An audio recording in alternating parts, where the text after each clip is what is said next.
Category 4 hurricane slamming into Florida's southwest coast this afternoon. Firefighters are battling a devastating forest fire near Yosemite. Explosions that rocked the Ukrainian capital. An aftershock of, Feed everybody as quick as you can. Don't tell me you're getting ready to do it a month later.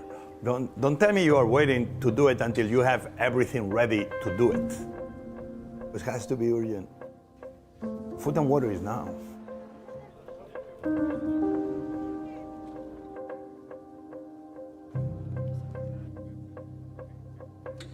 We didn't have enough trays, we didn't have enough plates, we didn't have enough knives, we didn't have enough hands. But we began. Anything else will take too much time.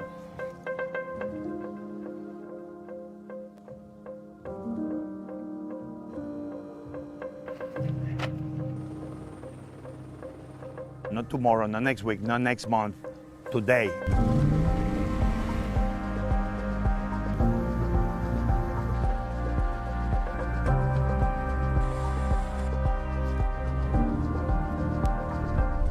We do it with locals. We're not victims. We're just neighbors helping neighbors. Red alarm. We overcome Red every alarm. obstacle. Red alarm. And if we cannot overcome the obstacle, we go around.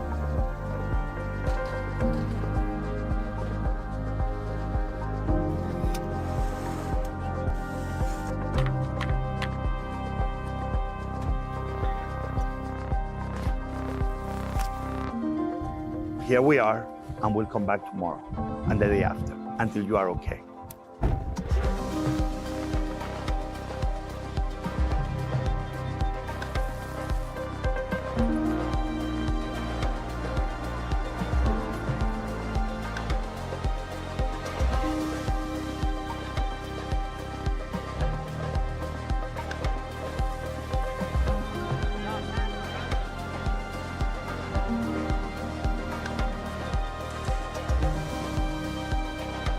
لكن رغم كل اللي شفته في الحرب وهدم بيتي وتشريدي إلا إني كمان بازدياد قادرة إني أساعد وأعطي الناس مش بس في وجبات الطبيخ تعبي وعرق جبيني إني مساعدة كمان إني أساهم وأساعد في الناس. And that's what makes World Central Kitchen so special. We have to go.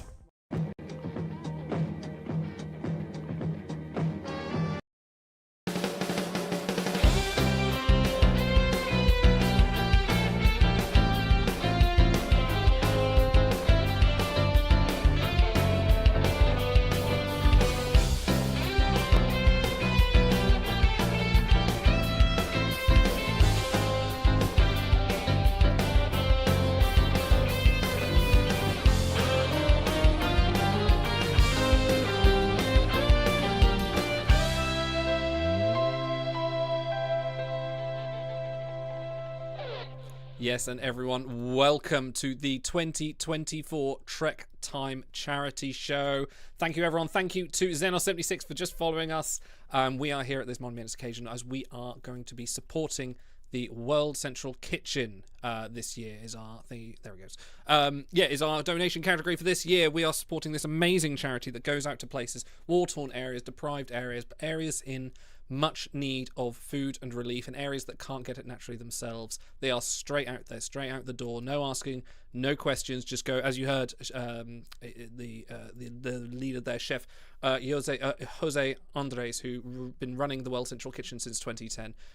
Get out there. You have to get out there first. Get out there now, and with donation support, we're here to help them. We're here to help them get out there and help people that are desperate in need.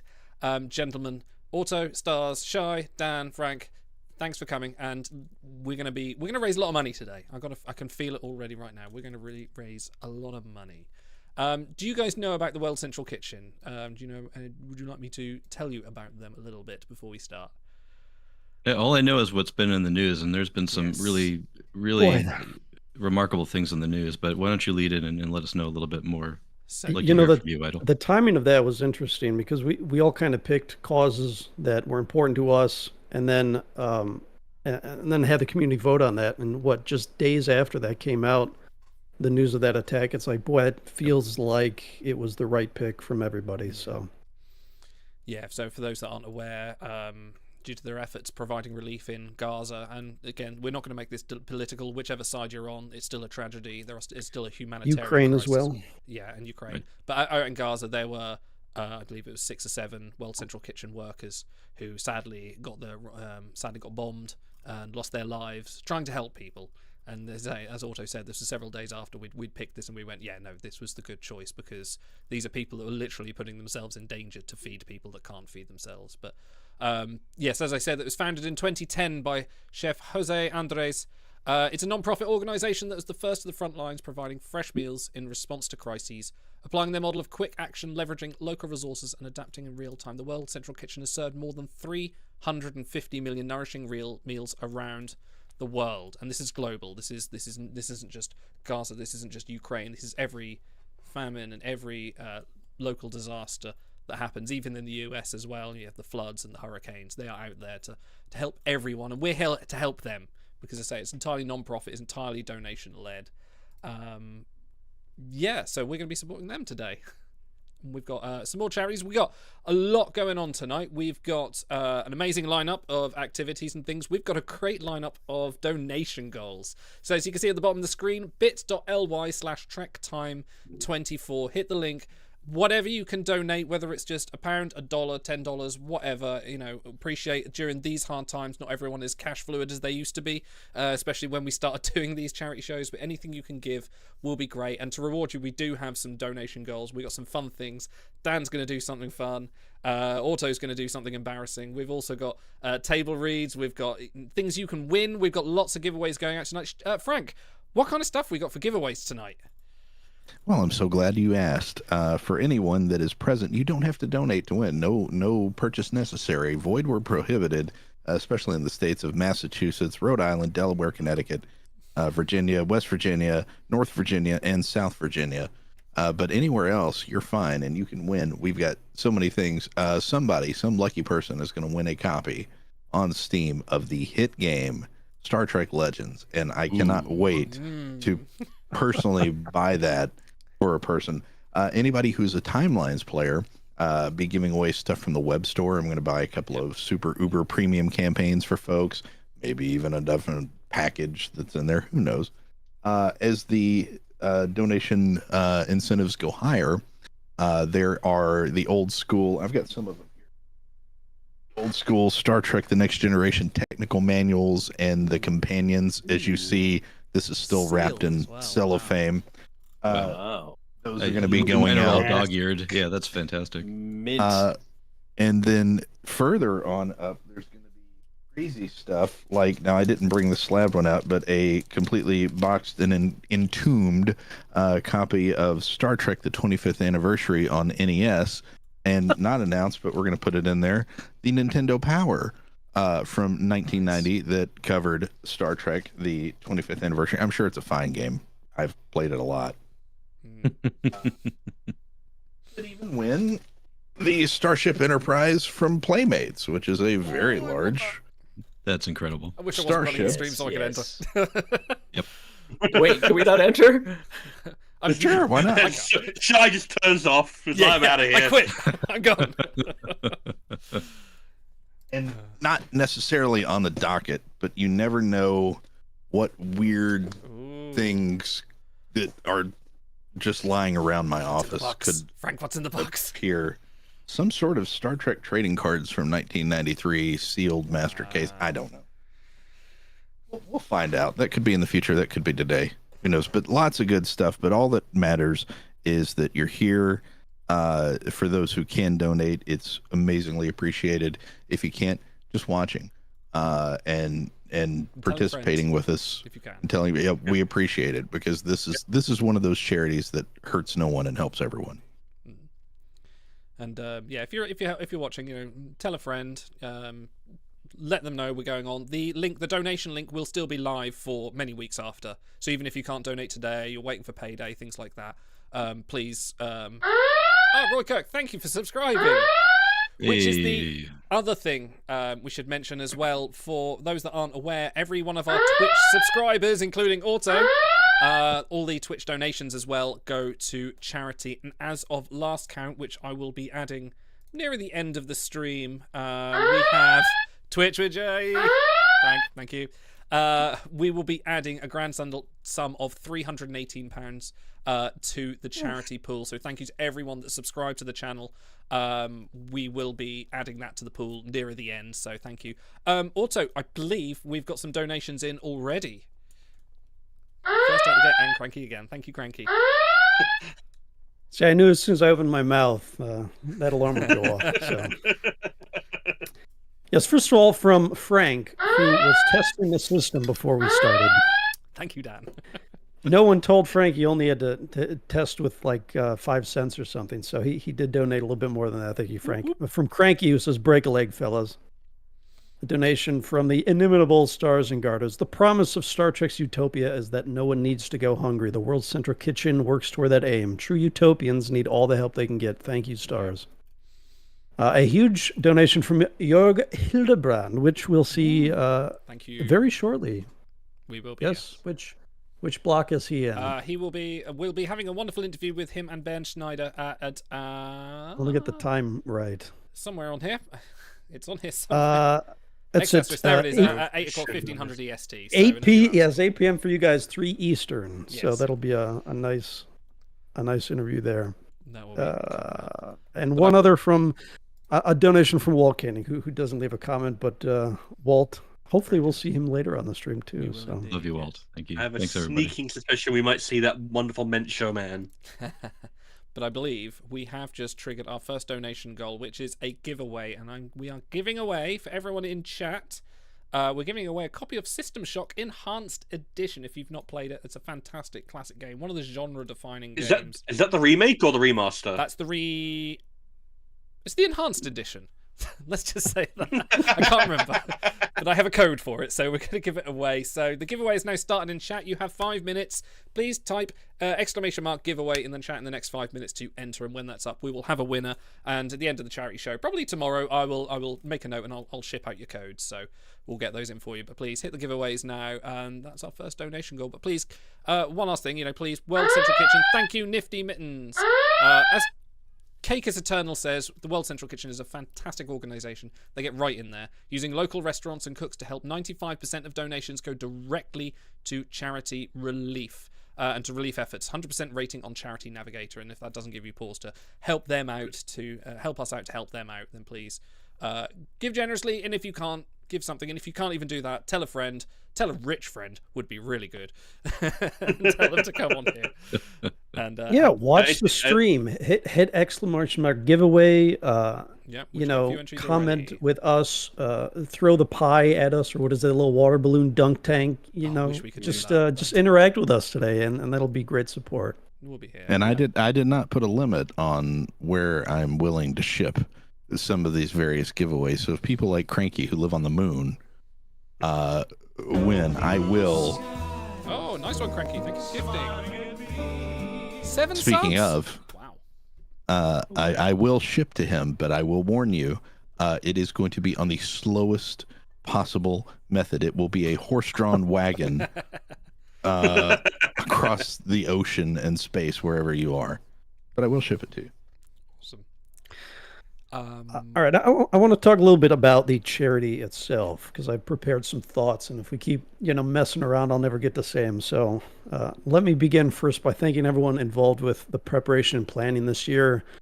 Normally it's just Idle running around with his hair on fire. This time we had about a half dozen people, Stars, Danger, and Frank, Big, Large, Huge, all helping ahead of time to prep stuff, record stuff, purchase stuff for the stream. So thank you guys.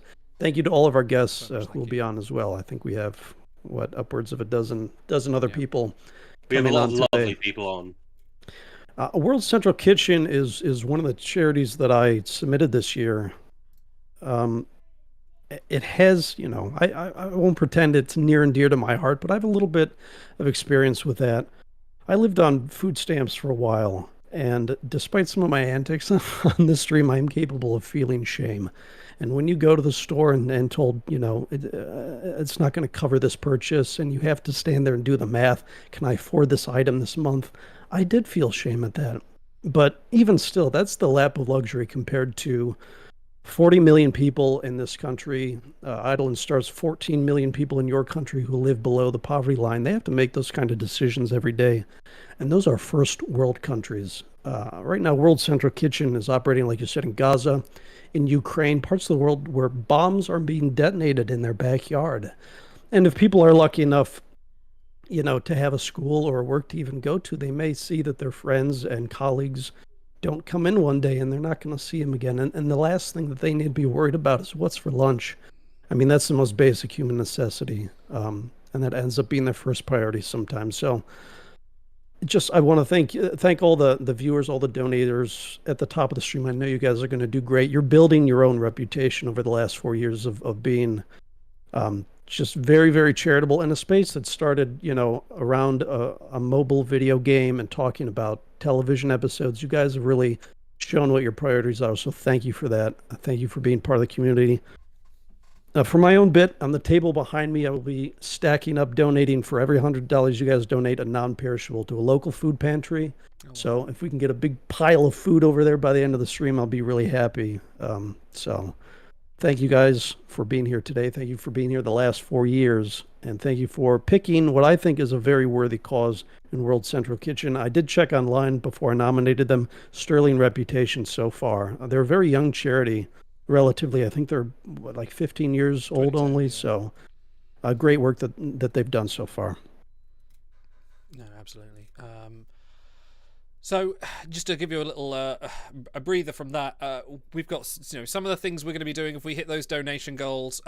We've, as you can see on the screen, we're going to be insulting each other's. Oh, thank you for gifting more subs, Cranky. You are amazing. We're going to be another 8 subs. Amazing.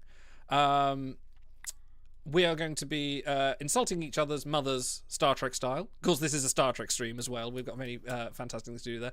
We're going to try and get our cats on stream until if they wiggle away. That's at 400.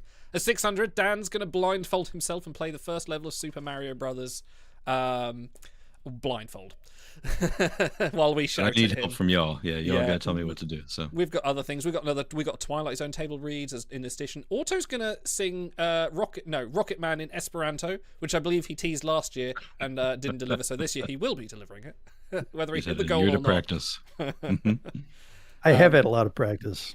As for the big sections, we've got a lot of big things going on. So coming next, we've got Jeopardy Invades, the Trek Time charity show. As you may, yes, congratulations, Nobleman. I'll send you a code for System Shock very soon. Next up, we've got a interview with the Jeopardy, some Jeopardy champions. As you may or may not be aware, our co-host Big, aka Jared Watson, went on Jeopardy, won quite a lot of games, and then went on the Tournament Champions, won some games there, and gained a bit of a rapport with a lot of Jeopardy champions. So we managed to coerce them onto this stream, and we had a little interview with them, and they're very lovely people, very avid Star Trek fans, some of them as well. So we'll be running that in about 10-15 minutes.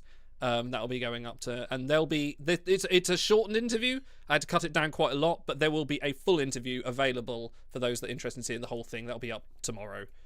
Scheduled to go up on the YouTube channel, so it'll be available on the Blu-ray special features. Yeah, it'll be on Netflix with commentary. Yeah, won't be on Paramount Plus because that's not the home of Star Trek, as we all know. Another donation in from Jackson Roykirk. You guys, you got to leave comments. You literally can make us say anything you want if you put it in the comment of a donation. Oh, I can make you say anything you want. Almost anything. So, thank you, Jackson Roykirk, for that. No, you're amazing. We also got pros and cons. Stars and Frank will be heading up against each other in the most equitable court available. We're going to be playing some Star Trek Pictionary. We've got an interview with donator Jörg Hildebrand and Bernd Schneider. Thank you, my wife has just brought me dinner. There we go. Thank you. I'll be eating that in a minute. We're going to have a Star Trek Adventure session. Stars, tell us about the Star Trek Adventure session we're running today. So you guys are going to be running through a Galaxy Quest themed game of Star Trek Adventures. I've all been given your character sheets. I've made them all up for you. I hope you've had a chance to look at them and enjoyed the jokes that are all the way through there.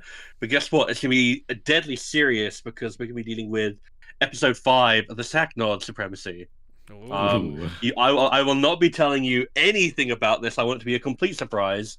And I have gotten, I've sent Idle some materials. I have actually put a tiny bit of production value into this, a bit more than usual. I think you guys are going to have a good time. Can't wait. After that, we've got the Trexpert quiz. Davey's coming back to quiz some of our finest, and me and Auto as well. Hello, Brain! Hey, Louis. Nice one, thank you. So, Trexpert quiz. And then, after that, we've got the podcast roundtable. We've invited the Open Pike Night, Green Shirt, and the First Frontier. All amazing podcasts. If you haven't listened to them, please go and do. They're very good, and some good friends of ours as well. So they're going to come on. We're going to talk all about Star Trek and what makes a Star Trek podcast. Same kind of thing we did last year with Strange New Pod and the Duras Sisters, and It's Got Star Trek. So yeah, same kind of thing. But they are some amazing people that I've become quite good friends with fairly recently. After that, we're winding it down. We'll have table reads. Who doesn't love table reads, especially us aspiring I will actors. be winding it up for that. Oh trust yeah, me. that'll be when the beers are opened, and then after that we'll be playing some What the Dub, running through any other donation goals, and just playing till the wee hours of the morning. Lots to do here, lots to watch, and please, as I say, if you can give, please do, and if you know someone else that would be interested and is interested in this kind of stuff, please send them the link as well, if you don't mind. I believe we've got another donation. Pushing us over the $200 mark. Nifty Mittens, who says, I'm only commenting so I don't get fined. Thank you, Marshawn. Just kidding. Great cause, gentlemen. Happy to support. Thank you, Nifty. Thanks, Nifty. The niftiest of mittens. We love that, man. In which case, it is time. Yeah. Also, do you want to start us off? Do you want to go in? Because we're going to insult each other's mothers, Star Trek style. Idle. Your mama's so ugly, the Ferengi asked her to wear clothes. Whoa! Whoop, whoop. Oh, I don't have a... Out of pocket. Hang on. Surely you have a thing for this. Stars. Yeah. Your mama's so fat, Scotty's runabout crash landed on her in the episode Relics. Oh, Otto, your mama's so fat. Your mama's so fat that she burned out the cargo transporter. Whoa. Dan. Whoa, your mama's so fat, her Lagrange point is at Pluto. Idle, your mama's so fat. They built that Dyson sphere around her. Shy, your mama's so fat Riker won't even touch her. Frank, your mama's so ugly. When she beams aboard, Geordi takes off his visor. Oh, I was getting up on Frank. Frank, your mama's so ugly, her transporter pattern is paisley. What? Oh my gosh. Okay, Frank, your mama's so ugly that Thomas Riker put his sideburns back on. what? Idle, that No, we're moving on. Idle, your mama's so dumb. She doesn't know the difference between a dark matter inversion and an interspatial flexure. Idle, your mama's so dumb she calls for Paclid tech support. Did you make it go? These are all out of soap pocket. Dan, your mama's so ugly. The Vidians said, nah, we're good. Also, your mama's so boring, not even the Obsidian Order wants to know what she's up to. Stars. Your mother is so Everyone's fat. in on that. It rounds on me. Yeah. Your mother is so fat. How fat is she? Your mother is so fat. There is not a Starfleet regulation uniform that fits her, and when she shows up to her assigned duty on her ship, she is told, sadly, that they don't have a uniform to fit her, and to please report to quarters, to where she is promptly kept. Oh, Frank, I can tell you, Oh. your mom is so old she was played by Slomé Jens in The Chase. Stars, your mama's so fat. Her experimental ship was the NXXL one. Okay, you know I gotta give it. That's a good one. You gotta give it. Hey, Gabe, there you go. Here's the thing, Shy. There you go. Go ahead. No, you got to clap back. He went after your mom. All right, yeah. Shy, your mom was so basic the Borg refused to assimilate her. Ooh. Gonna chip in from Nifty here. Stars, your mum is so dumb she mistook a pre-ganglionic fiber for a post-ganglionic nerve. Whoa! What were there? Yeah, well, Nifty, yo mama's so ugly, the Vulcan said, maybe we better limit those infinite combinations. Oh. Shai, your mom is so boring. Khan could only get mildly annoyed at her. Not wrathful at all. Dan, your mum's so ugly. Pike only cooked her one spaghetti meal. Ooh. I don't think I've seen anyone take as much offense as Idol has to the fact that Captain Patel refused to eat that fucking spaghetti meal. Pardon my French, sorry. But that's just wasted food because Captain Pike went to a lot of effort to make 2 consecutive spaghetti meals, which is not easy to do when you're captain of a star. Frank, your mama's so ugly. Frank, your mama's so ugly. The Hortus said, "Please kill I." Oh. Wow. What are you laughing at? Stars, your mama's so dumb, she looks for things to make her go.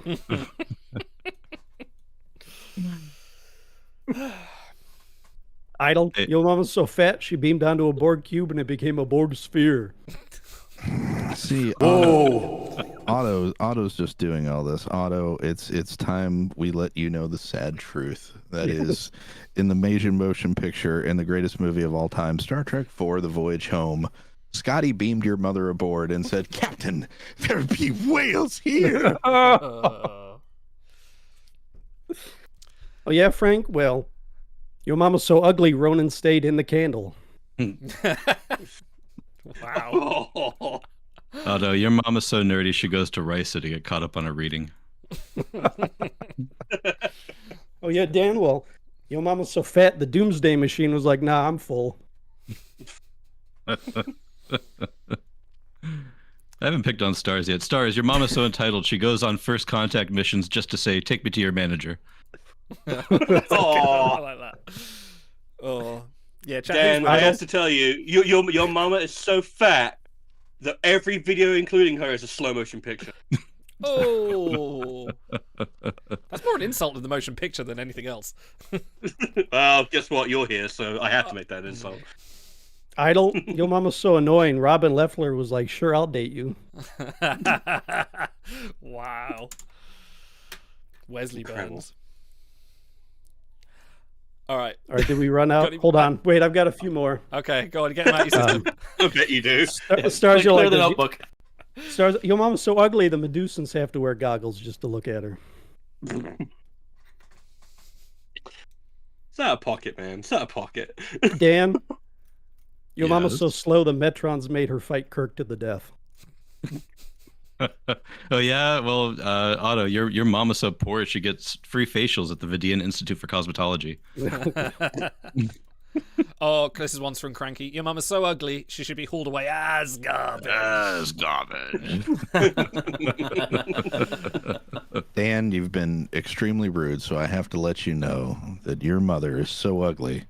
When she walks into the room filled with Klingons, every Klingon goes, "Damn!"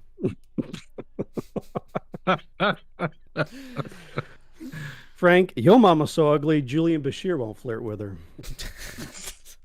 Wow. Okay. Right, I'm out. We're done. Okay, no, I've got Giving one. listeners their money's worth. Yeah. Go on. Wait, Go Stars, on. you go on. Yeah. Idle. Your mama's so fat, she is an orb experience.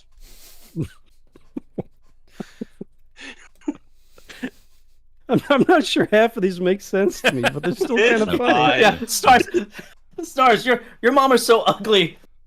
Khan remembered her, even though she wasn't in season 1. I remember you. But that's how ugly she was. Anyway, sorry. Okay. Before we move on to the next section. Shai, your mama's so ugly. She asked Serica Vulcan, "Do you vote to admit Corridon to the Federation?" Look, you got to watch the episodes to get some. Yeah. That's a journey to Babel deep cut, folks. Thank you. Yeah, there's your mama joke for every episode. Okay, also, I think we'll have a couple more donation goals and then we'll move on. Oh, go on, last one. Your mama's so dumb, filthy, and tasteless that her favorite episode of Star Trek is Code of Honor. Code of Honor, all right. Oh boy. Okay, on that very pleasant note, a few more donations in from Nobleman DK. This is for a very noble cause, and the greatest of respect to those doing some for those in need. I salute you. Thank you, Nobleman. Thank you very much. Donation from Evans of Wales. It says, great cause as always. Let's get that food where it's needed. Hear, hear. Thank you, gentlemen. Thank you very much. And link below, bit.ly/trektime24 if you want to donate. And even if you can't donate much, anything is appreciated. So please check the link out. We're now going to go over to our chat with the Jeopardy contestants. I hope you enjoy. We will see you very soon.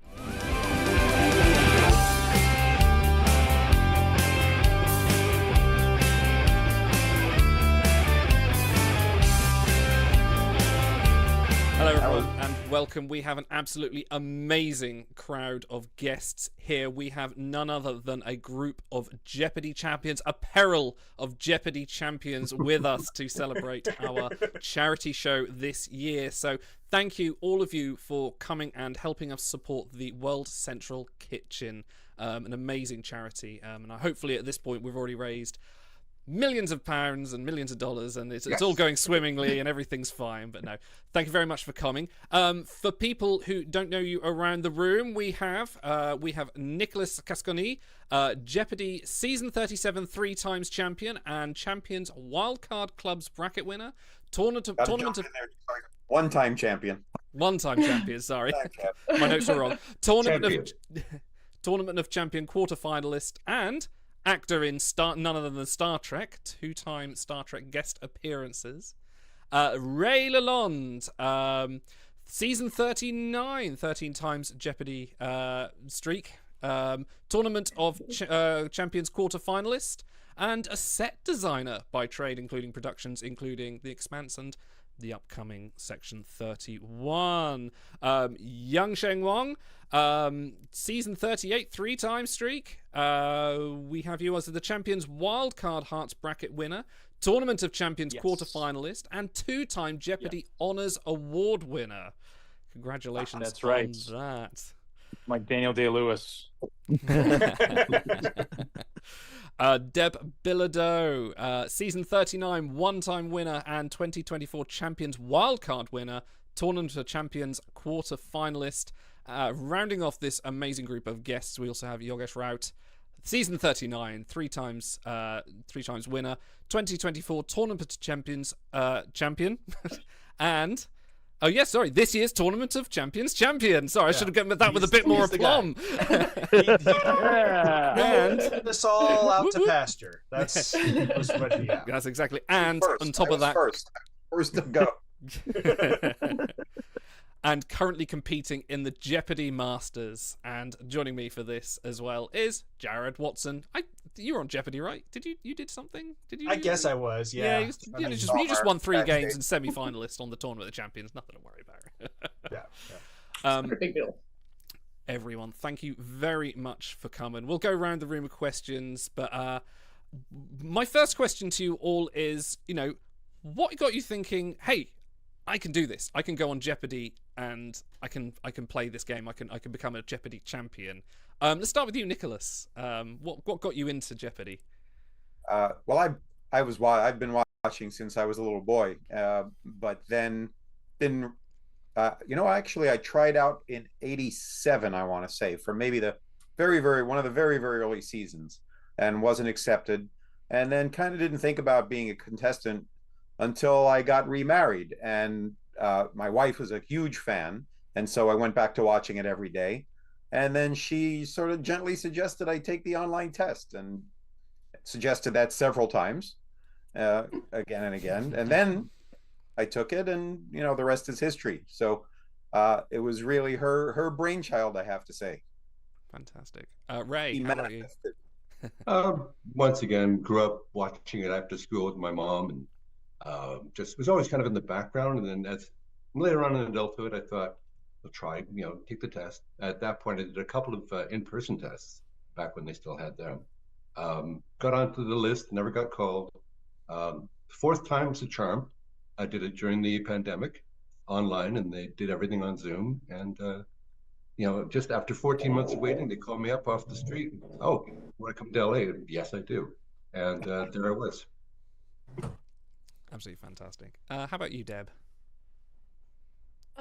Same story. I'm sure you'll get into this kind of thing, but same time, my mom was getting me into Jeopardy. She was getting me into Star Trek, so kind of go hand in hand in terms of nerd pursuits. So yeah, watching it since I was a kid, you know. Once I started beating my parents, I was like, all right, maybe I should try. I always really wanted to be on a teen tournament, but you know. Young Sheng. I tried watching it as a kid, but I went to high school like 40 minutes away from my town, and they would air Jeopardy in Louisiana at like a really random time because I guess nobody was smart in prime time. So they would play Wheel of Fortune, but they wouldn't play Jeopardy. So like my bus would have to really be on time for me to catch Jeopardy live at like 3 p.m. Central Time. So I could catch it on and off, but then I was always like kind of good at trivia and you know, I applied for other game shows before, and then one day I was really bored during the pandemic, and then I took the online test, and somehow they called me like a month later. So I only really had one audition cycle. And then I was doing this other game show on that actually aired on January 6th. I wasn't there, but so I had to wait a year before I can get on Jeopardy again. So during that entire time, I was like doing a crash course on just, you know, brushing up on all my categories and watching the show and going back in the archive and just going like that. So I was actually really, really, really lucky. Oh, that's fantastic. Finally, Yogesh. Yeah, I mean, probably hitting a lot of the same notes as the others. I, you know, yeah, watched it as a child. I basically grew up with it. The modern Trebek version premiered the same year I was born, so it's kind of been in parallel with my life. Yeah, you know, I remember watching people like India Cooper, Bob Harris, when I was young, and you know, I got many. In addition to, you know, doing the test every year, I got many in-person auditions, at least twice when I was in college. One was in Indianapolis. My father, like, I took off the Friday from my job, and my father drove me to Indianapolis, I remember. And yeah, after that, I had in-person auditions, I don't know, Chicago, Phoenix, Las Vegas, Los Angeles, many different places. Yeah. And then, you know, during the pandemic, I guess, you know, they called, I don't know there was like a regime change at the show itself, new turnover in staff. And then, well, you know, when I did my Zoom pandemic audition, I told a story about meeting India Cooper, you know, and telling her how much it meant watching her as a child. And I guess that kind of, you know, resonated with them. And yeah, they texted me first. I never got the quote unquote call. They texted me and were like, we're thinking about you, but could you please send us the URL of your podcast first? Oh. And I was like, let me just go into iTunes and you make a few notes about, you know, the opinions expressed in these by guests are not necessarily shared by the host. What's your podcast? It's called Recreational Thinking. Young Sheng, Deb, and Jared have all been on it. Ray, we're in the process of scheduling. Yeah. Nick is, of course, also welcome. Yeah. It's a great time. Let's just go around the table again. What's your favorite series and who's your favorite captain? This is the bog standard, you know, Star Trek question we always ask the guests. It's the boilerplate every podcast. What was your favorite series? Who's your favorite captain? Let's go back around the room. Let's go to Yogesh. I was a big fan growing up, actually, of Star Trek's sister series, Mission Impossible, which was produced also by Desi Liu and even shared one major cast member. So I guess I would say Jim Phelps is my favorite captain. How about yourself, Young Sheng? So I love the Next Generation, but I really dig Deep Space Nine. I would watch it in conjunction with like Babylon 5. Oh, man of taste. On Saturday nights. So the whole vibe of station, war, peace, like how are we going to win this war? How are we going to make peace? I love the kind of overarching like meta plot lines going through the seasons. I love kind of the dark kind of edginess when it comes to what you do to win a war, or the alliances you make, the alliances you break. Like, I love that stuff. So yeah, so it was really Deep Space Nine for me. Incredible. How about you, Deb? You know, I also really love Deep Space Nine. I've seen all the series except for the more recent animated ones. And I just find that Cisco has some of just the best like episodes in the series. Beyond the Stars, the other one where he's the science fiction writer in the 50s, and where he's the Bell Riots. I just find that for me, it complicates the universe in a really interesting way. And I don't know, yeah, it's just fun. It's prescient. I don't know. He just has some of the best character work. Although I will say, I feel like I have to contribute another thing is that I think that people like to shit on Kirk, and I like Kirk. I'm gonna say it. I like Kirk too. Two votes here for DS9. That makes me very happy because that series was very much ahead of its time in terms of serialized storytelling. It was quite transcendent. Yeah. Ray, where does your heart lie? I'm going to be boring and just go old-fashioned. I mean, I grew up with Kirk, and he was sort of like, he had to be all things to all people, right? He was the commander, he was the love interest, he was the action hero. They gave him all the hats to wear. And I think that was a big job for him. And I think he did it very well. So fantastic. He's my guy. Nick. I'm from Ray's generation, and James T. Kirk he sort of set the groundwork. But from an acting standpoint, he borders on camp so frequently that I just find it really compelling. I just find that really fun to watch. And then I'm also going to shout out Chris Pine, who had a very difficult acting challenge playing a character who so well, so that you're scrutinizing him, to any misstep, any hole in the performance that a real fan would feel was untrue to this what's so well established. And I thought he pulled that off really, really well. I didn't see any flaw in that. I could totally believe that was young Kirk, and that's a very hard acting challenge to meet. So I want to, I think that was fun for me to watch him meet that challenge. Yeah. Jared, I'm neglecting you entirely. You are equally among this set of amazing people. What was your favorite? I already know it, but I just want you to tell me. Yeah, y'all know me. I don't mind yielding the floor in this particular instance. But no, I grew up on TNG. Like I've said before on episodes of this show and other iterations, like Star Trek: The Next Generation just kind of feels like a warm blanket to me. It's something I can just always go back to and watch any episode anytime. So I think Picard is my captain, and it's there's not even that much logic to it. It's just that was what I grew up on. That is what I latched onto at the very beginning. So I really can't give any other answer, honestly. So what is it like preparing for Jeopardy without revealing your secrets? Obviously you guys are got your certain techniques you keep to yourself, but how do you prepare or study for like upcoming shows, or if you're going on, what's your sort of general rhythm or your general go-to technique and go, oh right, now I'm getting into it, this is my evening? You talk about revealing your secrets. I really don't think there are secrets. The secret is it's just a lot of material, and what can you do to get the best parts of it for yourself?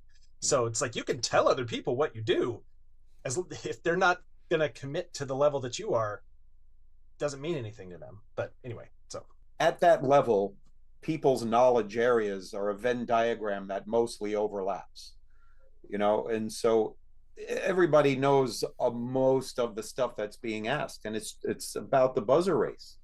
And the more you can do to time that buzzer best, and if there are rhythm games, there are reaction time programs, and I would not neglect that piece if I were advising someone who was about to go on. I would advise them to spend some time getting their reaction time, seeing if they can shave a millisecond or so off, or 10 off of that. That'd be useful. I mean, I'll give a straight answer for the layperson. It's like a lot of watching the show, thinking about what categories are going to be on the show, where you're weak. So it's like, I was explaining it to friends, like it's studying for every AP test at the same time, You watch a lot of videos on YouTube that are summarizing the 100 Years' War. You read a lot of Wikipedia. People ask if there's a study guide. Obviously there's no study guide, but there are a lot of online resources for Like there are a lot of little books that or ebooks that we've all read about mastering the buzzer. There are people who are very active in the online community about how to prep for Jeopardy. So, you can keep going forever. Once you've kind of gone through your journey on Jeopardy, I think talking to future prospective contestants is one way to kind of keep yourself in the game in a way. And we tend to find each other in one way or another. So, don't be shy. We'll find you and we'll talk. I think you have to cover your bases, your basics, like your geography, every capital of every country ever, every U.S. president ever, in order. Best picture winners, Shakespeare, opera, and like rote memorization can go so far, but like what I found is like I took it as like an opportunity to like enrich myself. So I was like, oh, like I think there was a question last week or this week about like Rigoletto, and I was like, oh, I know that because I actually watched the whole opera on YouTube and didn't fall asleep. So now I know what the context is for that, and now I'm a better person for it. So like I think you want to build your knowledge base as broadly as possible, and then you also have to read like every gossip blog, keep up in the news, and all the pop culture stuff that you may not think comes up, but it does come up. It comes up fairly frequently. There's always like a pop culture, music, something category.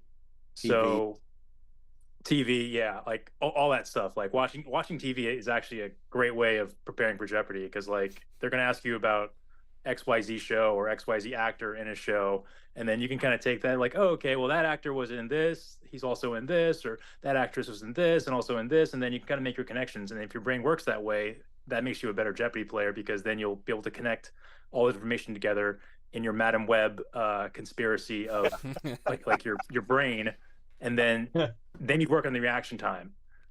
If you're like just going in there playing the first time, you might be able to kind of get past the reaction time. Once you're competing with like people like everyone here, it's timing is everything. It's everyone knows the same things.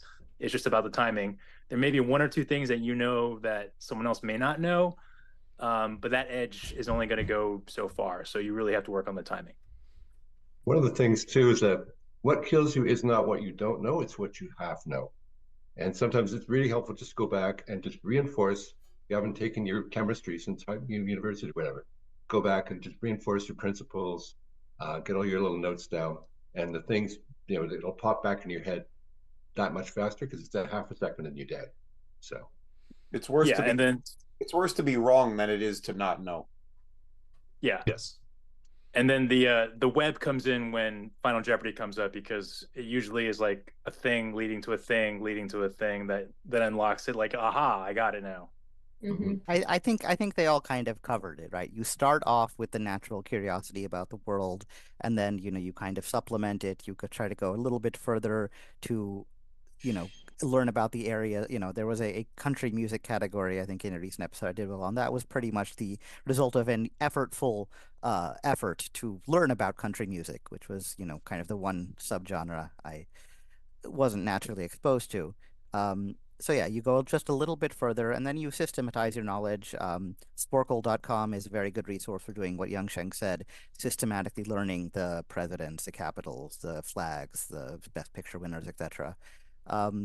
Yeah, and then of course when it comes to actual gameplay, I mean, like it's a physical activity, like any physical thing, try to be in shape, try to be well rested, have the proper kind of nutrition, and then, when you're up there, in terms of, timing is absolutely, the buzzer timing is absolutely a big thing. It's difficult to prep for because it's so idiosyncratic. Even the people who are best at it are like getting in at, like slightly over 50% is superlative. It's like baseball where if you, get a hit 1 out of every 3 times, you're one of the best ever. Like it's so you have to do, and so you have to also kind of roll with the punches while you're up there because you're trying to get in on everything, and 2/3 of the time you're not, and that one special fact you're so proud of yourself for remembering, you'll buzz on it and someone else will beat you to it, and you just have to kind of shrug it off. There's higher level strategy at this point, kind of, there was a whole circuit of people playing on what's called the Jeopardy simulator, originally designed by a man named Bill Shantz. And yeah, I mean, people gave James Holzhauer credit for introducing these strategies. Actually, all of them were practiced by everyone on the Jeopardy simulator well before he ever went on Jeopardy, including James. But well before I don't know if any one person can be said to have invented them. But starting at the bottom of the board, hunting for daily doubles, betting big on daily doubles, jumping around the so-called forest bounce of jumping around categories. I mean, yeah, these are all things. They do require kind of getting to a very high level of knowledge to do them effectively. So they don't work in isolation. They have to be coupled with high levels of knowledge acquisition. But if people want to kind of delve into that extra level of strategy, that's what it is. Yeah, and just talking about Sporkle for a second, I don't know if when you finish Sporkle quizzes, it'll have clever little blurbs afterwards, and it's like, at least you tried or something like that. And one of the ones that cycles through is, I think I saw you on Jeopardy once. And I don't know if that has happened to everybody else, but that really hits different now for me. So it's like, yeah, I think you did. So the next question I'm going to ask is a dangerous one, because if you guys ever go up against each other, this is going to be a bit of ammunition. But what's your weakness? We're done. What's, we can't. Yeah. What's the one category you see coming up and go, oh no, not this one? Nick, what's the biggest fear? I stopped watching television, fiction television, when I stopped being an actor. And the reason is that I succumbed to an occupational hazard of all actors, which is instead of watching the story, I'm watching the acting and the filmmaking and the directing, and I'm insufferable to watch a piece of fiction with, because I have completely lost my ability to suspend disbelief. So I really have not seen any fiction television since I was working in it in 2003. So that's 20 years of television that I've just checked out of. So I know about it, but I don't have the firsthand experience of liking this actor or that actor, or following through their careers, like Young Cheng was mentioning. So any of that stuff that comes up, and I'm going to be behind the 8 ball on that stuff. Even though, I mean, I brushed up on it as best I could, but yeah, that's my area. Unlike most Asian kids, I never played a musical instrument ever, so I have no musical talent, ability, or knowledge whatsoever. So anything involving like orchestra, symphony, musical instruments, I was like, ugh. And then like I think I had a category, and I was like, oh, I was like studying up on this stuff, because one of my good friends is a professional violin player, and he's like, man, you really messed that up. I'm like, yeah. Like I folded under pressure. So yeah, anything music wise, anything involving like anatomy of the human body, I'm not good at. So anything like that, I'm like, ugh, nope, stay away from that. Yogesh, how about yourself? Bearing in mind you're still on Jeopardy at this moment, Yes. this could be I mean, I didn't used to at sort of regular Jeopardy level, and even at Trio C level, I wasn't really afraid of any categories. I mean, even like I certainly didn't grow up around either like fine cuisine or alcohol, so food and drink was probably the weakest one for me. But yeah, they used to have a category called potent potables. I don't know if they still call it that anymore. They But, do. It comes up occasionally. Yeah. Yeah. Mostly they fold it into other stuff now. Yeah. Yeah. Then, but even then, I just knowing some basic facts, learning some lists, cocktails, and so on, I was okay. But yeah, at master level, my weakness has become much more apparent. It turns out I know nothing about furniture. I've never really furnished anything beyond going to IKEA. So yeah, if it doesn't come with an Allen wrench, I'm totally lost. Yes. Yeah. Arts and crafts stuff, furniture. Yeah, I'm just goes way over my head. College sports. Fuck that. Nope. I mean, I'd be a list, but yeah, I don't get it. Sports. I like regular sports. I love baseball. I think, but a bunch of adults who are following. I don't know. I just find the whole endeavor slightly strange. Yeah, I How gotta say about I've never really gotten that exactly either, but yeah, that's a whole another conversation. When my kid was in, I followed all of the Bruin stuff, and then after he graduated, all of those apps got erased. Seconding Deb's, college sports in general. I mean, most professional sports I really don't pay any attention to. I never have it play everything. I don't watch it particularly. And so it never really sticks with me. You know, just following a team, following the stats, following who did the best at what position. You know, I barely watched the football games in my high school. I played on the team. You know, Ooh, what position were you, Ray? tight end. So, Ooh. you know, run 5 yards, turn around, catch the ball, and get hit. Glamorous job. So I actually got probably what was my worst nightmare category in the very first game I ever played, which was a fashion category that I just basically had to completely write off. And I think it was all women's fashion too, specifically. And it was just, you're such a man of style. Yeah. Oh yeah. Yeah. But yeah, so fashion has turned out to, and then after I lost and started prepping for TOC, it's like I really tried to brush that up, and it just, I might as well have had like nonstick cooking spray on my brain or something, because it would just slide right back out. It was it was just not going to happen. Well, I feel like I mean, historically, and they're working definitely to change that. But I think a lot of the questions, a lot of categories really skew a certain way on Jeopardy. Like, and that's toward a lot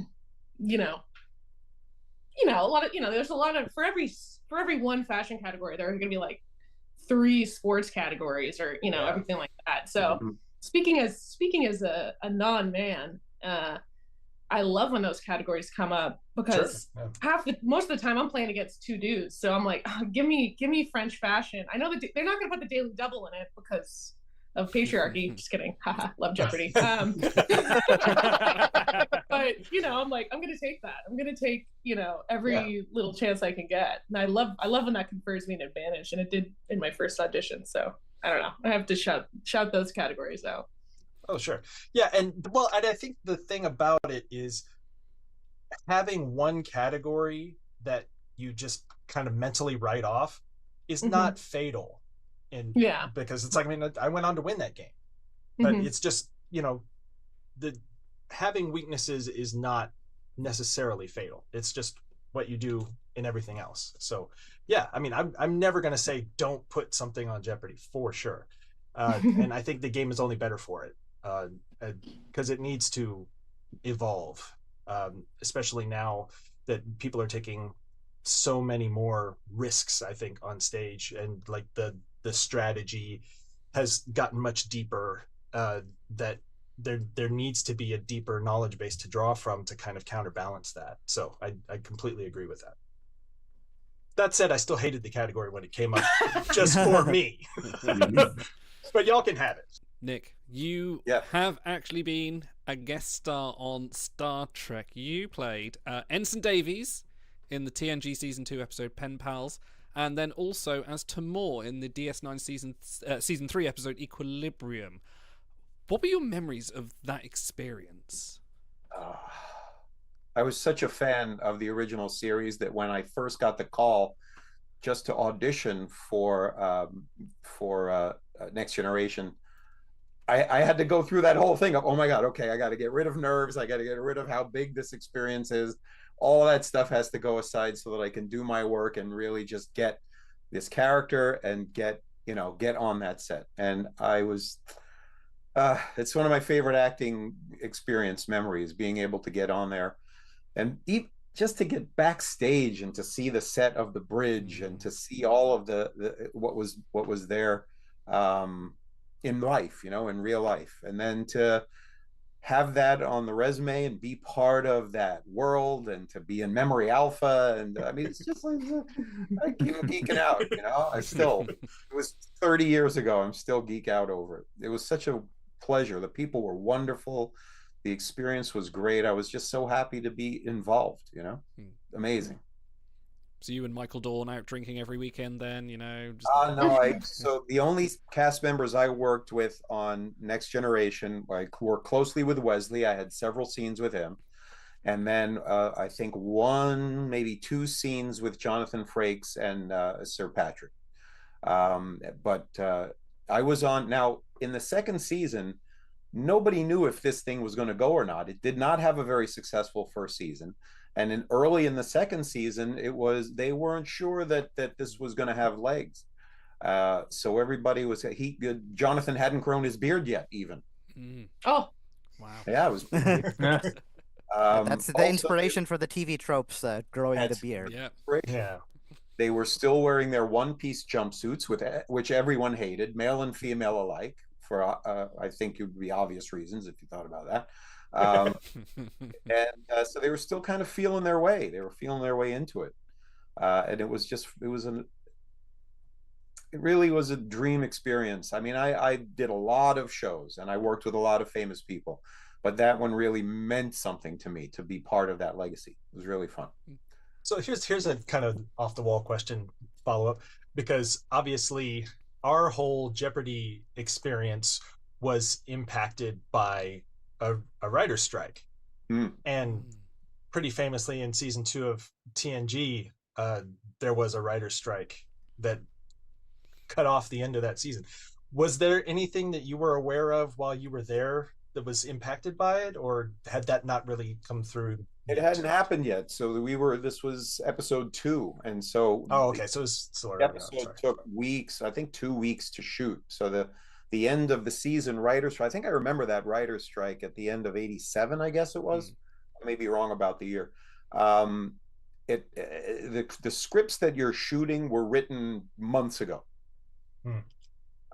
So yeah, it wasn't really impacting the shooting schedule when I was on it, but it did impact. I mean, I remember it happening later that year and things drying up, and I was auditioning for commercials all of a sudden, which I had never done before because nothing else was happening in town. Very much like the last one.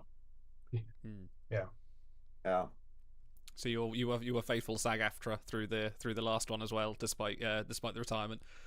I support my unions. They're going to pay me my pension in a couple of years, and so keep my relationship good with my union. I'm inactive now, but yes, very much so. Deep Space Nine was an interesting experience, because they had already been going for a couple of years, right? And everything, and we already knew that people wanted more Trek, and so by the time I got onto that set, that was, an engine that was firing all cylinders and was in the middle of a long stretch of success. And so the whole feel was different. And then, of course, it was a whole different cast of people. And my character was I wanted to play that person as neuroatypical. And so they kind of went with it. They kind of pared me back a little bit, which my original concept for that character went a lot further. But you got to work with what they want. That's for television. And I didn't know you were on Deep Space Nine too. Yes. So the episode is Dax is having trouble with her symbiont, and so they got to go back to the home world, and they wind up in the Trill caves. And so she's got, and so I was the Trill wrangler. Cool. Yeah, that's he was the guy by the pool, right? The guy by the pool, the symbiont wrangler. Yeah, and they were asking me, pool boy. So my idea for that guy was he lives in the caves his whole life. He doesn't really. The people don't come to see him.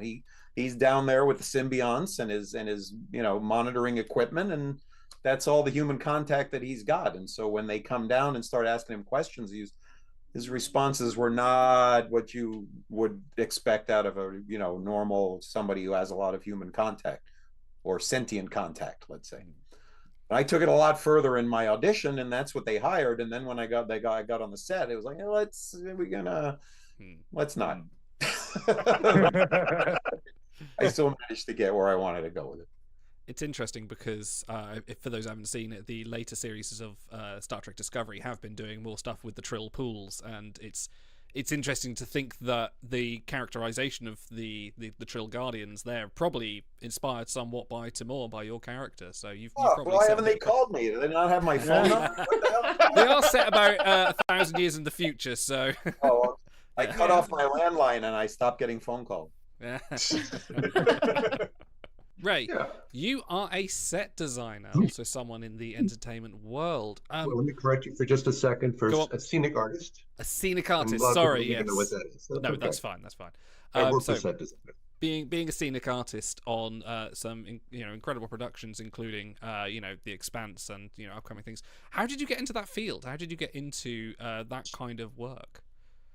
Well, I started off doing renovations after doing some other things in my life, and then I had some people that working for me that ended up working for a commercial company, and it was sort of a weekend thing. They were doing a Ferrero Rocher commercial, and they had to make a European ballroom. They had about 3 days left to do it. It was marble and gilding, and this fabulous thing, like a movie set. And called me up because he knew I did some of this sort of decorative artwork, and said basically, want to come in here, make a lot of money, have a lot of fun, and stretch your skills, sort of thing. And I came in, did that. They liked me, I liked the work, and so I got into commercials, from there to TV, from TV into movies, and then so. Awesome. So you That's and the you short are story. you've worked on The Expanse. Which Expanse is one of my favorite series. Like I love that show. Mhm. Like the designs of like the interior of the ships and that, and like the offices and things like that, absolutely stunning. But you are Lovely now. designer. Sorry. Lovely design, very good man. Mm. Very smart use of materials, just sort of the background things. Modular design, like you would think. And they were very hard science fiction there. I know it's, they made up a lot of stuff, but they did try and keep it within a world that you could, kind of believe in. That was sort of a mod, as opposed to the more futuristic things in Star Trek. They kind of wave their hands a lot about stuff, technology. Expanse, they were very much, this is a physical thing. What happens in the real world when you just stop a spaceship? That sort of. So you're also now I don't know now. I don't know if filming is finished, but currently working on the Section 31 TV movie that's will be hopefully coming out this year. No official release yet, I don't believe. Coming up this year, was working on it. It has finished filming. It has finished. Okay. We moved right on to Starfleet Academy. Oh. Which we're building that now. Oh wow. NDA, lots of stuff I can't course, talk yeah, about. no. But we are building basically the largest ever set for a Star Trek movie. It's going to be Starfleet Academy, the building itself. We're in the process of making that right now. That's and I'm right in the fantastic. middle of it. Yeah, so You heard it here first. you heard it here first.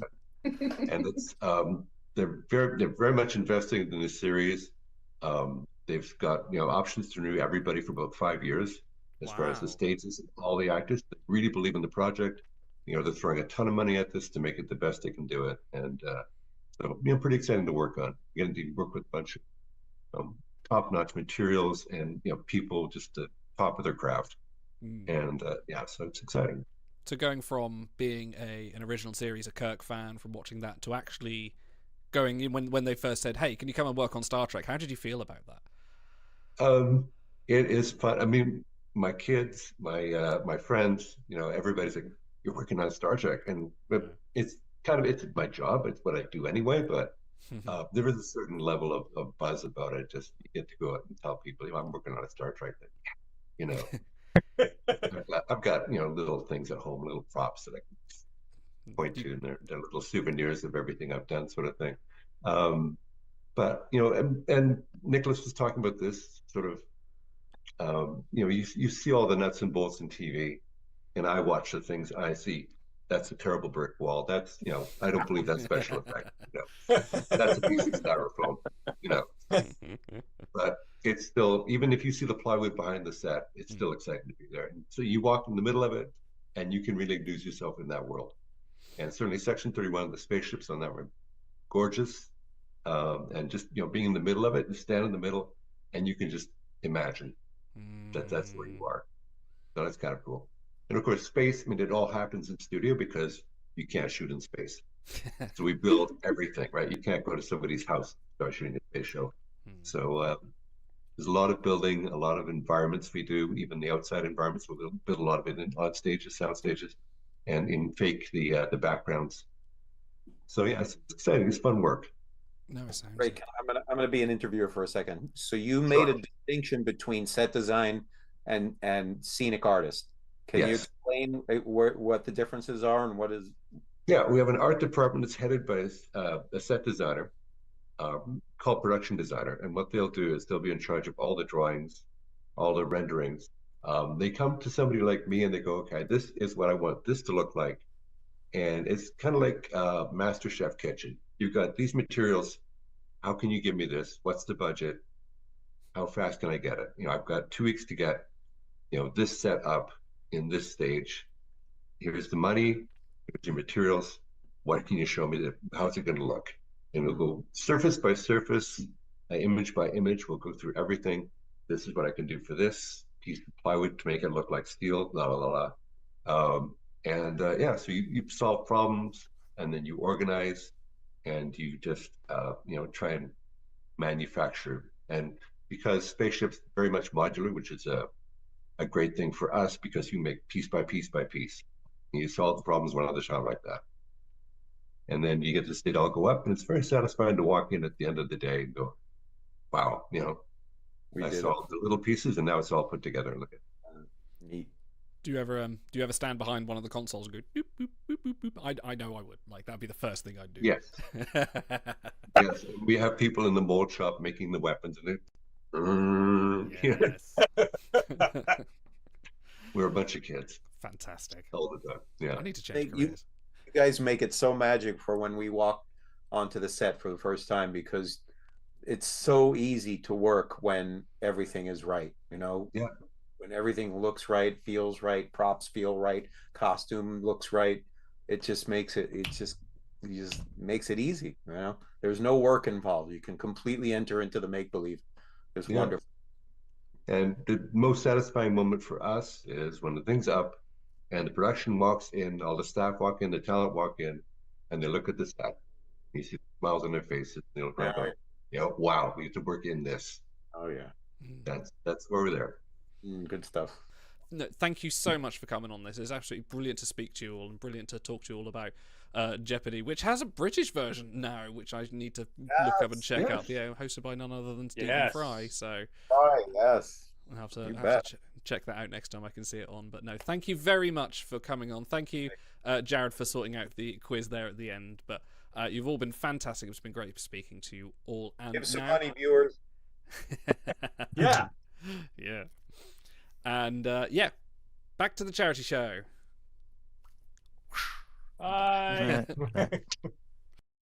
Category 4 hurricane slamming into Florida's southwest coast this afternoon. Firefighters are battling a devastating forest fire near Yosemite. Explosions that rocked the Ukrainian capital. An aftershock of,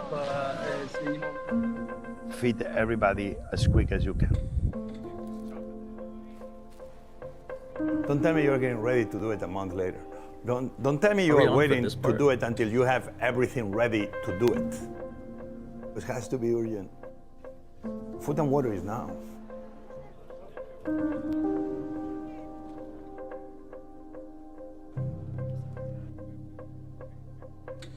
We didn't have enough trays, we didn't have enough plates, we didn't have enough knives, we didn't have enough hand. But we began. Anything else will take too much time.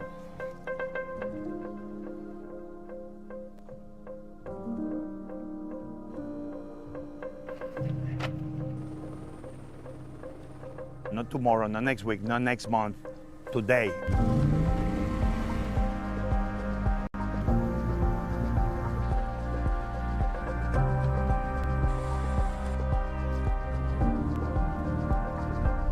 We do it with locals. We're not victims. We're just neighbors helping neighbors. We overcome every obstacle, and if we cannot overcome the obstacle, we go around.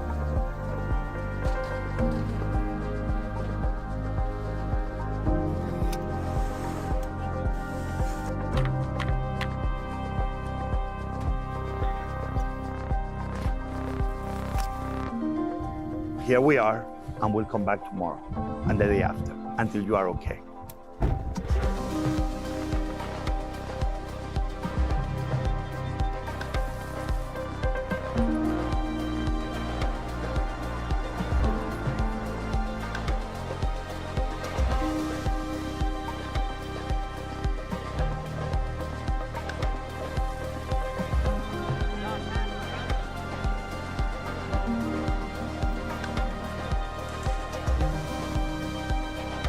لكن رغم كل اللي شفته في الحرب وهدم بيتي وتشريدي إلا إني كمان بازدياد قادرة إني أساعد وأعطي الناس، مش بس في وجبات الطبيخ، تعبي وعرق جبيني إني مساعدة كمان إني أساهم وأساعد في الناس.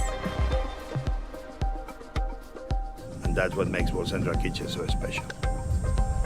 We have to go.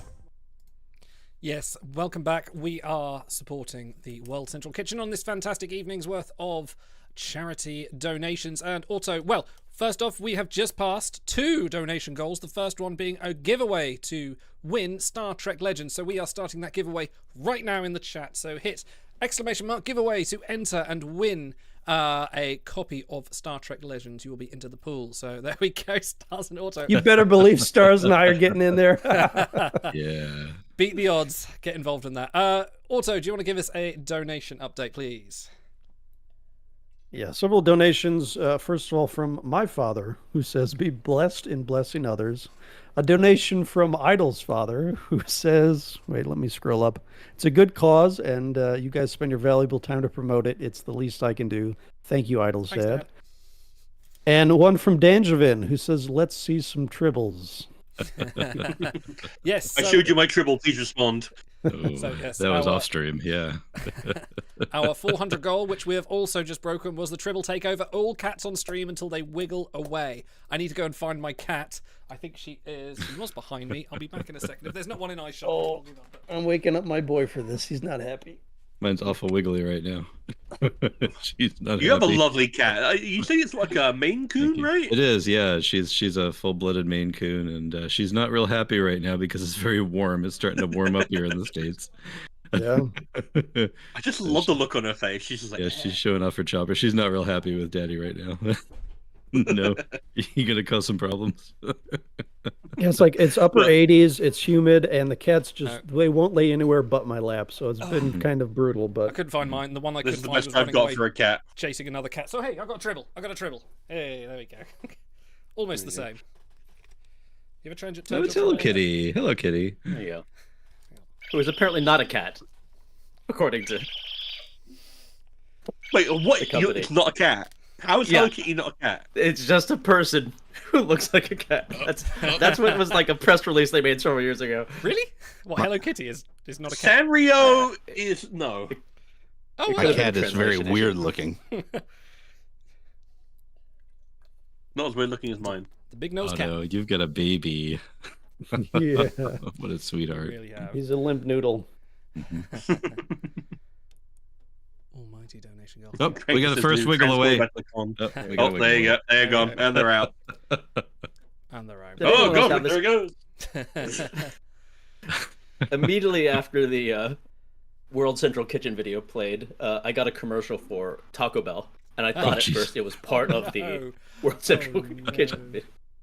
It's awful. Right. I need to So we're at $400. We are the at pile is $400. starting to grow behind me. I watched that video and they actually had Welch's fruit snacks in the video. So I thought, hey, there you go. So we'll add this to the pile. Nice job. Keep donating, guys, and I'll keep matching. Yep. If we hit 500, we'll do another giveaway for the 2 fabulous games, one being Euro Truck Simulator and the other one being Ticket to Ride, which is a great board game, but this is the digital version. So Okay. donate if you can, please. It's all for a good cause. But we're going to go on to a little bit of pros and cons. So I'm going to very kindly ask Auto, Dan, and Shai to vacate because I have some stream layouts to sort out. And gentlemen, Great Jeopardy interview, by the way. Oh, thank Idol. you. Really good. Yes, but another thing as well, the full version of that Jeopardy interview will be available on our YouTube channel after this show. I think around about, it'll definitely be up tomorrow, and that's about an hour and a half, so less cut down version of that. Now, let me set up P&K while you gentlemen, please. So, Frank, you've done P&K before last year. What do you remember of that? Well, thank you for asking, Your Honor. Even though you're not Your Honor yet, I must yet. say, well, in that case, you don't look smashing. I'm not going to say I treated it like a joke, but, you know, I was going up against Big, who I think we just learned can't argue himself out of a paper bag. He can't present himself on camera. He doesn't, he could never go in front of people, especially like on a game show. So I really had no worries whatsoever. So I showed up and winged it off the cuff, and I won just hands down. There was a championship parade for me afterwards. I don't remember what we even argued, but it was so good that it blew, I think, even the judge away, to where they said, we have to retire this for a full year. This is very true. We didn't come back to it until well after a year. Right, we're nearly there. I've just got totally not a bomb. Totally not a bomb. It was a great argument. Well, we've got a fascinating one this time. I've just got to get my It camera was something set about your favorite the episode of Star Trek that most embodies Star Trek, and That's I argued the one. it Yeah, was that's the one. That it was the series of Voyage Home, yeah. Star Trek 2, 3, and 4 Yep. as one continuous episode. Yes, Cool. And which is congratulations, true. And It's a Force Ghost. You have won yourself a copy of Star Trek Legends. So I believe, Frank, you were going to sort The best that out for person him. won. Congratulations. I hope you enjoy that game. I hope you enjoyed that Star Trek game. That's all I'll say about that. Anyway. Force Ghost. Oh, you just gave that away for charity. You can't bother to pick it up was even a little bit. worthwhile cause. Thank you very much. Force Ghost, ping me on Discord during Trek Time or any of the Discords or anything, and I will bless you with a code that you legally cannot come back and get me for. Okay. It is time for Pros and Cons. Welcome, everybody, back to the Court of Q. You will notice this is still an amicable court. We will be judging our two contestants on their debating skills. Now, you might be interested to learn, what is the topic? What is time? What is time really like when alternate realities, multiverses, all these kind of things, these newfangled fads that infect our cinematic universes? But has it happened in Star Trek? Well, what if a little what if scenario here, if the events of First Contact, remember that? First Contact 2036, First Contact with the Vulcans, and a little help from the Enterprise E. And my question to our two contestants tonight is none other than, which other Star Trek cast would be suitable for the events of Star Trek First Contact had TNG not existed?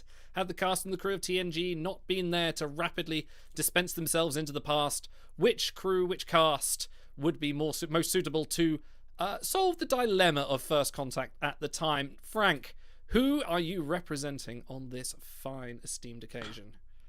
First of all, Your Honor, thank you to esteemed guest of the panel, esteemed dirty, unwashed masses of the crowd around us. Oh, that's actually You a point. That's a watching, point. Yep, well done. You watching at home, thank you. I appreciate being here. Not to call a point of order immediately on the judge himself to say you said 2036. It was actually 2063. But the judge is infallible and makes no mistakes. I guess it was just me. I misheard. It's fine. The entire stream misheard it. I couldn't possibly be wrong. I apologize for being wrong. Had TNG not existed, to me, you will hear arguments from co-counsel here for something else today, but I'm just going to tell you, ladies and gentlemen of the jury and non-gendered beings, that whatever Star says is because there's only one answer. There's only one crew in all of Star Trek that could do First Contact better than TNG, and that is the crew of Deep Space Nine. And I will present a 40-minute long, textured, pointed out argument with visuals as to why I am correct. Okay, Stars, who are you representing on this fine occasion? I address the Honourable Court and the Honourable Judge, and I say this. Not only is Star Trek Discovery the best choice to play host to the events of Star Trek First Contact, of all the Star Trek series to date, I would go so far as to say that it is in fact the only series that can come close to matching the emotional impact and fully realized character focus of the original film, if not in fact surpassing it. First Contact is, after all, a film about the Federation, about the dream of a better future, about the betterment of mankind and ourselves, about our growth in the face of adversity. And for all the risible effluent thrown at Discovery, one cannot claim that the series does not try wholeheartedly to embody these ideals. For the purposes of my argument, I will be focusing on the series and its cast of characters as of just before the end of Season 2. To wit, my principal characters are Michael Burnham, Christopher Pike, Saru, Paul Stamets, Hugh Culber, Ash Tyler, Sylvia Tilly, and Jet Reno. Well, fantastic. So, on my left, Frank representing the cast of Deep Space Nine. On my right, Stars representing the cast of Star Trek Discovery. Who will be the best at solving the first contact crisis? Who can defeat the Borg Queen and usher Zefram Cochrane soberly into space? Now, I ask you all first to... All present respectfully stand. As we get underway. Now, the rules of this tournament are such. We will have 4 rounds. We will have an opening statement. We will have a evidence gathering section, a cross-examination, and a closing statement. Opening statements are exclusive, which means you cannot get interrupted for an objection and points on this occasion. You have 5 minutes to get your point across, as it were, and the only judge for the points at the end of that will be me. If you can come to a satisfactory conclusion, I will award you a wonderful 2 points. If, however, you are too slow, have time remaining, or just flat out don't impress me, then I will be docking you points. So I believe I'll let Stars go first. Let me just get my cue timer here. It's special timer, special cue time. It works, just the way that cues into it, which means it can go off at any time. Anyway, here we go. Your 5 minutes begin now. All right, so first contact. We're going to go with a simple plot structure as laid out as in the film, and we have our simple A story, B story. This is a Star Trek plot structure that is the dawn of time, and here is our A story.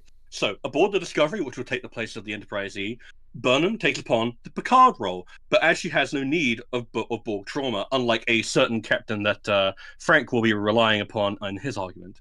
Instead, her story arc is fueled by her remorse at letting Starfleet and her captain down during the Battle of the Binary Stars. And when confronted by Lily Sloan, she breaks down over her frustration at needing to be the perfect 23rd century human Vulcan, always needing to live up to Sarek's standards, to her own standards, even as she struggles to hold herself together. Recognizing this trauma in herself as a veteran of a traumatic event like the Third World War, Lily gets through to Burnham by appealing to her Vulcan heritage, specifically by asking who the species they'll meet during first contact is and why they're so important. And I would like to point out that at the very end of the film, you will see the T'Plana Hath will land, and out will walk Solkar, who is, as most nerds will know, Spock's ancestor, and he will, of course, be played by Ethan Peck. Paul Stamets will take up the role of Data with his bioengineered relationship with the tardigrade, capturing the Borg Queen's interest. But in my version of events, it won't be a queen, because guess what? The Borg Queen devalues the concept of the Borg. Instead, you will have a partially assimilated Hugh Culber to deal with. Ash Tyler takes up Worf's role in the plot, acting as Burnham's morality anchor, appealing to her better nature, since it's what he fell in love with. But due to the distance that is built over them, but as a result of the events of Season 1, he can't get through to her like Lily can. Saru will take up the role of Dr. Crusher, but here he leads the initial attack on engineering, uses his post-Bahari strength to brutalize his drones and showcase his new fearlessness. And now we move over to the B story, which is why I'm particularly proud. So, down on Earth, Christopher Pike takes up Commander Riker's role, while Tilly takes up Troy's, with Tilly getting rip-roaring drunk with Cochrane. But while Riker's appeals to Cochrane's better nature were fueled by a relative self-interest and a philosophical appeal to the man's want for humanity to succeed, Pike instead empathizes with Cochrane about the weight of history and confides with him about the future he's glimpsed for himself on Boreth. The two bond over the crushing nature of becoming the men they're expected to be, and they share a handshake as they agree to meet their destinies with their chin up and their head held high. Jet Reno, of course, takes up Geordie's role in the story, but instead of blurting out the events of the future because of emotional incontinence, she's as blunt as ever. And while she respects Cochrane on an intellectual level, personally, she finds him to be kind of an asshole, especially since he keeps on hitting on her and not getting the hint. I find that if you take this as a measured whole, you will see that while this has some of the same plot structure and beats as First Contact, it is on the whole a different take on the structure of it, and more in keeping with the themes of the creation of the Federation, with the characters being closer to that initial event and having a personal stake in it rather than a historical one. And while my esteemed colleague may try and appeal to, pithy things such as Borg trauma, I feel like you'd have to be an idiot not to see that this is a mere retread, a repeat, a nostalgic reboot done without love, without affection, a mere redo. of the original TNG cast take on the same events.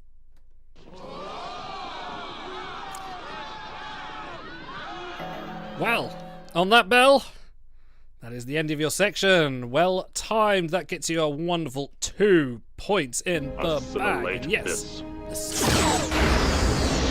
I would clap you if I had hands, but I left them on a planet exploring on their own. Frank, please give us your opening statements. You have a Q Continuum styled 5 minutes beginning now. Bravo, stars, bravo. One thing you didn't count on is that Frank never prepares. I forgot Ben Sisko had Borg trauma till you said it. Thanks for the freebie. Now, ladies and gentlemen, let me tell you... Thank you for walking into my trap. Haha. Let me tell you why Deep Space Nine... Okay, sit it down. Sorry. Please carry on. Deep Space Nine... Thank you, Your Honor. Deep Space Nine makes the most sense. Now, let me paint a picture for you. Close your eyes and just imagine a beautiful field of stars. Not this stars, different stars. The year is 2373. The starship Defiant, on its way to Earth, packed to the gills with various crew members because there's a special reception on Earth for members of DS9 for their contributions to the ongoing peace structures of several races, and they're being honored by what I am sure are several bad admirals somewhere on Earth that will eventually turn on them. And in the parts, various too, in the normal First Contact movie that you are all used to, that everyone hates because it's not really a good movie. Captain Sisko, of course, will be playing the role of Captain Picard, but unlike my colleague who only had an A and B story, we're going to have an A, a B, a C, a D, and an E plot story. And Captain Sisko is going to be off once they're in the past, playing a game of cat and mouse with the Borg Queen. He and she are going to kind of be off doing their own thing. That's going to be their own plot thing. He's not going to be centralized to the story of First Contact, because really when you break it down, the story of First Contact is humanity rising up from the ashes of the Third World War when Earth was just at its absolute lowest, and a drunken Montana and his friends trying to find the courage to get aboard a rickety missile and launch into space and break the warp barrier for the first time, showing humanity what they are actually truly capable of at their worst moments. And also some Vulcans flying by that are like, oh, hey, nice to meet you. So that's going to be the main focus of our story, is Earth at its lowest and coming up. And the Star Trek characters are just going to kind of play background to it instead of them being the focus, and the Earth characters and actual First Contact playing a secondary role. So Sisko and Borg Queen, they're going to be off doing their own thing. We'll cover that later. You're going to be focused on the other members of the Defiant that are there with us. Worf, who will be playing the part of Worf from First Contact. How original. I know. Also, Your Honor, I was to believe that I was not to be interrupted in this way. That is so very true. please... No, you are fine. Yeah, I'll dock a point for that one. Thank you, This Your is an Honor. equitable court. We will, please...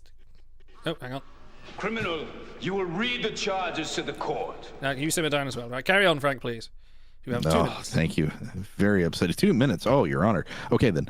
So the driving the con of the Defiant, of course, is Helmsman Wyatt, as he is. He will be playing the part of Hawk, who will get assimilated. We'll get to that later.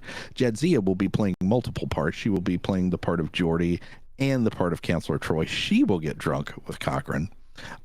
Your main engineering people, of course, Rom and Miles O'Brien, who will help facilitate fixing the Phoenix and fixing the Defiant, who will be in shambles from the Battle of Sector 001 to get it back through the time vortex at the end.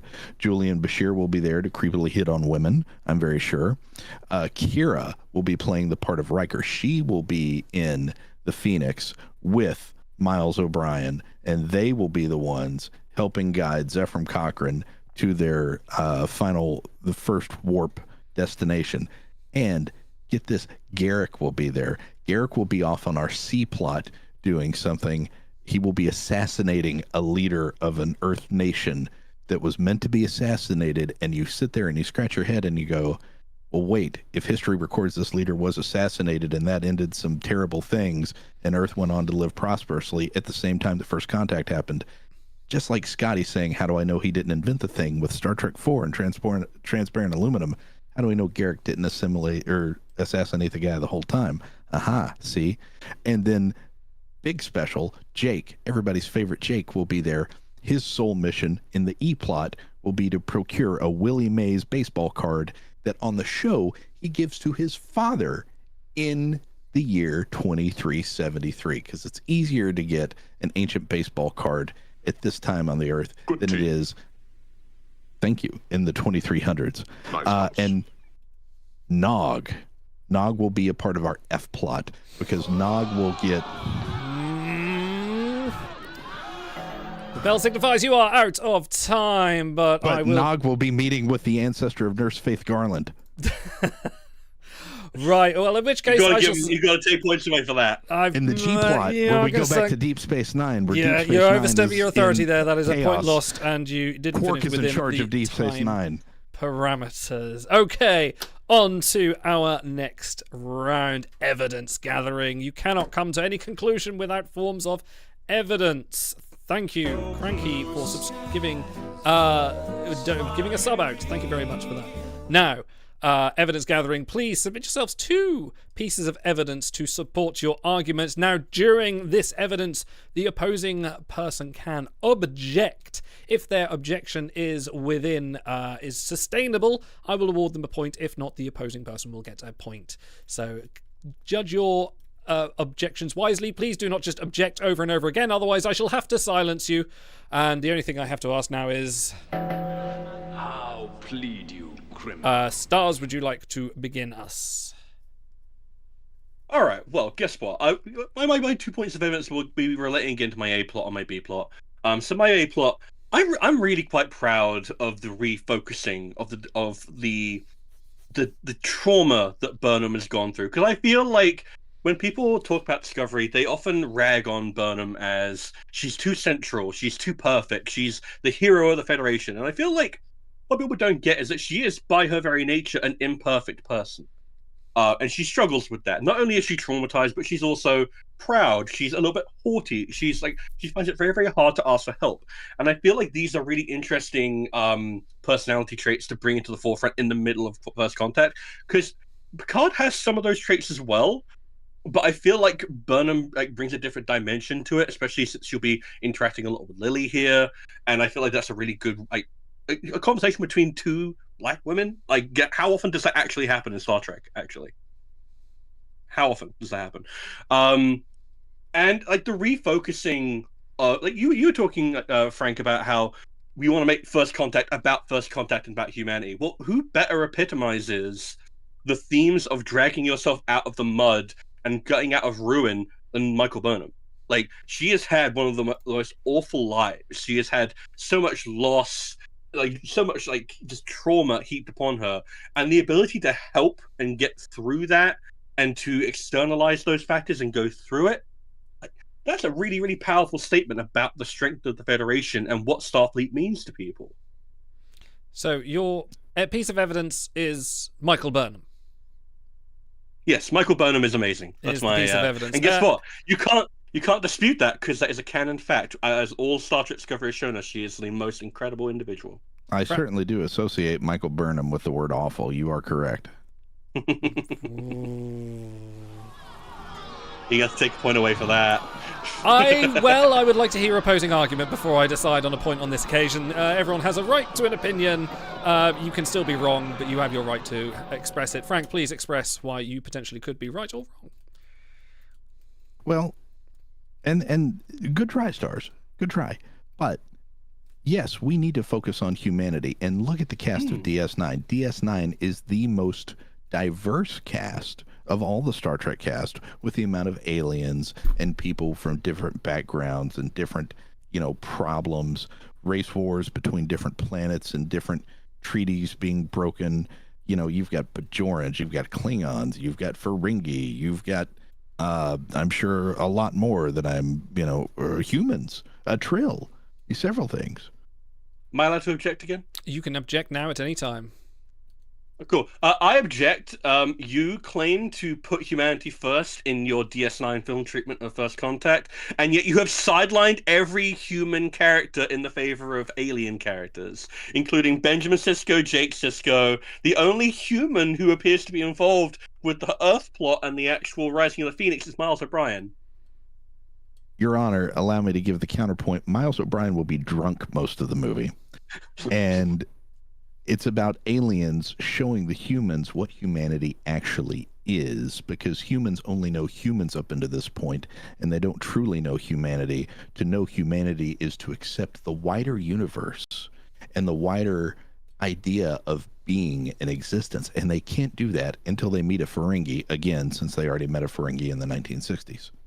Sorry, John Frederick Paxson was calling me. I didn't hear your entire argument there. That's a point for stars. Frank, your first piece of evidence. This is an equitable court. I will have no... Right. Get to your feet, criminals! Frank, your first piece of evidence.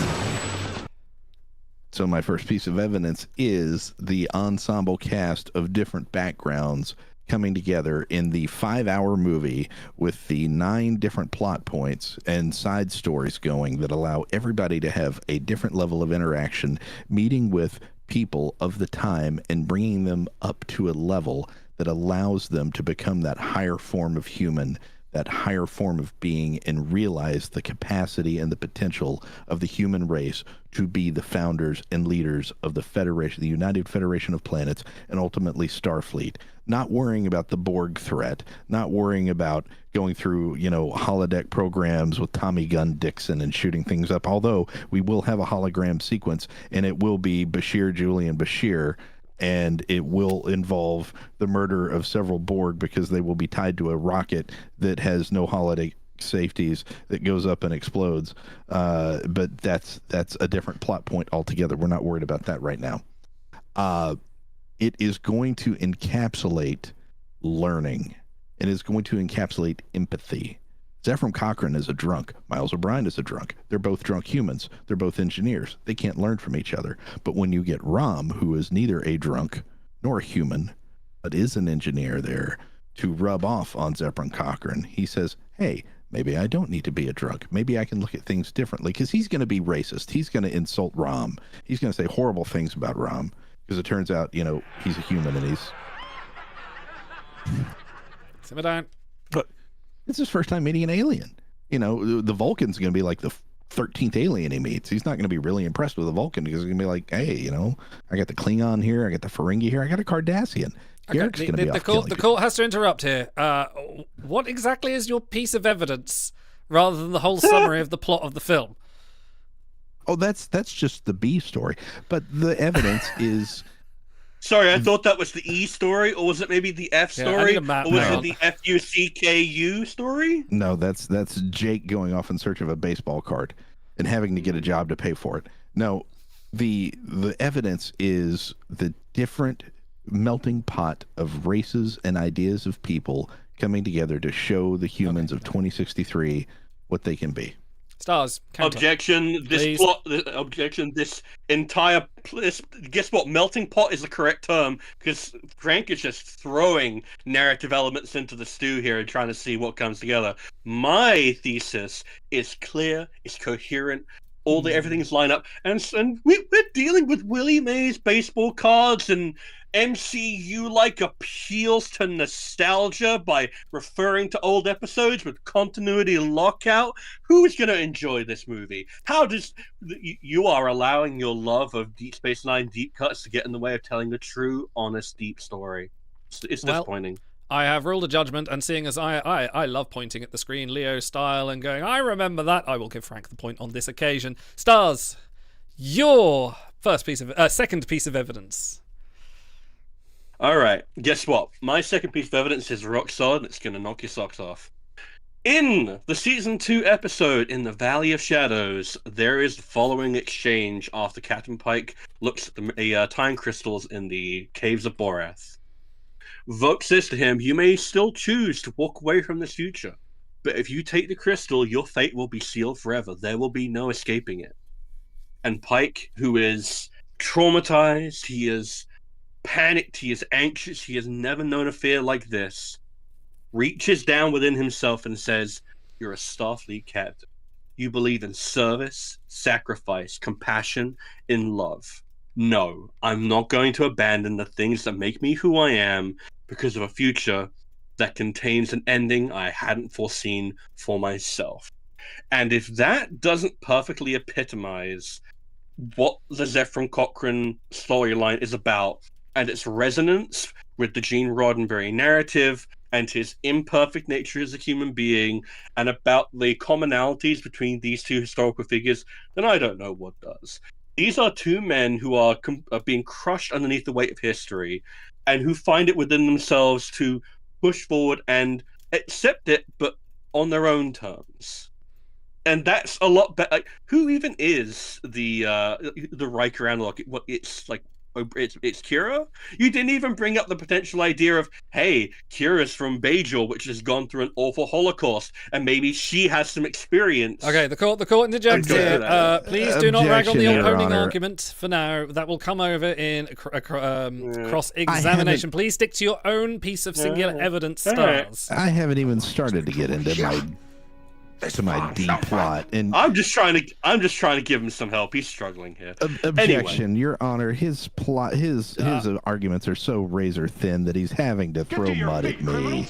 I will have order in this court, please. The two of you fix your squabbling, or I will deduct points from the both of you. Stars, please iterate very simply. What is your piece of evidence? Is it Pike's emotional journey, or what are we going for here?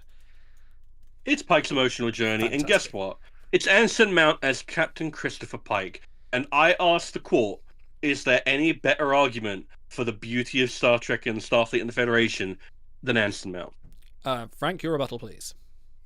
Well, so my first plot point was teaching humanity how it can grow by a wide variety cast of characters and aliens. My second plot point, unlike yours, is going to focus on the humanity of a captain who has struggles and has to grow from it. You're going to see humanity grow from a different perspective. And that is one Captain Benjamin Lafayette Sisko, who has a history with the Borg, who lost his wife and so many people at the Battle of Wolf 359. Now having to go back in time when they were on their way to a fabulous reception. They were going to have, like, you know, banquet chicken, I'm sure, and it was going to be very boring. And Objection! The food at the reception is not pertinent to this argument. I will allow that objection. Please carry on. I am showing that Earth has not grown beyond serving banquet chicken. Imagine what they can serve in the future, knowing that so many other possibilities exist. This is how dire Earth is. They just had World War III, and you go and it's banquet chicken. Anyway, I'm going to carry on. I'm going to ignore this. The point goes to Stars. Anyway, let's move on to cross-examination. Oh, wait, no, you have one more piece of evidence, don't you? Please, Frank, your final piece of evidence.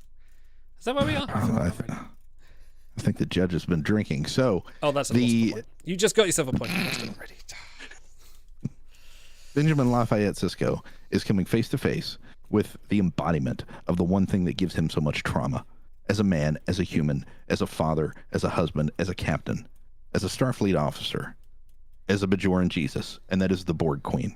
And they will have a cross-movie fight going on, battle of wits, not physical battle, until the very end, where the Benjamin Sisko realizes that all that hatred is making him a terrible person, much like humanity. All the hatred of the 2060s and even today and the World War, all that hatred did nothing. He has to rise above it. So in the finale of the moment where he realizes, I have to let my hate go, I also have to entrap the Borg Queen, where we're both somehow tied to the warp core, and the warp core gets ejected out.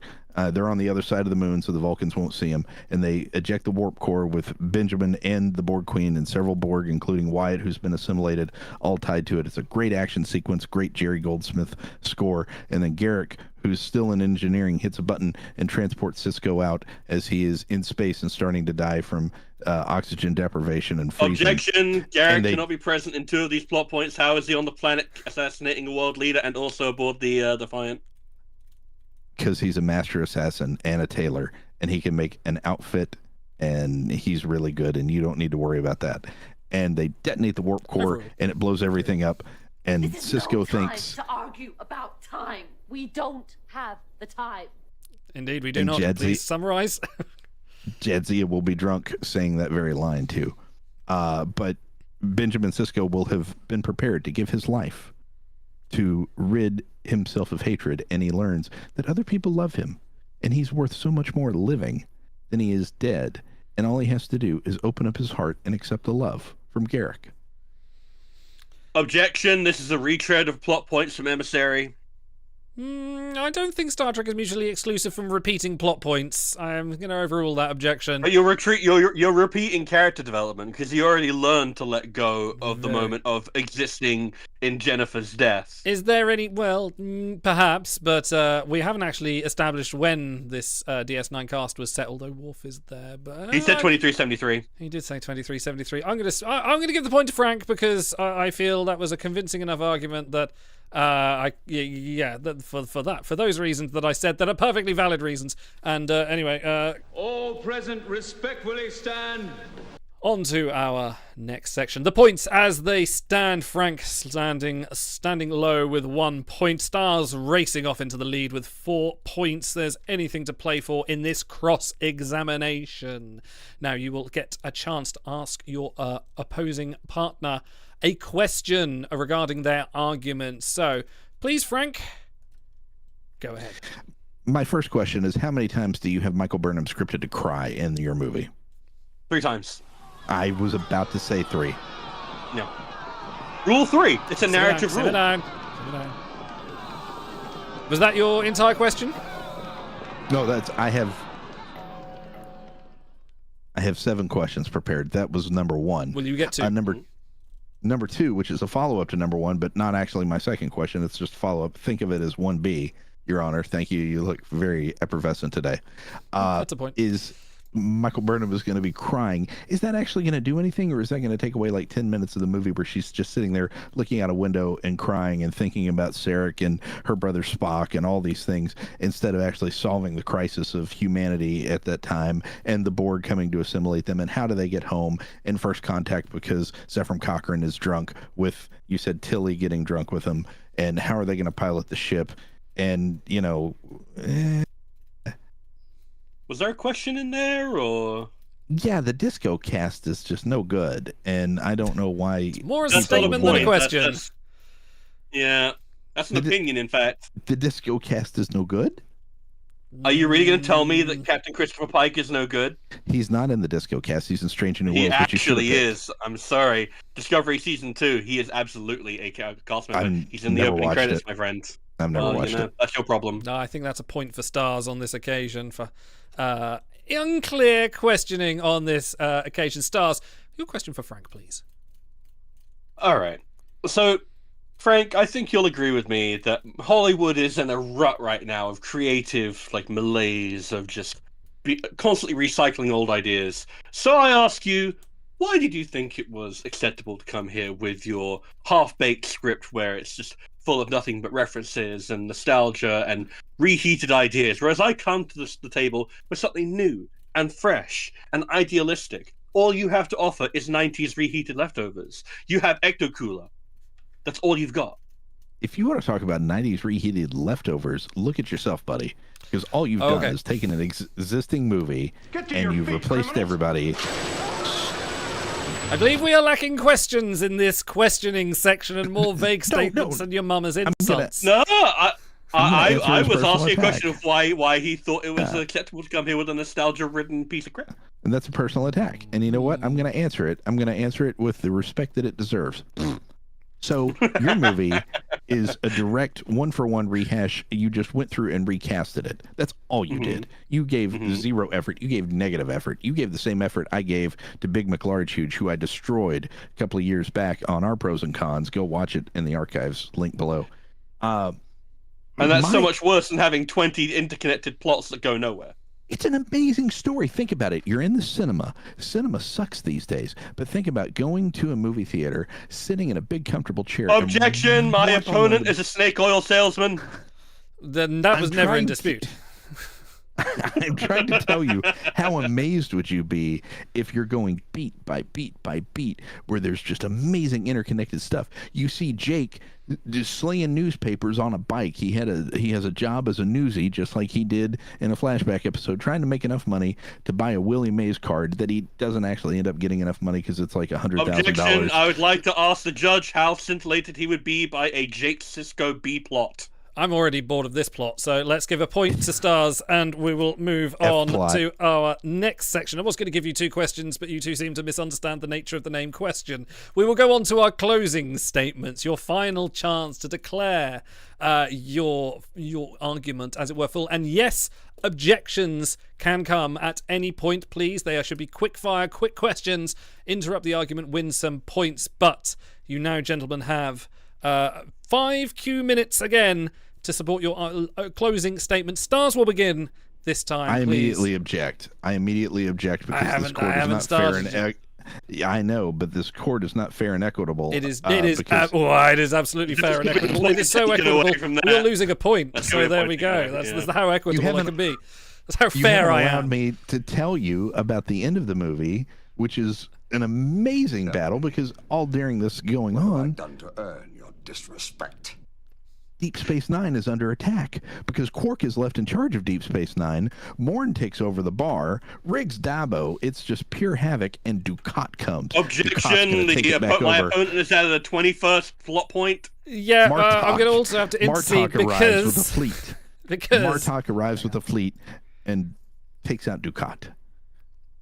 Let me just mute Frank. Anyway, no, Stars, please go ahead and start your argument. You're not actually muted, Frank. Now, here's the thing. Star Trek Discovery, you would think it is named because it's all about discovering outer space and the wonders of the cosmos, and to a degree it is. But it's actually getting at a point that is been about Star Trek ever since the 1960s, which is that it's about discovery of our inner selves and our better nature. And I really do have to ask, is there another cast that doesn't have to rely on easy plot hooks or nostalgia to more perfectly replicate but also enhance the themes of the original? Objection! A plot. Is there a cast that doesn't have to rely on it? Discovery's whole thing is we have this magic spore drive you've never heard of, powered by mushrooms and little floating things, and we can go anywhere in the universe and through time. Yeah. Counter objection. Guess what? This fixes the plot hole with First Contact of how they managed to get back to the future. They just reopen the tachyon portal, the vortex. Oh yeah, that old trick that they can just do without a deflector dish. Point to Frank. Please carry on, Stars. Thank you. Anyway, guess what? People don't give Star Trek Discovery a fair shake, and I feel like it deserves a chance. It deserves a chance to show on the big screen. And guess what? I would also like to point out a point that Shai actually brings up. The only Academy Award winner in these shows is on Discovery. We have a caliber of actor on Discovery. Guess what? Not even TNG can play. But, you know. I'd also like to just rag on Frank for having Benjamin Lafayette Sisko, one of the best characters in all of Star Trek, and sidelining him into a cat and mouse plot with the Borg Queen. And not making him central to the narrative. How many actual plot? How many words have you dedicated to Benjamin Sisko in this entire plot? Please stick to your own closing statement, please. You had your chance to rag on, Frank, and you took it to due course. It's just so easy. Please carry on with your statement. You have 1 Q minute remaining. The Borg Queen is not the big bad of my movie. It's assimilated Wyatt. Wow. 1 minute remaining. Well. Guess what? Discovery, First Contact, they are a marriage made in heaven. They carry on the themes of one another. They are all about the centrality of the Federation, its ideals, and the idea of becoming a better person. And I honestly don't think that DS9, while it's an amazing show, has quite the same driving force. It's more about an exploration of politics in the future, not about where we get to that future, which is what Discovery and First Contact are all about. Thank you. I conclude my statement. A marriage made for divorce. Point view, Stars. Frank, your closing statement begins now. Imagine yourself. The point of this whole argument is what cast would make a better movie, and no movie theater would be more packed than mine with a cast from Deep Space Nine.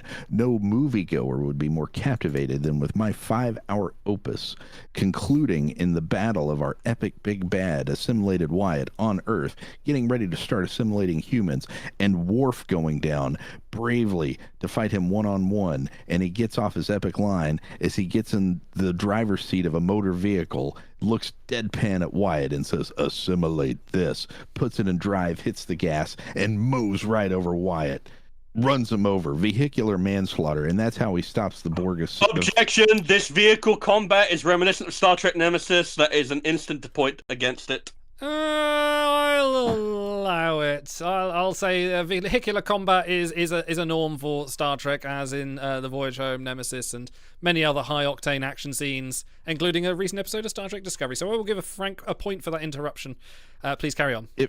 If I wanted them to do battle on a deflector dish, I would have just made first contact with the Next Generation crew or with the Discovery crew like you're going to do. No, I'm trying to do it differently. I'm trying to give everybody a different beat but do the same things. And this is Worf's big moment where he realizes he can save the Earth, and he is an action hero. He one day can be captain, although I think he blows up the Enterprise E when he does that. But that's neither here nor there.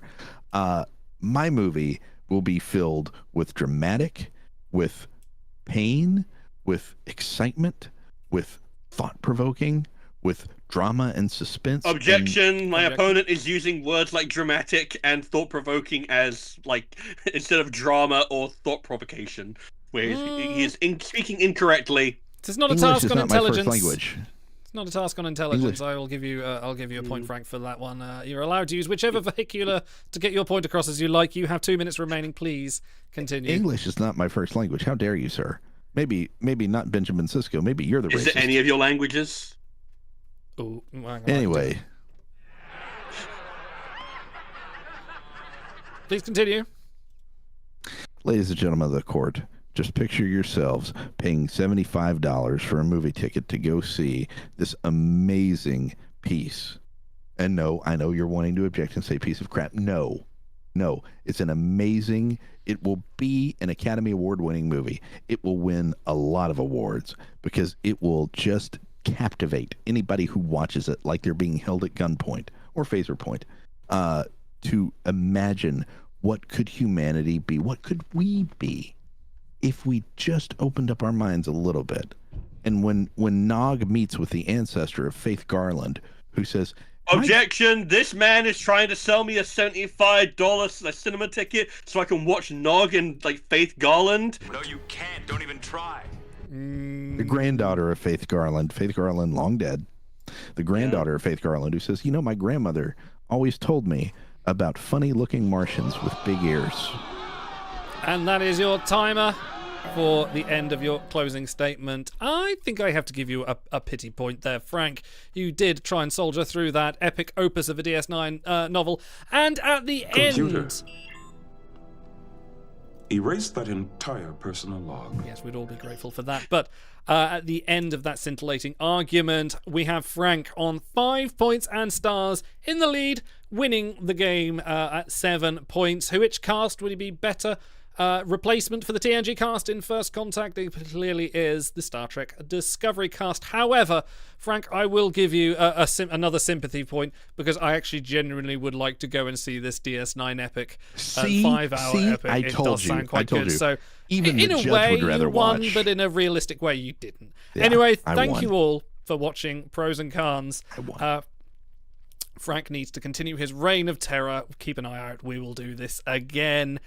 We'll go back to the show. أنا الخبز هذا مش موجود عندنا في الشمال. الخبز هذا تم نزوحنا عشان طعم الأولاد. أنا اللي زيي كنت أدبر حالي في معلبات، أدبر حالي في أي إشي. لما الأطفال عندي جاعوا، إحنا قعدنا غادة بالأشهر ما نلاقيش الطحين، والحرب هذه خلتنا نضطر إن إحنا ننزح. كنت خايف في الطريق إن أخسر واحد من الأولاد. كنت خايف إن أنا يصير في إشي ولا ضلهم لحالهم. الحمد لله رب العالمين وصلت على المنطقة هذه ارتحت. والله لما شفت الخبز شفت الأكل حسيت بالأمان. أنا طلعت فيهم عشان الأكل. لما والله لو في أكل في الشمال لضليت. غادة معاناة الله كلهم معين. وأهل الشمال قاعدين بنزحوا شوي شوي، هم خافوا يطلعوا إنهم يموتوا في الطريق. غادة الجوع أكلنا. And yes, we are here tonight to support the World Central Kitchen. Please, you can see the link below, bit.ly/TrekTime24 to support feeding people in war-torn areas. Please, even if you can't give anything, please watch, send a link to friends you know, let them know, and we'll see what we can raise for supporting people who just need food, just need a day's food. But yeah. Anyway, we just finished pros and cons. I need to update the thing now. So my thoughts. big takeaway, from your pros and cons. First off, right off the top, Idle apparently thinks that Star Trek doesn't have alternate universes and multiverses. No, hey, I had nothing to do with this. This was Q. What are you talking about? Idle Q does, Idle Q. That's exactly. Idle It's a Q. completely different person. Q Idle. My second takeaway is that Frank somehow thinks Discovery doesn't have enough diversity. Like, is that the complaint anyone ever has about Star Trek Discovery? Anyway, those are just a couple of my thoughts. A handful of donations have come in. Force Ghost, who says, thanks for all you guys do. He got the game for free and then he donated. So what a great use of his money. What a man. Good From man. Cranky's Fanboy, in support of nerdy Northerners, good choice of charity. A donation from Ran Aaron, who says, can't watch live today, but still supporting the cause. Thanks for another year of great content. Thank you, Ran Aaron. Thank you very much. And a large donation from Marie, Best Efforts, who's been on the stream before. You're doing amazing, guys. Much love to you all. Thank you, Marie. Cool. That's my best friend. Hey. I'm sorry she had to watch me destroy stars like that. I and do feel bad. another late addition right here. Another big donation from Methos, who says, "Live long and prosper." So thank you, dude. Thanks. Thank you very much. We've hit Peace two. and long life. We've hit 2 donation goals. We have hit the first one here, which is two giveaways, Euro Truck Simulator and Ticket to Ride. I'm starting the Euro Truck Simulator one now, so giveaway in chat to get in on that, and I will keep an eye out. I will do Ticket to Ride after that. But another donation goal we've got is Dan's blindfolded Super Mario Brothers 1-1 challenge, helped by us voice. So we're going to do that now. I think that makes a lot of sense. All right, let me get set up. It'll take a moment. All right. No worries, you do that. Our next one will be a giveaway, a physical giveaway, courtesy of the wonderful, amazing Frank, a hardcover technical manual and a signed photo of Ethan Phillips for your amazing win, which you can get. Awesome. Hey, Ethan Phillips. You know is what? a great I need guy. to win that giveaway so that I can win something and beat Frank at his own game. We'll be doing that if we hit $700. So please, if you can give, if you can't, tell someone who can, or just watch us and promote. So yeah, fantastic. Yes, exclamation mark giveaway to enter the giveaway, which should be ending in 4 minutes for the first one for Euro Truck Simulator. And again, I will redeem these after the show. But we will move on to Dan. Let me do this. Oh no, that's auto. While Dan's getting in position, how would you have weighed on that argument, auto? It got a little personal for my taste, so I probably would have thrown the case out and said, "Come back when you can reason like adults." He was being very personal as attacks with me. Charity. He's being very rude. I think someone needs to grow some thicker skin. Were you, Frank, one storyline for every iteration of the Enterprise that exists? Like 1701 to 1701G? Was that the idea? I mean, here's the deal. All right, think about it. You're going back in time with a cast that sits on a space station across the galaxy stationary. So they should be the last people to go back in time. But they just happen to be, what a coincidence, headed to Earth, and then a Borg cube shows up, and it's a huge battle, and they're going to be lost in, like, the Defiance and shambles, and Worf's like, ramming speed, and Sisko's like, let me think about it. And then Wyatt's like, hey, wait, more ships are coming. We just need to buy them time. Look, they're going through a vortex. And Sisko's like, follow them. Yeah, we'll ram them there. And they go to do ramming speed, and then they just go to Earth. And then it's like, what are we doing here? And, you know, some people like Garrick are like, ooh, excellent. I can open up a tailoring shop and make a lot of money. Jake's like, sweet, I can get my dad a baseball card. Like, okay. All right, I'm cutting this off. This is an equitable court. Let's watch Dan play some Super Mario Brothers. Exactly. Plus, they had a bunch of time travel episodes. All right, folks, am I audible? You are audible. We can hear you. You are audible. All right, so I'm going to need your help here. So I am not a blindfolded speedrunner. And I haven't been playing a whole lot of Super Mario Brothers original lately. So as we play through, I'm going to turn on the audio. I could probably make it through World 1-1, and then maybe we'll see if we get through the second one underground too. I'll probably fall in a lot of pits though. I believe in you. We will guide your hips. Right, so let me go ahead. I'm gonna. I used to be able to do 1-1 Play it back on. All right, I'm gonna. Not the best image quality, but there we go. That will do. Okay, right. blindfold's going on. Okay, here we go. Oh, I Nice paused. blindfold. All right, here we go. So you're doing it pure from All right, audio. all right.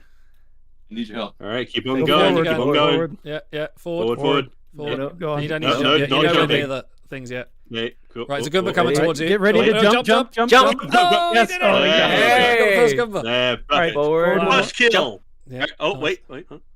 No mushroom roll? Okay. No, Might yeah, you use just mushroom. Keep on going. Keep going. Jump. Go There it is. Yeah. Stand Okay, still. move forward. Yeah, Jump. Yeah, there you go. Yeah, There you you got it. You go. got it. Nice. All right, you're nice. large. You're large and in You charge jump. now. All right. Okay, there you First go. pipe, and then the second pipe's got Goombas, right? Second So- pipe. Yeah. Yeah. You got a Jump. Goomba below you. Watch out for him. Just All keep right, jumping. We'll tell you when you got them. And jump.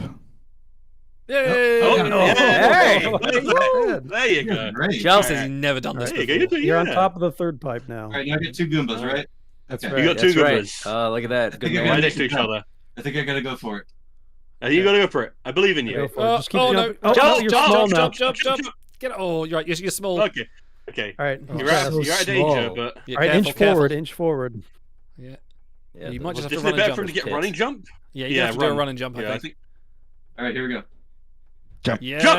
Oh, you made it. Oh, You nice. made it. Right. Good. Ooh, Oh, right. stop. So you got the gap Right. coming up, but you got two You got another Goombas behind jump. you. Another run and jump. Oh, no, he's dead. Oh. Blah, blah, blah, blah, blah. Do you do one more life? All right, one more try. Oh, yeah. Once more. Once If more. I start Come on, we coming can do from this. or at the Wait, you beginning? start from here? Yeah, you're starting right No, there. no. Oh, wow. You're right I where you didn't know were. they had checkpoints in No, this I didn't game. know they had checkpoints. Run and jump. Run and jump. It's for the NES Classic Mini. Yeah, It run has and save jump. Oh, states. okay, cool. Okay. No, you don't talk about Oh. The two You Goombas ran right came. to the Goombas. Yeah. Yeah. Okay. Oh, Evans, well done for winning All your right, truck. I'll start the next one. Okay. All right, Run you in gotta and jump. run- and then immediately jump again. Yeah, jump again. There you go. and- Oh, oh, perfect. careful. Oh, go, Jump. jump. Oh, Oh. the turtle got you. Is that it? Right, take it. Yeah, in. game over. I think I can do it with audio cues only. So let me try. So we need to shut up. Okay. is what you're Okay, saying. we'll be quiet. We'll be Yeah. quiet. Yeah. Okay, let's see. Yeah, let's Listen see, to your let's see. audio cues. I will be describing for you the plot of my movie. Oh. Oh, God. Look within yourself, Dan. Dan. Do you see? There you go. Oh, jump. Feel the control. Oh, God. So, Idle, if you could clarify for the viewers, do they need to type for giveaway in Twitch chat, or is that working as well? Sorry, on that will YouTube? be in Twitch chat that you need to do that. Okay. So if you guys are watching on YouTube, you'll have to head over to our Twitch. Twitch.tv, yes. Twitch.tv/Trek Time, one word, if you want to join in the giveaways. Yeah, so giveaways just start. I love that this is happening. I love that this is happening on Twitch. A video of him, of his TV in the background. Oh, hang on. Oh, well done. Ooh. All right, yo, Oh, I believe in you. Oh, oh my God, you're much better when You we're should have not said it, Stars. talking. We don't really believe in him. Come on. All right, one more try from the beginning, and then I'll give up if it doesn't happen. Okay. Now just imagine, okay, as you're playing your game, listening for audio cues, remember your favorite movie, Back to the Future 3, when Marty McFly meets his ancient ancestors from the Old West, Seamus McFly. Okay. Yeah, does Same- Seamus McFly have a Willie Mays baseball card? No, but the same thing's going to happen with Miles. Miles meets his ancestors. Oh, On look at that double Yes. Goomba kill. Well done. And they all get drunk together, and they together come up with a solution for an engineering problem that Miles himself could not do because his ancestor is actually an engineer at an unnamed airplane manufacturer that may or may not be in the news right now for killing off its employees. Oh, he got to the coin room. The secret area, yeah. Wow. I think we're Very gonna nice. make it. Frank, what the hell are you talking about, by the way? And that's where Garrick comes in, because Garrick assassinates the leader of this company, who's actually evil. I made it. Guys, Oh my God. Oh my God. Yeah, look at this man. Look at this. Wow. Wow. Very nice. Congratulations. All right. All He did it for the needed- children. Very If that's All not he worth needed your was- money, I don't know what Absolutely. Come on, for the guys. children. You've got to throw some money for that. He just needed the narration of the plot of Deep Space Nine First Contact, and that propelled him to Right. finish it as quickly as possible so he could take off the blindfold and leave. Donate for Dan. Donate for Dan. Wow. Incredible. Yeah. That is incredible. Well done, Dan. We could play some Pictionary. On the bookshelf here. Should we play some Pictionary? Ooh, this will be fun. I like Pictionary. Okay, link is up in show chat, so you guys join, and then I'll throw it in a Twitch chat, and folks can join there if they like. And I will get it set up on the screen, which should be on here. Oh, look at that. Beautiful. It works straight away. Incredible. Okay, that's me. So, chat, you are going to see prompts that I get on screen, so please don't give them away in the chat. Otherwise, well, try and guess along if you can to the other ones. But I will be here. We're playing Pictionary. I'm just very quickly going to go to the toilet. I will be back momentarily while everyone's getting in.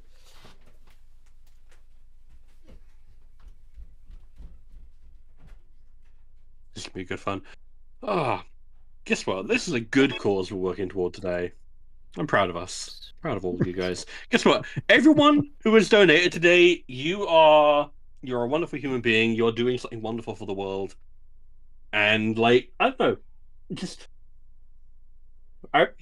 was when you mentioned World Central Kitchen. I saw the news about the whole Gaza thing, and I was just like, 67 people just killed, and they went right back to work afterwards.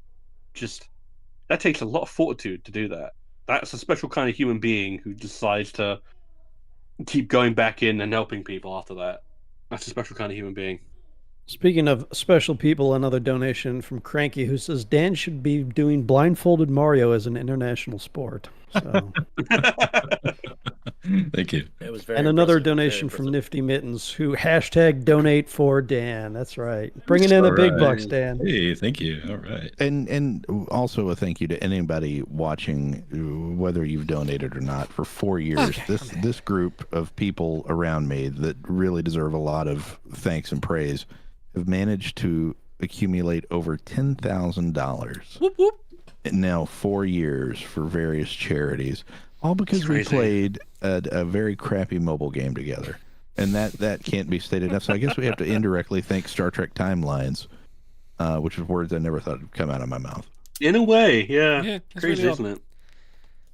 They have supported Okay, I'm going to pop the link in chat one more time. Go ahead and join, guys. We've got lots of room. Yep. Any amount of people can play. Yeah, we got 8 people we can play, and we'll be starting out with Star Trek words and phrases only. So, Cake is Eternal. If you are not on our Discord, pop on our Discord and send me a message, and I will get you the code when we're finished here. If you're not already in our Discord. Anyway, so who are we waiting for? I'm in, Auto's in. Who's Shyporn? Well, I know who Shyporn is, but who's died? Who's Shyporn? Really? Who's Shyporn is Frank. Really? Wow. I'm right here. All right, we'll go ahead and start, and we'll play more rounds. You look familiar. Are you an actor, sir? Let me shrink this down. Early. All right, Shy, you're up first. I'd like to cast you in my movie if you're interested. Shit. Sorry. What am I doing here? You're choosing a word, apparently. Oh. There we go. Right. 8 and 5. Frank's in. Nice. This is a Star Trek related thing. Oh yeah, we have to type it, don't we?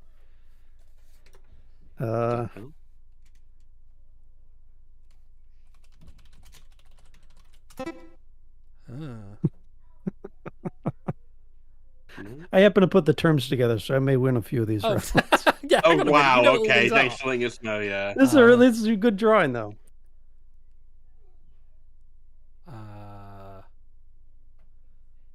What's he holding? Oh. No? 5 seconds. Oh. No. Yes. Frank got it, but he was too wordy. Oh, Benjamin Sisko, right? Okay. Pointing Cisco, yeah. It's enemy lines. Enemy that was Cisco, really yeah. good. That was really good. Okay. Cranky's in. Banana. No, not quite. Yeah, this is supposed to be Star Trek, so. Yeah. 5 letters.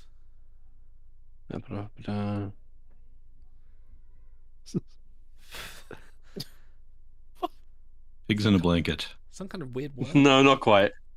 Muad'Dib. No, it's good. It's good. Huh? Oh. Ah. No? What? That was very, very well done. Yeah, I got it. Yeah. There you go. Very well done. And we're all just extremely dense. Wait, so do we figure out who Dirt is? I don't know. Just someone from the chat, huh? Okay. By the way, if you're playing this and you want to join us on call, say something in chat and we'll squeeze you in. The word was visor. I get to choose one now. Okay. Ooh, Nifty's in. Nifty's in. Don't look at chat, Nifty. You know what this is. Okay. What is this? Oh, this is terrible.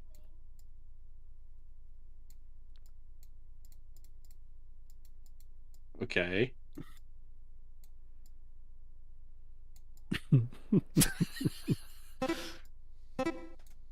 there you go. Yeah, that's not bad. That's good actually. Yeah, that's good. That's good.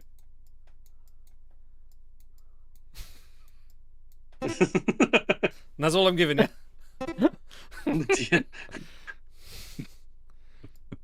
Why does he have Viking horns? Is what I want to know. You can't talk while you're drawing. Oh, sorry. That's breaking the rules. Vulcans love Wagner. Oh, is that the rule we're going with now? Yeah, you can't give verbal hints. Come on. Shocker. Shocker. I'll chase you to the ends of the earth. Vulcan shock. Oh God, this sucks. Oh, All right. God, this sucks. Visor.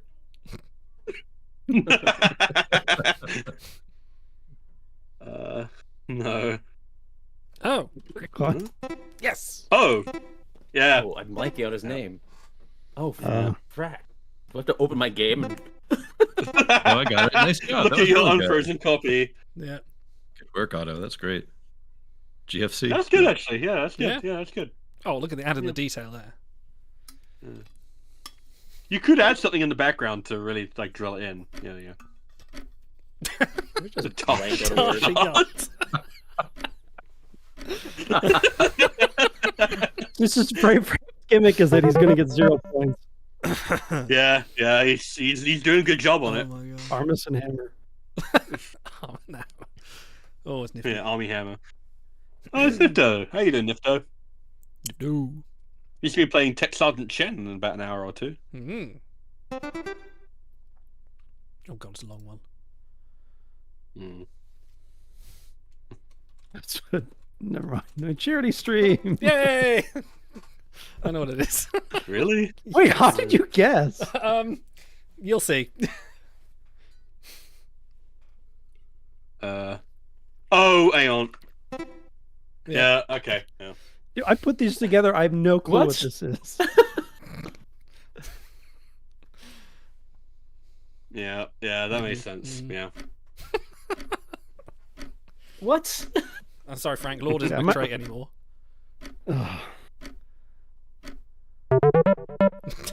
Wait. Oh.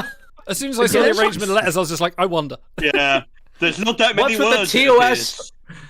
Oh, What's with the man. TOS uniform? Okay, stop picking Benjamin Sisko, please. Always pick Ooh, Benjamin. got colour. Oh, purple. Oh. Yes. I've never seen a purple one though. Oh, I know why he's doing it because of the TAS episode. Mm.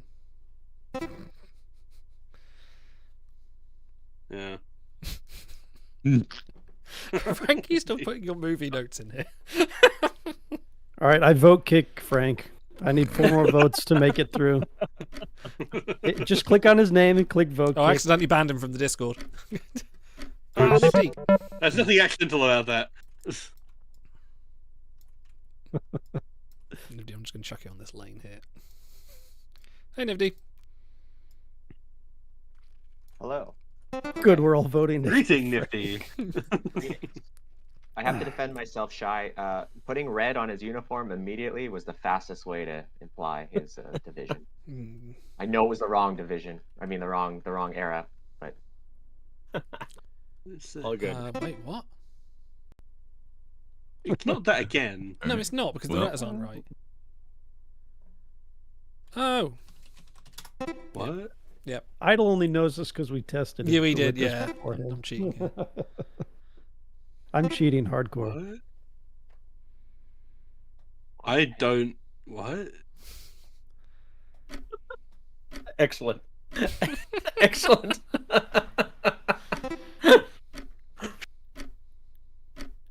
What? Oh, okay. Fair enough. Yeah, I You know how it I makes didn't, yeah.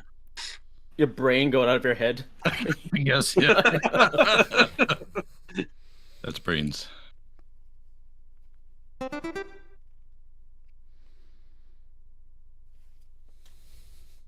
All right. Oh, jeez. Okay. A Tucker tank top. Decontamination gel. The hell?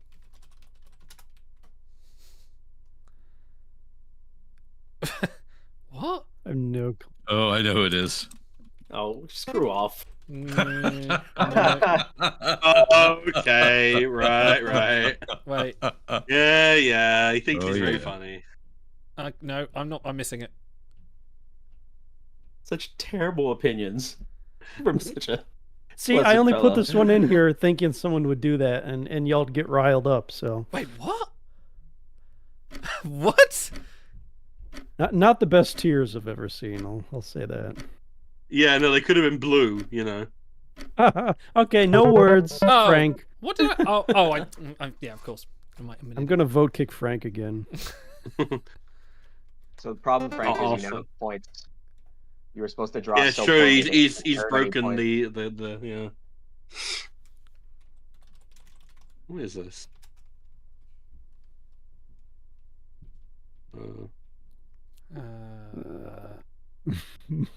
What? What is this? Oh. Oh. Huh? Yeah. Okay. That's not bad. That's not bad. I'm just trying. This looks like one of those. This looks like one of those infinite energy machines, you know, where like the fan is blowing on the boat. Perpetual motion. Yeah. I thought it was a saucer separating. And this I thought it was the NX-01 for a bit. Oh. Oh. There we go. Right. Yeah. The angle's got it for me. Yeah. Sorry, that's the best I could do. Ooh. Okay. Yeah, I can do this. Oh, okay. Stars is dirt. I just now figured that out. Pizza pie.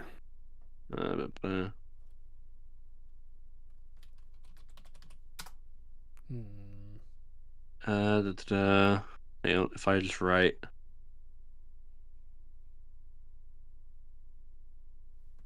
Whoa. Words aren't allowed. What is this? Wait, It's what's going on? dictionary.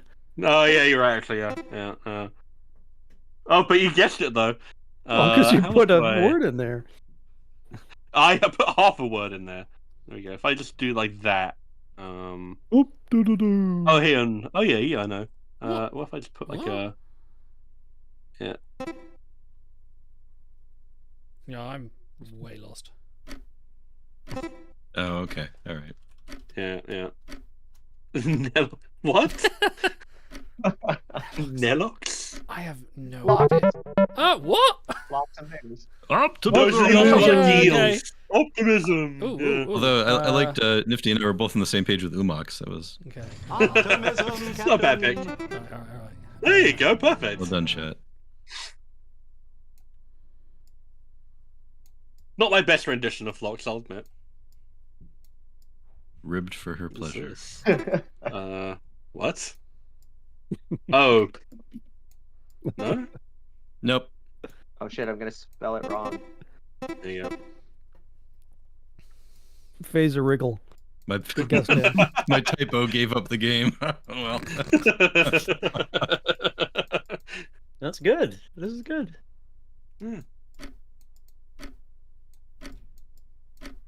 Guns are cool. Stop writing words. Frank knows he just wants to waste everyone's time. And vacuum. And vacuum. Oh God. Just go. Oh, God. That would be... Oh, I'm excited. It's always a good sign when he says that. Oh. Yeah. Hmm? Yeah. That's easy. That's a good one. Oh, I got it. All right, nice job. Very good. Yeah, I like that. You're using all the colors. Yeah. Doctor Who. I'm so dense here. Nakuti Gatwa. We're flushing this stream down the toilet. Is what this is. Did you see the video where Nshuti realized he'd been mispronouncing his own name? Yeah. For Until he was 26 26, yeah. his mom had to yell at him. A wormhole! I was putting black hole, you twat. Rage horn. Da, da, da, da, da, da, da, da. Give me some French horns. French horn.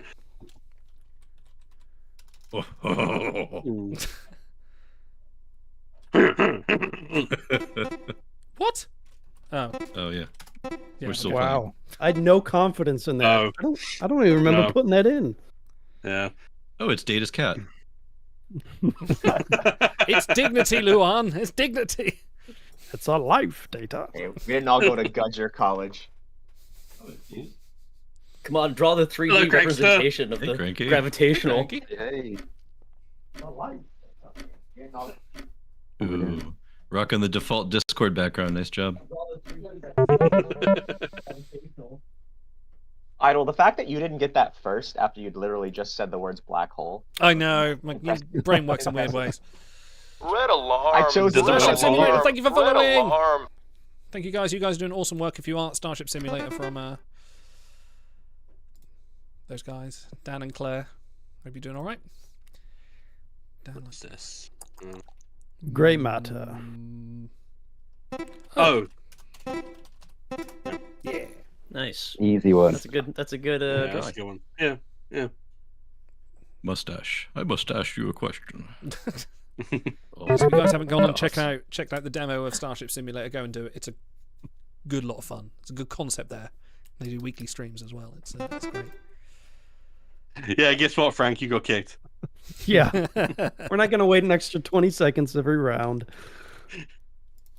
Oh, Oh, yeah! Oh, what are they? What are they called? no, that's not right. Oh, that's it. If I said illusion of a horse named Tango. That looks like the mushroom guy from Dan's Super Oh Mario yeah, World. I've got mushroom retainers on the mind. Yeah. Sorry, Tim. Oh, yeah. Illusions of a horse named Tango. That's still my favourite one. The very first Tellusion. one. I did the It's same thing. great, isn't it? Yeah, Tellusion, illusions Have of a it in horse there. named Tango. That's so good. I'll never top shit. it. God. Although I like the one for the DS9 pilot, which was 24th century lemonade trays that had the little things that they go through. By the way, you can rejoin, Frank. You just can't, Oh. waste everyone's time. Wait, Again? what? No, can't be. Oh! Oh. Yep. Yeah. Oh, that was fast. Wow. Nah, That was a Nice quick job. I'm a one. slow. Thank you. I'm Thank slow you very much. open. Ooh. Okay, yeah, I can do this. There we go. Ba-ba-da-ba-ba. Let's start with, yeah. Yep.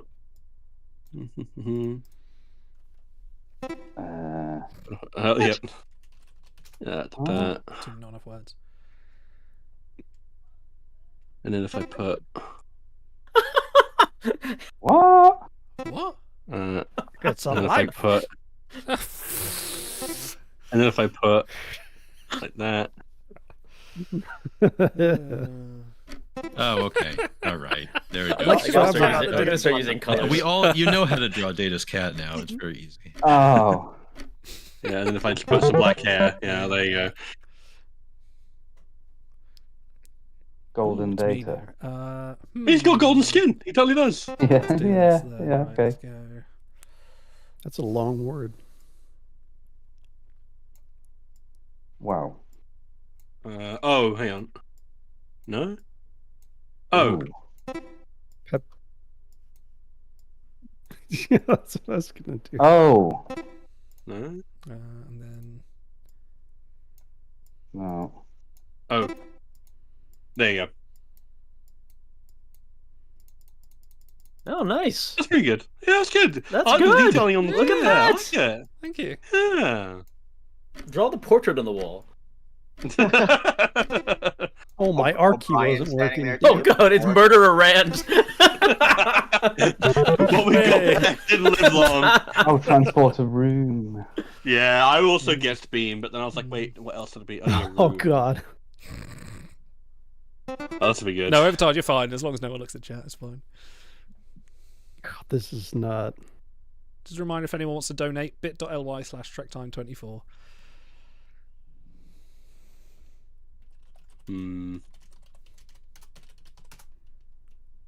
What? Oh, it's Q and Picard in bed together. Those arms are disproportionately long for that body. What is? Wait, why are we blue? Why is this blue? What? This is blue. I'm real confused. a blue. Oh room. god, no. Oh, wait, no. And I thought you were good. I thought you were doing the Gilum for a bit, but no. Okay, I don't. Should I use words here? This is. I don't know. Yeah, this is completely unclear. Oh god. I just like the drawing. You can do that. Okay. What? Oh. What? Oh. Yep. Good job on it. You know, that's what It's really hard. I couldn't make the letters work. That's you know, why it's all blue. That was very good. No, I lost. I just put it together. All right, That's let's on do you, another Idol. round. That's on you. Let's do another round. All right. Say, I did not get last, even though I joined late, so I call that a win. That's impressive. Well, yeah. Throwing the link in chat once again. Let me sort the stream later. Are we staying in the same room or is it a different room? Yeah, I think you can start in the same. You guys are already in. Do that. Frank, the governor's granted you reprieve if you want to join us. So whilst we're getting set up here, just a reminder, everyone, we are supporting the World Central Kitchen today. An amazing group of people that try and feed everyone in war-torn areas and deprived areas, anywhere there's been natural disaster or anything like that. Please go and support them at bit.ly/TrekTime24. We're aiming to raise as much money as we can, and they are in Gaza now, they are in Ukraine now. Please give generously. We have donation goals. We have giveaways still to go, including a hardcover technical manual and a signed photo from Ethan Phillips as well. So please give generously, and if you can't give generously, spread the word. Let people know we're on now and that we're trying to raise money and all that. Do we have any extra donation goals? Yeah, we've got a couple. Otto, do you want to just do them before we... Marie, I see you posting things in our group chat. I know you're around. Get in here. A donation from Pahura. Thank you very much. He says, thank you guys for everything you do. Hello to all Suncoast and friends. Whoop, whoop. Aw. Pahura, go back in the VOD. We all brought our cats on stream, so Yep. you don't want to miss that. Ooh, Cranky, that's a new view for you. Okay, we're Oh, going to that's go fine. ahead and start for cool. time constraints. We can't Nibble. hear you, Cranky, but I'm sure what you're saying is wonderful. There may be some repeats because there's only about 50 terminology, terms and phrases in here. Bibble for shizzle, it's all about Bibble. Nope. Bibble's got to choose quick. Bibble did not choose. Ooh. Oh, there we I think it chooses for you automatically. go. Okay. Yeah. Bibble as in polka dot shorts? Canadians get that reference. Oh, they left the game. Okay. No, It's Bibble. Klingon. The word's Klingon. It's Klingon. Klingart. That was close. Absolutely no. Is that Marie by any chance? Don't think so. What is this? Yeah. Oh, Deborah What? Yeah. Huh? What? Oh. Okay. That's pretty. That's all right. That's all right. I'll give it. Yeah. All right. Yeah. That's good. That's good. No, I'll I'm admit lost. to a little metagaming Oh, here. This okay. came up as one of my choices. Yeah, I got it. Yeah. Oh, we're Have I got going any audio? three-dimensional. No audio there? Yeah, the 3D Scribblio. Yeah. God Oh, damn, got jeez, lightning that's fast. last minute.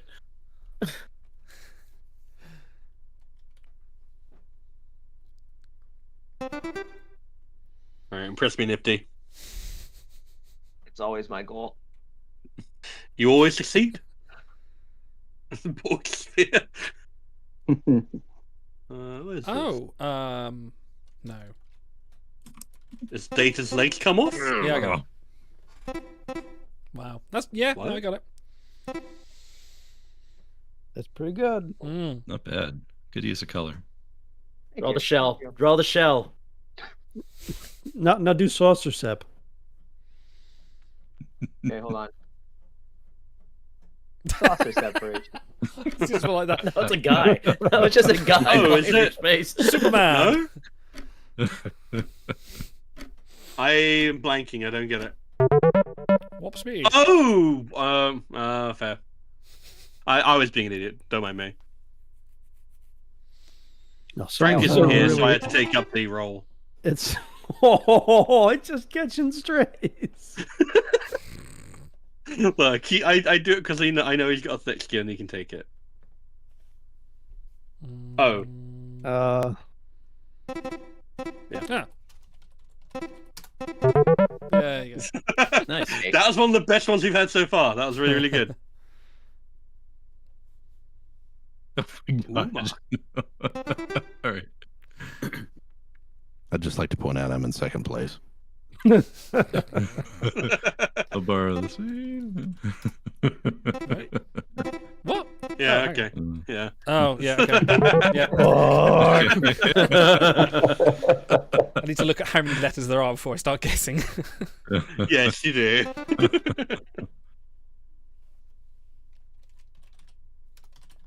Oh. Yes!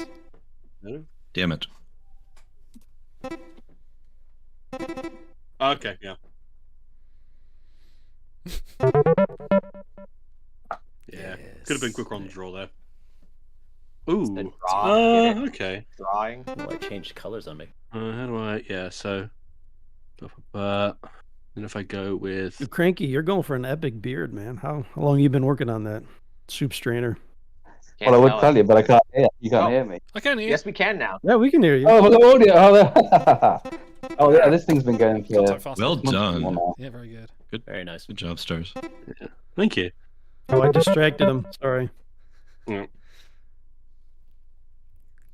Oh, here we go. I started writing Napoleon Web until I realized that was It could have been. Hang on. Ooh. Yeah, okay. That was like a type. Yeah. Woo! Dustbuster. That's a type Yeah, 2, for real. surely. It is absolutely a type 2, yeah. TNG's the one. Oh, God. Oh, yeah. That was always good. Nice. Double. Great Yeah. minds. Great minds. Okay, little green guy. Oh, yes. What? No. Nice. Yeah. nice. Oh. Okay. Oh, God. Yeah. Yeah. Terrible. He said little green guy. I was like, he's not little. Oh, go on. Go on. Go on today, not tomorrow. Go on. Because. Baby. Okay. The lemon Oh. tree. I got it. Yeah. Yeah. That's. I was like granulated speaker, like you know, like the little thing you use for measuring out things. Yeah. Dyson head. Whatever. You confused a grad. No, I can't even say it. Jointed cylinder with a granulated. Hey, guy, destroyed your lexicon. A pre-ganglionic speaker with a Oh, post-ganglionic. jeez. I put these together. I was the last one to get it. I couldn't think of the word core. I couldn't get a 4-letter word. I was like warp X. Warp what? You're spelling it with a P. You were missing certain core concepts. Ah. Aha. Core.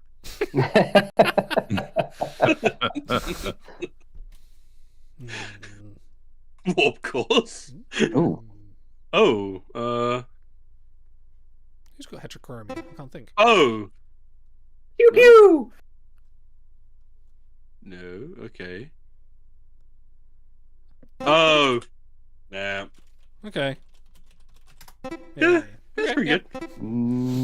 Very hard use of color. That one's hard to draw. Yeah, but the Yeah, other it's two were things we'd done recently, so I didn't want to pick those. Yeah, no, we appreciate your attention very up. We appreciate that. You could have a red laser coming out of the eye. Oh my gosh, yes. Oh, Say, yeah, okay. you can just draw. Oh, too late. We should play charades one day. Star Trek charades. Yeah, that could be fun. That could be see fun. that. Or That's a donation goal. because I believe you Yeah, guys. make my a God. donation goal exactly. Holy. What the hell? What the fuck? Faltor Pan? No, I think I know what it is. Damn it. No, maybe not. Not Oh, that no, the that's drawing's not- good, it's that I've seen this one before. Something. What? I have no recollection of this. What is this? I'm just blanking on things now. I'll just. Oh! Nice work. That's good. Yeah, no, that's actually pretty good. I love it. No. Oh yeah, you can like a drawing. I forgot that was a thing. Energy whip. Energy, Oh, oh, okay. damn. I didn't remember what it was called. Energy whip. Yeah, I thought it Jesus. was laser. Marauder Mo Energy Whip. Yeah. We've done all three of these, so I'll just I like Booters of the Cerveza Benjamin Crystal Sisko. Salesman. well done. Damn it! Oh yeah. All three Whoa, of them are so whoa! good. How is everyone getting this? Yeah. Oh, it's the same one we've already Typing. done. Yeah, we've already Yeah. done this. Yeah, it's an org cube. An org cube. My cube for orging in. I think my audio is running a little bit behind. Yeah, the stream will have a delay, so don't listen to the stream if you're on call. With No, I'm on live. I'm with you guys on Discord. Oh, how'd you change the thickness? That's what you said. Think about This the one, on a cold day. Don't change the thickness. Okay, It yeah. makes it terrible. Okay. It makes it really hard to fucking draw. Jesus. No. Oh, yes. I like how it's got the Kelvin verse proportions. Oh, it's terrible. I'm so embarrassed right now. Dude, that's Oh, kind of artistic. Like I would put Yeah. that. That's really kind of abstract neat. It's like a enterprise. minimalist What the USS Enterprise. hell? Okay, fine. I'm doing this. I'm this one. Picasso Enterprise. Up, up, up, up. Up, up, up, up. Yeah, Diaper. baby.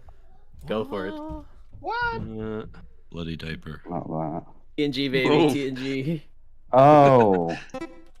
Boop, boop, boop. Yep. And then, Was it on Met or Geo? Nah. Mm. yeah. A donation. Thank you for the a, hint, do- Otto. a donation that came through while dominating in points from Shia Porn, who says Enterprise D. So thank you, We- Shy. People really want that Enterprise D. They really want that. Enterprise Oh, I need that Enterprise D. Okay, this is going to be hard. This is That's, going to be that's hard. mine. I might not do this one. Oh no, I've got an easy way of doing it actually. Okay. Is it Benjamin Sisko again? Is it? Never mind. What? What?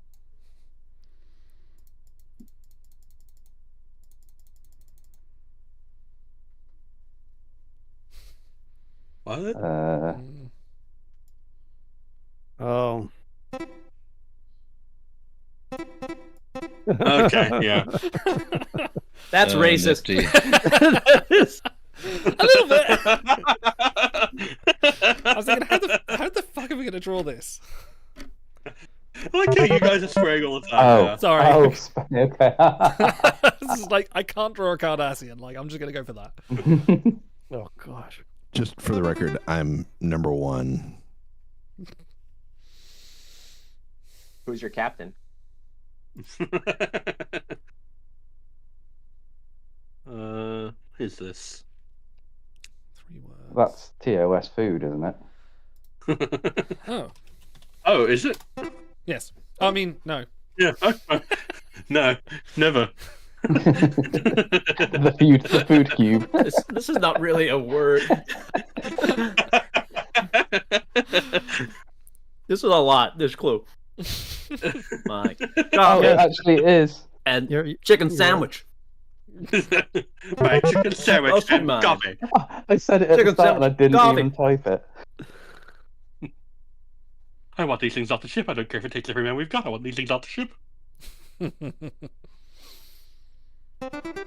One-eyed, one-horn, flying purple beetle. That'd be a pretty hard one to draw, Booter, but I think I could do it. Ferengi. Yeah, there you go. Yeah. What? Yeah. Oh. Hang on. A knife head. Good. That's it. No, leave it like that.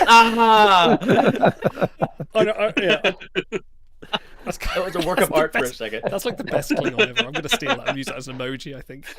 Yeah, so I'm screenshotting that, going back and screenshotting that. It's surprised Klingon face. That's like the Phlox defensive face, the Nobulan defensive face for Klingons. Okay. Oh, this is a terrible hat, but you know. No, that's Is good. it the Spanish Inquisition? What is it? Right? I know I can't draw. Okay. Oh, okay. Right. Nobody expects. I mean, it looks like that guy whose name I can't remember, which doesn't help.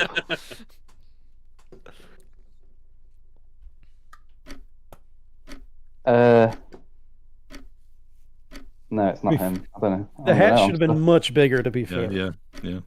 Oh, good job on the Sumerian sunset. Oh, yeah. Made in the traditional style. Well, the hat needed to be upside down was the thing. Yeah, that's as soon as I drew the line, I realized I was wrong, and I went with it. Okay. Oh, extra points for the hat being the color purple. Thank you. Oh, no, how do you delete? There we go. Try again. Okay. I'm trying to think how is. Oh, I need a bigger. Draw an orb? How do you get a bigger dot? Just draw. Don't worry about it. Oh, that's way too big. London core. I'd love that. Oh, Didn't this we is submit that as useless. a question one year? Just a little more detail, please. Yeah. Oh. Yeah. Okay. This one we've already had, if that helps. Huh? This is terrible. Oh. Let's do that. Oh, right. Okay. Yeah. Oh, what I should do is all that. Yeah, can we put a picture of Phlox up? Please.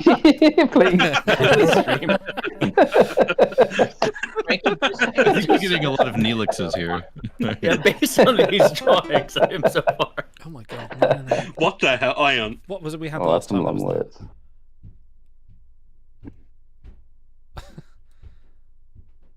Ooh. Oh.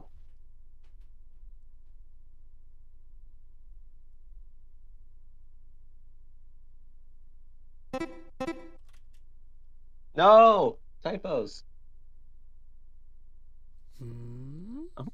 It's whether to go for plural or non-plural as well. Okay, right. Oh, mother. What? Can I not spell? Yeah, that's what I'm thinking. No, you're spelling it right. You're spelling it right. What? There's a tiny little thing at the end. No, Nifty spelling it wrong. You don't have the H. And there's plurality. That's what it is. Thank you for the pity points. So Good drawing, though. Oh, I haven't got the trigger available. Hang on. Oh my god. Where's my menu? What? Here. Otto, what's wrong with you? I'm waiting for someone to pick that one that only I will ever guess. No, I'll know which one it is because it came up for me and I said, no, I'm not doing that. It's like 40 characters long. A blanket? What the? Oh. Oh! It's Okay, not yeah, bad. it's not bad. It's not Yeah, bad. it's pretty good. Oh! It's really good. Nice. Yeah. That is good, That is yeah. good, yeah. Well done. I like the I perspective. know It took what me a while to does, get that. and I Yeah. can't.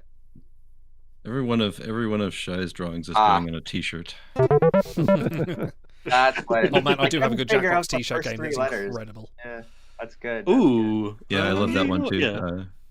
I I kept need to write thinking like class for this. Derridix. TKO, right? Idol. Yeah.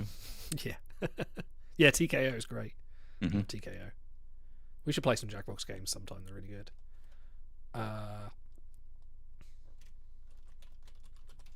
Groot. Yeah, I was just going to say. I just said that. Oh. And if I draw a guy over here. Oh. Damn. No, wait, what the fuck? Ooh. Murderer Rand. Is that? No. How else would I? No, that's not what it says. Oh, I'm sorry. Does that end in a number? Ends in a 2. Oh. How do I not remember this? Oh. Oh, Yep, got it. shit. Yep. Yeah. Oh yes. Oh, I what's love the those sounds fucking when everyone number? realizes. It's, What's the number? Yes. Yeah, we were never going to get it without Kim there. Yeah, sorry. That was 8472. 472. Oh boy. Well, yeah, okay. We've had all these before, so let's do this one. The dead Ensign Kim really brings the room together. Hang on. I'm gonna have to put someone over here. Romboy Dronagar. Get on my Yeah, level, that one. people who remember things. Oh. Yeah. I like this drawing more. I like this drawing a lot, actually. It's definitely better than my version. What's with the money? It's Frankie. Because Frankie. they're financially motivated. Because mind tricks don't work on them, Shy. Only money. It's true. Oh, I can't believe. I'm loving minimalist I Frankie though. I won't do No. They're not lightsabers. They're whips.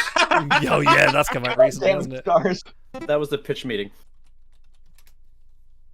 I got that instantly. I'm really proud of that. There you go. Going for the ears. We'll give his black ears and orange Hey, ears. well done, Yes, Stars. Stars. Hey, Very well nice. done. Well done. Frankie. I wanted to do Romboy Dronagar Sector 006, but no one would have That gotten came it. up for me too. Forget it. No. Incredible. I think we'll call it there. I think we should. I think we hour. should. Good fun. We have broken $700 recently, which means we have a very special giveaway, which is the hardcover technical manual. Is this both of them, Frank? Are we doing both of them in the same giveaway? So I've got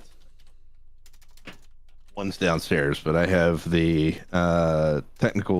the companion, which is, I think, a compendium of every episode. It's an episode guide. And then the Michael and Denise Okuda technical manual. And yeah, I mean, if you want to throw in... Let's do them both. Neelix, Let's do them both. Okay, starting to give away for the technical manual and a signed photo of Ethan Phillips. So please, mark giveaway. Right, and goodbye, everybody else. Bye, Nifty. We'll see you soon. We'll see you in an hour or so, I think. See you soon, man. Yeah. Yeah, see you for SDA. Amazing. Okay, so end of the giveaways, please. We are supporting the World Central Kitchen, which is an amazing charity supporting people who are hungry or need support in areas where they can't get it. Their philosophy is just feed them. Just get there. Don't wait till... don't wait to say you're ready. Don't wait to say that you're trying to be ready. Don't say you're nearly ready. Just be ready and go and feed these people. And it's an amazing charity, rated absolutely amazing on charity trackers everywhere.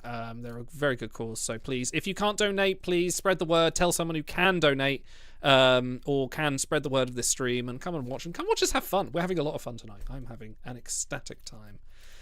Yeah, good point in chat. Do we know what the photo is that Ethan Phillips signed? Is it of him or is it of something else? It is. It is Neelix. Okay. And I mean, It better be him going. Yeah. I could go downstairs and get it, but when I say it is the best pose of Neelix. Was it him dancing? Is it when he's doing the little? Yeah, I was going to say, is it when him dancing at the Polynesian resort? Hobbit feet, yeah. No, it's just the regular Neelix promo. Okay. Okay, 3.5 minutes. Best of luck, Frank. I don't remember saying good luck. In a moment, once this giveaway is over, we're going to go over to our interview with Jörg Hillebrand and Bernd Schneider, the two people who run Ex Astris Scientia, a very good Star Trek website. And also, Jörg Hillebrand donated an amazing $100, and also, isn't it? If you follow his Twitter and Blue Sky threads, an amazing aficionado of details in every part of Trek, from the differences between the remasters to what kind of chair was in that shot and where can you buy it. So, definitely someone to follow on Twitter if you haven't already. But we are approaching 2 minutes to go on this giveaway. I need to donate. I need to let you know as well, we will have another 300 and... Ooh, what did I say earlier? 380 something? What did I put on the Discord? Some monies. Yes, so £318 coming from our amazing Twitch subscribers that have been collected since the last charity show. So thank you to everyone that's subscribed to our Twitch channel. Hopefully next year we will have more, because we've got now starting to get YouTube advert money as well. And as always, that 100% is going to go straight to charity as well. And I believe we've earned about 39p so far. Actually, I need to check that. How much have we earned so far? Incredible. Yeah, YouTube. Oh no, £3.70. Wow. £3.70 for the next one. Fantastic. Already going. Booter says, I feel like Frank has a hoard of stuff in his basement and is handing him out. I am gleefully cleaning out my office by making it someone else's problem under the guise of charity. Hey. Well, there's that. Frank sells himself short. He had to put pants on to go down to the comic shop to haggle for that box of cards. I happen to know for a fact. So.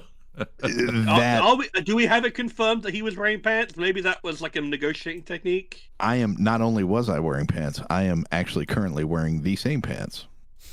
Oh my word. You've been wearing them all this time, yes? Yes. Well, not during our pros and cons. I was not wearing pants, but now I'm not surprised. Well, yeah, because your pants were down during that entire sequence, so you know. No, Stars, it's because you blew the pants off him. Operation sure that's suck the pants off. Thank you. That's something else. It was the pants we wore all along. Okay, I'll link up to their great website, Ex Astris Scientia, in chat too, if you want to check them out while the interview is going on. Yep, and we are seconds away, 50 seconds before the giveaway's up. So if you haven't had a chance to get into it now, get in. And there are some great prizes coming up if we can hit those donation goals. If we get 800, we're all going to put on hats and wigs. We're all going to dress up and, well, you'll see where that ends up. And if we get to 1,000, we're going to sing a song. AI will produce a song, a Star Trek song. The minstrel boy to the war has gone. In the ranks of death you'll find him. An auto will sing. Smells old.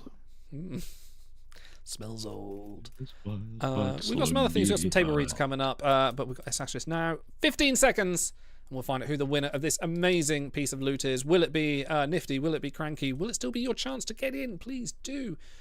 Also donate. And the donate link will be live and active for a very long time. So as time goes on, if we do hit goals, we'll still do giveaways, and we'll let the community know.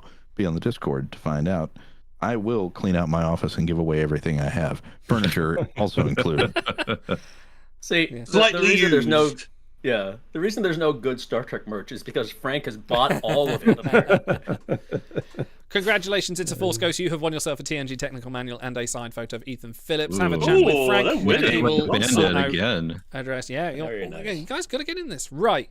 It's time now to go over to our interview with the wonderful people at Ex Astris. So we will see you. After that will be our Galaxy Quest STA. So we'll see you on the other side. See you soon.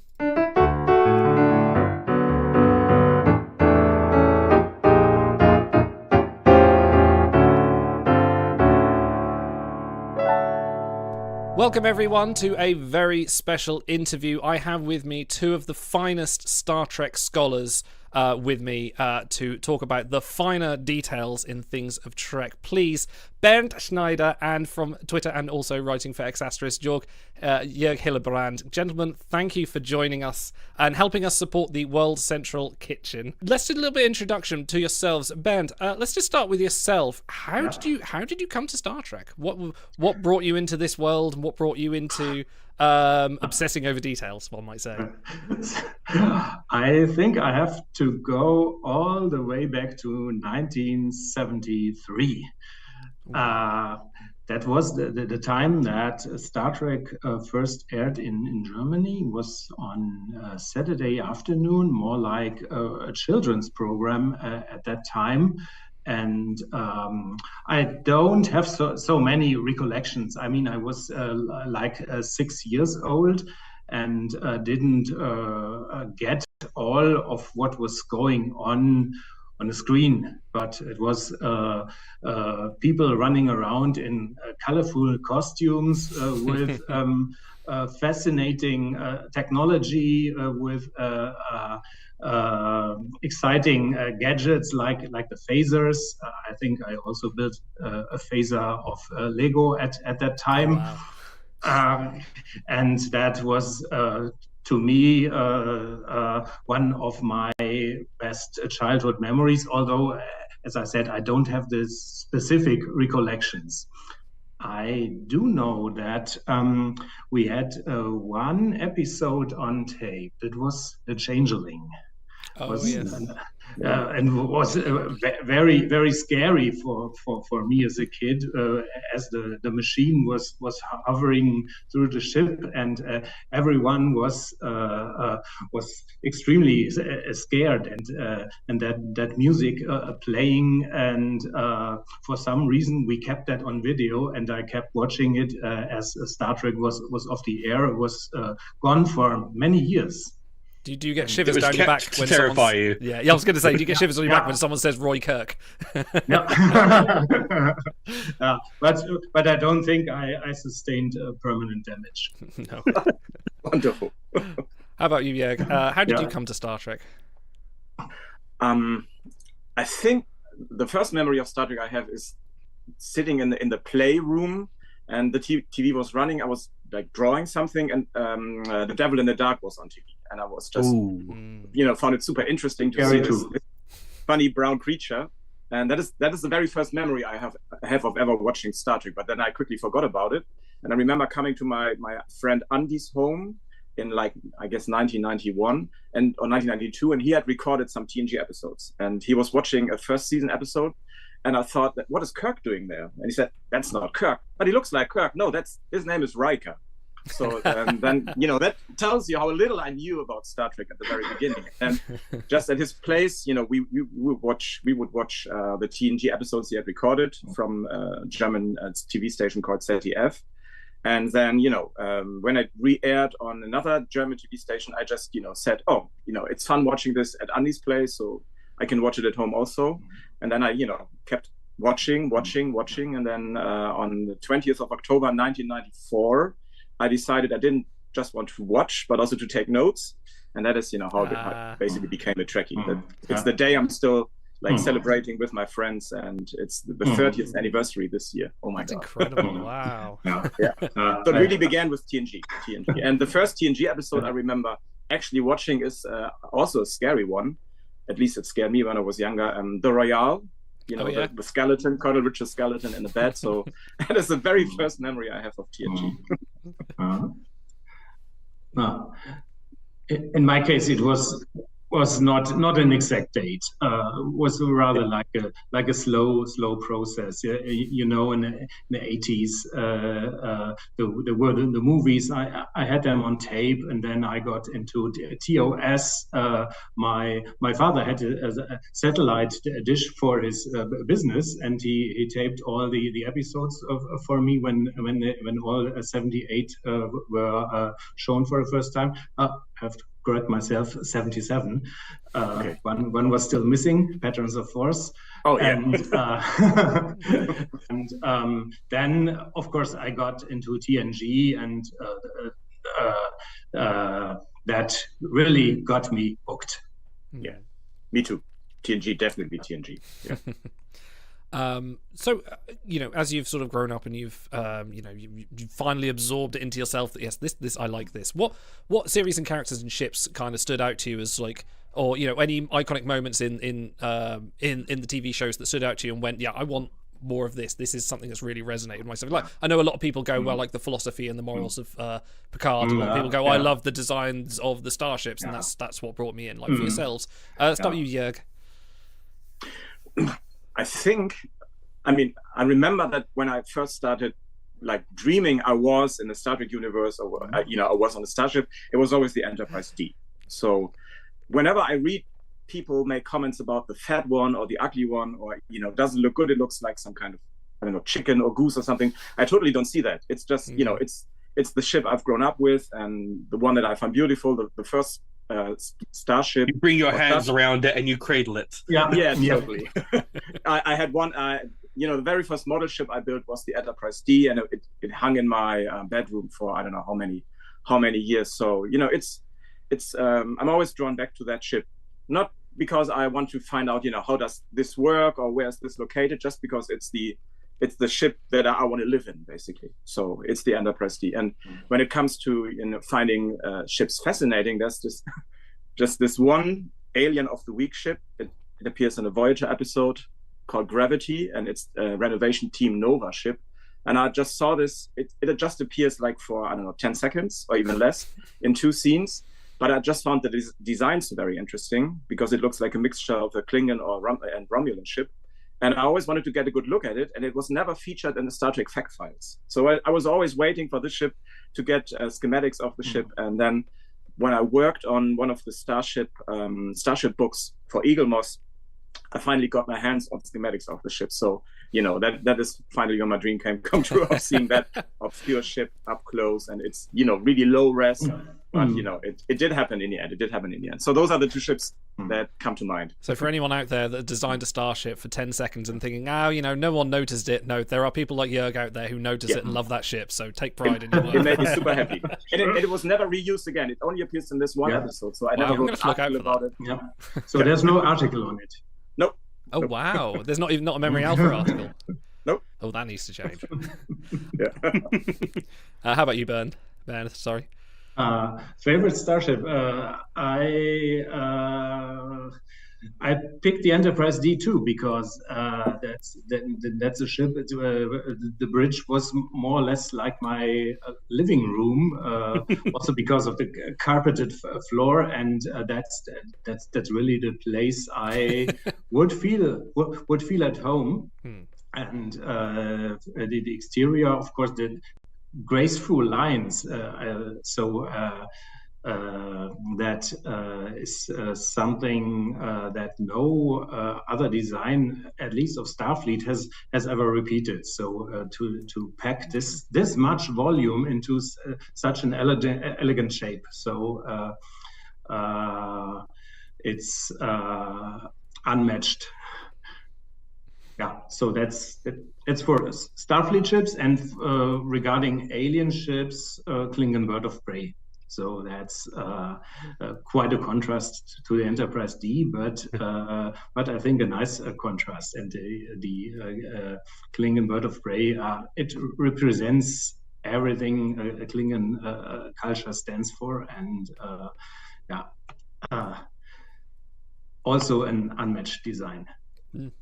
So obviously you talked about some of your favorite series, your favorite, not your favorite ship designs, and guess what? Klingon Bird of Prey is one of the most stark and utilitarian designs I can think of. It's just a perfect statement of intent in a starship form. Do you find like any characters in particular in the shows like inspired you, who maybe like with their personality, their work ethic, their attention to detail? Do you find that they ended up kind of shaping who you were? I often find that for myself, fictional characters can be quite formative. Do you want to go first? I think it must be Captain Picard. It's just, it sounds kind of crazy, but sometimes in some situations as a teacher, when I'm responsible for a large number of students and there are some disputes between students, I think about, how am I going to go about this? So I think, what would Captain Picard say in this situation? What would he tell the students, or what would he tell his crew? How to deal with the situation? So I guess that really is the character that informed my personality as a grown-up and also as a teacher the most, certainly. Yeah, Bernd, what about you? I think in my younger days, I would have said I want to be like Spock. So, so the pure logic and the focus on things, and maybe on things rather than on people. And nowadays, I would tend to say, okay, I would like to be like Captain Picard too.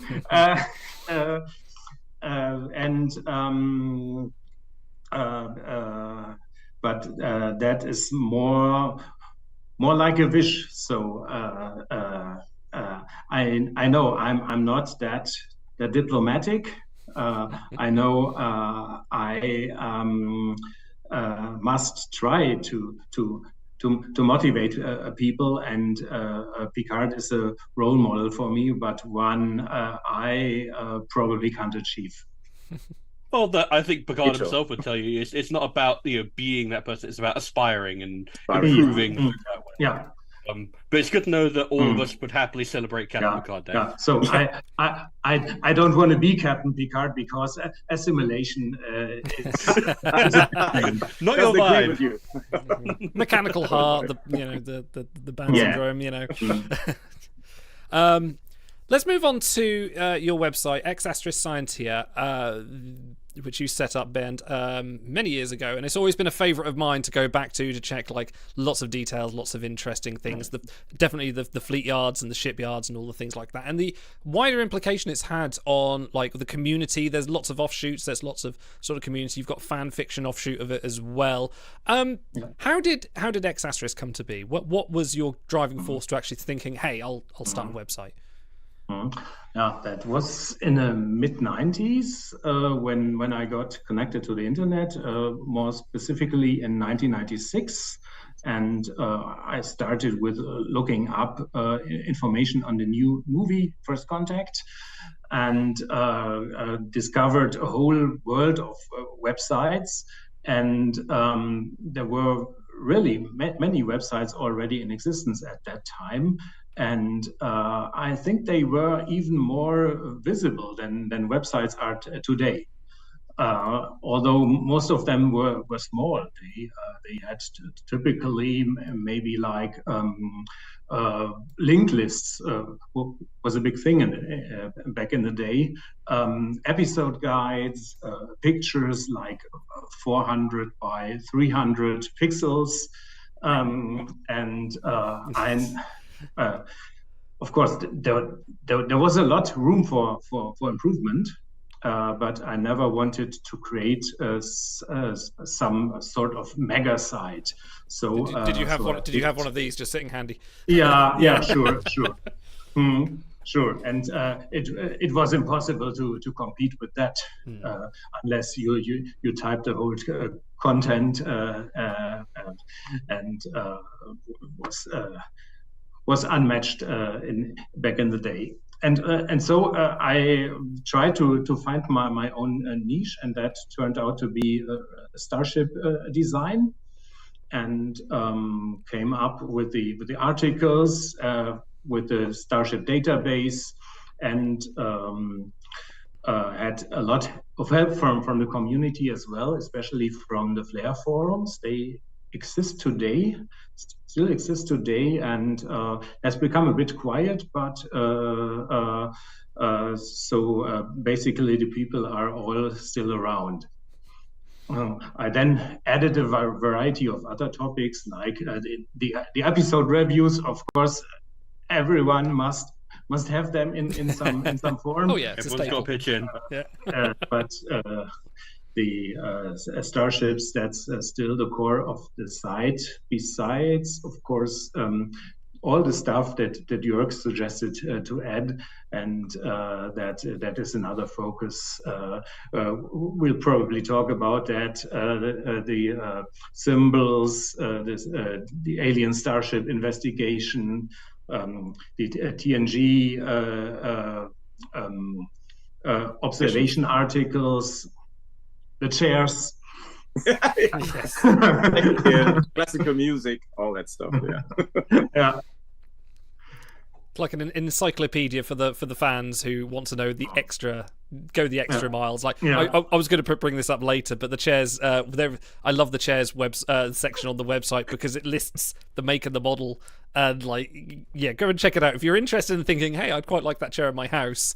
It probably is still for sale. Unfortunately, you have to buy them somewhere else. We're not an online shop. But everything else you can get some find nice it. bean Yeah, it's actually interesting because if I recall, the very first time I ran into Extra Science, it was, I think, back in 2009.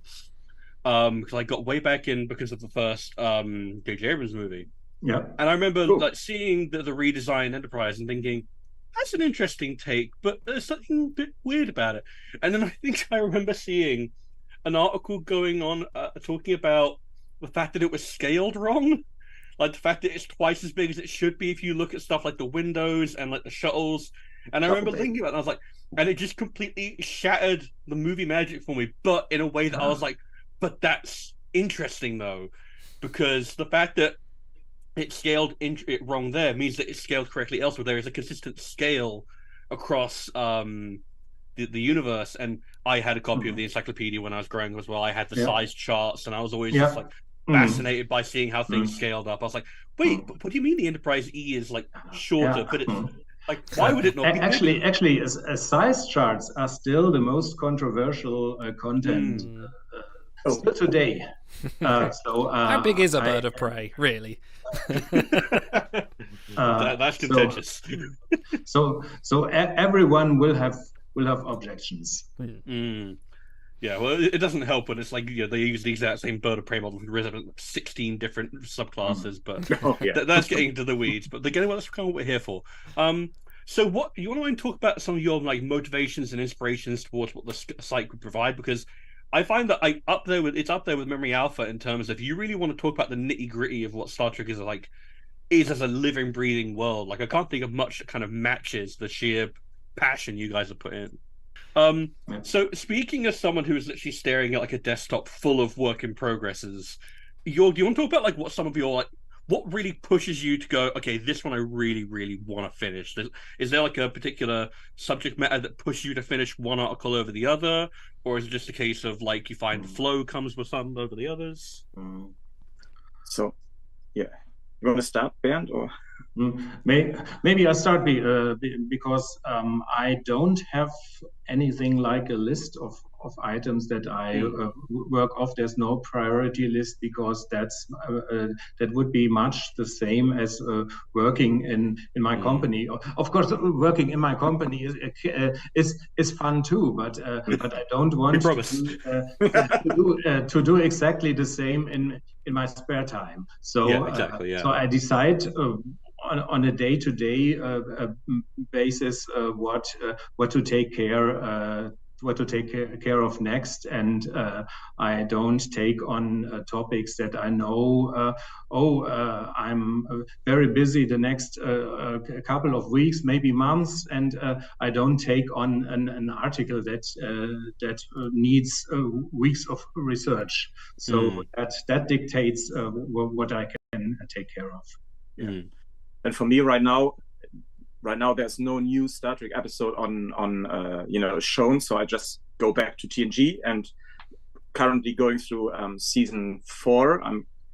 This morning I worked on Half Alive, the Loxana and Dr. Timmerson episode, and I just checked I checked the old observations articles that are already at ex Astris, and then I just see what did I find the first time around when I did this like more than 10 years ago.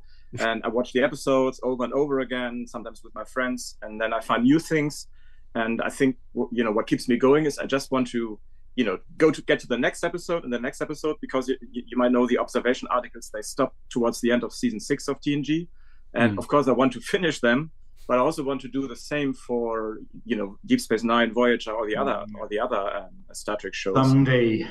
It'll be decades, I guess, at the speed that I'm working. But I'm always looking forward to that. And sometimes I just, when I do have some time, and I already did my Star Trek research in the morning, and I don't know, playing PlayStation games, I'm thinking, no, I want to go back to the computer and do some more, and maybe do another location on the Enterprise that you see in an episode. that kind of brings me slowly closer and closer to the to the latest episodes. And sometimes, like when the captain's chair came up and was to be auctioned off, that was kind of the stuff that I dug into and went through all the episodes to look for some proof that it's the actual chair and how far the chair had changed. Sometimes I just find something in an episode and then I spent a few days, maybe a few weeks just working on that. So I always say I want to get it out of my system. I want to know when was something changed, why was it changed, and when did it start, and how does it continue, how will it change in the future.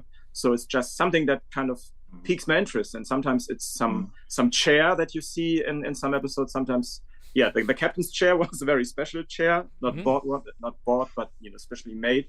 Sometimes it's because Shakespeare's books, like yesterday it was Dr. Crusher's lab coat and where she puts her communicator, her comm badge, because I realized that in the early seasons it's always on a uniform under the coat, and then somewhere in season 4 she puts it outside on the coat, and I wanted to find out when did it change. So I went back all the episodes to find the exact one where it changed, and then I tried to find out why does it change. And my current theory is that it must have something to do with Gates McFadden being pregnant, and for several reasons that I think this might be the reason why they changed it. I'll talk about this later when I reach the episode where you first see the code, the different code or the different communicator. So it's it's crazy. Just some things that I notice, and I want to get it right, and I want to find out why was something changed, why is it like that, and it might be something completely different the next day. You might mark this as a spoiler. It's a spoiler. So I guess at my current time, I'll write about this in about a year or so. Oh wow! Okay. Yeah. No, that's excellent. Patience. Yeah. Let's talk about first contacts. Bernd, you started your website many years ago. How did you two get in touch with each other, and how did that come to be, the meeting of inquisitive minds?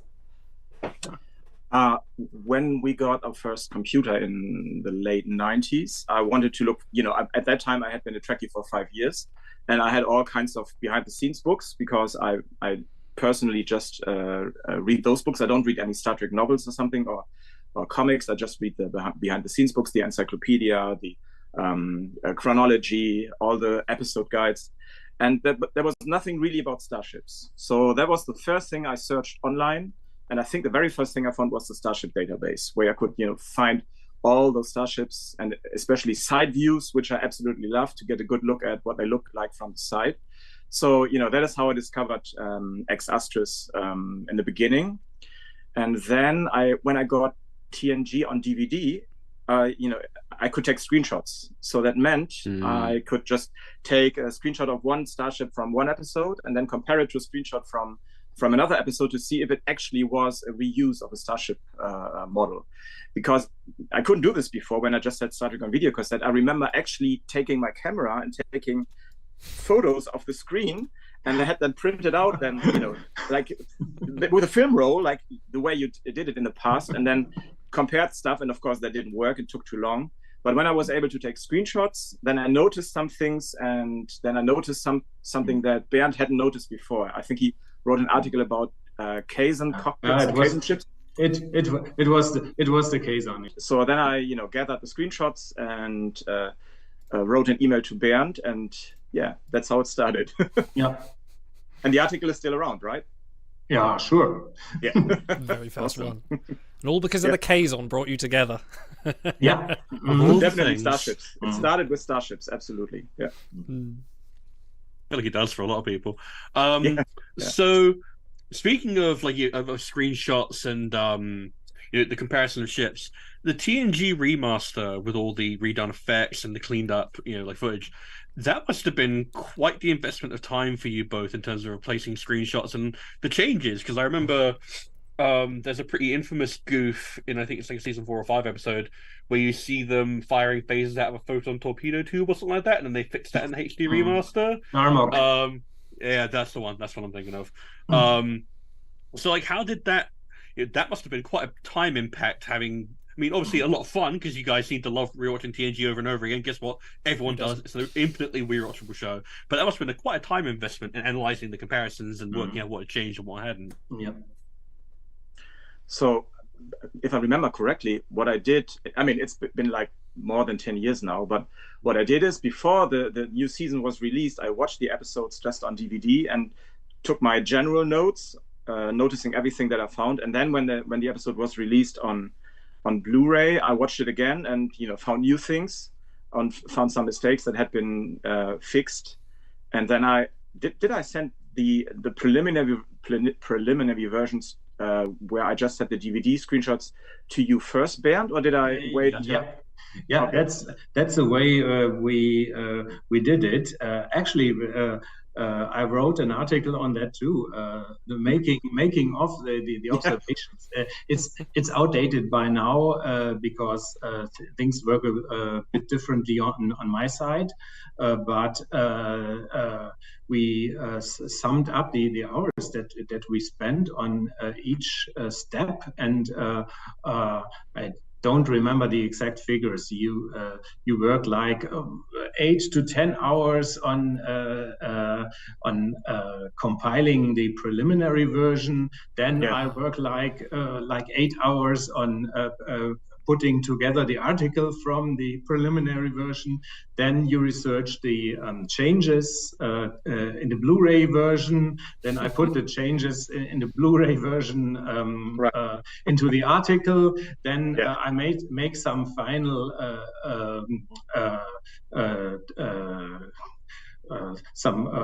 final changes, bring it online. It all amounts to more hours, and as time progresses, you will find more things to note in the episode, and that adds a couple of hours more to the overall effort. So it's more like maybe 30, 40, 50 hours per episode. I don't know exactly. And I moan when I have to do 10 minutes of editing. So. But the thing is with Star Trek, that I still find new things. I recently did Remember Me. Well, not recently. I worked on Remember Me like a few months ago, several months ago. But I wrote about it a few weeks ago. And this is the episode of Star Trek that I have watched the most often because, like, similar to the story that Bernd told about the Changeling, it was the only episode I had on video cassette for like I think at least 6 months. So I watched it over and over again, and I know it. I know everything about that episode. There's everything wrong with visual you, that you can see. And it must be the universe's fault. I know. Computer, what is that? No, not the mist. The mist I see on the. Oh, that's an infamous. It's an infamous German dubbing mistake in the episode. Oh, what I wanted to say is, I'm watching this episode and thinking, there can't be much new in that one, and I still find new stuff, and that is what makes me so happy because I still find new things, and I also still forget old things I'd already found. And when I watch the episode again after 5 years and find something, I'm happy because I find something new, and then I realize, oh, I found this already, but I'm still happy because I forgot about it. So it's going to always give me joy watching Star Trek and analyzing Star Trek like that, and until the day I die, basically. You found out that one take of Dr. Crusher rushing through engineering was used twice. Oh wow! Once with a crew member standing there, and once again with a crew member edited out. Right. And I had never seen that before in all the years I'd seen it. And I mean, editing out a moving crew member, that must have back then must have been pretty difficult. And if you really analyze the scene closely, you can see, you can really see how they did it and what changed. And again, when they remastered it, what they did differently and what they might have done better. And sometimes, they don't do things as well as they did in the past. So, that thing, because people had told me, didn't they use the same scene twice? I was like, nah. I've seen that episode so often. They don't do that. And then I watched it and I was like, can't be because there's this crew member. But then I realized, it's Dr. Crusher moving her hand exactly this, the same way. Something must have been changed or done to the episode. So then I researched it, and that took lots of time taking screenshots, proper screenshots. And that was the biggest new thing I found in that episode. Crazy. Totally crazy. We've never needed a Blu-ray remaster before. To be fair, like, if you're gonna get stuck with one episode, that's a pretty good episode. That's a really good like crusher episode. So you're talking about doing this kind of thing until you die, which guess what? I'll probably be streaming with Lionel until we both pop our clogs. But you had the great fortune of having been, I assume, paid to work on Star Trek with Picard, right? I worked on Star Trek, yes. Guess what? Therefore, we are not worthy. It gives you all the nerd cred is yours. And what was that like?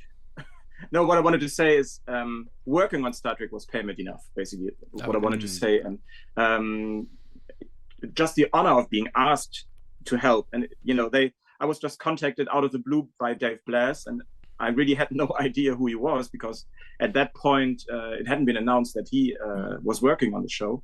So I thought at the beginning it was, in inverted commas, just a fan asking me some questions. And I was kind of a little puzzled because of the questions were very specific and talking about NDAs. And I had no idea what an NDA was, so I had to look that up.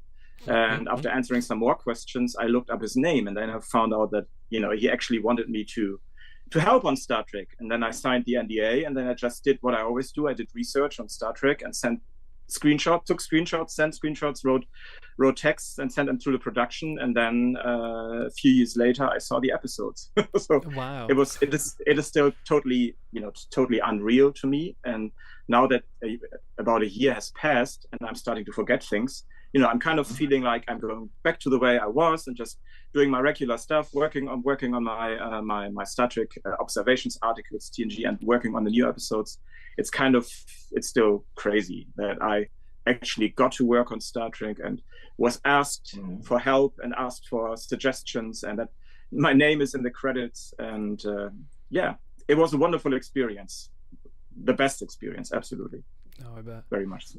Yeah. So a lot of the research that you did a lot of the Section 31, the archives there, didn't you? Sort of looking for various items to put in there and things like that, which I believe you had a lot of fun with. What was that like trying to find like, oh, how many interesting things can I put in this museum?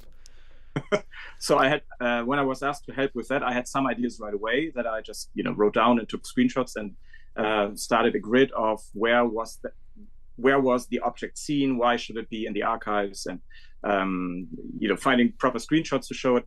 But then I thought I have to do like thorough research. So I went through episode lists and basically looked at all episodes of TOS, TNG, Deep Space Nine, Voyager, and went like through my head, what happens in the episode? Is there something interesting that could end up in the archive? Then I quickly watched the episode, or to find out, or read the script to find out if it is mentioned in the episode, what happens to the object at the end of the episode. Because sometimes I misremember. Sometimes I thought that an object was still around, but it had been destroyed at the end of the episode, or something else had happened to it. And then I just went through all the episodes and made the list and compiled screenshots and wrote down little texts why I think something should to the archive. So yeah, that was super much fun, because I had no idea what would be seen in the end. I didn't know like that there would be these doors with some animations of those objects. I just wanted to make lists. I never read any scripts. I was just told there's the Starbase and they have some old stuff from old Star Trek episodes that is kept secret. And can you think of any objects that should be in this archive? And then I think I sent them a list of 80 objects or something. So, and the cool thing always is when it was replied, oh, we already have that one covered, and this one is already in there. And then I was told that Mike Okuda and Doug Drexler also helped with that list. So that was a big honor, kind of working together with them on one specific project in Star Trek Picard. So yeah, that is how that happened. But that basically only took one weekend. There were many other things I worked on. But that is one of my favorite things, definitely. Yeah, I mean, all the carpet research I did for the Enterprise D bridge, for example. So that was just hilarious. Just looking for TNG episodes, to find scenes where somebody falls to the floor or something happens on ground level, to get some good screenshots of the way the carpet looks like. Yeah.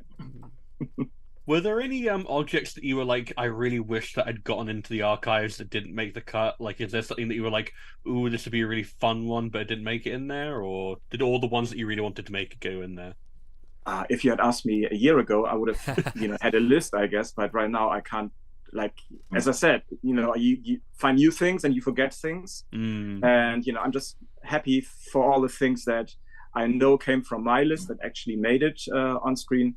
And I could have basically just spent one whole episode walking through the corridors and looking at all the things they have there and reading all the texts that were written for every single object.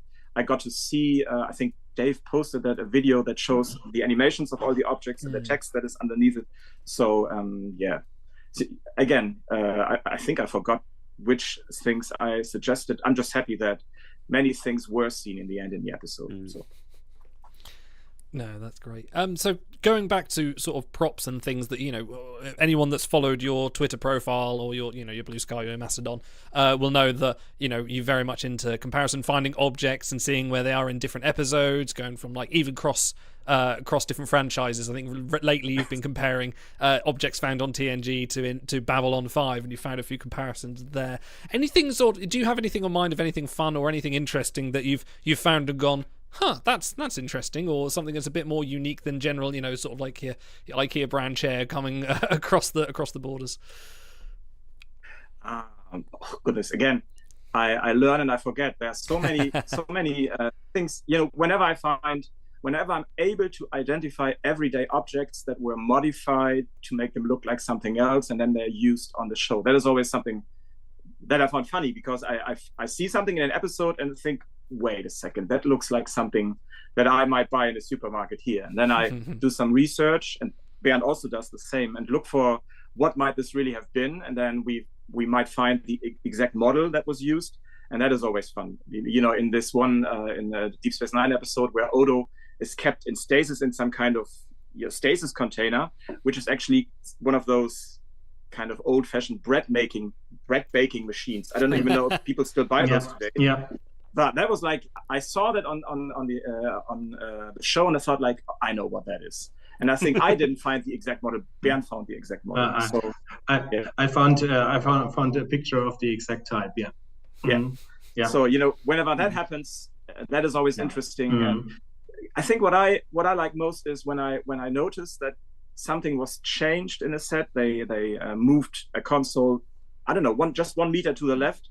I wonder, why did they do this? There must be a reason, filming wise or production wise, why this was changed. And then I go back through the episodes and look for the moment when it was changed, just like the Dr. Crusher's communicator. And I want to find out, why did they do this? There must be there must be some purpose for this. They do this because they want something to be seen better, or because they want to try out a new camera angle. So whenever I find things like that, and then I find the solution to that, that is, I guess, what makes me happiest. And sometimes it's something that not many people, care about. They care more about me identifying starships or something like that. But it's the small things that make me happy, because I like to look at Star Trek from a production kind of point of view. It was like this before I worked on Star Trek Picard. Now that I actually was allowed to, peek behind the scenes, I like, doing this even more. And I know that people can find all kinds of in-universe explanations why something was changed, but I'm interested in why did production change something around. So that is what I like best. Yeah. There's one historical example of everyday objects used for model building, the highlighter nacelles. So if I go back it was in the year 2000, we researched those Wolf 359 ships and only had those blurry images of them. And at some point, someone said, "Oh, I know what the pods on the New Orleans class are made of. Those are highlighters." And indeed, those were made from those bulky, I think Boss is the name. Yeah. I just bought some of those yesterday, actually. And that totally changed our perspective on how these models were built. And then we saw the Cheyenne class, and the Cheyenne has 4 nacelles, and they are 2 made of highlighters, so of a thinner type with actually some nice ribbed section, and it makes them look like the nacelles of the Enterprise D. So there's even some consistency in the design of the nacelles, just using those highlighters. And that was amazing of how little you can have to put into it to make it look really good. That's incredible. And the other way around, nacelles were used as tools. We have examples of, I don't know the episode, Jörg probably can remember them. At one occasion, we see someone holding a nacelle of Romulan warbird. Yeah. And doing something with it, and another time I think it was Klingon Vorcha. Yeah. And I'm going to be looking at that. You spotted this. I think it was both on DS9, but I don't remember the exact episodes. No, I remember that the Vorcha nacelle was used as some kind of drawing tool. Yeah, maybe Tora Sial used. Yeah, I was thinking Sial. I don't know. And the Warbird nacelle was, I think, a medical scanner or something. So yeah, when you find things like this, and when you identify that, it just makes me happy. I smile and I found something new, and some other people will also enjoy this, and how ingenious they were to use this, and that it took me so many years to realize this finally, and I was happy when I find new things. And that's, as I said, the good thing with Star Trek. There's always new stuff that you can find. Just like the captain's chair. It's in every episode of Star Trek TNG, and I never really paid attention to it because it's just there and it's normal. But if you really focus on something like that, even something small, just this one chair over the course of 6 years, you can find so many changes that were made to it, or that pieces were replaced. And yeah, that really, I don't know, I found this really, really interesting, that even after so many years, if I really want to, I can always find something that I can focus on for weeks and find new things. I mean, do people want to read about this? I don't know, but it just made me happy doing the research. And I know that this helped basically to find out that the chair that was meant to be auctioned off actually looked like that half a season earlier than was listed in the auction listing. So, things like that make me happy. Yeah, it's like like you mentioned, some people really want to get into like the lore and the in-universe parts of it, but you focus more on the production aspect, because it's humanizing to think of everyone in the production workshops sharing bits and pieces. Like, can I borrow that bit of a nacelle? It's a big perfect thing for this little scene. It's like it's a great little production story. And like that kind of human aspect is really important to Star Trek. It's like it's the far future, but they're still people. But I often find that online versus real life, like obviously I've had my personal experience with meeting people like Idle and like Auto, where it's a case of making that bridge from online handles and anonymity to real life. How do you find sort of people, like, do you talk about the work that you do in real life with, or just like conventions, or do your family sort of like know how invested you are in this? How do they kind of react to that? I've been to very, very few conventions, and in real life, it's often colleagues that I talk about Star Trek with, and at least those colleagues that dare to talk to me about it. So sometimes someone approaches me with, "Oh, Bernd, I have a question about that episode. Don't you think that there was a mistake somewhere?" And so that's how many conversations start. Of course, only those people who really dare to speak to me about episodes, because of course most people are just casual fans, and they sometimes watch episodes, and many watch episodes with their kids, which makes me really happy. And so there's always something to talk about, because everyone in the company knows what I'm doing, and so it's rather easy to deal with that. Yeah. So my case, my closest friends, the ones that I see several times a week, are also Trekkies. So we've had our Star Trek nights for the last, let me think, like more than 25 years. Usually on Fridays or Saturdays, and right now we are doing, they are coming over every Friday, and we are at the moment watching we always begin with one episode of TNG, and then we watch some other episode. And when there's new Star Trek, we watch the latest episode and then watch an episode of TNG or some other Star Trek show that has some similarities, some visual similarities, story-wise. Cool. And when they are just used to me being a living audio commentary. So, we watch something, and they also know that sometimes I stop. Okay, wait a sec. I have to tell you this. Sorry. And they patiently listen to my stories, and I think they still enjoy them. So, I'm so super blessed to have friends who are also Trekkies that I can, when I have something new to tell them, something that I heard about a new Star Trek show, I can tell them some spoilers maybe. I was very, I didn't tell them anything, not much about my work on Star Trek Picard, just, that I got another email from Dave. I have to run to the computer now. So, just continue watching the episode. I quickly have to do some research for him. That is what I did while I was still working on Star Trek Picard. But I'm super happy that I have those friends, have had those friends for the last 25 years. That I can always talk about any Star Trek topic with. So. I actually have one buddy, one bestie for like 30 years, and he is lucky because he uses to talk more than I do. Otherwise, it would be really bad for him if I gave some lessons on what is happening and how and why, and it would be hard to endure. Really hard. Thank you very much, Jörg and Bernd, for joining us for this amazing interview. You guys have been absolutely fantastic.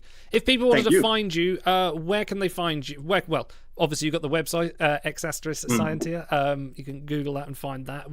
Do you have any other links for people that want to get in contact or see your work? Well, basically, I publish everything on what used to be Twitter, what is now X, on Mastodon, on goodness.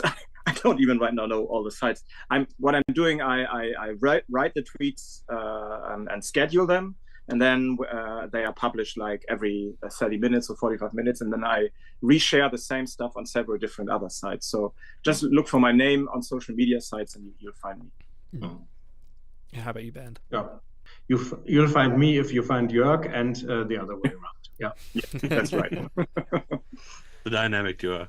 Thank you very much for coming on. Thank you for helping us support the World Central Kitchen as well. And we will, I very much wish you the best in your future endeavours, and hopefully we'll get a few more readers to your site and get those forums going as well. We'll get some more visitors going over there. But yeah, lovely. No, thank you very much, and we will go back to the show. Category 4 hurricane slamming into Florida's southwest coast this afternoon. Firefighters are battling a devastating forest fire near Yosemite. Explosions that rocked the Ukrainian capital. An aftershock of, Feed everybody as quick as you can. Don't tell me you're getting ready to do it a month later.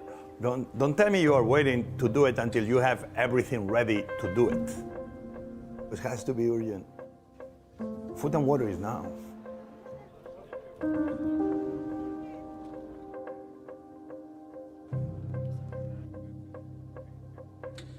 We didn't have enough trays, we didn't have enough plates, we didn't have enough knives, we didn't have enough hands. But we began. Anything else will take too much time.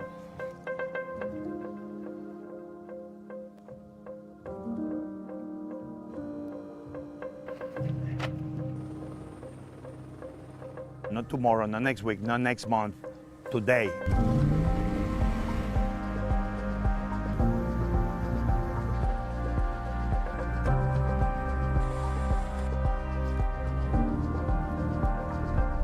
We do it with locals.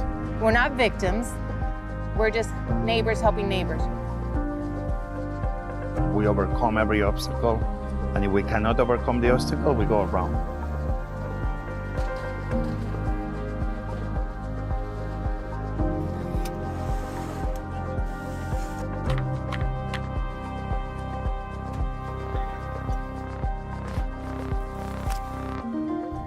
here we are, and we'll come back tomorrow and the day after until you are okay.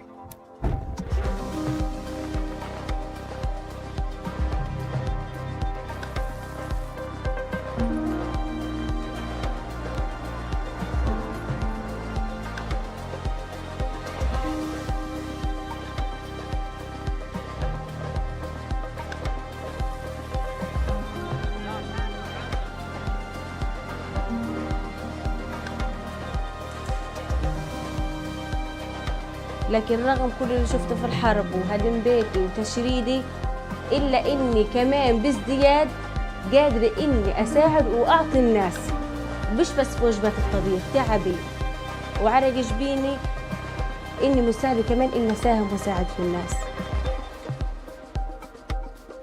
And that's what makes World Central Kitchen so special. We have to go.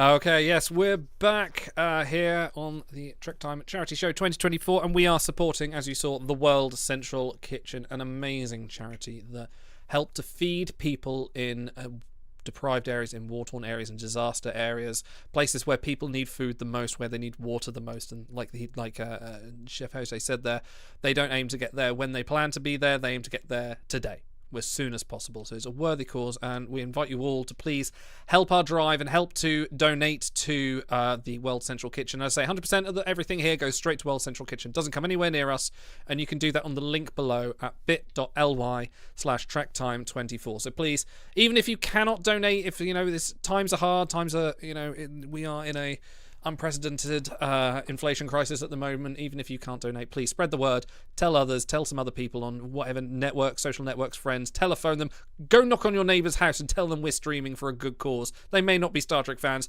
but they might be after this.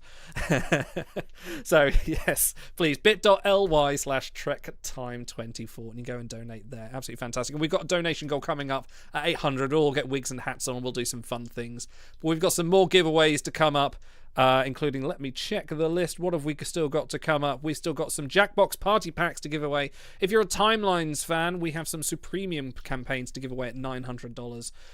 We've got a guided tour of Dan Javin's game room, which, if you look at look behind Dan right here and look at this, you will get a personal guided tour of that room, and that nothing excites me more than seeing that collection of NES games. So yeah, donate for that. And yeah, get involved. But we're about to go into our next section. Before we do, we were just waiting for one of our members.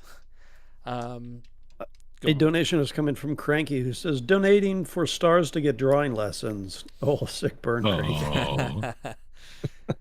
I won that second round, so yeah, I think I'm doing great right. drawings. I don't seem to recall Cranky winning any. So. Although I think we all agree Shia's was the best. That drawing he did of the Enterprise is merchandise quality. What's happening with your donation drive, Otto? Because you're doing something similar, aren't you?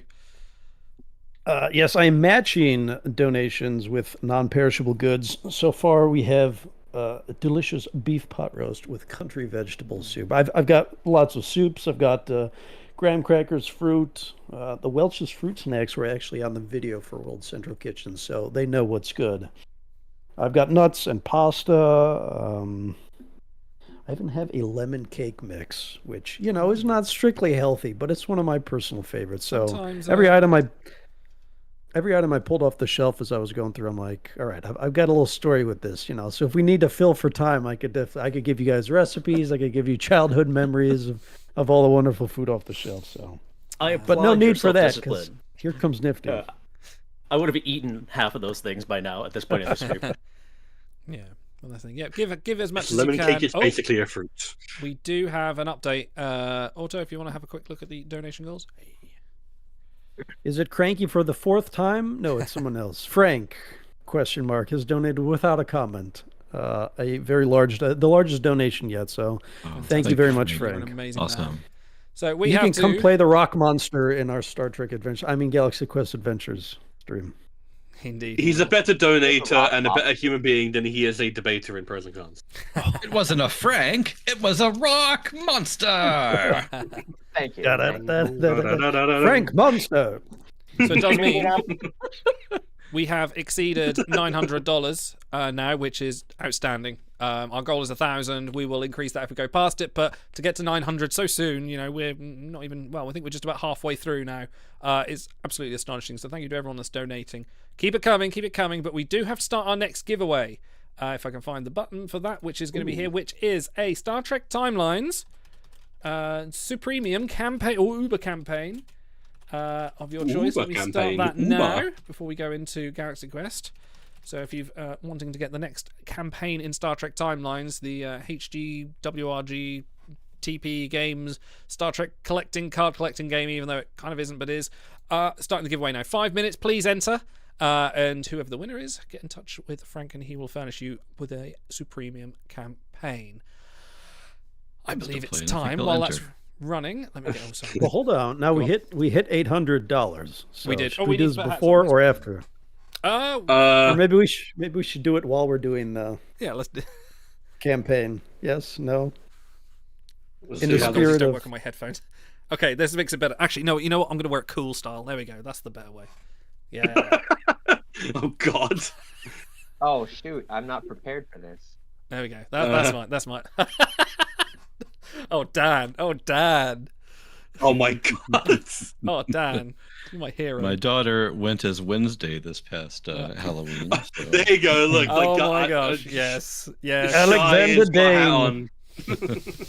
Sir Alexander Dane. My son went as a pirate. So a pirate. Amazing. For the Galaxy Quest fans out there, this is going to look real weird. Who would like to walk the plank?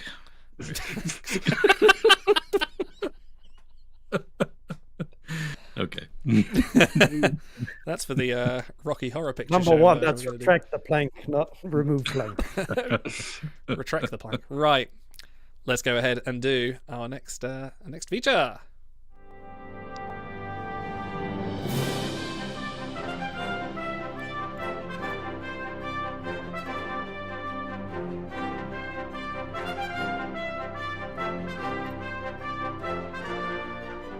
Yes, welcome to Galaxy Quest, a Star Trek Adventures adventure. If you've not played Star Trek Adventures before, this is a role-playing game in the style of Dungeons and Dragons. We'll be rolling dice. Things will be happening. We have a GM. His name is Stars and Garters. I need to very quickly get some images on the screen to see who's playing who. So shall we go? Well, Stars, how do you want to start this? Well, guess what? I have an introduction which will give you time to get your images in order. Do it. So, gentlemen, welcome to Galaxy Quest, the original series, episode number 5, The Sacnod Supremacy. And introducing the crew, we have Captain Idle as Commander, Peter Quincy Tech. Never give up. We have... Never surrender. Perfect, thank you. He's already in character. That's Tim Allen right there. We have Shireporn as Dr. Lazarus, although we're flipping in and out as space-time link is a little bit flirty. We have Danjevin as Gunnar Laredo. I fly the ship. You fly the ship. We have Nifty Mittens as Tech Sergeant Chet. I'm just happy to be here. Guess what? We're happy to have you here. And guest starring Automaton _2000 as crewman number 6. Oh, that's not right. No. And I have prepared a small, not quite a captain's log, for Commander Taggart to read off for us. Okay, let me find out what you sent me that. You sent me on the Discord, didn't you? Right. Yes, I'm not going to do an American accent. I can't do an American accent, so apologies for that. But I'm going to say... You can only do a southern accent? I can only do a southern accent. No, I'm going to do that. Just try. I just want to hear you try. Commander's log. No, I can't. See, I just draw and go all American, so I ain't going to do that. That's just this is embarrassing. Oh, well, hang on. We'll just wait for Shy to get stabilized here. Because all the images aren't... No, he's the reason. You're the reason he left. So I feel like this act is really adding to my commander's presence here. Oh, pardon me. Right. +1 to your presence roll. Yes. Oh, there we go. God. Oh, very nice. Incredible. Right. Very good. Shy always does it. Sorry. Commander's log. Commander's quest log. Space. Timestamp May 19th, 2274. All is well aboard the NSEA Protector as we travel through the Beryllium wormhole on our way to Delos 7 to deliver a shipment of Dua triticale, a new strain of grain designed to thrive in harsh climates. We're essentially in a state of downtime, and many members of my crew are using it to their advantage, most notably Dr. Lazarus, attempting to learn more about our Earth culture, has taken an interest in Shakespearean plays. All right, so we begin on scene 1, to be or not to be. That isn't a question. And we open in at a gathering of the crew at Dr. Lazarus reciting and attempting to make sense of A Midsummer Night's Dream. We've gotten to Act 4, Scene 1, and Dr. Lazarus, in his alien nature, his befuddlement at humanity's great swaths of ingenuity and creativity, is attempting to make sense of a particular monologue by the character of Bomb. Haha, joke's on you. You all thought you were getting Galaxy Quest. Surprise culture, you're getting some Shakespeare. So, I will now turn you over to the inestimable Dr. Lazarus, who has now just disappeared. It's just left. That is incredible comedic timing. While, he did not sign up for Shakespeare, damn it, even though it's his house. Just a quick interruption. Congratulations, Zenos76. Have a chat with Frank on our Discord and he'll sort you out a premium campaign, but congratulations. Just while, By Grapthar's hammer, what a savings. Apologies. It's okay, a bit of stage fright. It's alright, Dr. Lazarus. You kind of look like Sonic's younger brother. You know? I was thinking more like balding adult dad. It's got the receding hairlines. All right, Glass House is idle. Sorry. Yeah. I'm sorry, what's happening now? Captain Starlog. I've done the Starlog. You're doing Shakespeare. When my cue comes, call me and I will answer. My name is Most Fair Pyramus. Tag it to Dr. Lazarus. Tag it to Dr. Lazarus. I've got a science thingy. I found there was a thing on my floor that came off my foot. Do you think you've got time to analyze it for me? You can do it later. It's fine. I'm interrupting something. That's fine. You carry on. Sorry. Tag it out. Where was I?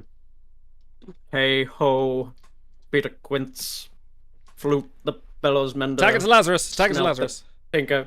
Another sciencey thing's happened. Laredo has detected a black hole on our immediate course, and it might need. Oh no! Wait! Oh no! Sorry, no. He just spit on the lens. No! Don't worry. No. Tag it out. Tag it out. Bye. I detected a black hole on this call. God's my life. Stolen hence and left me asleep. I've had a most rare vision. Tag it to Lazarus. Tag it to Lazarus. Yes, Commander. I've already forgotten what I was going to ask. It's weird. It just comes to it. That's what you need to look into this next time you're at the science station. Why do we forget things as humans? And it's an ethical lesson for you as well. Anyway, tag it out. All right. Stolen Henson left me asleep.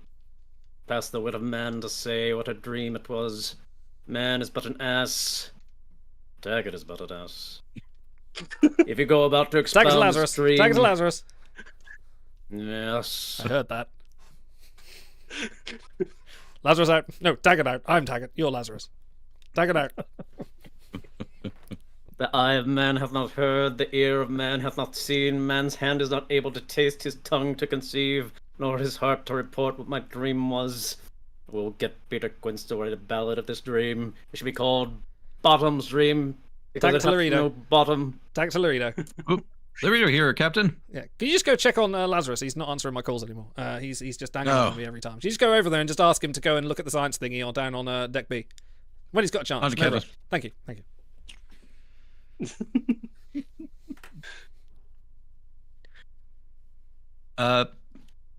Excuse me? Mr. Lazarus, sir? Yes, boy. The captain wanted to get a hold of you. He said he'd been trying to call you or something. Tag us to Laredo. Tag us to Laredo. Abort.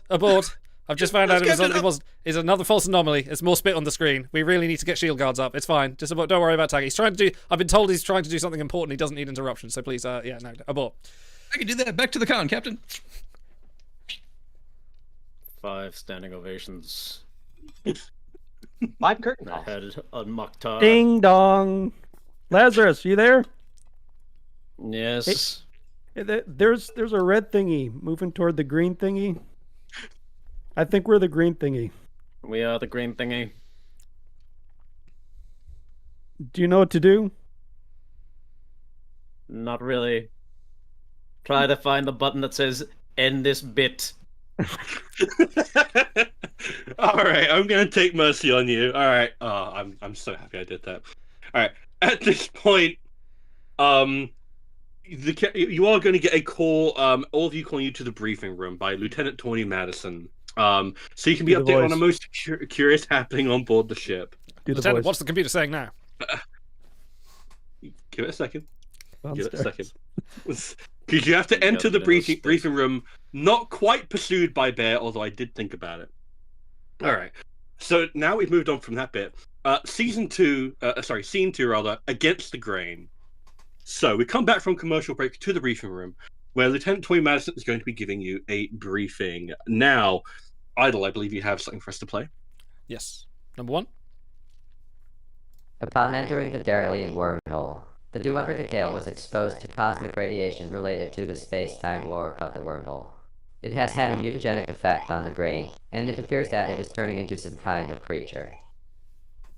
At which point, Lieutenant Madison turns to you all and says, upon entering the Daralian wormhole, the Duever was exposed to cosmic radiation related to the space-time warp of the wormhole. It's had a mutagenic effect on the grain, and it appears that it's turning into some kind of creature. You've got another clip to play. The Xenicians Department has dubbed this creature an M112 grain creature. Preliminary analysis suggests that they possess ESP, or extrasensory perception, rendering them capable of a limited form of telepathy. They are able to read the thoughts that are ingrained in people's minds, and shifting forms into whatever they think will allow them to move around undetected, before they strike, sucking all of the grain out of their unsuspecting victim. Current recommendation is that these creatures be contained before they destroy the crew and take over NSCA Protector. The computer says that the Xenoscience Department has dubbed this creature the M112 grain creature. Preliminary analysis suggests that they possess ESP, or extrasensory perception, rendering them capable of a limited form of telepathy. They are able to read the thoughts that are ingrained in people's minds, and shifting forms into whatever they think will allow them to move around undetected before they strike, sucking all of the grain out of their unsuspecting victim. Current recommendation is that these creatures be contained before they destroy the crew and take over NSCA Protector. And at which point Lieutenant Madison turns to Commander Quincy Taggart, and you share a moment of chemistry as you understand the gravity of the situation. My God. As I go closer to her and go, what will we do? How can we resolve this crisis?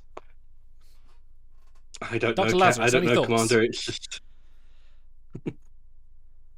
How was your Shakespeare play?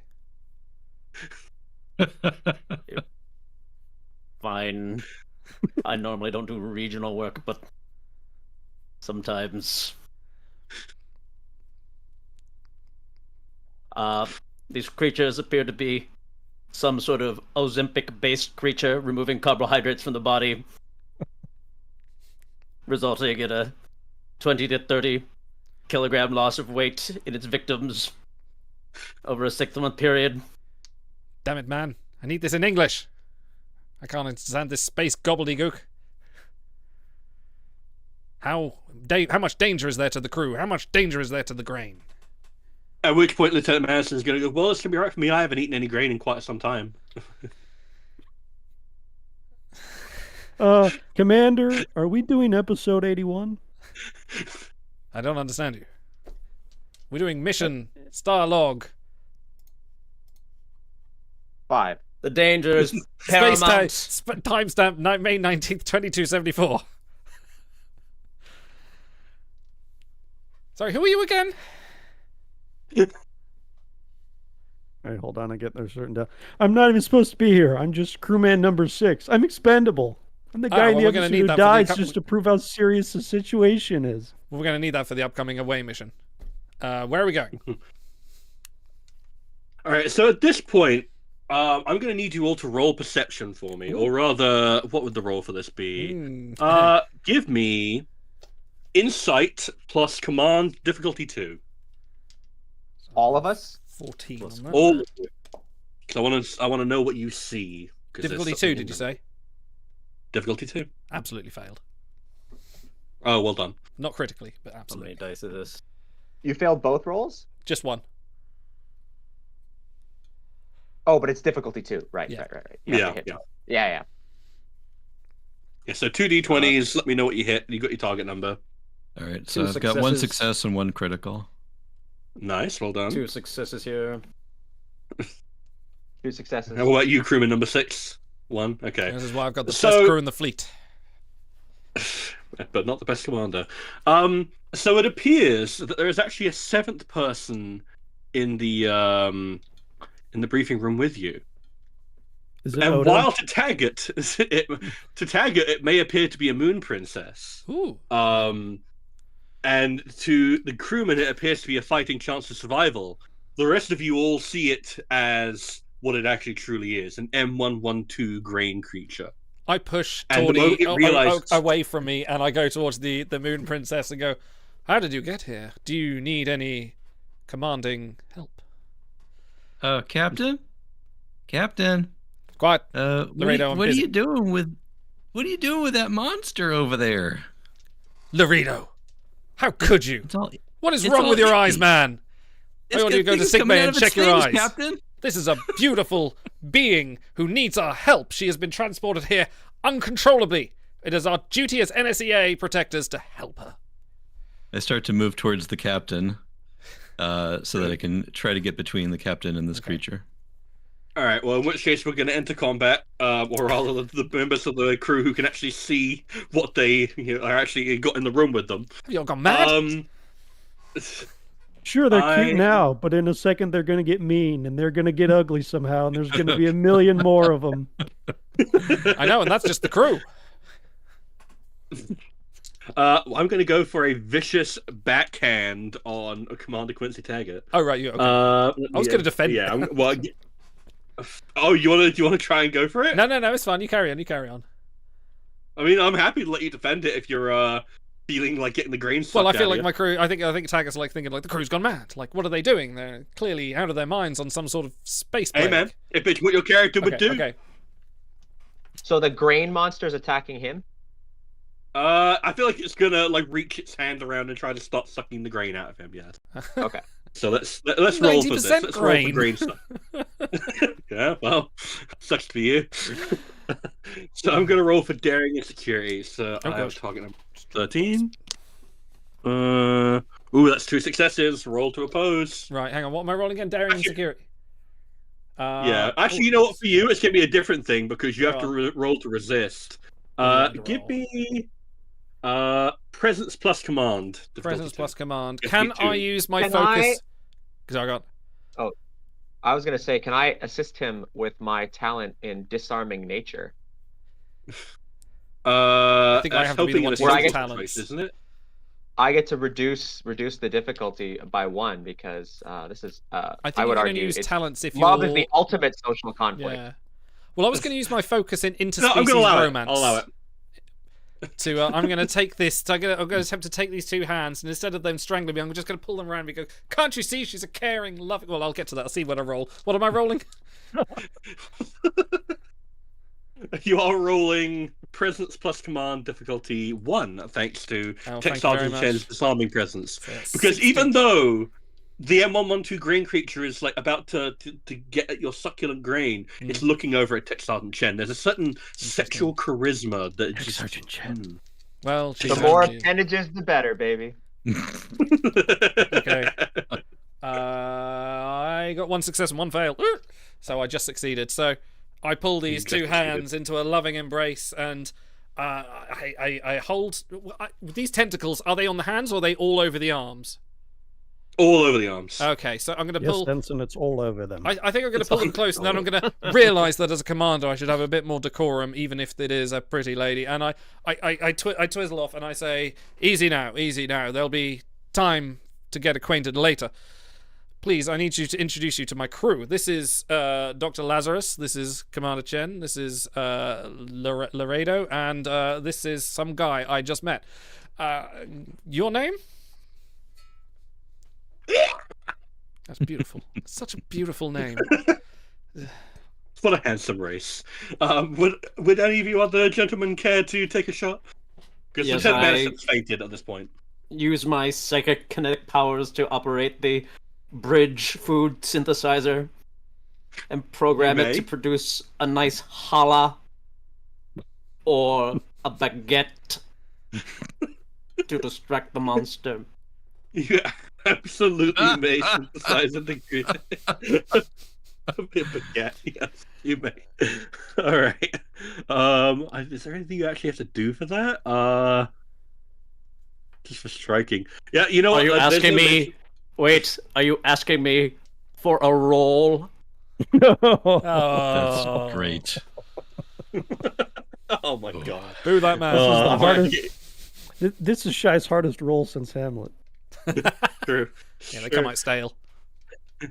All right, yeah, okay. Well, you know what? You don't have to roll for the psychokinesis, so we'll say that the baguette is safely puppeteered by a fishing line by a stagehand behind the wall, and it floats into your hand, and you offer it to the M112 grain creature, and it is going to roll to see if it can resist the succulent grain. I'm going to assist him by setting my phaser to toast and make it. Realize it's a toast. Yes. I'm floating the baguette in the challah in front of the creature by a wire, just sometimes visible. Just from the top of the set. Yes, absolutely. It was the best we could afford on the budget. All right. I'm going to roll control plus command. Oh, I don't have a good roll for this. My trait and my value of so very hungry. Ooh. I have failed. I decide to eat the baguette ravenously. And I am distracted. You have saved your commander's life, you intrepid. I can't believe it. This is why the fan base is gravitating toward you, Dr. Lazarus. But now that it's distracted, what do you do? Do I still see it as a beautiful woman, or as a... You see it as a beautiful woman eating a baguette very messily. That culture's a strange... We gotta snap him out of it. We shouldn't. We shouldn't, impose our own wills on these other beings. Merely eating up... We should join them in order to assert that we are friendly creatures. So what? Taggart also kneels on the floor and begins to eat the bread with the creature to show solidarity. What, you're doing the Lady in the Tramp bit? Okay, got it. Yeah. I'd actually like to step in using my focus in cross-cultural exchange and try to convince this fair maiden, and I can see her real self. Remember, when I say fair maiden, I see the real her, into revealing her real self, so that our captain here is no longer bamboozled by her charms. Well, you know I what? am, of course, fully bamboozled this entire time, but that's all good. Give me a. I'm going to go ahead and say this is going to be a insight plus command difficulty 3. Difficulty 3. Can some friends help me out, please? Friends, Romans, countrymen. I'm eating bread. Lend me your dice. Let me your rolls. Your bread rolls. I'm pacifying myself with the croissant.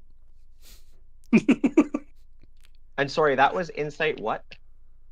Insight and it was command, yes. Insight. All right, I got a 14 on that. Is my limit, my success line. Yes. And I used a focus. That means I up my critical, right? Yes. So your critical would be 3 instead of 1 or 2 instead of 1. Yep. Yeah. All right, but who's gonna help me out here, boys? Because it's a difficult roll. Difficulty 3. Do we have any momentum? No, we don't, do we? I just got one from my crit, so and whatever. 4 momentum then. Yeah, you got 4. Yeah. You can buy some dice if you like. I may have to buy some dice if no one can assist me. I'm gonna buy at least one dice. Dr. Lazarus has expended all of his psychic energies on puppeteering that baguette, so there's not much he can do. Yeah, my phaser's on cooldown. Yes. Sorry. Crewman number 6, do you have anything you'd like to contribute, or are you just gonna? No, I don't see this as a threat. So this is whatever's going on is a great situation. Could you lend some plucky comic relief? All right. I use my focus and distractions, and self-sacrifice, and martyrdom, and survival. to try to distract. I'm sorry, what did I view it as? You view it as a fighting chance for survival. Okay, this globular fighting chance of survival eating a baguette in the corner. I'm going to try to distract it by looking around me. Can I form some sort of rudimentary lathe? You do have a focus on rudimentary lathes, so I will allow you to do this. Lathery. Lathes and lathery. All right. Also, I think so. He's helping, and I bought one extra. Nice. So you've got 4 dice in total, including the one that crewman number 6 is helpfully Wait, so supplying. since I have 5 applicable focuses, can I add them together, stack them up like a Dagwood sandwich? I wasn't going to let you, but then you mentioned the Dagwood sandwich, and because this is apparently now a grain-focused adventure, yes, you may. You came up with the pun. All right. In that case, I rolled a 4, which is a success, a crit. Excellent. So that's 2. And I have 2 successes, 1 failure, no crits. Excellent. In which case, you're going to successfully convince this fine maiden, who you see as a globular grain creature, not to take the life of your commander. So does it reveal to me now? Yes, it reveals itself to you. Oh my God! She didn't finish her bagel. And my God, what's happened to you? So I take a step back and I go over to crewman number 6 and I go, did anyone see what happened just then? Would I manage to pull off my amazing commanding presence by assuming that I was going to be friends with the alien creature? Did that pass off?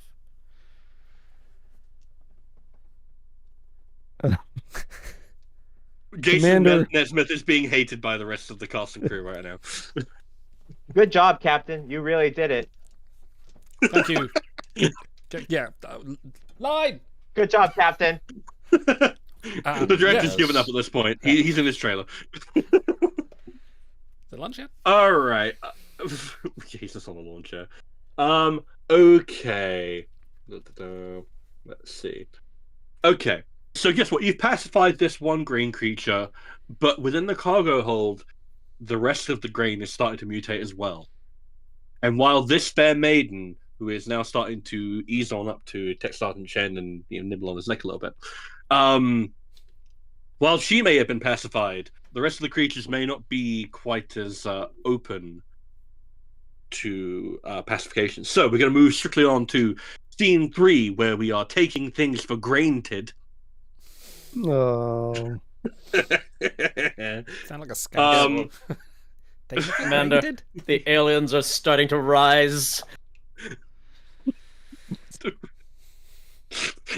That's self-raising, who knew? So now you have to decide how you want to deal with this situation. I have a solution written down for all of you about how you can use your unique talents. It all just depends on who wants to try and be the hero. Who can steal the focus of this episode away from Jason Nesmith? So the problem is that we have all of these grain creatures showing up, right? Yes. And have we established yet what will calm them down? Grain. Grain, right? Okay. They want more grain. I think that my talent of rocks into replicators. Actually, I need to read more about this before I get too far ahead of myself. Oh, it's not what I thought it was going to be. I take this back. Damn. Do you want to know what your solution would be if you decide to go for it? It will be quite difficult. Because I have in-character approaches for all of you if you're curious to know them. So are we supposed to come up with them, or you're just telling us what we're? Well, it's a case of like, who wants to try and steal the focus away? Because Nesmith will otherwise try and steal your line. So we're in this cargo. Is it obviously like this cargo bay full of grain with the creatures in it? Is this where we're at? Well, you're on the bridge and you've got it up on the viewer. You're watching these green. Right. So we're not in the creatures, room with them right now. Okay. Oh, that would be silly. That would be a bad idea. They're being pacified with baguettes and croissants and brioche. Okay. Can't pacify. Well, he already stole all the best lines from me in episode 2, so I should try to steal focus back. Dr. Lazarus. All right. Recommendations. Perhaps we could establish some sort of Paleo Atkins field inside of the cargo bay. So, what I was thinking. Guess what? I have a solution, but guess what? I'm going to let you know, but I think your one is better. No, let me hear your solution, computer. Computer, spit it out. Stop loafing around, computer. Oh no. I've enabled something awful here. It occurs to you that you may use the ship's supply of grain weevils, which NSEA regulations stipulate that you must have grain weevils aboard in case of emergency, to consume the M112 creatures before they can continue to multiply. This is a moral dilemma. Should I sacrifice these weevils to these grain creatures, for they are themselves life forms themselves? It's like choosing the lesser of two weevils. No.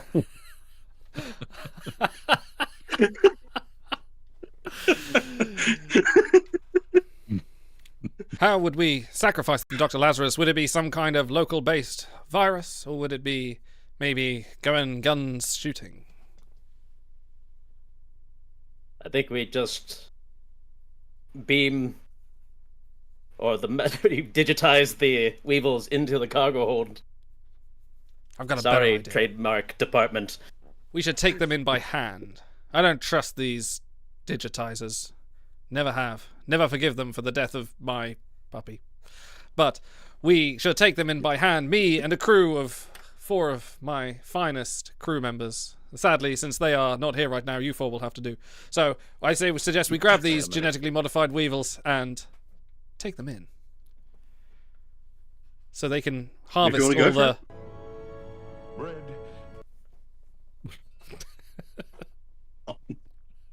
This is a mistake. Alright, so you want to go for a full frontal assault? You want to murder these poor grain creatures? Never give up! You brought into life? Never surrender! I have an idea, Captain.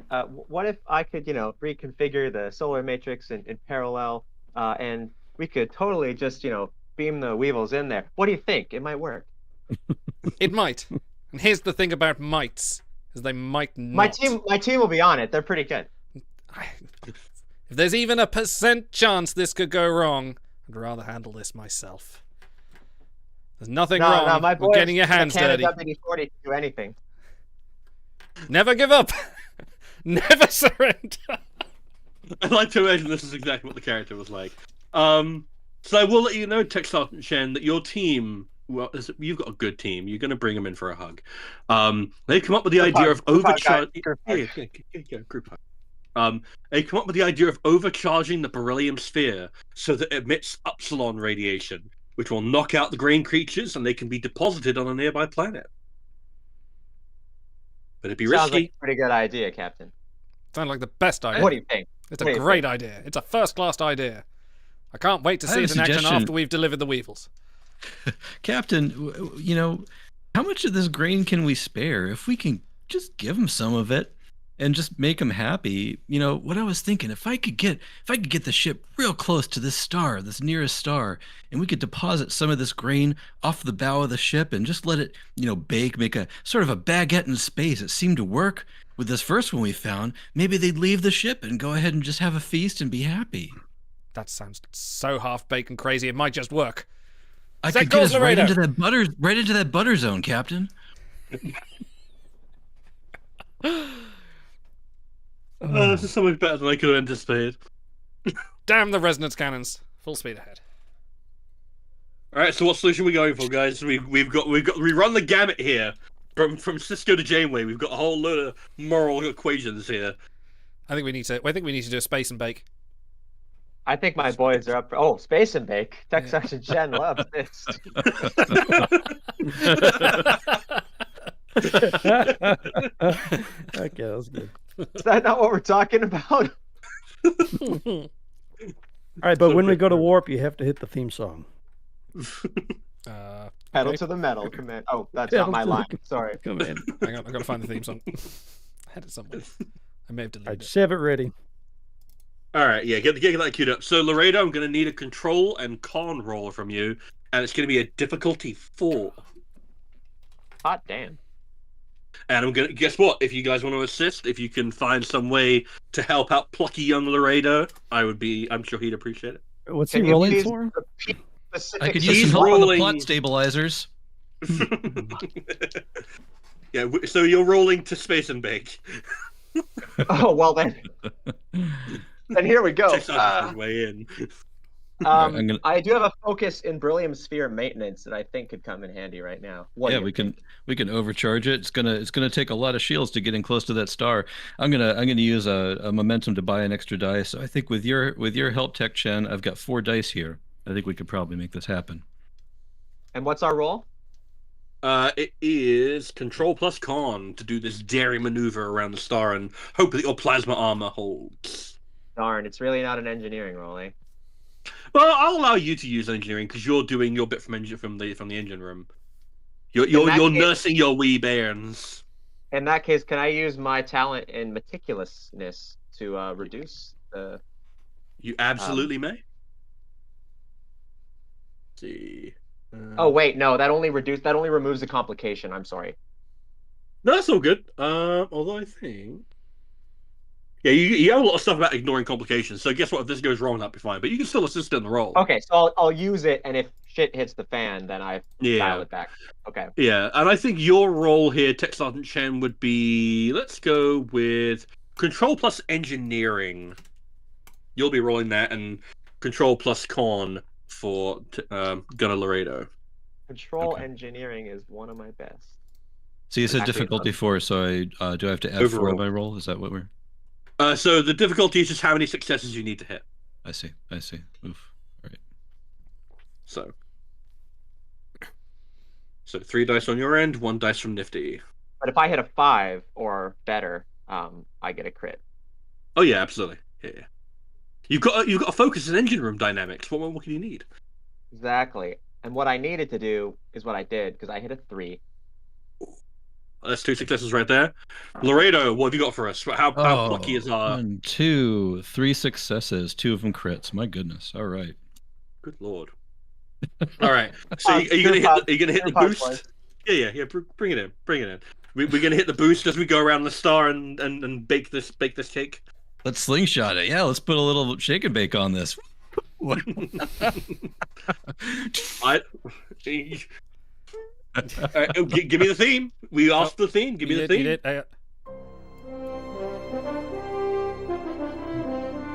Roll stock footage. Never give up. Never surrender. And that's all we're legally allowed to play. Anyway. Okay. All right, I got us in position, Captain. We're ready. Someone's got to beam that grain off the ship. Sounds like something for certain Chen to do. Chen, you're the beamy guy. You're the digitizer expert. Digitize that grain into another dimension. Another dimension. Sorry.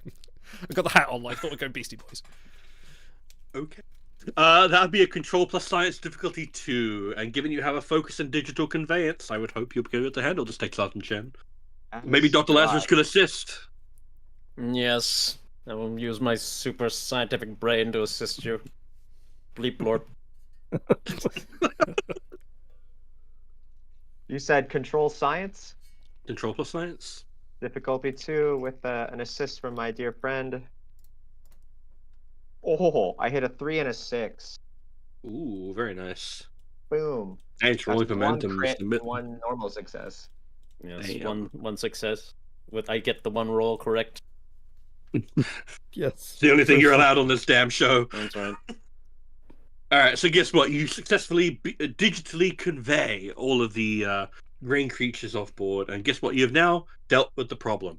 But now you have another problem, which is that you no longer have a shipment of grain, and the planet of Delos 7 is going to starve. Captain, why didn't you tell us we had this mission? Damn it, Captain. It wasn't the quest log. I was getting to it, but I got suitably distracted. We need a plan, people.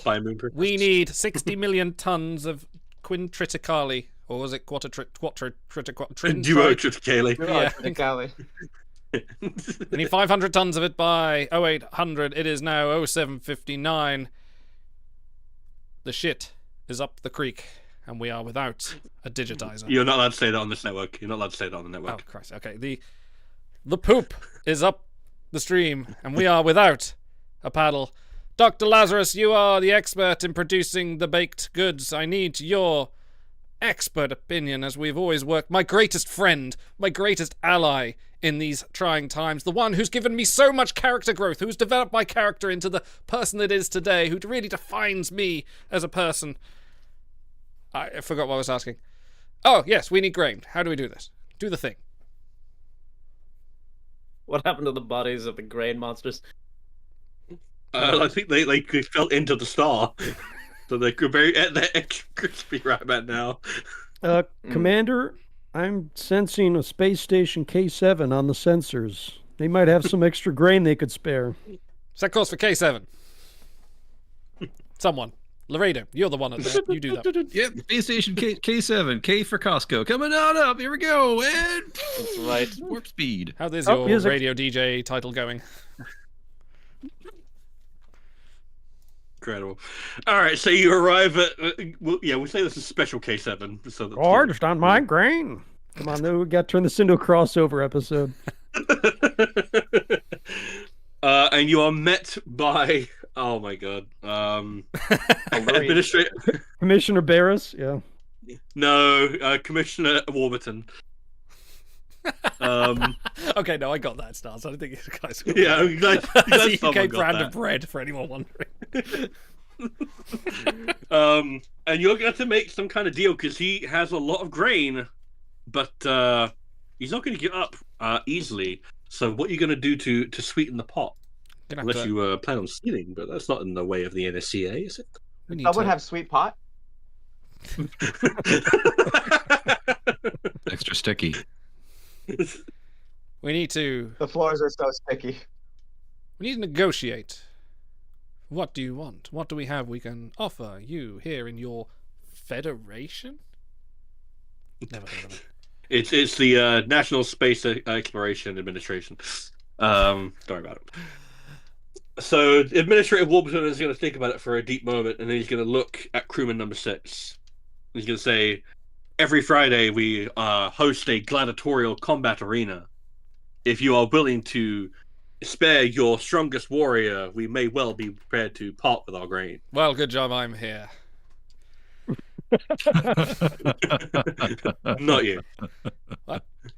That fine specimen over there. Okay, I turn to the director as Naismith, and I'm like, no, you cannot have this. This is in my contract. I am the one, the focus of the character. I need to be the one in that gladiatorial fight. I'll take my shirt off, your ratings. You can't put him in this. He doesn't even have a name. So the director's going to turn to... The director's going to turn to the scriptwriter, and they're going to confirm. And they come to a compromise, which is that the both of you will be in the gladiatorial combat arena together, and crewman number 6 will die. Okay, that seems acceptable. That appease you, Mr. Naismith? That's right. I suppose. We'll have to see how it turns out in editing. All right, so you guys are going to ditch the... All right, so you guys are going to beam over. I'm not going to beam over. It's an alien space station. Is there air? You don't know. There is air, crewman number 6. There is air. In fact, Dr. Lazarus, would you care to give them a scan and determine whether or not they have air on the space station? Very to reassure well. your crewmate. Bleep blorp.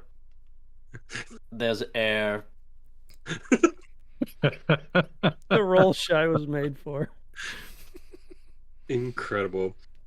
All right, so we're going to digitally convey you both over, and both of your shirts miraculously come off in the process. Digital conveyor's got a weird setting on it. Don't worry about it. And you guys have to fight. You know what? I don't have another stat block ready, so you guys have to fight something with. Conveniently enough, it has the exact same stats as the grain creature. And we are going to roll the same battle footage and the same battle music we've been using for the last 3 episodes. Because royalties. Are there that's established the other show has rules about this fighting? that. Weapons, No groin shots. Are weapons allowed? Weapons are absolutely allowed.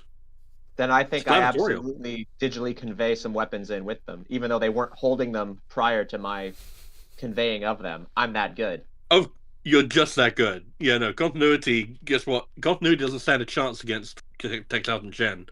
So, what weapon, gentlemen, your weapons of choice, what are you going for? Grumman? So I know that Commander Taggart fights best when the odds are against him. So I'm going to use my talent in the Dolbarji healing trance to play dead. And let him fight against two monsters at once. So that is a control and medicine roll. I'm gonna choose difficulty 3. Ooh. Because I also have a focus on dramatic timing, and it's going to be one hell of a pratfall. So, do you want to use one of your values? No, there's no way I fail this roll.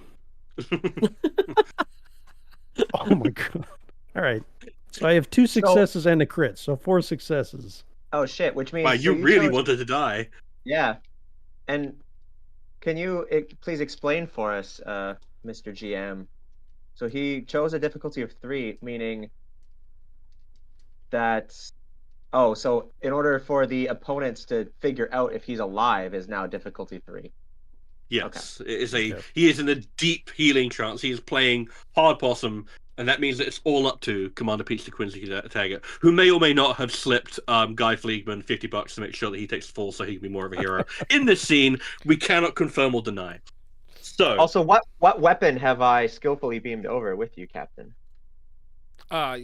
So as a las pistol enters my hand, I look at it shirtless in front of these 2 aliens, and I throw it to the floor, and I say, "This isn't the NSEA way. If we're going to do this, I will trade cultural blow for blow. You haven't seen it coming yet." And I'm going to assume a defensive posture as taught to me by Dr. Lazarus, or something like this. It's one of them. you know what? These hold 2 on. creatures. Yeah. You don't use your Mukhtar chant stealth? I realize I entered the healing trance too soon. Can I use the Omega-13 to go back in time and commit the Mokhtar chant of strength with Commander Taggart before he goes into battle? I'm afraid the Omega-13 was never triggered in the original running of Galaxy Quest, so that would cause a continuity error. We'll get script to sort that out. Yeah, it'll be fine. And guess what? These 2 creatures look remarkably similar to the creatures you were fighting in episode 4. We may have repainted the costumes. And they appreciate your attempt to meet them blow for blow, and then they both pull out shotguns. The usual saying is never give up, never surrender. I would like to be digitized back now, please. Very quickly now. Come on. Don't rush. Does the crew wish to digitize their commander? I think I can pull it off. All right. No, I need to be in one piece, please. Roll. Should I practice on something first? Yes, the undead. That pile of rocks over there. No. Dude, we need to live fire. You need to test your metal, dude. Please do it on crew member number 6, please. All right. All right. That'd be a my last difficulty name 5 isn't even roll. Quan. Oh, come on. Look. I haven't said that I've been using threat, so guess what? I'm going to use all my threat to make this a difficulty 5 roll. Oof. Because I really, really want to see this come off. I want to see what happens. So, Tech Sergeant Chen, give me a control plus engineering difficulty 5. All right, let me see what I can. Assist Tech Sergeant Chen. Yeah. Oh, yeah, okay, yeah. You'll make sure you get him off. That's fine, yeah. Excuse me? I'm gonna get him off? Is that what I'm gonna do? Get him off the station, but you know, That's you can do the other thing zero. too. If you, I think I have a if you talent in think that. You're good. I'll assist I mean, you. if I'm you think you're gonna good get the ship in as close as possible to make sure that this happens. Yeah, cool. I'm happy with that. So that'd be a daring plus con, and you can roll 1 dice for that, Laredo. And is Dr. Lazarus assisting as well? Yes, using the computers and spend some momentum, I suppose. Yes. They have it. That'd be a reason plus science for you, Dr. Lazarus. So that's 2 dice for Obviously, And then you I just am spend- using my focus in digital conveyance here. Absolutely. It was done using your movements. There's so much more effort to save Guy than there was to save Commander Taggart, and I just want to point that out. I wonder why. So what was my role? Yours is control plus engineering. All right, and I'm gonna. What are we at on momentum? I think I should buy one. You're maxed out. Then I'm buying at least one. So how many helpers Yeah. do I have? I have 2 helpers. You've got two. You got Laredo and Lazarus. The L Should I- squad. I'm gonna buy 2. I gave you to be 2 safe. successes. You have 2 successes from me. Yeah, And yeah, I, one for me. Okay, So well, you I only think need to I get had, 2. I think I had said, should I commit to the fact that I said I'd buy 2 before I knew how well they did? You can only have 5 dice maximum, right? Between everyone? Yeah, 5 die maximum, yeah. So, Then I'm only buying 1. Okay, cool. That's a good compromise. The rules are a good compromise. but I'm dead, so don't listen to me. I roll a 7, a 9, and a 13. Excellent. Very So, in good. which case, much to his disappointment, crewman number 6 arrives back on the ship, fully intact and alive, although still within his healing trance. Commander Quincy Taggart is still being menaced by 2 aliens with shotguns, but I'm afraid we're gonna have to... And we're going to leave the cliffhanger there as he dances for his life in amongst the shotgun blasts. Tune in next time for episode number 6. About shooting show schedule will next week. see I've what just been happens. confirmed for a filming for the new Star Wreck movie, The Wrath of Plants. I don't know if I'm going to be able to make next week. I hope that's not a problem. No? Anyone? No. Okay. Anyway.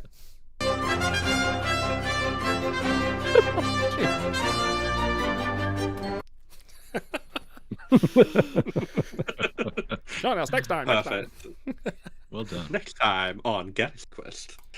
Well, that was silly. Guess what? Yeah, that was extremely silly. We didn't even get to the planet that has 1.4 billion tons of cheese, but that's fine. Incredible. You would have substitute grain with cheese? Yes, I was going Because to like a- do that. You didn't even get lactose to use the disaster? ultimate line. His grain is gone. Yeah, I had an entire subplot coming up where you were going to arrive on Delos 7, and you were going to find it was a prime example of Lumpkin's law of parallel planetary development. And Lumpkin's President law. Noxon was never imprisoned for scandal. Yeah. Yeah, sorry if I dominated that one a bit, but I feel that's what Taggart would do. You did a great job. No, this is great. Everybody did great. And thank you, Stars, for putting all that together. That was a lot of fun. Yes, amazing Stars. You're very welcome. Good. I'm glad you had a good time. I'm quite proud of my T-shirt cosplay. Oh, was that Dude, you T-shirt? did great. You always do. I have to say, it's just. Oh, that's it's awesome. just- Oh my I thought gosh. that was wow. Oh, that's you actually excellent. made that. That's incredible. Oh, wow. You're so inventive. That's great. You looked like you were in the Tour de France with the bicycle helmet on. Beautiful. You guys are all beautiful. I am so blessed to have you all. It's very sweet. Nifty, and now thank I you. can say We're it hasn't been 25 years since the last time I roleplayed. So hey, Hey, updated. True. You'll have to join us for all. Guess what? You played an exemplary 9-year-old black boy. Oh. Wow. Another thing I haven't done for 25 years. Great. Okay. Coming up next, we've got the Trexperts quiz. Davey is going to be hopping along in just a moment to join us as we enroll some of our subscribers. But before they hop in, I'm just going to show you a little video about our cause. So stay tuned for the Trexperts quiz. Bye, Nifty. Bye, everybody. Thank you. Category Thanks, 4 Nifty. hurricane slamming into Florida's southwest coast this afternoon. Firefighters are battling a devastating forest fire near Yosemite. Explosions that rocked the Ukrainian capital. Feed everybody as quick as you can. Don't tell me you're getting ready to do it a month later. Don't tell me you are waiting to do it until you have everything ready to do it. It has to be urgent. Food and water is now.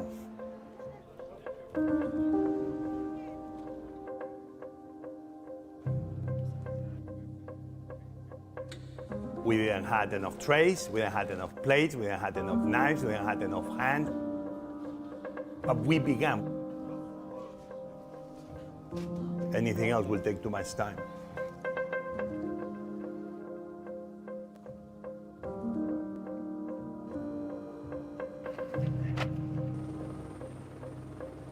Not tomorrow, not next week, not next month. Today.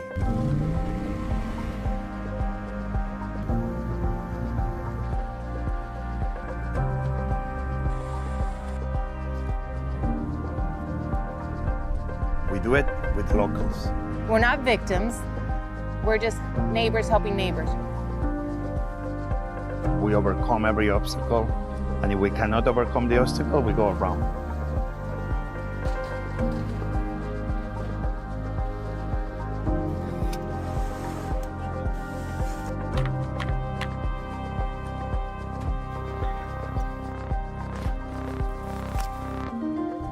Here we are, and we'll come back tomorrow and the day after until you are okay.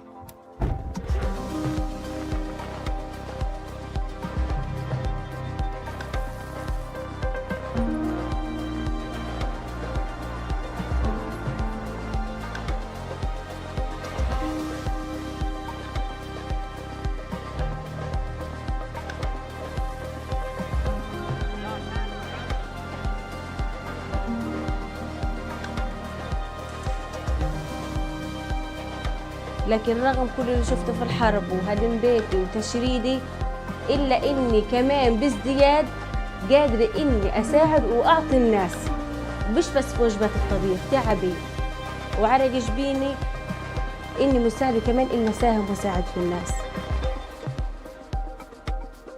And that's what makes World Central Kitchen so special. We have to go. Yes, we're back. We're back. Thank you, everyone, for joining us. This is the Trek Time 2024 charity stream for supporting the World Central Kitchen. As you saw, they're an amazing charity that support and help feed people all over the world in desperate situations such as war, as poverty, as famine, as international conflict rages the world. These people are out there first out on the scene to feed people. Not tomorrow, not when they say they're ready. They're out there straight away feeding people. And we wanted to support this amazing group of this amazing charity in the any way we can. And we have just hit $1,000. We have done the $1,000. Thank you very much. Otto, do you want to have a look and go through the donations while I update our Tiltify?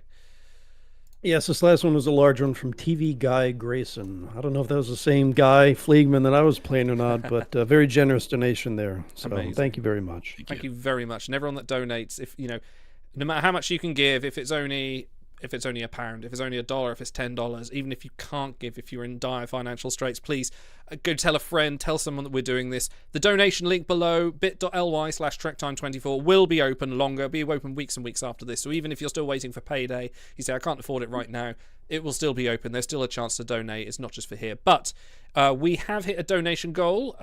Do we want to do this? Should we do this after the Trexperts, or should we do this before? What do we reckon? Probably do it after. We have a couple minutes. I think Davey's going to make a dramatic entrance right at the top of the hour. So. Okay. So Dan, I believe you prepped something for this one. Yeah, so there's a couple of things I'd like to do here. We'll see how much time we have and we can break it up. But so first we have some AI-generated lyrics for our favorite Star Trek The Next Generation theme song. So I do need a little help from our esteemed panel here, so I'm going to drop some things into our show chat. Let me just go ahead and make sure I've got that done. So when we get to the bridge in the middle, I'll need your help with the background vocals. I'll cue you all in when it's time. We're going to be doing this a cappella today so that we don't, get our stream turned off. But all right. Oh, you're doing it, Walt. I want to hear that beautiful voice. All right, so these were generated from an AI chatbot. I think it was just Bing's default one, whatever they use. When we sail across the stars, generation new, exploring unknown frontiers, we'll see it through. All right, and I need help with this. We'll see it through, boldly going true. To the stars we'll ride, with hearts open wide. The future's bright, the past behind. Behind. Our trek, our guide, new adventures we will find. With courage, pride, Star Trek is our guide. Bum, bum, bum, bum. All right. Thanks to Bing. Mike check, can you hear me? Hello, yes, we can hear you Craig. now. Hey, Craig. There we go. Right. How you doing, Craig? You missed the best song ever. I heard it. I just couldn't speak for some reason. Amazing. You were speechless. It was speechless, That's yeah. beautiful, I was speechless, exactly. Excellent. So Okay. Davey's moving in about 2 minutes. So yeah, go on. 2 minutes. Okay. All right. So the other thing I prepared. So we asked the Bing chatbot to make a little bit of fan fiction for us. So maybe does anybody have the stream key to put up a poll here? We have a choice between two. Maybe Chet can help I'll with pull decide. it. All right, so it's going to be a choice between Commander Riker's beard imperative to the crew, or the crew of Star Trek Voyager goes to Olive Garden and Tuvix is their waiter. Okay, I'll tell you what, I'll throw up a long poll there, and while we're doing Trek Spurts with Davey, Chad can figure that out, and we'll hit that up afterwards. So pull up in chat, folks. Okay, can you give us a quick synopsis of what these two fanfics entail? So a little teaser here. Are we not doing the crazy hair anymore now? Oh, nice! I like it. He's gone Super Saiyan. Very nice. Thanks, Ricky. So a little bit of a teaser from Riker's beard. We have the airlock of the Starship Enterprise swung open with a hiss, and Commander William Riker strode through, his boots thudding against the metal grating of the corridor. He was a man of distinction, his shoulders broad and his bearing proud. But what truly set him apart from the rest of the crew was a magnificent beard that adorned his chin. It was a sight to behold, and it was all thanks to Captain Picard's new mandatory beard policy. Okay. All right, and then let me get to the Star Trek Voyager one. The crew of the Star Trek Voyager, on a much-needed shore leave, decided to indulge in some classic Italian cuisine at their local Olive Garden. As they settled into their booth, Captain Catherine Janeway couldn't help but feel a sense of familiarity washing over her. She glanced over at her first officer, Commander Chakotay, who seemed equally entranced by the atmosphere. All of a sudden, they perused the menu. Their eyes were drawn to the special board. A name in particular seemed to jump out at them. Tuvix. That's an interesting name, mused Lieutenant Tom Paris. I wonder who that waiter is. ... Okay. Incredible. Davey, welcome. Good morning. Welcome. Good morning. Oh, you can't hear us. Yes, having technical issues. All right, we have to marshal the power of the thoughts of everyone in the stream Your Dr. to Lazarus contact Davey. Yeah. Join me in the Mokhtar chant of strength, the Lorak Taroth. Guys. All right, it'll all be one way. He'll just tell us how he thinks we're doing. In the meantime, Like Brady Bunch going on here, like if you're on Hollywood this Squares. call, go to show chat, scroll up, find the. In fact, I'll link it again. Yeah. There Go to the website. Can you hear us? Can you hear us? I can. I'm here. Hey, there he is. There he is. There he is. Awesome, Davey. Good to see you. Good to have you here, and thank you very much for coming in so early because you're Aussie way. You're Australia. It's about what time in the morning is it for you there? 7 o'clock. It is 7 a.m. and I am less than 24 hours off a flight from the UK. So I'm so sorry. If we'd have done this 2 days early, you could have come to my house and done it. Exactly. I would have been in time zone. In fact, last year when we did this, it was the exact same situation. I had just come home from a work trip to the UK. So I secretly have your there we schedule and I go. like to screw you over as much as possible. That's why I do it. Thank you. I That know. is so kind. But on another news, I have to actually say congratulations for you're now engaged. So congratulations to you. Oh, well done. Thank you. How was that for you? Thank you. Yeah, it was super exciting. It was one of those things where I was very confident going into it, but on the night I actually did it, it was my 40th birthday party, and then I started to freak out. I was like, "Oh, I don't think he's gonna say no, but what if he does?" And so I spent all night. Everyone's like, "What's wrong with you? Why are you so standoffish?" And then I did it, and then I just got really, really drunk. It was great. Brilliant. Perfect. No, Exactly. congratulations. That's why I want to hear. All right, let's play. There it is.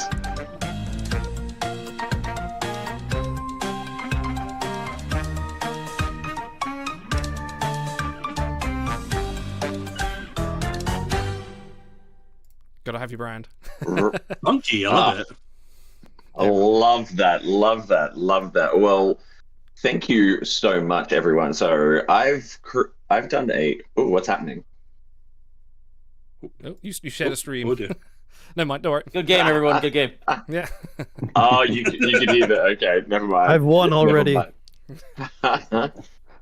All right, so you've all logged into the buzzer. We're going to dive straight into this. So I've prepared for you a bit of a greatest hits of Trexperts quiz questions. So I've gone deep into my archives and tried to pull out some of the most challenging questions that we've asked over the show's 2 seasons. So get ready for this because some of them are intense.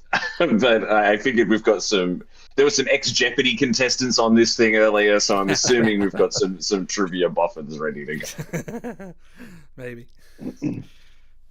All right. I've got my scorekeeper here as well. Do I have my scorekeeper present? You Excellent. do indeed. I am keeping track of everyone's score. Well prepared. Okay. All right, let's get your hands on buzzers. Let's play Trexperts quiz. All right, the first question is the first question I ever asked on the show. For 3 points, the original series had its unaired pilot, the first episode that was actually aired, and the first episode that was made in terms of production. Name all 3. And that is Roy Kirk. So the original pilot, sorry, go back to the first one again. Which one? The original unaired pilot. That was The Cage. The Correct. first one aired was The Man Trap. And the Correct. first one filmed was, well, are we counting the second pilot or the first actual episode after the second pilot? The first actual pilot after the unaired pilot, yes. Well, that would be Where No Man Has Gone Before, but the first film for the regular season was The Corbomite Maneuver. Very, very, very tricky, but you were correct on When No One Has Gone Before, so you get the 3 points. Well done. Okay, second question.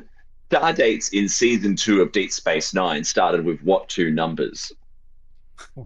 The what? Could you repeat the question, please? Auto Total has total guess. I'll guess 1-8. that is not correct, I'm afraid. Buzzer's back open. Idle. 4-6. That is incorrect. Buzzer's back open. Roy Kirk.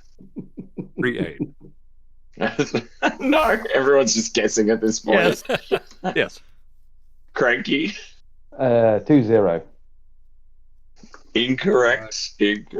Is that it? I think everyone. Oh, Shypon's gonna have a go. 2-4. No. It's not TNG. Someone. You can't buzz twice. Get out of here. So someone was very close before. It was 4-7.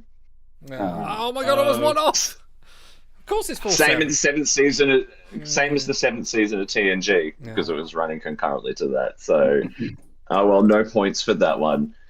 Question number 3. In the city on the edge of forever, where did Edith Keeler work? And I want the actual name. Oh. I told you I dug into the archives for this. Yeah, that's a pull. Idle. Sneed, seed, and feed. No. Formerly chosen. No, sorry. Can you award I'm afraid negative not. points? Shypon. I believe it was Carrington Atlantic. No, that's Dynasty. I'm so sorry. I apologize. I feel like there should be like a half point just for the cleverness of that, but no.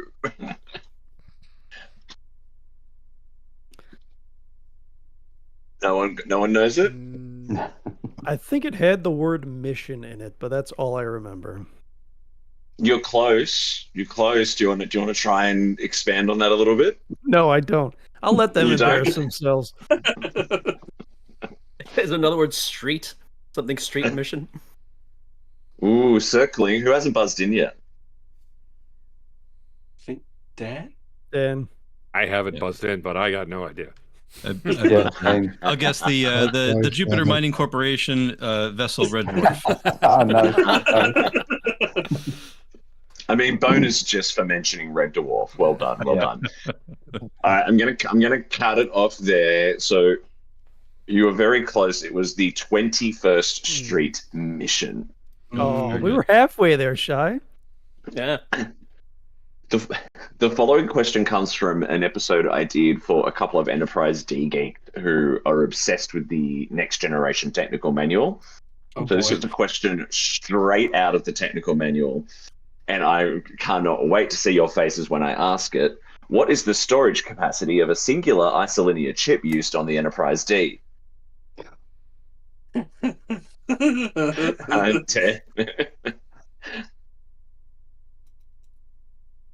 Who buzzed in? How do I say that? Danjabin? Danjabin, thank you.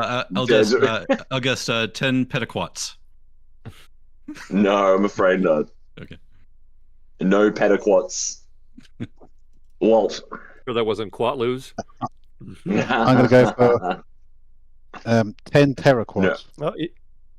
Oh, I think you're muted there, Walt. I didn't hear you. No, he was on. He was on. No, I heard him. Oh, He said okay. 10 teraquats, yeah. It was not 10 teraquads. Buzz is still open.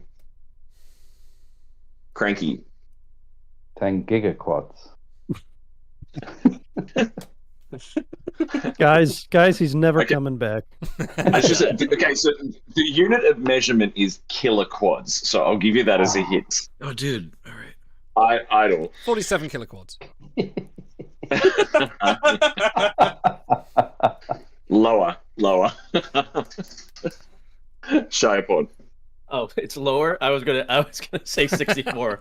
If there was like a comedy 60, like a Commodore 64 nerd at the the Star Trek designers, but no, I guess not. I'm afraid not. It is. Who hasn't had to go? Roy Kirk. Go. 15 kiloquads. It is not 15 kiloquads. There is a 15 in the answer, though, because it is 2.15 kiloquads. How did none of you know that? Oh my god. Yeah, no, fake fans. A lot of you, I fans. totally knew that. I was just giving everyone a chance. Yeah. Do you have a Trexperts Kids version that we could play? I swear we've seen the show. The beginner's version. All right, next question. This one might be a little easier. If a Klingon warrior is captured during battle, he brings dishonor to how many generations of his house? Otto. 10 generations. It is not 10 generations. Danjavin? 3 generations. It is 3 generations. First. I was going to say that. There we go. On the board. All right. The next question is worth 3 points. Name all the things from Generations that will not be installed until Tuesday. Ooh, that's a good one. All of them? 3 things in particular are mentioned. Right. Idle. Photon torpedoes, tractor beams. Correct. Yep. Oh, I know what the third one is. It's a good one. Mm-hmm. You've got 2 points. Can you get the third? I want to say 5, transporters, but they were working because they 4, beamed them off. 3, 2, 1. All right, you get 2 points. So buzz is open. Who knows the third thing that does not arrive until Tuesday? Shireborn. Is it medical bay? Oh, it's Emergency not, medical hologram or something? Medical team? It's not. No, I'm afraid it's not. You're close, but no.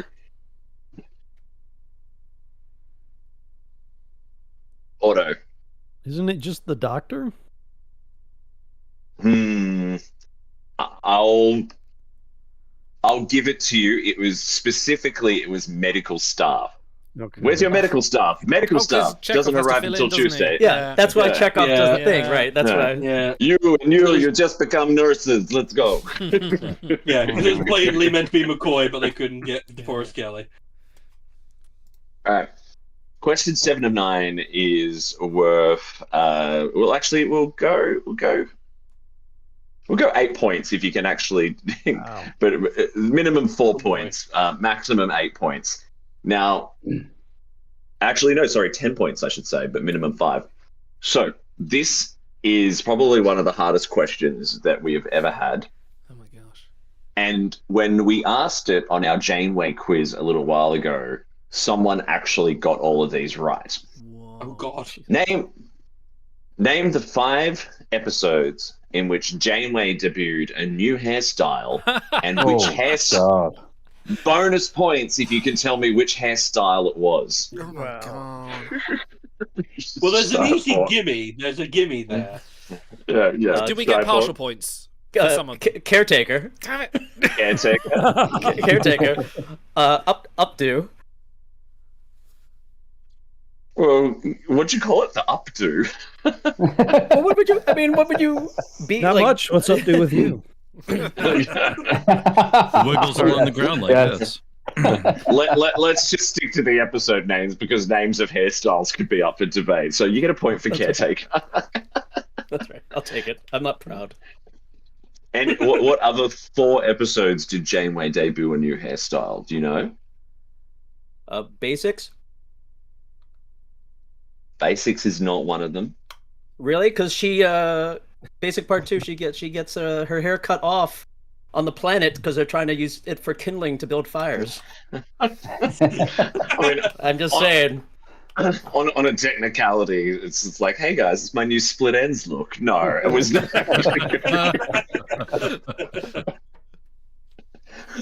All right, I'm going to give you the point for Caretaker. I'm going to open it up. Does anyone else know who we got cranky? Is Year of Hal one of them? It is one of them. That is correct. Well So you, Good work. you get a point for that. That's better than I did last year.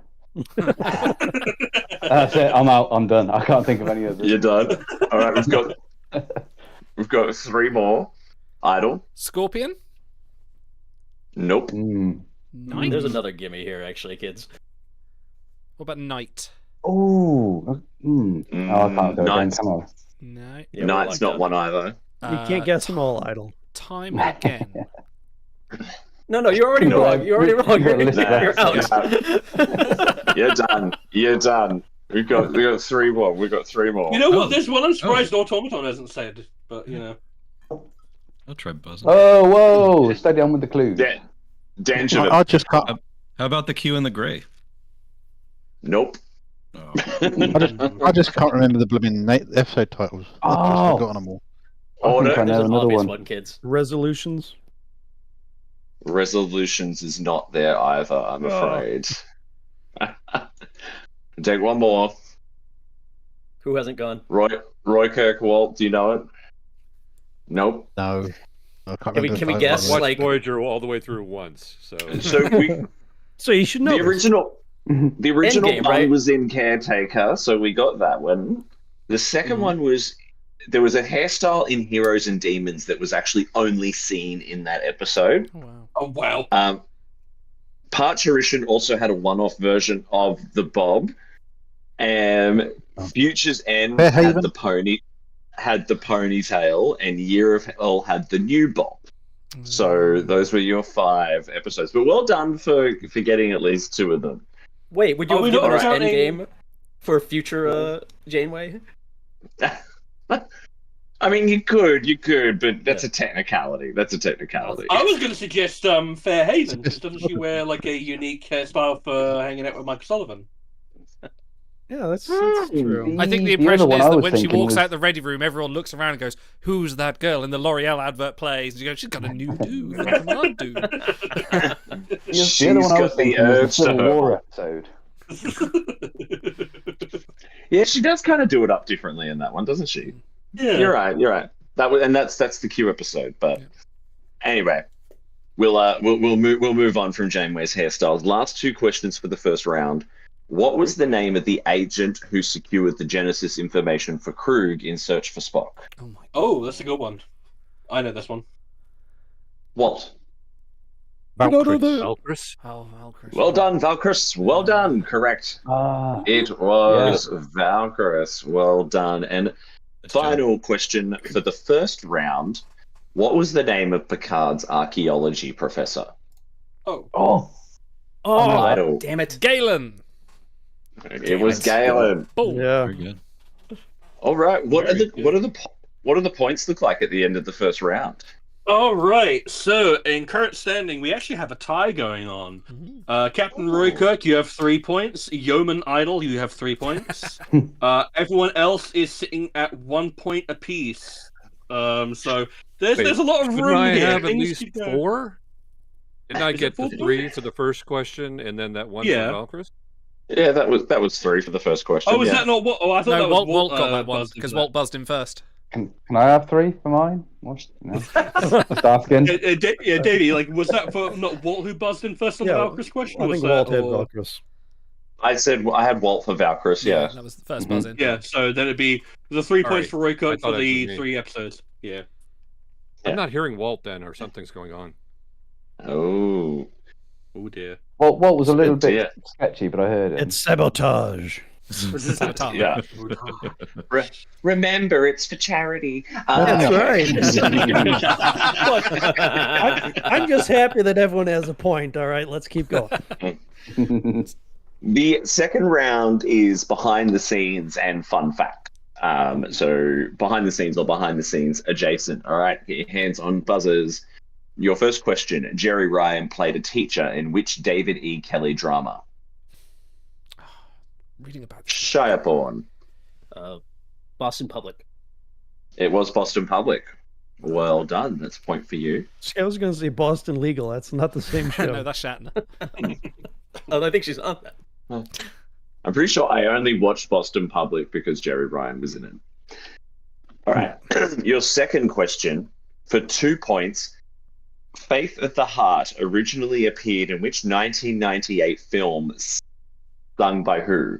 Otto. Oh, I only got half. It was the outro credits to Patch Adams. That's correct. I don't know who sang it. All right. Was Anyone know it a who's woman who sang it? Shireborn. Was it Rod Stewart? It was Rod Stewart. So a point apiece Wow. for Otto and Shy? Yeah, correct. Good stuff. Nice job, guys. Question number 3. David Tristan Birkin played a 12-year-old Picard in the episode Rascals. Who else did the same actor portray Idol? Renee. Correct. It was Renee Picard. Well done. Question number 4. Which Star Trek series went under the project name Green Harvest whilst it was in development? Was it The Next Generation? Idol.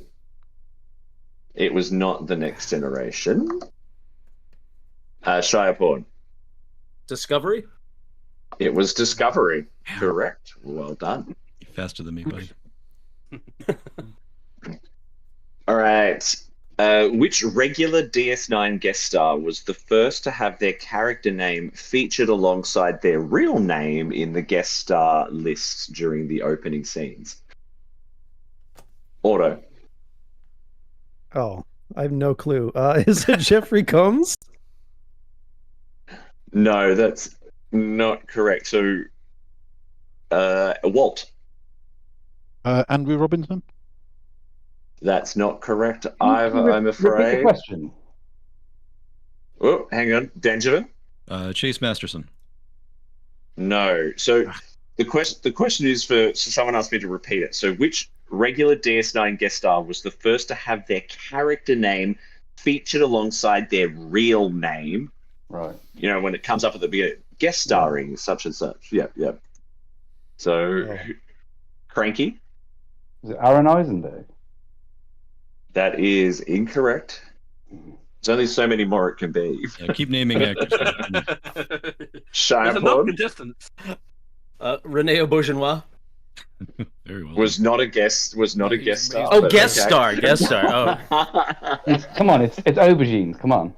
There's no aubergine. Roy Kirk. John Delancey. John Delancey's not correct, Ava. You're going to kick yourselves. Who hasn't had a go yet? Danjamin, have you had a go? Yeah, I did. I'll go again. You did? All right, I'll give you the correct answer. The correct answer was Mark Alaimo as Wow. Yeah, no, they All were going to right. kick themselves. For 2 points, name the 2 audiobooks Michael Dorn recorded that teach you how to speak Klingon. Conversational Idle. Klingon, power Klingon. Correct. I have them both. 2 points to Idle. God, you nerd. Because he is a real fan after all. All right, the next one, question 7 of 9 for a potential 10 points. Now, listen to the whole question. Which actors have made crossover appearances in other Star Trek series pilot episodes? 10 points. Point for the actor, point for the episode name. Auto. It would be Patrick Stewart in The Emissary. That's 2 points. DeForest Kelly in Mission to Farpoint. I mean, That's right. counter at Farpoint, but All right, we'll give 1.5 points I'll take then. We'll give you the 4 points for that. What any of the others? Armin Shimmerman in Caretaker. Correct. That's all I got. I'll tap out. All right. I'm looking for one of them is a slight technicality as well, but I mean Idle. James Cromwell in Enterprise, Broken Bow. Correct. Leonard That's 2 Nimoy points. in Star Trek 09? Is not a pilot episode, but I mean that's Okay. not what I'm looking for. I'm done. There's one more. Shy upon. I'll take Siddig, also in Caretaker. Siddig was not in Caretaker. Oh, he's that I not? know of anyway. Wow. He's in another TNG episode. Yeah. He's in both right. Yeah. Yeah, he's in both right. Danjamin. Majel Barrett in the original series, The Cage, as Oh. well. The ship's computer in Encounter at Farpoint. Very good. Clever, but not what I'm looking for. Not what I'm looking for. All right, 5, 4, 3. Oh, Walt. I'm going to go with Leonard Nimoy for his appearance in Where No Man Has Gone Before. He was in the as a second pilot.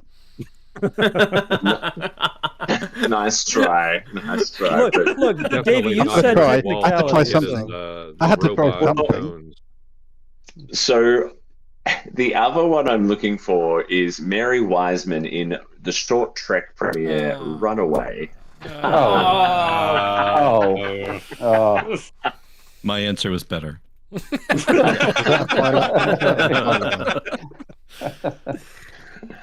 2 more questions for this round. Which season 1 TOS episode was banned from being broadcast on the BBC due to it being too distressing?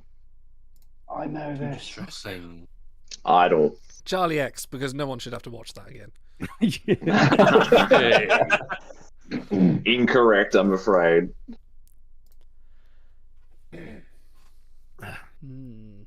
Which season 1 episode? Showporn? I don't even think this is season 1. Let this be our last battlefield. No. No, isn't it season 3? Oh. No, that's season 3. Is it season 3? Yeah, it's like I said, I didn't think. Yeah. Roy Kirk? Operation Annihilate? Nope. Cranky? Is it Balance of Terror? It is not Balance of Terror. Walt or Danjamin? Auto? Dagger of the Mind. It was not Dagger of the Mind. Let's just keep throwing episode names out there. Keep guessing. No.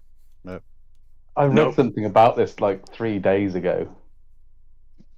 And I can't remember it. The episode was Miri. Oh. Was banned by the BBC. I watched it like a week ago. God forbid It was children have crazy. free thought and free mind. Okay. It's very British. Well, to be fair, I we just wouldn't spent want them to watch Miri, though, would we? Yeah, no. No. I mean, I just spent the last week watching the BBC in my hotel room. I think the episode Miri is the least they have to worry about. All right, so... I'm giving Davey a point for that one. All right, final question for this round. In Voyager, from season 4 onwards, only one character has their rank displayed next to their name. Cranky? Is it Ensign Harry Kim? No. Walt. On Paris. It is not Paris. Otto? Commander Chakotay. Nope. But there's not enough of the cast left. You can keep on going. Lieutenant Tuvok. Did I ask that? Because only one character has their rank displayed next to their name during the opening credits. Well, that's kind of why I went with Tuvok. Who It's do a you- genuine answer because I thought, well, it's a short name. They'd want something to fill it out. So I can't remember. Which one character might get their It'd be rank? the obvious Showboard? Captain Janeway, isn't it? Is it Captain Janeway? It is Janeway, yeah. The obvious. Yeah. I was just like, why are we cycling through all this? Starting with Harry overthinking Kim. it. Yeah. All right, that's it. Expectations here. I'll take that point. I'll take it. Not proud. Not proud. So speaking of points, what do the points look like at the end of the second round? Oh, we don't need to All right. look at that, do we? It's actually a little bit brutal. So far away in, well, actually not that far away in the lead. So Lieutenant Automaton and Yeoman Idol are both in the lead with 8 points. Admiral Shy is in second place with 4. Captain Roy Cook is in third place with 3. Commander Cranky, Ensign Walt, and Mr. Dangerman are all in last with 1 point apiece. Well done, well done, well done. I'm just glad I don't have 0. Before we doing get better too than I did far, last year, so. Before we get too far ahead, I want to thank Plain Symbol Garrick for their donation and a large donation from B. Schneider. No comments from either of them, but I'm sure they think we're smart and handsome and are going to do great in the next round of Trexperts Quiz. Incredible. Thank you guys. The next round is a fun little round that we introduced this season that I love. It's called Friends Name the Episode. This is where I reimagine an episode title as if though it were an episode title of the TV show Friends. You have to tell me the actual name of the Star Trek episode I'm referring to based off of the Friends title. So if All I were right. to say the one where a main cast member dies, you'd all go, oh, wait. Yep. Okay, the first one, and this is the most, I think it's probably the weirdest one I have. The one that ripped off what the Golden Girls does almost every season. I've never seen Golden Girls. I've never seen Golden Girls either. Wow, wrong crowd. Can I just say, if it weren't for the hoodie, that would immediately cue me in.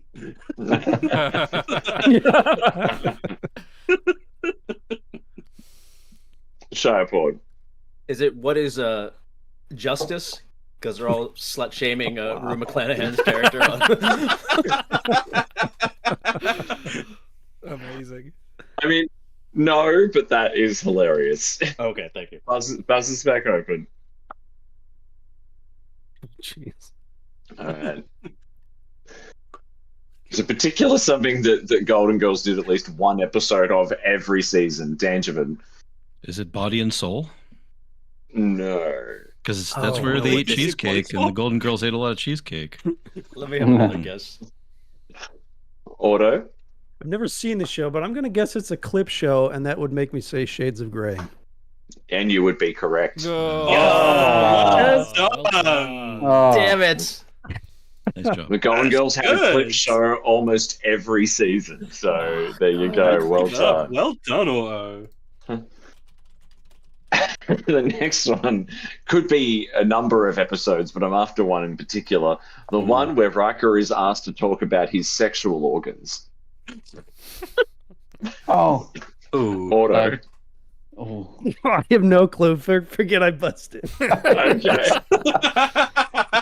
Oh no. Shire porn. What is the Outcast? Oh, Correct. yeah. Correct. And I love the answer in Jeopardy style, by the way. That's lots of fun. Oh yeah, thank you. Sorry, it's just habit. The first time, the one where we first meet the Kelleran. Fuck. I don't even know what that is. Idle. Force of nature. Incorrect. So the Kelleran is the species that the new first officer of Discovery is, but they featured once before. Oh. Oh. You mean Kelpians? I know the Not episode. I don't know Kelpie. the name. Oh, the new Rainer. Rainer, yeah. Oh. Oh, I know what happens in the episode. I could describe it to you, but I don't know what it's called. Nifty knows it for anyone that listens to the 5, 4, 3, 2, 1. It was the DS9 episode Armageddon Game. It's where Bashir and O'Brien go down to the planet and get set up. That could be any episode. Like they do that so. Yeah, true. Is that the storytelling episode? Is that the storytelling No, that's the episode where you storyteller. have to like? No. Okay. The Rock. Sorry. No, not that one. Wait, is it the one where they go to the holodeck and drink a pint together? Because I think I remember that episode. Yeah, and play darts. Yeah. That's right. All right, your fourth one. The one with the Voyager imposters. Oh. Auto. Oh, it's Course Oblivion. Incorrect. Oh, fuck. Okay. That's not what I'm there's- after. that one. There's two with it, so. Okay. Is it demon? Idle. Demon? Nope. It the is other not one. demon. Oh, it's that other one. Yeah, okay. Cranky. Cranky. Is it just called the Federation or Starfleet? No. I just watched this one. It's a good episode. It's fun. It's a fun episode. With the three guys. Yeah. Yeah, the con men. Yeah. Yeah. Flim Flam Man. 5. Didn't you already buzz? Oh, I already You've buzzed. already Fine, buzzed. fine. Yeah. Get out of it. Get out of it. 5, 4, 3, 2, 1. Live fast and prosper. Yeah, Oh, I remember yeah. just at the end yes. there when he said about the flim flam people. I was like, I was thinking along the wrong lines. That's a great title. The next one. The one where Beverly gets just the bolt of gold printed fabric she was thinking about. Oh, Idle. yeah. Encounter at Farpoint. Yeah. Encounter at 5 point is correct. Very good. Not to be The confused one- with the one where Beverly gets bolted. That's a different episode. Bolted by the candle. The one with the ugly bags of mostly water. Oh, fuck. Oh, no. come on. No, I I know buzzed. this. I can't Idle. remember. Is it? It's not the Ensigns of Command, is it? No. No. No. It is not the Ensigns No, of season 3, I Command. know that. Ah. Oh. Dangervin. Home soil. It was home soil. Nicely done. Good. All right. So for question 7 of 9, there's 4 points. Now listen to the whole question. So I'm going to read you a quote. I would want you to tell me who said it, who they are talking to, who they are talking about, and the episode that the quote is from. So who said it, who they're talking to, what they're talking about, and the episode. The quote is, "Let's hope they find you as tasty as they did their past associates." Ooh. Shire porn. It's Picard saying it. Yeah. Encounter of Farpoint saying it to Grappler Zorn. Correct. What was it? What was And the what, fourth? what is he talking about? Oh, the Ferengi. Ferengi, correct. All 4 points. Well done. Holy Nice. moly, well done. Good Bravo. work. Good That work. was a tricky because it's the same episode twice. All right. Second last episode. The one with that guy from the Gamma Quadrant constantly running away. Oh. Dangervin. Is that Tosk? It is Tosk. Oh, Well done. yeah. Hunter of Tosk. Wait, is that the name of the episode? That's not the name of the Tosk? episode, though. Oh, sorry, Captain Yeah, it is. Pursuit. Oh, yeah. No, it's right. It was- I'm buzzed in. I'm buzzed in. Captive It's Pursuit. Captive Pursuit. You know what? Because I've written Captive Pursuit / Tosk here. I don't know why, but Who gets the point for that? Should they both get a point, or Davey. I reckon they should both get a point. I mean, I should get a point. I said yes. I give Davey another point. He's at 2 now. He's beating some of us. I have a point. your And point the is to sit there and look pretty cranky? The final Friends episode, the one where it turns out that it was all just a holodeck program. That's all of them. Cranky. These are the Voyagers. Ah. Oh, nice. That is correct. That is correct. I've never So, heard of that episode. how are we going for time, by the way? Uh, Have we got time for a little bit more? Yeah, a little bit more. yes, We can do another round. Please. Because I've got a Yeah, more warp rounds. speed Yeah, round more- here. We Yeah, we let's can do. Let's That do could it. upset things. That could equalize things. Because, do you guys want to know where you stand right now? No, Yeah, we give us don't- the points. Yeah. So we're actually still in a tie. So Admiral Shy has 10 points, as does Lieutenant Automaton. Yeoman Idol has 9 points. Captain Roy Cook has 3. As does Mr. Dangervin. Commander Cranky has 2 points, and Ensign Walt's bringing up the rear with 1 point. I'm not losing. Not yet. Or Everything to play for.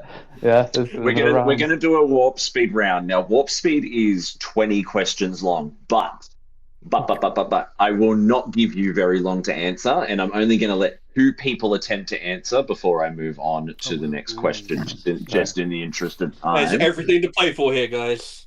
Right. So make sure that point scoring hand of yours is ready, because we're going to move quickly. All right, warp speed round. Let's go. Question 1. Discovery was the first Star Trek series to be filmed where? Shiapon. Toronto. Correct. Yes, Canada. Second question. What Starfleet scientist first synthesized Omega particles? Dangervin. Richard Daystrom. Incorrect. Good guess, though. 5, 4, Idle. Omega Diddley. Oh, No. Was it Rhaegar? Wasn't it The name- Cataract? Cataract. Cataract. Yep. Question 3. Ensign Robin Leffler's life lessons were referred to as what? Ordo. Leffler's Laws. That's yeah. correct. In TOS, who was in command of the USS Farragut? Ordo. Oh, pass. Opened up.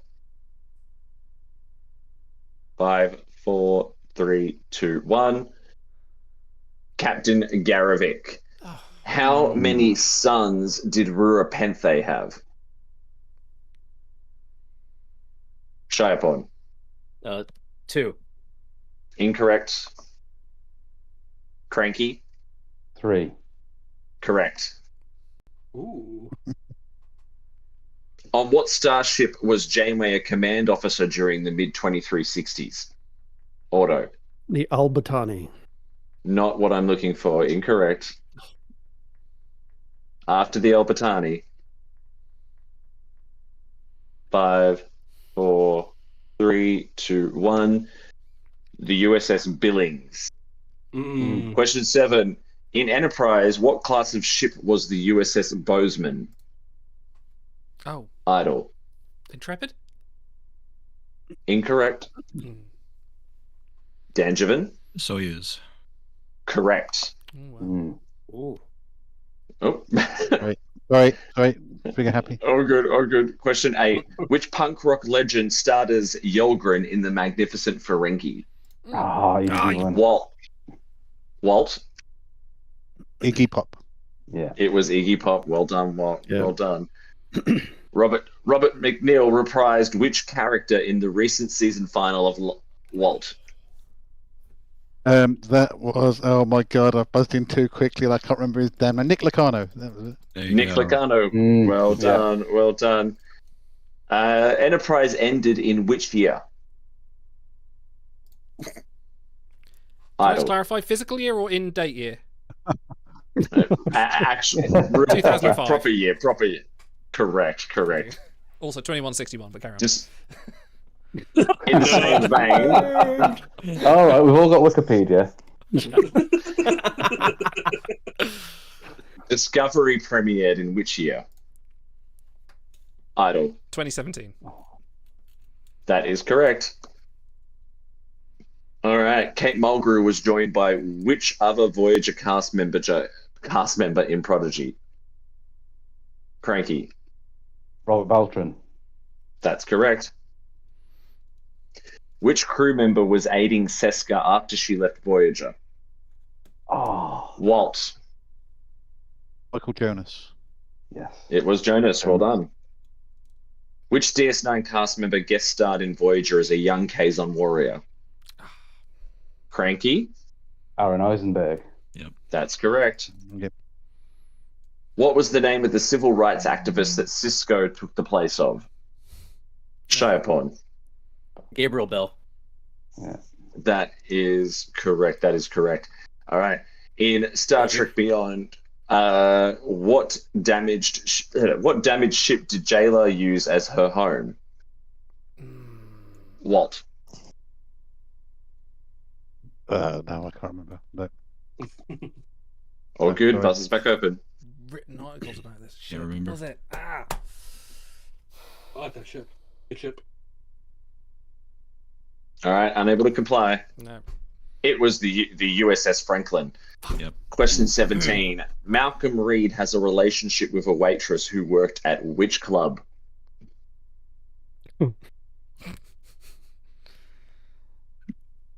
Dangervin? Afraid not.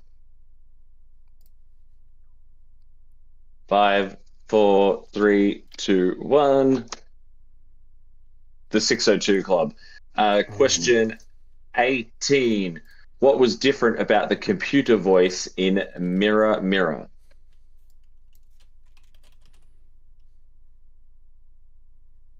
Roy Kirk? It was male. Correct. Okay. What was the name of the news program that Neelix created in the early seasons of Auto? A briefing with Neelix.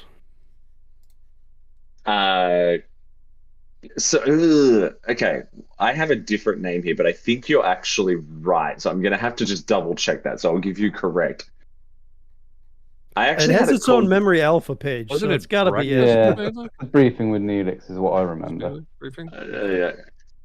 Let me just double check that. Hang on one moment, please. Just bear with me. Yeah, no, you're correct. Well done. You just making that dramatic.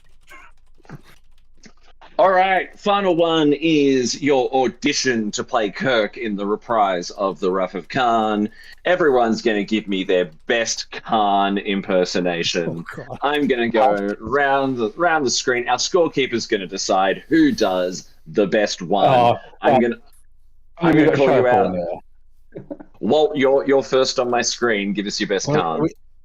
Are we doing Khan? Yeah, this is your audition. Sorry. I can't remember what he says. I was. He just says Khan. 300 years before you even born. Okay, you didn't read the script. You don't get the part. All right, next Roy Kirk. Give us your best Khan. Are you talking about the Kirk crying out Khan or a? Yes. Okay. Oh. That's good. Auto. Khan, you have Genesis, but you don't have me. Beautiful. Sorry, did I peek the mic? Yeah. You did. You did. But you gotta your props for that. Captain Idle. Okay, it's a primary prop, but John! I love that. Cranky. John! And Dangervin.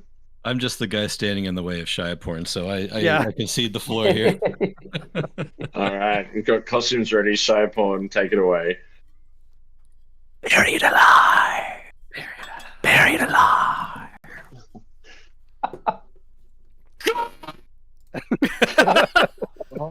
I love it. He may have blown out the mic, but the drama, So great. All right, scorekeeper, you decide who gets the final point for that. All right. So I did actually rank you all. Dan, you got a DNF because you did not finish. So did you, Craig. So did you, Walt, I'm afraid. Bring up the rear with a very respectable piano sting was Idle. I was very impressed. Thank you. You didn't blow out the microphone, which was a point in your favor, but I was actually very impressed by Roy Kirk's Stoneface. I'm going to put him just above Idle. Auto's passion astounded me, and I appreciate the fact that I couldn't hear any of it because the microphone could not handle it. But the winner, unfortunately, has to be Shy. So how many points are we going to give Shy for that? Fortunately. What about... I even got the right figure with the right outfit and everything. It's true, he does have the away team jacket. And this is after I pulled out Bloodied Kirk and Disfigured Khan. Bloodied Kirk, oh my god. God. That's cool. How many points is that worth, Davey? I tell you what, go 3 points for your number 1, 2 points for your number 2, and 1 point for your number 3. Number 1. Cool. Oh my god, there we go. The chest on that figure looks more realistic than the chest he actually had in the movie. Yeah, I've got both Khans as well. I've got Standard Khan and I've got Disfigured Khan. Wow, that's a lot of Khan. Back when they actually did That's start a lot of recognizing Khan. merchandise. All right, who's our winner? Who's our winner? Okay, so I'm going to start from the bottom and work our way up. So, tied for last place is Ensign Walt and Mr. Dangervin with 4 points. Nice. Tied with 5 points is Captain Roy Kirk and Commander Cranky. And then we got some impressive showings here. Yeoman Idol with 11 points. Lieutenant Automaton with 14, but Admiral Shy takes it away with 15 points. Yeah. Hold on a second. Wait. So the tiebreaker was for the guy who played Kirk in off-Broadway performance to do a Kirk performance. You're going to tell me that's fair? I'm sorry, it's a quiz written by a gay man. Of course it's going to be some kind of... It all comes down to musicals. Theater-related, like, tiebreaker, right? No one ever asked for the Chakotay impression. That's all I'm saying. You know what? I'll take it just to see Shy's performance. That was worth the whole thing. It's beautiful. Well done. Absolutely beautiful. Congrats, Davey. Shy. Well done. Yeah. Thank you, Davey. Davey, thank you so much for coming and doing Yeah, this. cheers, It's always Davey. a Thank you blast. so And I much. hope you get some good sleep now and enjoy the rest of your day. You guys, Congratulations on your engagement. Yes, congratulations. Thanks, everyone. Congrats, yeah. Thanks for helping with. Good luck. with Take everything. care. Davey. Thanks. Take care. Thank you very much, mate. Walt, Cranky, Roy Kirk, thank you very much for being willing participants for this. Thank you quiz so as well. much. It's great to see Thanks you. for having me on. Good to have you guys. Cheers, Thanks. guys. Absolutely you great. guys are all great. I think we've got a donation goal update to do. I think we got another giveaway for the Jackbox Party Pack because we've just gone over $1,100. So I'll be starting that now. And very soon we'll be having the podcast roundtable. So let me just start this. Giveaway for everyone that wants to enter. It is starting now. 5 minutes to get exclamation mark giveaway to pop in there. Meanwhile, while that's going on, we're just going to go over to commercial break, and we will see you in a moment. Category 4 hurricane slamming into Florida's southwest coast this afternoon. Firefighters are battling a devastating forest fire near Yosemite. Explosions that rocked the Ukrainian capital. After shock of, Feed everybody as quick as you can. Don't tell me you're getting ready to do it a month later. Don't tell me you are waiting to do it until you have everything ready to do it. It has to be urgent. Food and water is now.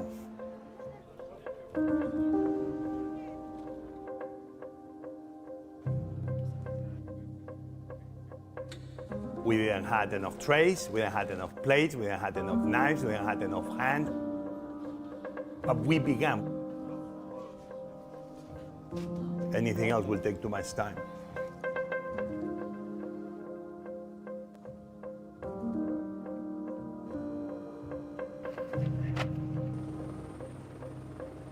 Not tomorrow, not next week, not next month, today.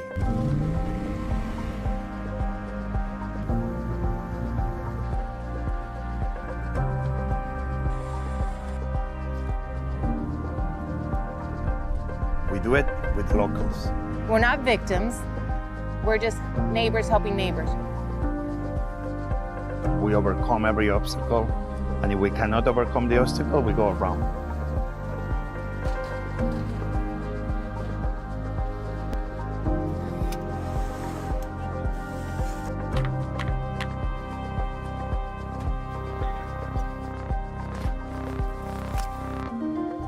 Here we are, and we'll come back tomorrow and the day after until you are okay.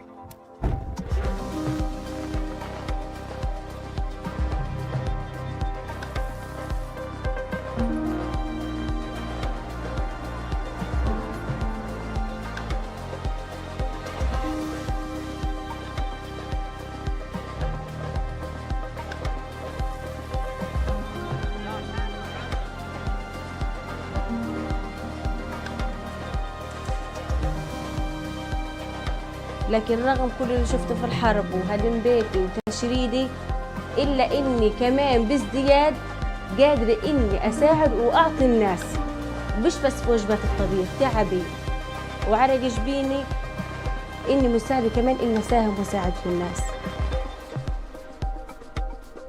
And that's what makes World Central Kitchen so special. We have to go. Hello and welcome back to the Trek Time 2024 charity show. Thank you all for coming and donating and helping out. And as you saw in the video there, we are supporting the World Central Kitchen, known for providing food to people in deprived and disaster-struck areas, in war-torn areas, with the philosophy of they need food, we get food to them now, hosted by Chef Andres.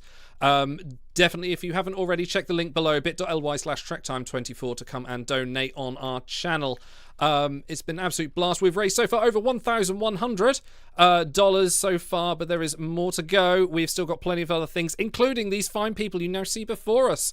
And it is my absolute pleasure to welcome from various podcasts for our roundtable chat. We have, oh, she's disappeared now. I was just about to announce her, but we do have Cameron from the Green Shirt podcast and Open Pike Night. From Open Pike Night, we have Jessie as well, and very soon, in a moment when she pops back on, imagine some technical problems, Abby Sommer from the First Fight podcast, and we're just gonna have a little chat. But first off, thank you guys for coming and seeing us and coming to join us for this amazing chat. And I'm loving the tie, Cameron. Oh, we can't hear you. Hang on. I haven't muted you. Check your audio input there, Cameron. Yeah, he knows what it is. Now you can hear me. There we go. Hello. Well then, you guys never heard that I was admitting my tie is Star Wars. Oh. You can't do that here. Whilst we're waiting for Abby, Otto, do you want to give us a little donation update? I believe we've had a couple come in. Let me double check. I think we're all up to date. Oh, did we go up to date? Okay, because I know we had a big one. Yes. Oh, okay, we're up to date. No, my apologies. Just to give away the giveaway that's running at the moment for the Jackbox Party Pack. Hit giveaway, enter, and you'll get a free code for that. We also have some other donation goals coming up as well, including spending all of Dan's dilithium, obsolete man table read, which we're very much looking forward to. And congratulations, Xenos. You also won the party pack, so give us a shout on Discord, and I will get that over to you after this stream. But Cameron, Jesse, while we're waiting for Abby, how are you, gentlemen? How are things? They're good. They're busy. There's a lot going on. There is. It's a lot of Star Trek stuff. There's a lot of Star Trek right now. Oh, Jesse had my Jesse's muted problem. We can hear. It's probably the input. We no comprendo. It's a rite of passage. Yay. Yeah. Yes, it is. There we go. This stream started on Gotta technical switch- difficulties, and it will only ever go on with technical difficulties. So. Happy to be part of a tradition.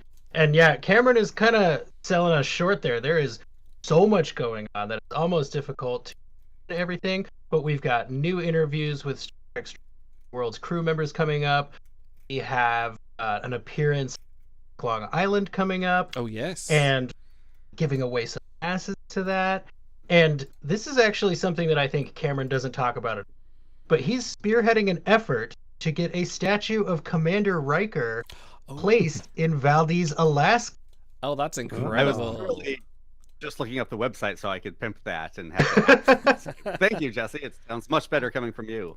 But yes, there's some movement, so hopefully it will be coming to fruition before long. We are trying to build a statue of Commander Riker in his birthplace, my birthplace of Valdez, Alaska. If you want to learn more, get on the mailing list. You can go to Riker-maneuver.com. Oh, yeah. I'm shocked that domain name hasn't been taken already. That's probably why we needed the hyphen in there, but yeah. Is he going to be Poe stepping into a chair? Or stepping onto a... onto a bench. That's the idea. Is he will Okay, be that's stepping cool. up onto a bench that people can sit on next to him. And With his hands sort of reaching toward the future. You told him about the statue? And where your hand is reaching is up to you. Welcome, Abby. How are you? And thanks for joining us, Abby, from First Flight Podcast. How are you this fine evening, morning, afternoon, wherever it is you are? It's 5 o'clock in the afternoon here, so I can take afternoon or evening, but Fantastic. I'm good. Took me a second to get my audio sorted, but I am good. Excited to be chatting with all of you No, that gentlemen is today. great. And thank you so much for coming. I believe, we've all kind of got a little Twitter sorority going on, or fraternity, or whatever you want to call it, going on, whereas we all sort of like share our own things and hype each other's podcasts up, don't we? So that's quite good. And I thought it would make sense to invite some of you on here today to talk about podcasts. And we obviously crush a convo in the chat as well. We'll get you on at some point as well. First question, first major question for you all, open table question. What made you decide to sit down one day and go, you know what? Like the meme of the cat sitting at the table, dressed in a suit with a newspaper, like, I should start a Star Trek podcast. Like, what first got you into that thing? Should we start with you, Abby? Sure. Well, I listened to a lot of podcasts to start off with, and I think that's because growing up, there was always NPR in the background in my house, and then as I transitioned into adulthood and podcasting became more where I got my news, my stories, my stuff like that, I was listening to them. And so then I started talking to people about, hey, do you know what I heard on this podcast? You know what I heard on this podcast? And people started to get annoyed at me. They're like, yeah, you listen to a podcast. Maybe you should have a podcast. I'm like, what am I going to talk about? Like, there's only so many things that I feel like I could talk for a long time about that anyone besides myself would want to listen. So then I started reaching out to some people who had podcasts and saying, hey, would you like this or that? And I realized Trek was really where I was going to come in on this. This was one of my areas of expertise. So I started out, and my very first time I was on Trek Ranks with Jim Morehouse over on the Tricorder Transmissions Network. And I'd been back and forthing with him on Twitter a little bit. He had me on. It was wonderful. And he set me up with my original co-host, Melanie. Like, she had been wanting to start a podcast, and he knew that I loved Enterprise. So he's hooked us up together, and she called me, and 3 hours later, we realized we had an idea for a podcast, and we started researching and kind of did it. We felt like even if nobody listened to us, it would be a way for us to get some creative output into the universe and to talk about something we were talking about anyway. And we really both were involved in the Trek community and on Twitter. And so that was really a fun thing to kind of connect even more with and start making some deeper connections with some people there. And it's kind of just grown from there. And you find your tribe. And I think I have found mine not just with Star Trek people, but with Star Trek podcasters, because we're all a bunch of people who like to talk about the thing I really like to talk about. So there we go. Jesse, how about you? So my podcasting journey actually started with a television show called Firefly. But it was a podcast called Sudden But Inevitable, of course, the Great Wash. And I had a friend who was really into podcasting, somebody to sit in for episodes, so I ended up joining it for that. And then we started Sudden But Inevitable. And, I started listening to a lot more podcasts. I had my phone, and I realized, like, I listen to a lot of Star Trek podcasts. That's kind of the thing I could talk about forever and never, ever, ever get sick of. So there was a little podcast called Green Shirt, Baby's Trek Through the Next Generation, and I was really enjoying it. It was one of those shows where, as you're listening, I feel like I know these people. I feel like if we're around these people, they would be my people. So I finagled my way into a guest spot. I invited them all to guest on my show. And then, basically when Strange New Worlds was ready to gear up, put in chat like, hey, what if we podcasted about a Star Trek that hadn't been off the air for 30 years? And I was like, yes, let's please do that. How can we do that? And what should we do? And Open Pike Night was born out of that. And it's been a little bit over 2 years at this point, and we are just having so much fun, which is impressive considering the show, like our show, has like 3 times the number of episodes as the actual World's TV show. But we haven't gone on hiatus yet. We've just been podcasting through the cliffhanger. Yeah, and the amount of guests you guys have got on there, from top rank actors. Melissa Navia has been on there multiple times. Bruce Horak, you've had production designers, everyone, on there. It's quite incredible how fast you've flown from just going, hey, let's talk about the episodes, to having top billings. You've had press junkets and everything, so that's really impressive. Yeah. 10-episode podcast that was just like a side project we were going to do and be done with. Yep. And now it's our baby. No, it's brilliant. And I gotta say, I chalk all of our success up to the fact that we have the right team. Like, I run socials for us. Cameron does a lot of the emailing, press, getting interviews. That John produces the show and edits the show. So none of us feels like we have too much to make the show happen outside of real life stuff that everybody has going on. And that name, Open Pike Night, we feel like it was a good success for us. And then we started thinking, like, how do we lean into that? And let's have call-in. Let's have it be an open mic. And we invite podcasters, regular fans, anybody who wants to talk to or about Star Trek to call into the show. And I think that that's really kind of what took us to that next, right? Because not everybody has the time or money or situation available to make a podcast. But, or, maybe go to a Trek convention and stand in line for 2 hours to talk to their favorite Star Trek minutes. But everybody can make a phone call and leave a voicemail. So we figured, let's have people do that. We'll play them for the actors, the creative, all that kind of stuff. Podcasters get a little bit of extra juice out of that, we think, because you're out there. And it's kind of been like this perfect ionic storm of Star Trek goodness. And we are deeply grateful for it. And I have to say specifically, we're deeply grateful for our friend Abby here. She is one of our best callers. She's very consistent. She's always bringing good, insightful questions that the actors go, wow, that's a really good question. And it really takes a lot of pressure off of us. So thank you, Abby, very much. Well, I love that you guys give us a chance to. No, I'm sorry, to speak to them in our voices. I mean, you put my daughter singing Subspace Rhapsody on for 2 different sets of people, and that makes us so excited and happy, and it feels like you get a really nice moment there. So you guys have a beautiful formula, and as someone who's worked with your team, it's on both Open Pike and Green Shirt, you have a wonderful thing going there, and I couldn't echo enough how you have to have the right people to balance it out, otherwise your head might blow up. 100%. Just a quick one, Jesse. Your mic's cutting out a little bit as you talk. Seems like it's just got a bit of it's the trigger go off quite easily. But while you're having a look at that, Cameron, tell us about Green Shirt. Where did that come from? Yeah, let's go back in time. Oh, well, so my first love was and is filmmaking, but around the time I had my second child, I realized I would need to find a less time-intensive hobby, but still be able to create stuff and put things out there. And so me and some friends were talking. We're like, well, let's do a podcast. And we didn't really know what topic to do a podcast on, but we thought that would be a fun outlet for ourselves that wouldn't quite involve like being up till 3 a.m. at some weird location, wrangling food and actors. So we were thinking about it, and around that time, and I forget why, it was on Netflix at the time. I was like, oh yeah, TNG. I never did watch TNG. I guess now's the time I start watching TNG. I'm not sure exactly what that impetus was, but I started watching it, and I started posting about it on Facebook, and just getting a lot of comments. Like I didn't really realize how many people in my generation grew up loving TNG until then.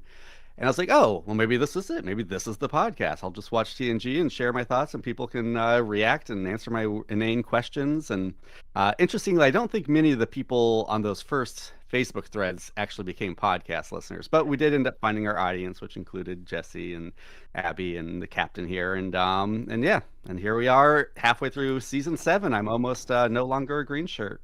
Wow. What are you going to do when it's over? Well, we're gonna do some movies. We got 4 movies, and then we got Picard. So we've got like another year of content to go if we go at the same pace. Fantastic. But we are also doing it's Enterprise.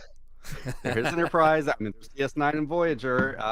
But I hear there's another really good Enterprise watch along podcast. So I don't really know if we could compete with that. Oh. So speaking of Abby, your podcast First Flight entirely devoted to Enterprise and exclusively covers sort of Enterprise and your watch along. So how did you and your co-host Chris come together to say like, hey, specifically we're going to cover Enterprise? Was it just pure that we love this show so much we can't contain all these thoughts, let's do this? So how did you come up with that? Chris came on board for season 2. So originally, like I said, my original co-host in season 1, Melanie, she and I got connected by Jim Morehouse through the Trek podcasting community. And it really just started off as, yeah, hey, we love Enterprise, and Enterprise gets a lot of crap for not being fantastic. And I will 100% fully admit there are moments of Enterprise that are crap, but there are moments of every Star Trek series that are crap. And you know what? It's fun. And I got into Enterprise because it came on right as I was ending my college career and moving off out to like be an adult on my own, far away from everyone I knew for the first time. So it kind of felt like they were paralleling my personal journey, like going out, exploring, seeing new things, trying stuff. And it was my show. I mean, I'd been a huge Trekkie for pretty much my whole life, but Enterprise just resonated with me, I think because of where I was. And so when Melanie and I started talking and we were like, this is really great. Let's celebrate Enterprise. Let's do something really positive. Let's get out there what we love about it, why we feel good about it, and acknowledge that, yeah, it could have done better, but so could a lot of things. And hindsight is very, of the time. So we just kind of started and said, no one might listen to us, but that's okay. Got some friends, your parents to start. It started building momentum. And Chris was one of those people who started listening because he liked Enterprise and he'd found us on Twitter and he'd heard us on various other pods. And when we needed to transition because of some health issues for Melanie, he was there saying, I'll help you with editing, because that man is an editing genius. Many props to my partner, because I do all the pre-work and the scripts and he does all the post-work and the editing, and it's amazing because he drops in astounding things. So he said, oh, I'll just come on and start editing. And then so he was doing a little bit of that, and then we just kind of started realizing Melanie needed to take a bigger step back, and he and I said, well, let's give it a shot, and we did. And it took a little bit, but I think we really found a rhythm because he hasn't been obsessed with Enterprise like I have been. And so it's been really neat to have those contrasting moments there. Like I've seen them all dozens of times. He's seen some of them 3, maybe, and sometimes doesn't even remember. So it's a really nice balance there. And both of us come from kind of similar ages, similar parental points of view, which is kind of interesting because it's looking at this series as with another parent brings up some interesting issues I hadn't thought of when I had first watched it. And it's just been a blast. We're into season 3 now, full on into the Xindi arc, and it's been really fun to explore the series and find new things in something I've thought I knew everything about. So, and I got a great partner to do it with. We always laugh and we always have a good time, and even episodes I'm dreading, by the time I'm done talking about it, I feel good, and that's kind of the point. I think it's half of it. Like, you've got to be having fun, making these. You've got to be, enjoying to do them. Otherwise, you kind of get to that point where, like, well, this isn't a hobby. It feels like a job. But it's right. Definitely good to do that. So let me ask you all. Our channel ended up being kind of a COVID baby, and it's easy to do lots of different streams and shows and stuff when you're locked in your house and you can't go anywhere. But the last year especially, we've been trying to check date books and, oh, do you have this weekend free? Do you have that weekend free? Has that been kind of a tough transition for you guys, or have you found it's been, once you get set up, you're pretty consistent? So we've always been in at least 3 different locations. Oh, am I? I'm still learning Discord. Just so No, that's everybody fine. knows. You're there. So we've always been in at least 3 different locations. So I'm basically Denver area, Cameron's basically Portland area, and John has been 100 different places over the course of the show. So we've actually, I think we've done one episode where we were all in the same location at the same time, and that was in Star Trek Las Vegas. So yes, to answer your question, it can be a hassle. We're also in 3 different time zones on top of being in 3 different locations, which I'm sure you guys have noticed today specifically can, be like wrangling a herd of cats.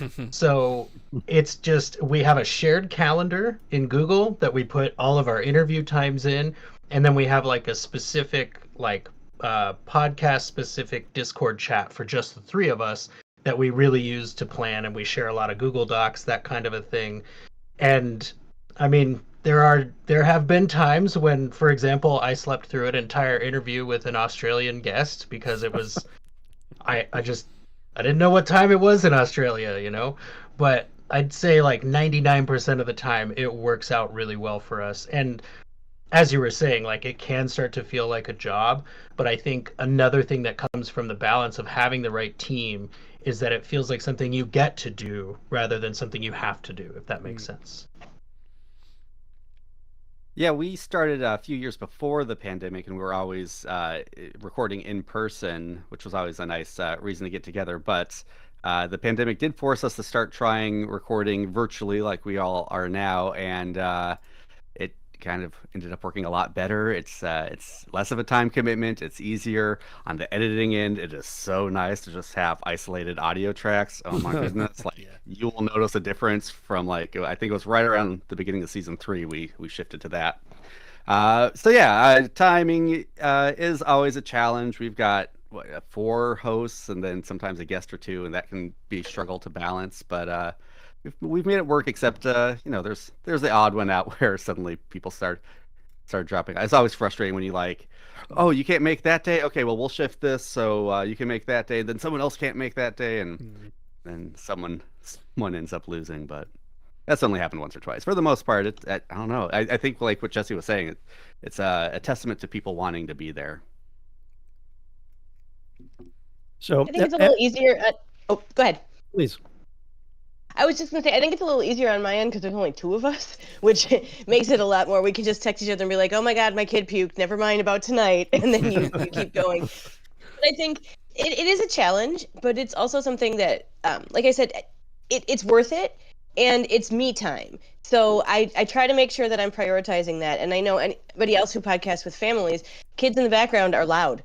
And that's hard when you are recording audio. And a lot of times we're recording after kids go to bed in whatever time zone is later, because that's how it goes. Or somebody's in a hotel overnight on professional development and we're like, all right, can this sound good there?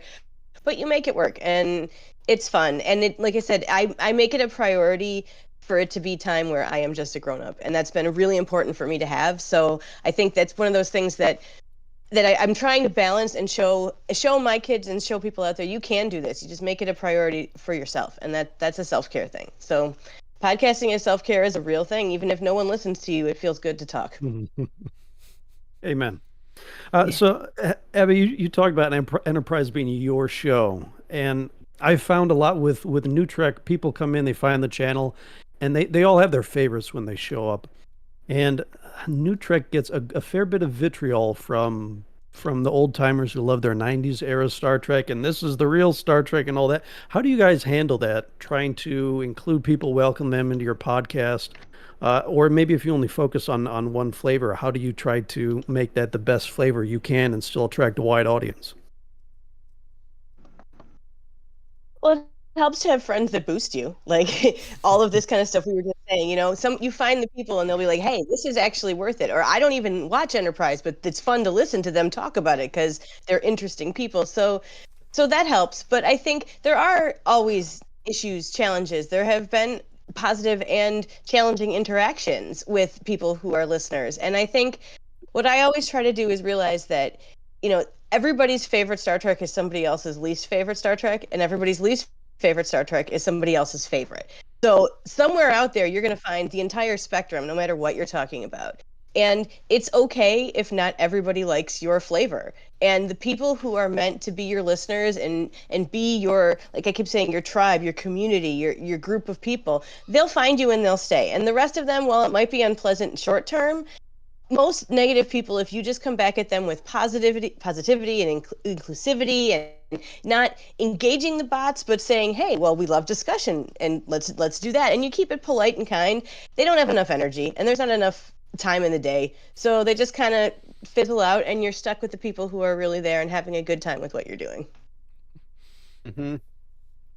Yeah, I mean, we focus mostly on TNG, so we don't see too much. But when editing, I mean, I'll sometimes, I'll shave off, I'll rub out some extreme opinions here or there. Like, it's not that I don't think of the audience at all, but for the most part, we want to be ourselves, and we don't want to try to change our opinions or what we say based on a hypothetical listener. And then on Twitter, on the social media, it's a lot like Abby was saying. Like, I don't engage. Like, the few kind of negative comments or trolls that have come through, you just don't engage, and they get bored and go away. And I think if you put out just like kind of a laissez-faire positivity, like that's what you're going to end up getting back. Jesse will have some interesting comments because I think he takes a little bit of different tact. And there's been many times where I'm like, Jesse, what are you doing? And then it just like reaps benefits. So I'll let him go. So I'm sure what Cameron is referring to, as you mentioned, a lot of the new Trek does get some of the troll behavior. A lot of it is just people who genuinely love old Trek and, want things to all be that. And I mean, obviously not everything can be TNG. Not everything can be Deep Space Nine. And I try to be a fan of all Trek, right? So I want all of the Trek. I listen to shows that cover all of it. I watch all of them. And just really quickly to that point, except I have not seen all of Enterprise, and that's how you know Abby's show is good, because I'll listen to that show even though Enterprise is not my favorite. Now, what Cameron is referring to is sometimes I just cannot help myself, and I will push back on trolls, get really snarky with people, tell them like, oh yeah, because TNG is perfect. It doesn't have any terrible episodes like Code of Honor, right? Like, and what we've found from that 99% of the time is that the people that love what we're talking about actually just rally around that conversation and just start hammering that troll and being like, look, if you don't have anything positive to say, then get out of here. Actually, part of how we got in touch with Melissa Navia, we had somebody saying, I can't watch Strange New Worlds because Ortegas's haircut is just, a certain way. And I'm like, what are you talking about? It's a haircut. And went back and forth with this person forever, and eventually they included Melissa Navia in the reply and was like, look, I just think it's a lesbian haircut and I don't associate with those people. And it's like, okay, well, now everybody who's been watching me pester you and fight with you is going to pick a side. And the people that picked the Star Trek side of that, the infinite diversity and infinite combination side of that, have stuck around and become fans and listeners, and they really care because that's kind of the message of Star Trek. And to Abby's point, people that have something negative to say about the show, at least from our end, they're not going to take the time to script out a 90-second call, find where to send it, get it into us. And, it's not like we'd play it anyway. Or if we did, I'd just sit and make fun of it. But point being, the people that love what you're doing and that love Star Trek are much more willing to put out effort. I mean, you guys have seen Star Trek cosplay. Like, effort is not a problem for fans, but it is for trolls. A quick cut in. A couple more donations have come in. One from Cranky, who says, "Great quiz, and I didn't lose this time. Cheers, folks." Thanks, Cranky. Thank you for Davey for coming on for the quiz, and thank you for our largest donation of the day, $200 from Davey from the Trexperts quiz. Wow, he saw how bad we were at trivia, knew we needed help, and gave it a big donation. So thank you very much. Thank you so much, Davey. Abby, here we go. Oh, I was just going to say that if you don't listen to Davey, you should, because if you want to talk about listening to people you feel you know and laughing along, that's the show to listen to. I love that show. I tell you what, Davey, $200 has definitely earned you one more plug for your channel and chat. So there you go. Like quizzes, go and watch it. It's so good. There is a lot of really good, diverse Star Trek content out there from fans and things like that, which is why, you know, I love listening to Green Shirt because, like, it's your new perspective. I love hearing people that watch things for the first time. You kind of go, like, what are they going to make of this episode for the first time? And, like, you know, you get a lot of the call-ins for the open pike, and, you know, here there are in Davey's Trexpert quiz, you get everyone does a little bit of something different in different spaces, and there's kind of room for them all, including, I'm going to shout out Crusher Convo for their probably slightly unhealthy obsession to Beverly Crusher, but it is entertaining.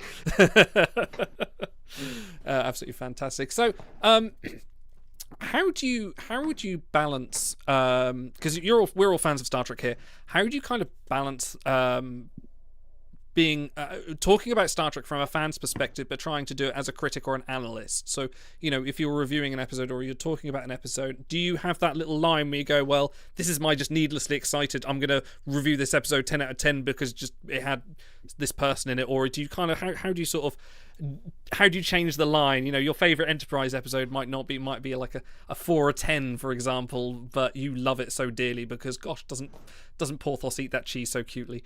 So how do you kind of balance between sort of being a fan and a critic, essentially? Oh, Porthos does love his cheese, so that was a lovely point there. You know, this is really interesting. Sorry, I was my cat just jumped on the piano. Second time. Very dramatic. I've always wanted to have a personalized soundtrack, so thank you. I was just talking to my parents about this because in high school I took a bunch of these international classes that were good to get you college credit and get you ready to like analyze literature texts and high level chemistry and all this. And I was like, you know what? I never really used a lot of that. And then I go, wait a minute, do you know where I'm using all of these years I spent talking about analyzing like literature and poetry and all that? Oh, it's on my Star Trek podcast. Like, I think back to those days of like, what are main themes and how are we seeing character growth and story elements and all that. All that was drilled into me is now actually coming to how I look at the episodes. And it's interesting because I'm not looking with a fresh perspective. I am looking at it as a fan's perspective. And I really enjoy, when I prep for my podcast, I usually watch every episode 4 times because I'm crazy and don't sleep well. But, but I have a whole system. And after, 2+ seasons, I've realized I watch it the first time just as me, just fun, enjoying it or not, doing whatever, just taking it in. The second time I go through and I take a bunch of notes and I look at things that have popped out, things that I want to remember, things that I made sure that I'm looking back at and watching the second time around, the third time around. The third time I watch the stuff that isn't important. Like I watch the backgrounds, I watch the food, I watch the costumes, I watch the lighting, I listen for music cues because some of that is my favorite, all the minutia, all the little stuff, right? And the amount of joy you can find in tiny little things like that is really fun for me. I know for some people it would drive him nuts, but I think it's delightful.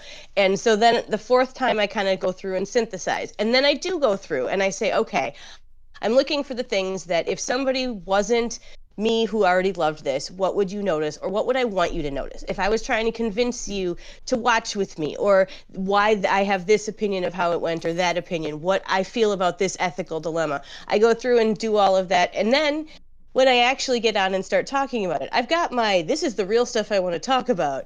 And then we get off on tangents and have fun and make personal connections. But that's part of what makes podcasting fun, is hearing the journeys and the thoughts and the connections that other people are making. You know, the fact that it seeps into your life in other ways or it brings back memories. And that's the fun part for me. That's where I like to bring the fandom part of me in, going, oh, when I was a kid, I was absolutely obsessed with Aquiel's arm bracelets in that last scene with Geordi because they wrapped her up. You see, you're all laughing because you know. Yes. Right? Exactly. I thought those were the coolest things. If I could have worn those to prom, I probably would have. Like, it's that kind of stuff that makes it feel really fun. It doesn't make it feel like you're reading a paper. And so I try to make it a balance of, this really moved me, this really is why this is important to me, and then here's the fun stuff as well. And that's what I really enjoy about podcasting, because I get to make that balance. And I do think about it, but it kind of, at this point, again, with the right person, the right team, it flows. It feels like you're just having a really good conversation, and that helps make that easier. Chet asks you, Abby, do you watch 4 times in a row or do you take breaks in between? I usually do about a week before. Like I like to have at least a sleep between each one. So, because sometimes I find that after a day or two of thinking about something, I think about it differently. Let me tell you, if anybody wants to have a really sleepless week, start watching Cogenitor repeatedly and start thinking about all of the levels of issues and of morality and everything in that one. That was a hard week. But I feel like it makes it a better experience overall when I get to sit with it like that. Hearing this dedication, I'm now realizing why you're one of my favorite podcasters, Abby. Oh, that makes my heart full. Thank you. The feeling is I'm like, mutual. that makes sense. That's why she's always got something so smart and to say. Like, oh, she puts in the effort, and I appreciate that. It's more than we do. We turn up and go, what episode are we watching? Oh, right, okay. And then just goof over it for like 40 minutes. But that's fun too. And that's what makes this kind of space fun. You feel like you're just hanging out with people that you'd want to hang out with. Well, yeah, some people want mint chip, some people want peach, some people want pistachio, and you have to serve everyone out there something different or it's going to get stale. I want to ask each of the three of you, so we've just we're maybe on the downswing, the twilight of the second golden era. A lot of shows going on, a lot of movies. Presumably we'll hit another era coming up pretty soon. They're talking about the Section 31 movie and the Academy TV series. If there's one thing, one concept, one idea, or just something you really like in your shows, in your sci-fi that you'd like to see a new show or a new movie center around, is there something really that you feel like all the series to date haven't quite scratched that itch for you? Jesse, let's start with you. I think that a lot of folks really want a Star Trek story told in the Star Trek universe from a non-Federation standpoint. I mean, pick a faction, right? Romulans, Klingons, whatever it might be. Maybe like an anthology series with the Q or something. But even, shows that are traditionally looked at as, this is the one where it critiques the Federation. For example, DS9, right? There's a lot of examining of the Federation viewpoint. It's still a Starfleet story. And Prodigy, which I love and can't wait for season 2 of, is still a Starfleet story. And that's what we love about it, right? It takes a minute to get there, but it's still about Starfleet.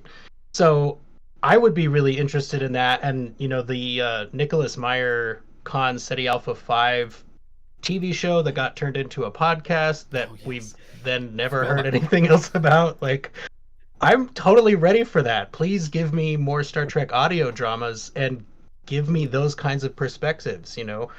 I think the thing that's really cool about Star Trek is it does always show you, just because these people have different opinions doesn't mean one of them is wrong. It just means they're justified for different reasons. And I think there's a deep, deep mine to dig into there for ideas. So, not to contradict myself, but I would like an Ortega spinoff about racing through space, and I don't care what the setting is. Mario Kart style. I am still all Yes. about a Mario Kart style pilots from all the different series. It could be a short trek, a long trek. It would be awesome. Actually, Mad Max would work Holiday quite well. Convention. Yeah. See? Absolutely it would. And, I know that as a Star Trek podcaster, you're not supposed to mention that other Star franchise, but Stargate, what that other Star franchise did with Visions, I think was amazing. Go full anime, give it to different studios, make anthology stories. Like, give me a series of Star Trek stories just like that. I think it would be a great way to infuse the franchise with new creative blood, and it would give us potential leaping off points for series in the future. And, maybe Paramount's not involved in that future. We don't know. But whoever does end up as the steward of this franchise, they need to understand there is no shortage of Star Trek stories, even, 900 episodes later. Yeah. We've spent so much time in this universe, but like a what if Visions kind of thing would be amazing. Like, there's a series of books out there called the Myriad Universe where they do exactly that. They do like a what if on various scenarios, and they're great reads. But I'd love to see something like a good excuse to get some old actors back. Things like that. How about you, Cameron? Yeah, I mean, I'd always said I wanted a Starfleet Academy series, and now that's coming. So I don't know what my answer is. I guess, what I've always come to Star Trek for mostly, what really draws me to it is that kind of exploration, that like, what else is out there? Let's go these wild adventures, almost Indiana Jones but in space types of adventures. And all the series have kind of flirted with it, but that's never really been what Star Trek's about. Star Trek is like a highbrow sci-fi show where it's all allegories, which is great. But I want to ship Lost. I'm excited to get to Voyager because the premise is exactly what I want, but I have a feeling it's not really going to deliver on that. So that's what I want a ship to go out there, find some like weird, hardcore H.P. Lovecraft type horrors and have to deal with it. I'll take that. I want the horror Star Trek. That'll be my answer. They have some horror. I think the Voyager has closest some horror episodes, doesn't it? No, not horrible horror. Oh, sorry. There's a difference. No, I do love Voyager's probably my favorite, so you will absolutely find stuff that you'll love in there. But I think the closest we got to Indiana Jones would be the laser whips from the Ferengis in TNG. So I'm not sure that qualifies though. Hey, in Disco this week, they literally picked up a crystal and smashed it to get a clue. Like that's pretty Indiana Jones right there. This whole season. Stamp something though. Yeah. Ooh, if I could do a series, can I throw mine in? It's real easy. Temporal Cold War. I want resolution of the temporal Cold War, or not even resolution. I want us to explore it more. I want there to be more out there. I want there to be more connections. Perhaps the thing with Giorgio and the Section 31 movie is going to be some of this. I mean, she walked through Carl / the Guardian. I personally have a theory that if you look really closely when we were doing Face the Strange in Discovery, when Rayner puts the little thing on the time bug, if you freeze frame it, I think it looks like the Guardian of Forever. And I think there's a connection there because the Guardian talked about being weaponized. But time travel is my jam. Like, I love time travel episodes. I love ideas of people coming back and trying to mess with stuff and all the issues it causes and fixing it and meeting yourself and all that. I love time travel. So please bring it on. And, after 30 years, I'd be happy to find out who Future Guy was. Like, that would just make me really happy. I'd feel like I could check a box off my life list. Who do you think it is?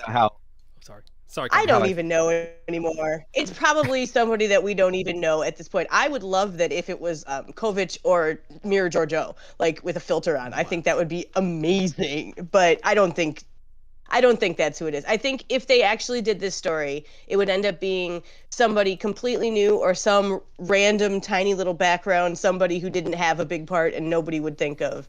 So as long as it's a good story, I don't really care. I want it to be a good story that explores a lot of those layers, and then that can just be the icing on the cake. Can we connect Star Trek to Twin Peaks and say it was Dale Cooper? Absolutely. Get Carl McLaren in somehow. I say Gary 7. Oh, there you go. So Dan, I want to ask you, I know you're not one of the licensed paid professional guests that we have today, but you've talked a lot about the hope and optimism of Star Trek and coming together to solve a common goal. And your comments in our reviews have actually made me think about things quite often. So if we're going forward to a new series, is there anything like that needs to be checked off your list in terms of optimism and a bright future? Yeah, I need my content to be uplifting. That's one of the main reasons why so growing up, I was catching the tail end of Battlestar Galactica. I'm dating myself here, but there was there was a lot of content that just seemed a little bit dramatic or dystopian, and I never got that impression from Next Generation. That's what really drew me into Star Trek initially.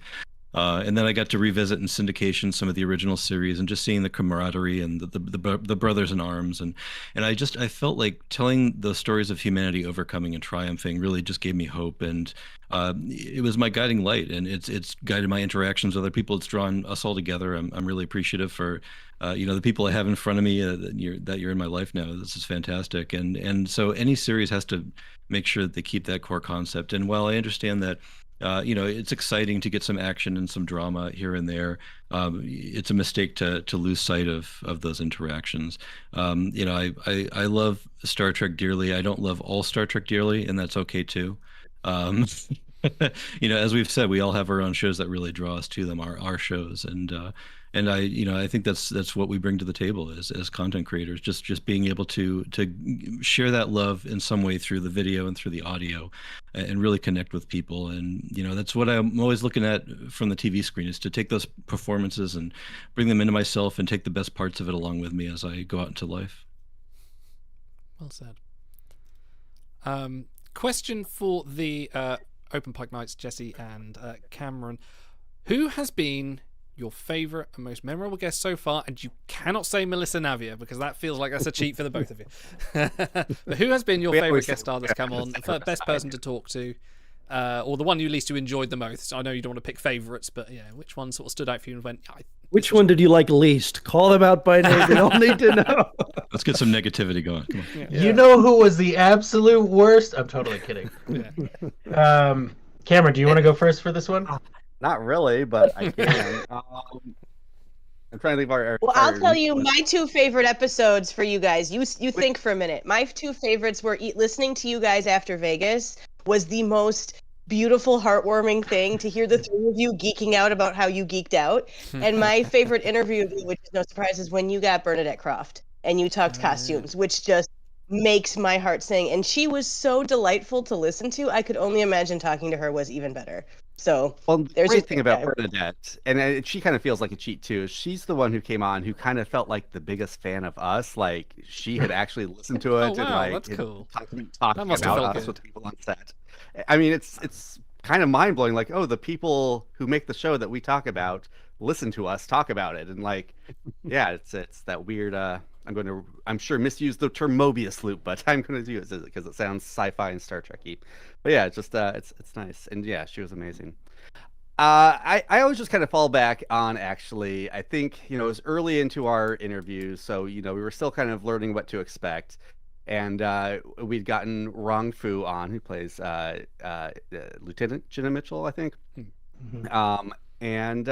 Yeah, I mean, she was a smaller role, so we're like, okay, yeah, we'll get her on, and she'll have some stuff to say, but maybe not have as much story to tell as everyone else. And she was just such a delight, and I think it was like the first kind of inkling that everyone involved with the show is just an amazing person, that they really do just draw like the best people to the show, that even these smaller roles get filled with like people whose stories and personalities can easily fill an hour and a half, 2-hour interview. And so yeah, I like to go back in on that one, just like that's when I realized, like, oh, Strange New Worlds is something special, and our show might end up being something special too. And we're never gonna lack for interesting conversation. It is really difficult to pick. I had a ton of fun with Kay Hanley and Tom Polche, who wrote all of the songs for the musical. My favorite part was telling them, like, I told my wife that we were talking to you, and she went, "Shut up." And I was like, "Do you know who those people are?" And she went, "That's Letters to Cleo. Are you kidding me?" And I was like, I don't know what that is. And she's like, "Oh my God, have you never seen 10 Things I Hate About You?" And so it was like Abby was mentioning, it's like sometimes you find these connections to your real life that you didn't even know were there. And that was a ton of fun because you could really see them thinking back to their time writing it and remembering not just the process, but the emotions, right? So they were getting to the point where they were like, "Oh yeah, I remember hating you by the time we were done with that song because you would not let up on this one lyric." Or I remember just having no energy left because we'd just done a tour, that kind of a thing. But I don't know. I've had so much fun with all of our guests. Earlier we were talking about balancing being a fan and being a critic. I don't do that personally. I just am a fan. And I get to do that because Cameron and John, I think, would proudly describe themselves as film nerds. So they're looking at a lot more of the process and like the pieces that go into it. So I don't really need to think about that. I have learned to as the shows have gone on. Red alarm. But thank you on the rock for following. That wasn't a shut up alarm. That was just our usual notification. Don't worry. No, totally good. But it has allowed me, I think, some space to offer just that pure fanatic energy to some of our guests. And, sometimes I expect people to be like, "Okay, wow, this guy is a little intense," but I've never gotten that. I've always just gotten appreciation. And specifically Dan Janot, who plays Sam Kirk, like one of the most down to earth, totally normal, super sweet people you could ever meet in your entire life. Like, we have since watched some of his Christmas Hallmark movies just because we found out he was in them, and it's like, oh no, I like these movies because Dan Janot is in them. Like, I can totally do it. And then, of course, Bruce Horak, who played Hemmer and Garkog. I mean, I don't know if there's a person that feels more appreciative for everything that they have in their life, because he just came on and talked about, getting to do audiobooks for the first time very recently and getting to do stage plays with people that just understand his kind of weird, as he described it. And it's like, Cameron was totally right. Like, Strange New Worlds feels special to begin with, but then to find out that all the people involved with it care about it so much. I mean, Davey Perez, who wrote some of the scarier episodes, he came and watched Star Trek 6 with us, the whole movie, and just talked about how much he loved it and how it inspired some of his episodes. And it's like, man, as a fan, Open Pike Night has been a huge gift, and I hope that that's part of what some of our callers get out of it, is just the gift part of it. I don't think I can pick a favorite, Idol. I'm sorry. I don't think I can do it. That's fine. Before we go too far, I want to shout out a few more donations. One from Jesse, aka Crusher Convo, who I saw on YouTube chat earlier, and Michelle P, who says, "Great cause. Thanks for doing the marathon." Thank you, Michelle, for donating. No, thank you, everyone. Thank you. So here's a couple more questions for you before we wrap up. What kind of advice would you give to anyone that wants to start their own, not specifically Star Trek, but maybe lean that way, their own podcast? What kind of things have you learned over the years you've been doing this, that you'd say, oh yeah, don't do this, or what kind of advice could you impart to someone that's saying, like, hey, is sitting in front of the table going, I should start my own Star Trek podcast? Be patient. Give it time to find itself. Find an audience. You're going to put out a lot of episodes that not many people are going to listen to for a while. So make sure it's something you're having fun with, because you're going to be doing it for yourself for a while at least. And then I will always get up on my list and say, don't be afraid to edit. Maybe it's just my own personal opinion, but I feel like a podcast is not just turning on a microphone and recording you chatting with your friends. If I want to listen to my friends chat, I can go listen to them chat. A podcast is a product, and you want to put together like the ideal version of a Star Trek conversation, or what other conversation. That kind of goes back to balancing the fan and the critic. Is, we'll talk, and then I'll go in and I'll be like, you know what, I think we've been talking about the science of replicators a little too long here. Let's cut a minute off of that. Or, so yeah, don't be afraid to get in and have fun with the edit. Have fun with the edit. It doesn't have to be terrible. It's really fun being able to make yourself sound better. Like, who doesn't want to do that? And to that point specifically, your topic is what will get people to check you out, right? If somebody likes Strange New Worlds, for example, they might check out Open Pike Night. But if they hate us three hosts, they're not going to keep listening anyway. So take that to heart in a way that isn't like, oh, I have to be a version of myself, right?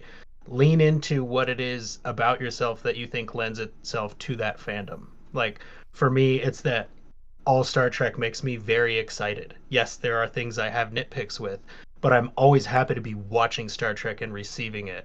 For Cameron and John, they are much more adept at picking out, like, oh, here's how I think they shot that, or here's, the production process that I'm nearly certain went into that, and they're able to lean into that in a way that I think balances the show, like you were saying, critic and fan.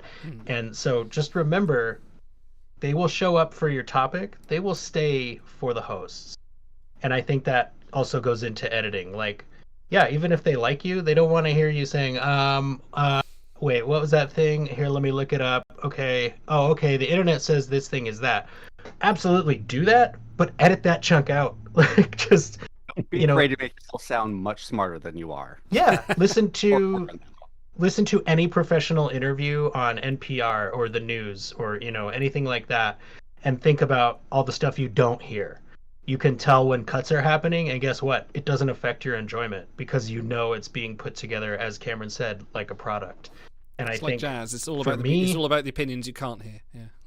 Right. And I think for me, the biggest thing I would say is the first thing I mentioned. find the right people. If it's just you, that's absolutely fine and it will work, but take your time and build up like 5-10 episodes before you even start releasing, because you will end up behind. That's just all there is to it. But if you can find a group of like-minded individuals that you get along with and that you have some shared strengths and some diversified strengths with, I think that's your best bet. Because I was like, you guys, I can edit, but I don't really love editing. I love hearing a final product and knowing I had a part in making that, but the actual process of editing is not something that brings me a ton of joy. But then the first time I met John and Cameron in person, it was like, oh, I feel like I've known these guys forever. Like we just click, and there's no like weird, awkward, oh hi, I'm Jesse. It's just like, I'm gonna hug these two guys and then we're gonna go spend all weekend together. And yes, we did end up in a hot tub. I think the only thing I'd really add there is make sure you're ready. Like, if you don't feel ready and you're jumping on mic, you're going to waste a lot of time. And the humming and the hawing and give yourself some grace. Somebody told me 10. The first 10 episodes you put out are going to be twice as much work and take twice as much time before and after, and you're going to hear them back and think of all the things you should have done, and that's okay, because you'll find your groove and you'll get to it. And I want to echo the try to work ahead if you can thing, because life happens, and life happens when you don't expect it, and so do blizzards and storms and injuries and COVID and whatever. So if you give yourself that cushion, you forgive yourself later on when you have to take it because of whatever that it is. And I think thankfully the three of us are on a podcast where we can kind of do that. But you do get to the point once you have an audience, you feel like, I don't want to disappoint them, like if we have to take a week off or a break or whatever. But all I ever hear, like if we say, oh, you know what, it's the week between Christmas and New Year's and life got to us and sorry, everybody's fine with that. This is your fun. And that's really what it all comes down to. If you want to start a podcast, this should be your fun. Yes, there's going to be some days where you're like, oh, I don't want to do this. But if it isn't fun most of the time, then it's not worth it. And if you find it fun, then you're doing the right thing. And this is your creative output. And yes, again, find your people that work with you. And it becomes joyous. Yeah, I think it's good because we have a similar kind of thing. I think it's like Sunday nights. We'll go like, we're going to watch some Star Trek tonight for our reviews. And it's like, I love this. I love sitting down and watching Star Trek with these people because it's with you, Otto and Dan and Stars and everyone, because like it's such a joy. We barely watch the episode. We just riff about everything that's going on in it, but it's so much. It's a joyous moment, and I think it's things like that. The moment you look forward to on the calendar, go like, I know this is gonna be great. We're gonna have a good time. And that's not entirely fair, because there are episodes where that's sort of our rule of thumb is the less we talk during the episode, the more we're enjoying it, because you really get sucked in. But there's also, just your points. There are different ways that you can produce a podcast, or we do live streams, and it's all a little bit different flavor, because like Dan and I, when we do audio only stuff, I might be done editing. I'm like, wow, that was 324 cuts for 1 hour of content. And that's a lot, but it's a lot easier to tighten that up than it is something like a live stream where you have, video in the mix or people adjusting their mics or whatnot. So, if you're new and starting out, and no one asked my opinion, but I'm going to give it anyway, because we're podcasters, try all the different flavors, and you may like one more than the other. That's a really, really good point. Podcasting on audio has, I think, made me a better speaker, because there's no pain like having to edit out 1 to 200 of your own ums. Or the 15 times you say absolutely in response to somebody. That's mine. That's literally one of my objectives for starting a podcast. It's like, I bet after 100 episodes, I'll be a better speaker. I don't know if it has, but I'll plan it has. Mine is I say 15 times in one sentence, and I don't know that until I've heard that episode, and I go, wow, I sound like a Valley Girl. We half shamed one of our colleagues because he kept saying, as a matter of fact, as a matter of fact, yeah. Oh no, the fact of the matter is. The fact of the matter is. He said it so much. I actually, in 4 episodes, I managed to come up with a 2-minute compilation of every time he said a matter of fact. He never said it after that. Slightly cruel, but he's still with us now, so that's fine. Okay. Abby, Jesse, Cameron, thank you so much for coming and doing with this. It's been an absolute pleasure talking to you all. Before you leave us, I'd like to ask you all one last question. What is your ultimate dream, your goal, the thing you'd like to see most in regards to your podcasts or in Star Trek in general? What do you want to see most happen? Where do you want Open Pike Night to go? Where do you want First Flight to happen? Or what would you like to see on them? Where would you like to... I see Jesse's consulting his local deity, so we'll go with you, Abby, first. See, I thought you had door prizes for me. You're just going to keep asking questions. That's not very nice. Oh, where do I... Greatest dreams to everyone live. Oh, that's all. My greatest dream for Star Trek probably is that it keeps going for as long as it has been, or even longer again. Like, let's make this something that keeps living, that is breathing, that is growing with us, that is continuing to challenge us, that is a place to go and think about moral questions and reflect on not just when the time that it was made, but what it tells us about us now, and if we're still saying the same story and what that means if we are. And I share Trek with my kids, and I want that to be something that I can continue doing into the next bunch of decades, because it has been absolutely glorious for me.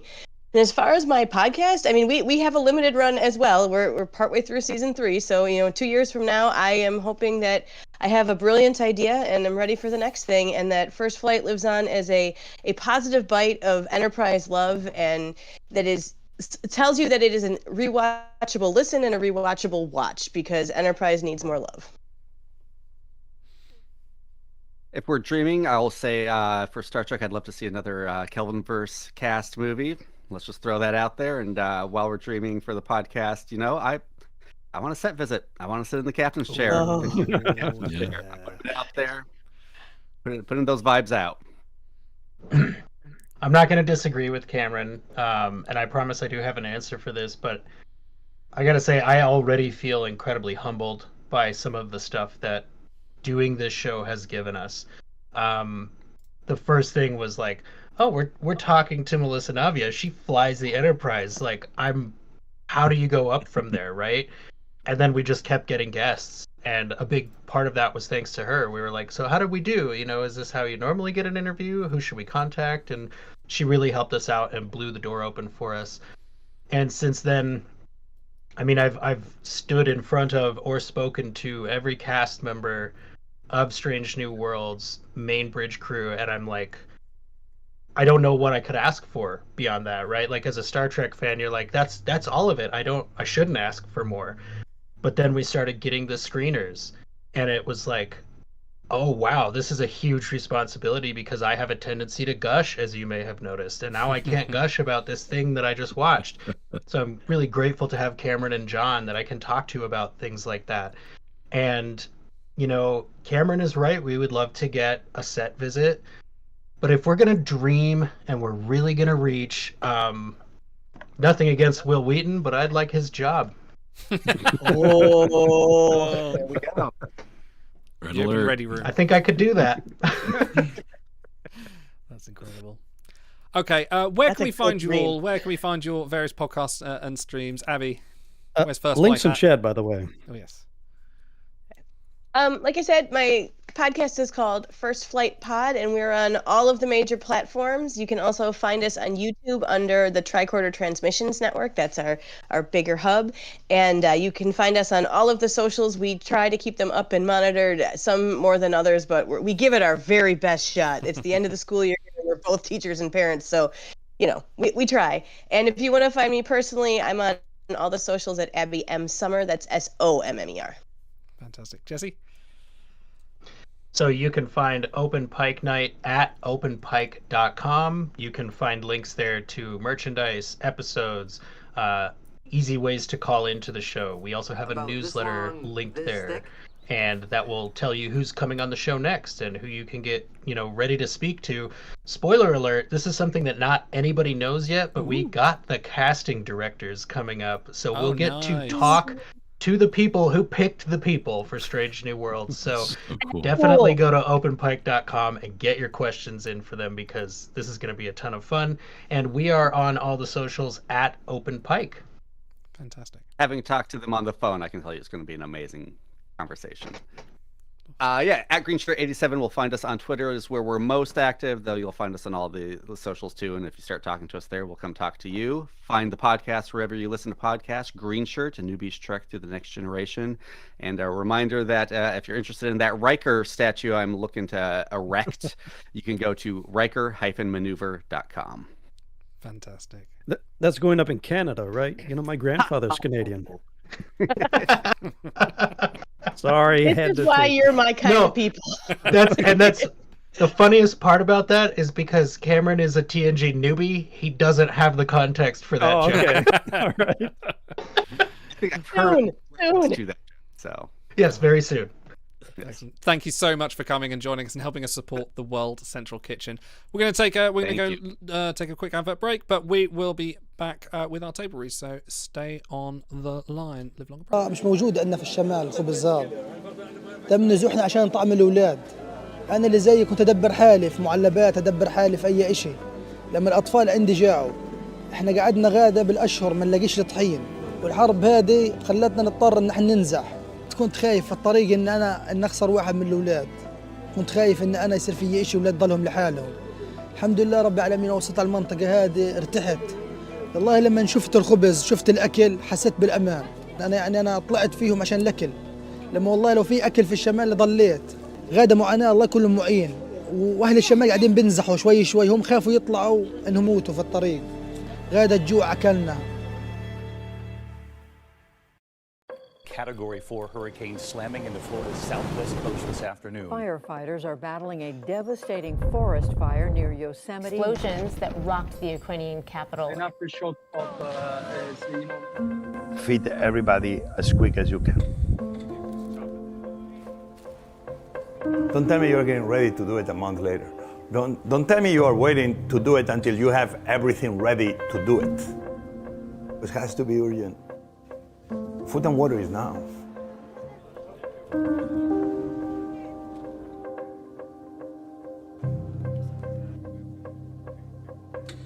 We didn't have enough trays, we didn't have enough plates, we didn't have enough knives, we didn't have enough hands. But we began. Anything else will take too much time.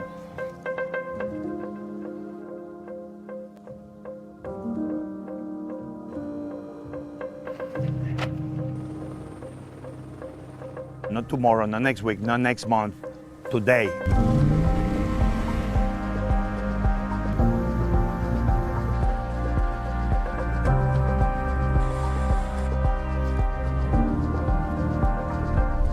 We do it with locals. We're not victims. We're just neighbors helping neighbors. We overcome every obstacle, and if we cannot overcome the obstacle, we go around.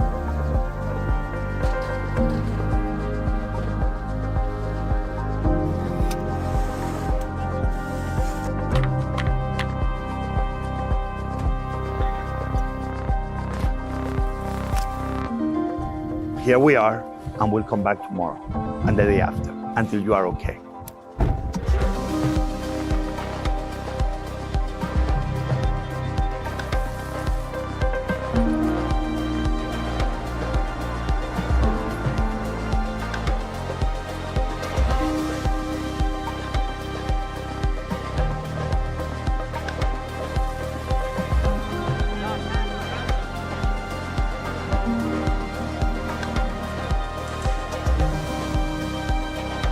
لكن رغم كل اللي شفته في الحرب وهدم بيتي وتشريدي إلا إني كمان بازدياد قادرة إني أساعد وأعطي الناس، مش بس في وجبات الطبيخ، تعبي وعرق جبيني إني مساعدة كمان إني أساهم وأساعد في الناس. And that's what makes World Central Kitchen so special. We have to go. Hello and welcome back. Yes, we are here on the Trek Time Charity Show 2024. We are supporting the World Central Kitchen, trying to raise some money for this awesome charity. As you saw in the last two videos, they are doing some amazing work in war-torn, deprived, disaster-hit areas, providing food not just when governments can decide it. No, now, when the people need it. They are straight out there. So it's an absolutely amazing charity, and we have hit over $1,300. Keep them coming in. Head to bit.ly/TrekTime24, and even if you can't donate much, anything will do. $1 to nothing. And if you cannot donate, please go and tell someone. Go and tell someone. We're going to be live for a few more hours yet. And even if you can't donate, tell someone. Get them to tell someone else, and hopefully we can raise some more money. And this link as well, even if you can't afford it now and you're waiting for payday, money's a bit tight, the link will be open for many weeks, so you can donate after the fact. This doesn't end just today. We're going to keep raising money for the World Central Kitchen as long as we can. But yes, we're now going to catch up with some donation goals, because we've gone past 1,100, 200. Chat needs to vote for our next table read, and we also need to do a giveaway as well. So what? How are we doing this? I've forgotten already. So for the table read, folks, if you have a scene of Star Trek episodes or movies that you really love, or you think it's funny, or you think it's thought-provoking, and you want us to reenact it, go ahead, give us the ideas in chat, and then I'll poll it shortly, and we'll do that at the end of the hour. We will do that soon. So yeah, stick a chat thingy in. We've also got a giveaway, which you can win yourself a TNG Elcar's desk mouse mat, or one of those large mouse mats that's completely on the Elcar's. Frank had it on a picture earlier. We're going to start a giveaway for that right now. So let me just pop this in here. I'm in on this one. This thing's super cool. It's a desk. Yeah, it's a large mouse mat. It's huge. A poop question, sir? Well worth having. Giveaway has started. ! Giveaway in the chat to join on that and win yourself a really cool mouse mat. So please go in for that one. But we're going to start some table reads in a minute. I'm just going to quickly nip off to the toilet. I'll be back shortly. He had 5 minutes of wall-to-wall videos. He's like, no, I'm going to wait till we're back and live before I go hit the toilet. So. Well, that's why we call him the bladder. That's why I use that. That's the worst boxing ring name of all time. Captain the Bladder Idol. What was it they used to call him in the old Trek Time intros? Like, man with the blabber, he doesn't have a bladder. Yeah. It doesn't matter. He doesn't have a bladder. Yeah, that's the one. Yeah. Before we get too far away from them, I want to again thank Davey from Trexperts Quiz. Not only should we have been paying him for that, but he donated hugely to us. So thank you for that. I hope it won't be a full year before he gets back. That was a great segment. Also, Jesse, Cameron, and Abby from their respective podcasts. We've linked them in chat, and I think he's going to cut all the videos. So if you miss anything, you'll be able to watch segment by segment after the stream as well. So thank you for all of our guests. Apparently, I'm a fake host. Oh well. You'll learn to hear first, folks.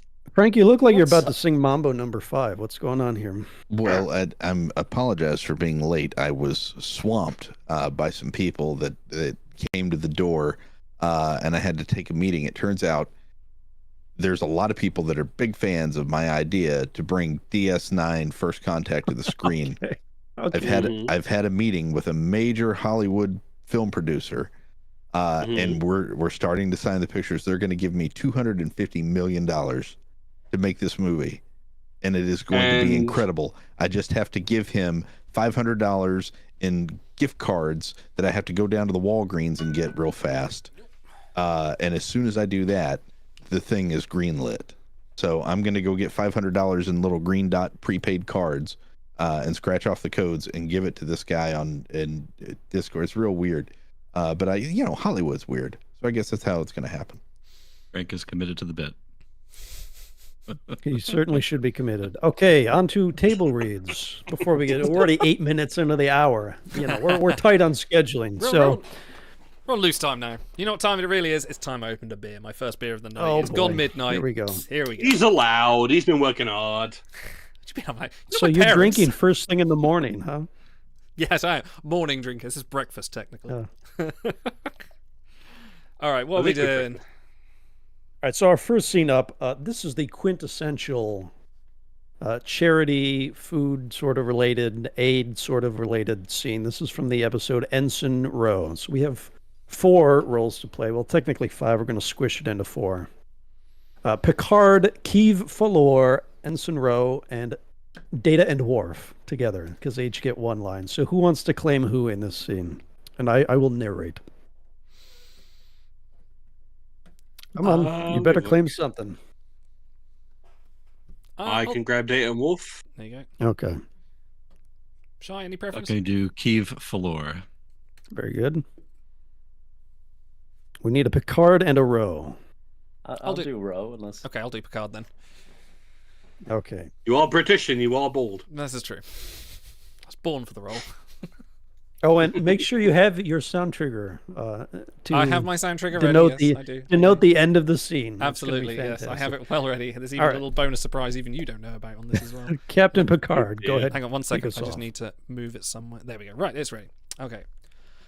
Captain's log supplemental. I read about the achievements of the ancient Bajoran. How does he say Bajoran civilization in my 5th grade reader? They were architects and artists, builders and philosophers when humans were not yet standing. Now I see history has rewarded them. On the Bajoran camp on the planet below, Roe gives her uniform jacket to a young girl. This used to be me. Bellicom, Bellicom, Bellic. The children scatter. Ro Laren. It's been a long time. Yves Falor, Captain Jean-Luc Picard, Commander Data, and Lieutenant Worf. I'm pleased you agreed to meet us, Mr. Kiev. You honor me by the proper use of my name, Captain. Ensign Rowe has educated me. As she. I'm pleased you still remember. Let me show you our camp. We are not a violent race, Captain, just passionate about our cause. And that passion has led some to take up arms. Do you know where we can find Orta? I'm afraid not. Can you help us locate him? I'm sorry. I don't wish to help you. Don't misunderstand. I, for one, believe the raid on the Federation outpost was poor judgment. You are innocent bystanders, and I cannot condone violence against those who are not our enemies. Then I don't understand why you are unwilling. Because you are innocent bystanders. You were innocent bystanders for decades as the Cardassians took our homes, as they violated and tortured our people in the most hideous ways imaginable, as we were forced to flee. We were saddened by those events, but they occurred within the designated borders of the Cardassian Empire. And the Federation is pledged not to intervene in the internal affairs of others. How convenient that must be for you, to turn a deaf ear to those who suffer behind a line on a map. Well, I'm not here to debate Federation policy with you, but I can offer you assistance. Simply because of one terrorist attack. Perhaps I should have known that. We should have attacked the Federation long ago. What do you think of that, Ro? I think you're a small man who feels a rush of power in his belly and enjoys it far too much, Keith. Stop talking and listen. We've had our problems with the Cardassians too, but now that we have a treaty, we're in a position to help. Your people have been forced to resettle all over this quadrant, but now we can make a legitimate case with the Cardassians that this is not an isolated problem. We can work diplomatically on your behalf, but first, these terrorist attacks must end. We live in different universes, you and I. Yours is about diplomacy, politics, strategy. Mine is about blankets. If we were to exchange places for one night, you might better understand. Mr. Data, see to it that the replicators provide a blanket for every man, woman, and child before nightfall. Aye, sir. Data leaves. Mr. Worf, determine what these people may have in the way of emergency needs and provide for them. Yes, sir. Thank Very you. good. Worf leaves. You got me there. Thank you. Return to your ship. I will contact you when I have any information that might be of assistance to you. Ensign. Keith leaves them. You were helpful. The blankets were helpful. Nothing I said mattered. In an age when their technology should be able to clothe and feed all of them, that they should have to live like this. I couldn't, and I wouldn't. That's one reason I ran away. They're lost, defeated. I will never be.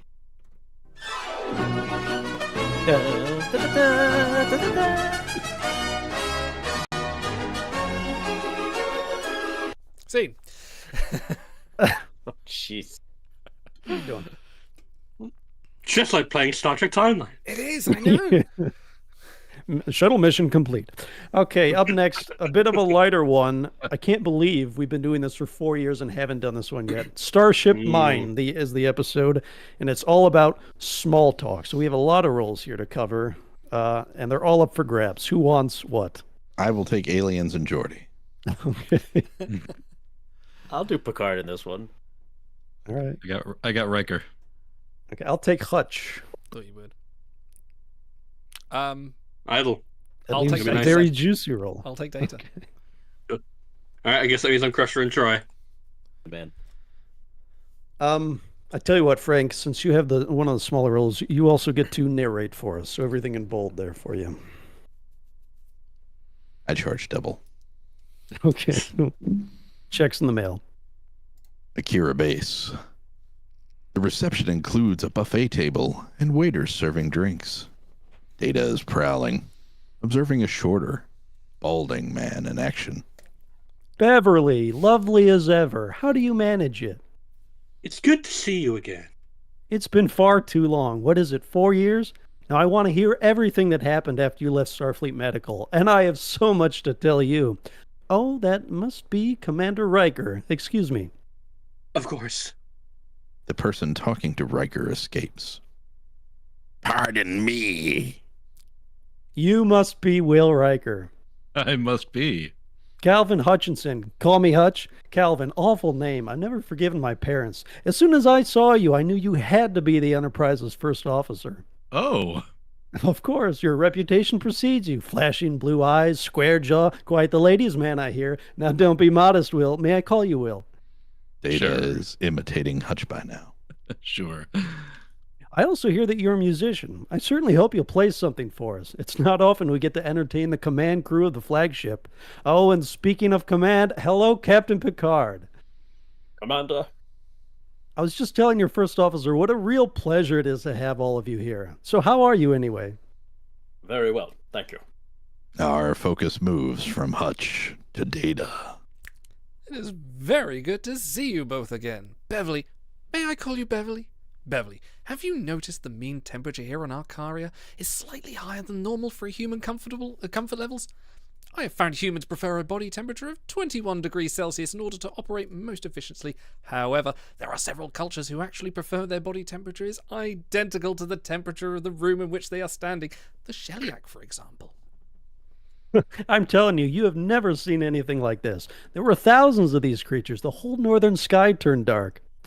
Oh, Geordie, Deanna, I don't think you've met our host. This is Lieutenant Commander Geordie LaForge, Counselor Deanna Troy. This is Commander Hutchison. Oh, please, call me Hutch. Hello. I was just telling your captain about some of the fascinating sights here on Arcaria. Either of you interested in ornithology? Well... The mating habits of the Arcarian hornfowl are quite interesting. If the weather were better, we could take horses to the southern promontory and visit the nesting grounds. Horses? Yes, we have a network of trails through the plains. Unfortunately, it's not very pleasant right now. Cold, muddy, not a soul for kilometers. Sounds perfect. Mr. LaForge, how long before the Baryon Suite begins on the Enterprise? About 25 minutes, sir. Then I have enough time to go back to the ship and get my saddle. Your saddle? Yes, a saddle is a very personal thing. It has to be broken in, used, cared for. You keep a saddle on board the Enterprise? Oh, yes. I never know when I'll have the opportunity to ride. I see. It's perfectly normal. Most serious riders do have their own saddles. Of course. Absolutely. Well, if you'll excuse me. Picard leaves quickly. Amazing man. You know, he reminds me of another officer I knew years ago, a Captain Edwell. Now, he was fascinating. Born on Gaspar 7, but you wouldn't know it from the way he looked. Later, at the reception. Yes, I find it fascinating that your family chose to drop the prefix Pell from your surname. It was my understanding that Pell-Orton is a more noble appellation than simply Orton. Yes. Perhaps the recent Arcarian trend towards a more egalitarian society is partly responsible? Hey? Perhaps. The crew of the Magellan actually put on a talent show here. Captain Conklin did a poetry reading, if you can imagine that. I'm trying to. Did I ever tell you how I came to be stationed here? It's a fascinating story. I was serving on Admiral Mitchell's staff at Starbase 97. Awful place, by the way. Have you met our Commander Data? As a matter of fact, I find it oddly amusing. No, I don't think so. I'll introduce you. There are several cultures in this sector which have extremely similar entomological histories. For example, Mr. Data, I don't know if you had the chance to meet our host, Commander Hutchinson. Call him Hutch. Lieutenant Commander Data, our second officer. A pleasure. The pleasure is mine, Hutch. I've been meaning to compliment you on your choice of colors here. Oh, you really think so? It wasn't easy making a final decision, let me tell you. I can well imagine. The light in this room would make color selection exceptionally problematic. Precisely. They both laugh.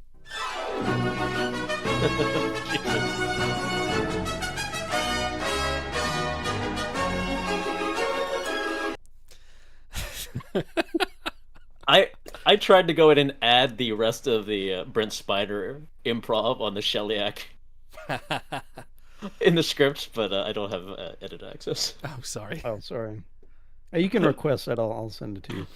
A reminder for our folks in chat, we hit that donation goal. So if you guys want to hear a scene read in our inimitable style, go ahead and let us know in chat. We have hit quite a few donation goals. We've had quite significant donations in these last few minutes. So, Otto, do you want to just quickly go through those before we hit our next scene?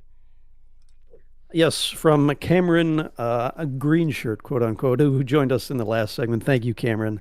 And again, the largest donation of the day from the, what's the word for it? The unforgettable, unmistakable 7-6 The suited. inimitable. I think every year has been our largest donator. So thank you very much. So he says, incredible. glad to help out World Central Kitchen. They're just a great organization. Have a great day. Live long and prosper. Thank you, sir. Cheers. Amazing. Peace We and love long you. life, Mr. 76. Yeah. So we've got a few donation goals we'll go through in a bit. One of which is a tour of Danjavin's room, which we'll do maybe after we've done some table readings. We also have, where are we on the list? Got some giveaways. I'm going to be doing some game giveaways. We've got 4 codes, so I'll be doing them rapid fire throughout the next set of table reads. And then we've actually also unlocked the Twilight Zone table read for reading out The Obsolete Man, one of our favourite things. So we will do those very momentarily. If you guys want to do a table read while I'm setting up some giveaways, we'll go from there. Okay. Up next, we have a little more serious one. I tried to alternate serious and goofy.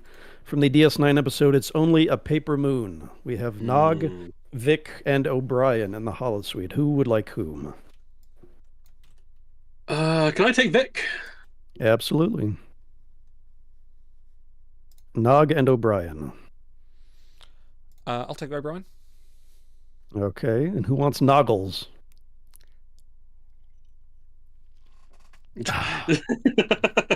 Stage fright. Someone's got to take him. I'll take Nog. Okay. All right. We're in the holosuite. Nog is working on a control panel. Oh, hi, Nog. Chief, something wrong? No, I was just running a diagnostic on ops and I noticed magnetic flux anomaly in the holosuite transilluminator circuits. Didn't realize it was you.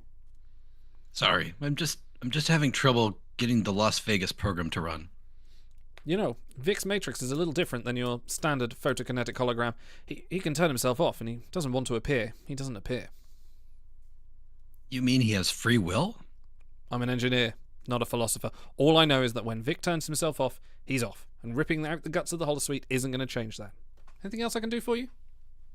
No. Oh, we all miss you in ops. Yeah. O'Brien leaves. So, now that the Chief's told you I'm smarter than the average bear, will you stop messing around with my holosuite? If you'll turn the program back on. What is it I'm not making clear to you, Charlie? You gotta go. Don't you get it? I can't go out there. Why not?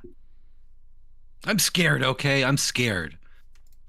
When the war began, I wasn't happy or anything, but I was eager. I wanted to test myself. I wanted to prove that I had what it took to be a soldier. And I saw a lot of combat. I saw a lot of people get hurt. I saw a lot of people die, but I didn't think anything was going to happen to me. And then suddenly Dr. Bashir's telling me he has to cut my leg off. I couldn't believe it. I still can't believe it.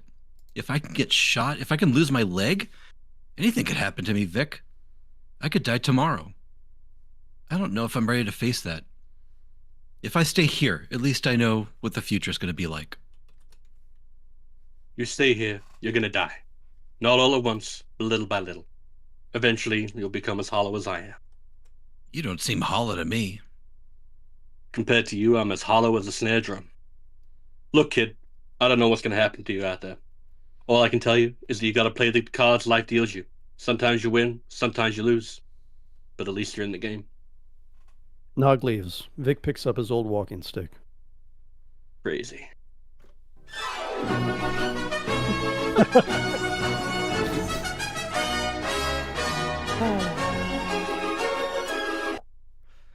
There you go. Boy, nothing says pathos like that outro. Yeah, for real. Oh boy. Okay, up next. Not we to have one complain. that- Point of You order, want to talk Your about tone Honor. whiplash? Your Honor, that should have been the DS9 theme, not the TNG theme. We didn't have the budget. I'll take a point. I get Okay, yes. Janeway in this next one. Oh, you want Janeway, do you? All right, up next, Bride of Chaotica. Janeway meets Chaotica. Lonzak. All right, do we have Dan or Frank? Would you like to grab Chaotica? I can be Chaotica. Oh, there we go. Okay. In the holodeck. Keep being you, Frank. In the holodeck in the Fortress of Doom. Sire, 3 more of our spaceships have been destroyed. Full power to the death ray. He uses his broadcast microphone. Citizens of the fifth dimension, your febile attacks are nothing but pinpricks to me. Surrender now, and I will be merciful. We're receiving a transmission. They are surrendering. No, it's Queen Arachnia. She wishes to cross the drawbridge. What are you waiting for? Show her in. I present Her Royal Highness Arachnia. Enter Janeway in a long, slim-fitting dress, hips thrust forward. At last, my queen. Chaotica kisses her hand. This is a historic occasion. Kindred souls meet at last. It's an honor to be in your presence, Majesty. There it is. I've always admired your clever fiendishness. Your taste is exceeded only by your beauty. This must be your death ray. That, my dear, is the cradle of persuasion. It's fully equipped. Brain probe, pain modulator. Impressive. It's good you have the lightning shield to protect your equipment. Yes, as long as it's electrified. I am invincible. But my greatest achievement is there. Behold, the death ray. Oh, it looks like a formidable weapon. The most powerful in the cosmos. There is so much more I want to show you. My throne, for example, the seat of my empire. Ah, I see you've kept my pheromones. I didn't realize you were the sentimental type. Your perfume inspires me. Janeway tucks the violin to her sleeve. Would you mind? Oh, please. Janeway sits on the throne. Somehow I feel comfortable here. Join me, and you will have your own chair, one adorned with the most precious jewels and softest silk. Your Majesty seems overly concerned with romantic matters when there's a battle to be won. That is why you've asked me here. Of course, my dear, forgive me. It's just as the air itself seems to vibrate in your presence. We can't be slaves to our passion. Not when your empire is threatened. I've assembled my fleet of spider ships. However, the lightning shield prevents them from approaching your fortress. We'll send them directly into battle alongside my Space Force. My soldiers wish to pay homage to you. Gratifying, of course. If I lower the shield, my fortress will be defenseless. Even an ally might choose such a moment to seize my throne. You don't trust me. There is a way you could convince me of your loyalty. Oh? I'll lower my lightning shield, but first, you must become my queen. Gather my courtiers, prepare for the ceremony. And don't forget to deactivate the lightning shield, so my subjects may witness the blessed event. Yes, yes, very well. Do as she says. Once her guests have arrived. Yes, sire. And so, my dear, the day you have always dreamed of has arrived. The day you become the bride of Chaotica.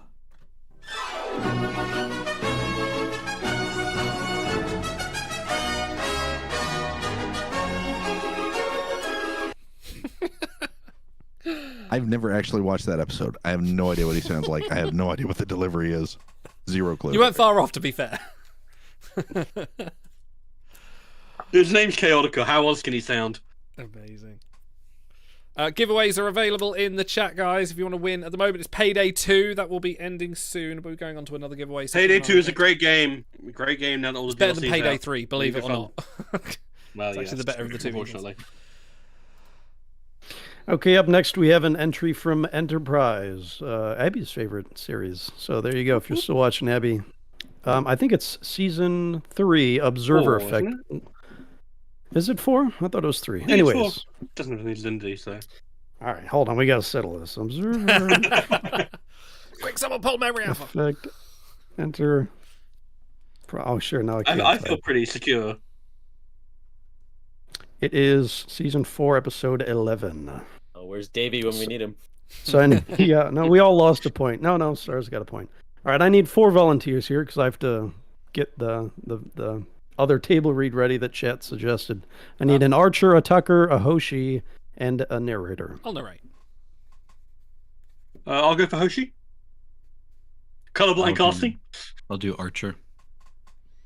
All right, I guess I'm tuckered. Okay. Sick bay. Archer goes over to Tucker, who sounds as if he's having trouble breathing. He puts his hand on his friend's chest, then looks at the monitor. Tucker dies.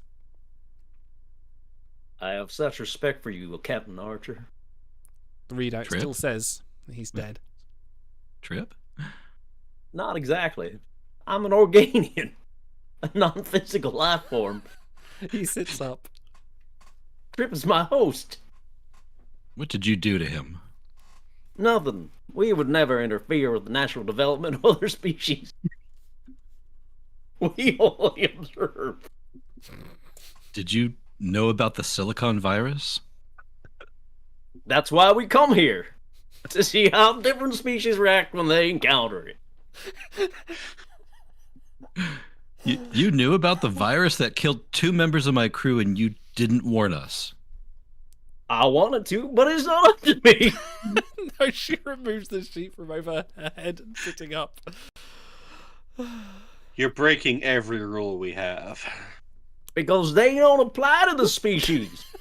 That is not our decision to make. If we don't change the rules... I don't care about your rules. Tell me what happens to Trip and Hoshi when you're finished with their bodies. We have to leave them as they are. Dead? I understand why you won't get involved with a species' natural development. I've faced that decision myself. It isn't an easy one to make. Then we agree. No, we don't. Our encounter with the virus was an accident. One that you could have prevented. Then how would we ever learn about you? Ask us. Talk to us, just like you're doing now. Talking is a limited form of communication for us. We're much more advanced than humans. Not from where I'm standing. Maybe you've evolved into beings with abilities I can't comprehend, but you've paid a hell of a price. You've lost compassion and empathy, things that give life meaning. If that's what it takes to be advanced, I don't want any part of it. We're leaving now, Captain. You won't remember a thing about our presence, and in 3 hours, you'll die as well. No, we have the power to save them all. Are you defying me? I'm defying the entire protocol. What Archer has done today, his act of compassion, you've never witnessed that before. In time, we'll study other humans. There's another way. Experience compassion for yourself. You want to know what it means to be human, you need to do more than observe.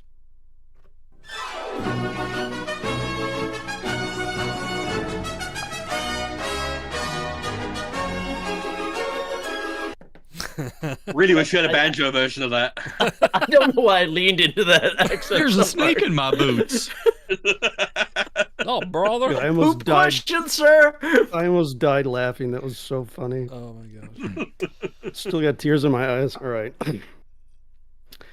What do we have next? Oh, this one's fun. All right. From the episode Allegiance, Picard rallies his troops. So I need a Picard. Well, we're all in the pool for this one. So I need a Picard, a Riker, Troy, LaForge, and Worf, and I shall narrate. I'll take Wolf. I'll take LaForge. I'll do Riker again. Who wants to sing? I guess I'll. I mean, somebody here was in a Broadway musical about Star Trek. I'm just saying. I mean, somebody pull his string. Okay. Okay, and that leaves what, Riker? No, Riker was taken. I think there's only 5 or 6 of us. It's fine. Yeah, but I'm narrating, so. Who's it's missing? coniscoming.com. Get your tickets now. Idle your Troy then. Okay. We are in 10 forward. I don't even know why we're going to this pulsar. And creeping up on it at half fin pulse makes even less sense. The captain has given unusual orders before. I know, but this is different. He's different. I can't put my finger on it, but I'm worried. The captain does seem detached from his emotions. Picard enters and goes to the bar. Mr. LaForge, we are operating at 96% engine efficiency. Well done. Thank you, sir. When we arrive at the pulsar, I shall require everyone at their best. I know I can rely on both of you. Of course, Captain. Excellent. An ale for me and for my officers. In fact, ales for everyone. Everyone oohs and ahs. Ales to the finest crew in Starfleet. You know, back when I was in the academy, we would follow every toast with a song. I wonder if I can... Oh, yes. Picard clears his Cheer throat. up, my lad. Picard clears his throat and begins to sing. Come cheer up, my lads, 'tis to glory we steer, to find something new in this wonderful year. To honor we call you as free men, not slaves, for who are so free as the son of the waves? Hearts of oak our ships, I don't remember this tune. We always are ready, steady, boys, steady. We fight and we'll conquer again and again. He repeats he repeats the verse with others joining in under the dialogue. I diddly-dee. Watch me keep on Cheer, the my lads.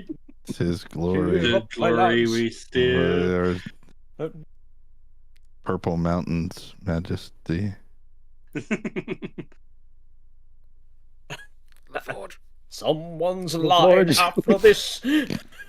Commander, what's the captain up to? That's not the captain I know.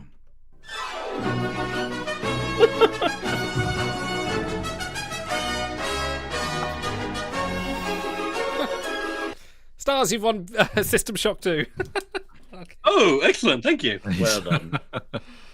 That was certainly a scene of Star Trek. They can all be winners. Oh, I think I've got one more game to give away, so have a look. I'll be doing a giveaway in a minute, God. so let me put one more in that. Worms Rumble. Fuck it, let's do that.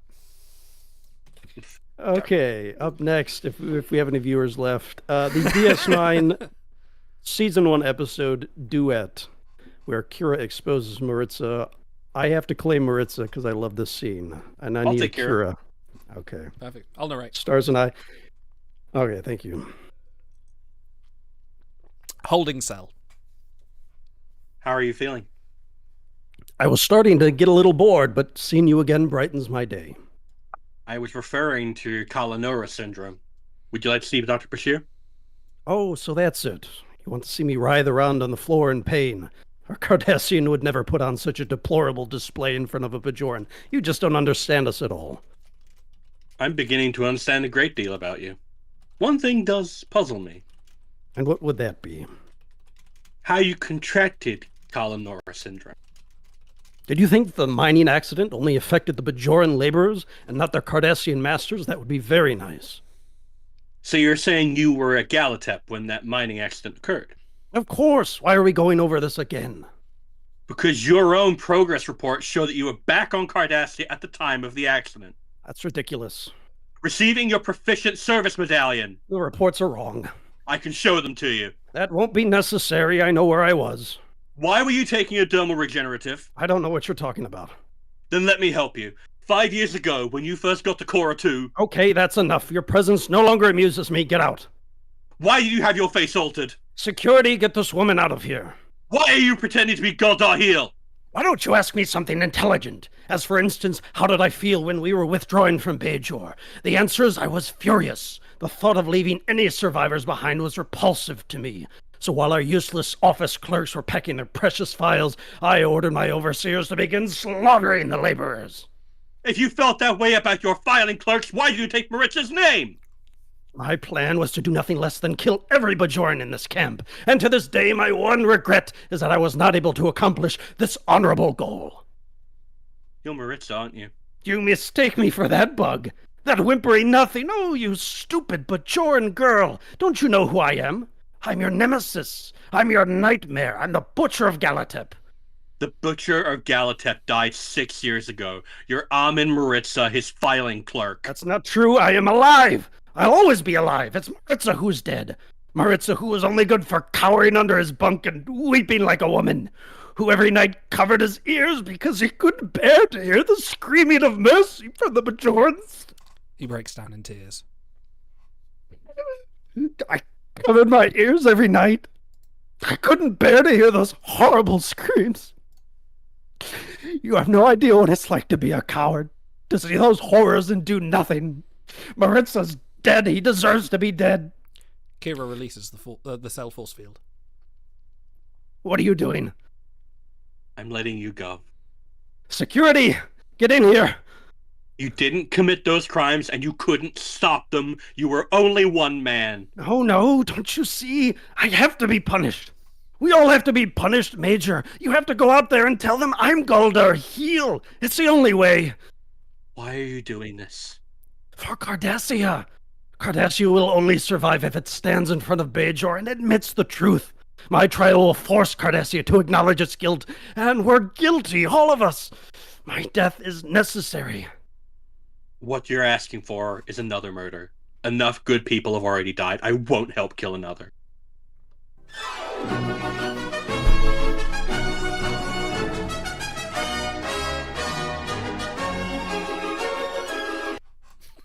Yeah, that's the worst Very one. good. That's Very the worst good. own misflaps. Oh boy. No, Very well done. That was great, man. Yeah. Yeah, Thank nice you. job.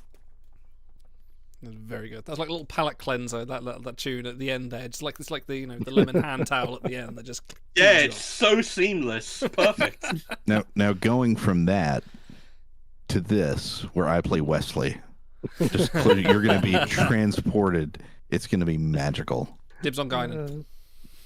Okay, yeah, so we're in the episode The Dauphin, where Wesley asks for a romance advice from Riker. So we need Wesley, Riker, Guinan, and a narrator. Dan, do you want to keep reprising your goal as Riker, or should I? Yeah, I'll do Oh it, no, I'll no, do Dan. it. Yeah, go, Dan. Yeah, I'll be Wesley. Shall I narrate, or?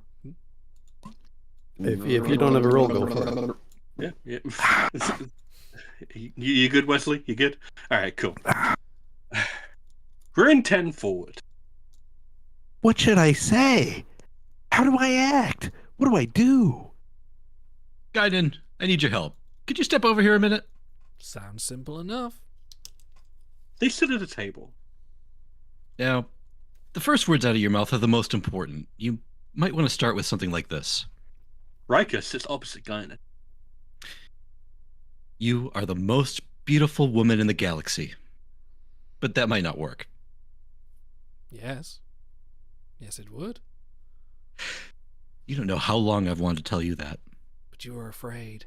Yes. Of me. Of us, of what we might become.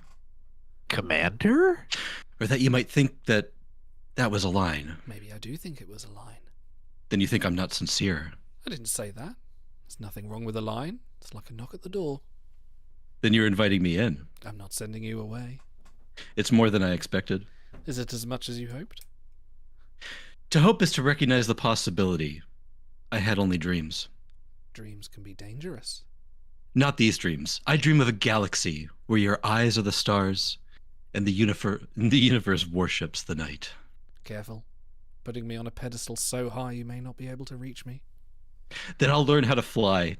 You are the heart in my day and the soul in my night. I don't think this is my style. Shut up, kid. Tell me more about my eyes.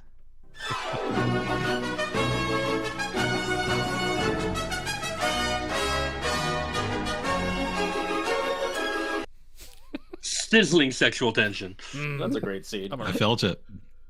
I always forget that outro sting is coming. It's so good. It's your idea. Okay, and we do have one more scene as We don't as forget chat, we've got to do the obsolete man as well. Yes. We'll finish the Trek table reads first. Okay. Chat voted for this for Measure of a Man. I would like to steal Picard if no one minds. I'm Maddox. So we need Data, Philippa, Riker, who has one line, Maddox, and a narrator. So I'll everyone's take in the Philippa pool Louvois. for this. Yeah, I can do Maddox, sure. I'll do Data then. Okay, I got Riker. Ikiro? And Riker Langevin. Okay, I Yes, that apologize makes in Frank- advance for my accent. Does that make Frank the narrator then? If it hasn't been claimed, then yes. I get paid by the line, so Never apologize for the accent, Otto. Never apologize for the in the makeshift starbase courtroom. God. Commander Riker has dramatically demonstrated to this court that Lieutenant Commander Data is a machine. Do we deny that? No, because it is not relevant. We too are machines, just machines of a different type. Commander Riker has also reminded us that Lieutenant Commander Data was created by a human. Do we deny that? No, again, it is not relevant. Children are created from the building blocks of their parents' DNA. Are they property? I call Lieutenant Commander Data to the stand. Line. Narrator. Picard has Data's case with him. He opens it. What are these? My medals. Why do you pack them? What logical purpose do they serve? I do not know, sir. I suppose none. I just wanted them. Is that vanity? And this? The book. A gift from you, sir. You value it? Yes, sir. Why? It is a reminder of friendship and service. Picard activates the hologram of Tasha. And this? You have no other portraits of your fellow crew members. Why this person? I would prefer not to answer that question, sir. I gave my word. Under the circumstances, I don't think Tasha would mind. She was special to me, sir. We were intimate. Philippa sits up. Thank you, Commander. I have no further questions for this witness. Commander Riker, do you want to cross? I have no questions, Your Honor. Thank you. You may step down. I call to the stand Commander Bruce Maddox as a hostile witness. Verify. Maddox. Bruce. Commander. Current assignment. Associate Chair of Robotics. Daystrom Technological Institute. Major papers. Yes, yes, yes. Suffice it to say he's an expert. Commander, is your contention that Lieutenant Commander Data is not a sentient being and therefore not entitled to all the rights reserved for all life forms within this Federation? Data is not sentient, no. Commander, would you enlighten us? What is required for sentience? Intelligence, self-awareness, consciousness. Prove to the court that I am sentient. It's absurd. We all know you're sentient. So I am sentient, but Data is not. That's right. Why? Why am I sentient? Well, you are self-aware. Ah, that's the second of your criteria. Let's deal with the first. Intelligence. Is Commander Data intelligent? Yes, it has the ability to learn and understand and cope with new situations. Like the Syrian? Yes. What about self-awareness? What does that mean? Why am I self-aware? Because you are conscious of your existence and actions. You are aware of yourself and your own ego. Commander Data, what are you doing now? I am taking part in a legal hearing to determine my rights and status. Am I a person or property? And what's at stake? My right to choose. Perhaps my very life. My rights. My status. My right to choose. My life.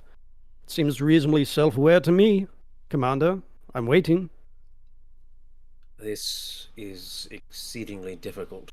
Do you like Commander Data? I don't know it well enough to like or dislike. But you admire him? Oh, yes. It's an extraordinary piece of engineering and programming. Yes, you have said that, Commander. You have devoted your life to the study of cybernetics in general. Yes. And Commander Data in particular. Yes. And now you propose to dismantle him. So that I can learn from it and construct more. How many more? As many as are needed. Hundreds, thousands, if necessary. There's no limit. A single Data, and forgive me, Commander, is a curiosity. A wonder even. But thousands of Datas? Isn't that becoming a race? And won't we be judged by how we treat that race? Now tell me, Commander, what is Data? Don't understand. What is he? A machine. Is he? Are you sure? Yes. You see, he's met 2 of your 3 criteria for sentience, so what if he meets the 3rd, consciousness, in even the smallest degree? What is he then? I don't know. Do you? Do you? Do you? Well, that's the question you have to answer. Your Honor, the courtroom is a crucible. In it we burn away irrelevancies until we are left with a pure product, the truth, for all time. Now, sooner or later, this man or others like him will succeed in replicating Commander Data. And the decision you reach here today will determine how we will regard this creation of our genius. It will reveal the kind of people we are, what he is destined to be. It will reach far beyond this courtroom and this one android. It could significantly redefine the boundaries of personal liberty and freedom, expanding them for some, savagely curtailing them for others. Are you prepared to condemn him and all who come after him to servitude and slavery? Your Honor, Starfleet was founded to seek out new life. Well, there it sits, waiting. You wanted a chance to make law. Well, here it is. Make it a good one. It sits there, looking at me, and I don't know what it is. This case has dealt with metaphysics, with questions best left to saints and philosophers. I am neither competent nor qualified to answer those. I've got to make a ruling to try to speak to the future. Is Data a machine? Yes. Is he the property of Starfleet? No. We have all been dancing around the basic issue. Does Data have a soul? I don't know that he has. I don't know that I have. But I have got to give him the freedom to explore that question himself. It is the ruling of this court that Lieutenant Commander Data has the freedom to choose. Data walks over to Maddox. I formally refuse to undergo your procedure. I will cancel transfer order. Thank you. And, Commander, continue your work. When you are ready, I will still be here. I find some of what you propose intriguing. Data leaves. He's remarkable. You didn't call him it? Maddox leaves. You see? Sometimes it does work. Philippa, dinner. You buying?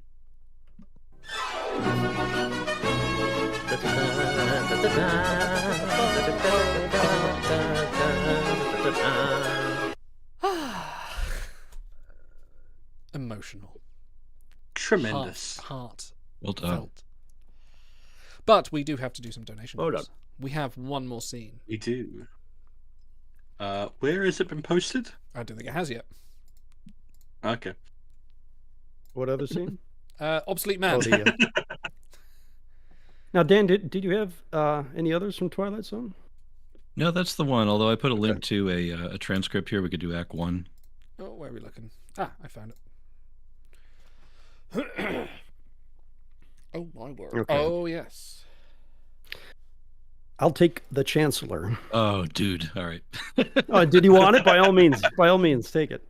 So to any listeners who have been missing our Twilight Zone watch through, we have done this before, but I thought it was so good it was worth doing again, and just so relevant. I just want to share this one scene with as many people as we can. It's so good. So previously, yes, I was Wordsworth and Otto was the Chancellor. I'm happy to reprise Wordsworth. It's okay. I can narrate if you. Okay. Oh wait, is it the Rod narrator? Serling. Sir, okay, sure. And we'll need a secretary to call points of order as well. I can be the secretary. Great.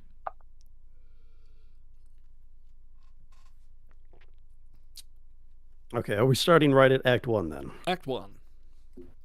Yeah, and I think we can just do Act 1. I think that gives us all the beats that we're looking for here. Narrator. Okay, narrator. Oh, is the narrator doing the okay? Rod said. Yeah, I didn't know if we were doing. A large boardroom with a long table and humongous podium. On the side of the room are many government officials robotically and sequentially next to each other. At each end of the table is a microphone with one end having seat with a state secretary. Above the secretary is a podium with the state chancellor standing at the top with a grip of files and his own microphone as well. Wordsworth, Romney, obsolescence. He's waiting, Chancellor. Order him in. Wordsworth, Romney, obsolescence. A feeble man walks through two large doors. Behind him are other people awaiting their fate in a waiting room. As the two doors close, he is led by a guard to his microphone. His eyes have the look of confusion, awe, and fear as he looks around the ward. The narrator's voice comes over the scene. It's me again. You walk into this room at your own risk because it leads to the future, not a future that will be, but one that might be. This is not a new world. It's simply an extension of what began in the old one. It's patterned itself after every dictator who has ever planted the rippling imprint of a boot on the pages of history since the beginning of time. It has refinements, technological advancements, and a more sophisticated approach to the destruction of human freedom.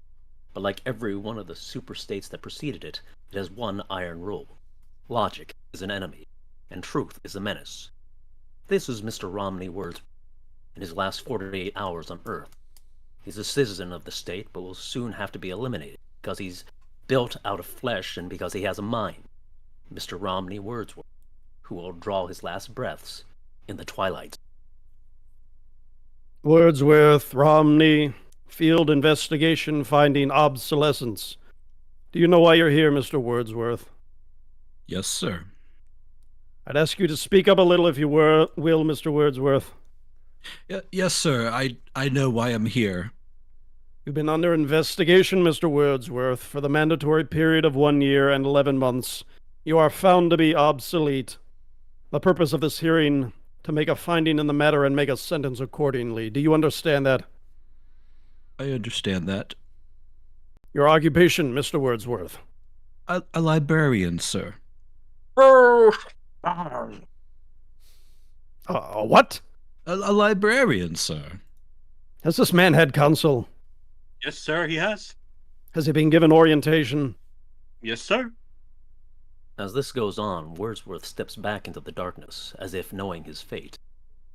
Mr. Wordsworth, I've been told you've been given counsel. Step back into the light, Mr. Wordsworth! Wordsworth steps back into... I'm told you've been given counsel, Mr. Wordsworth, but I'm still not sure in my own mind you understand the nature of this hearing. The field investigators in your sector have classified you as obsolete. This finding carries with it serious implications. Do you understand that, Mr. Wordsworth? Wordsworth nods. I'd ask you again, your occupation, Mr. Wordsworth. I am a librarian. That is my occupation. That is my profession. If you people choose to call that obsolete... Request clarification of the term. Yes, Mr. Wordsworth, the term you people. You make reference to the state? I make reference to the state. And you persist in declaring your occupation as being that of a librarian. Is that correct? Yes, sir. That's correct. A librarian having to do with books. Yes, sir. Books.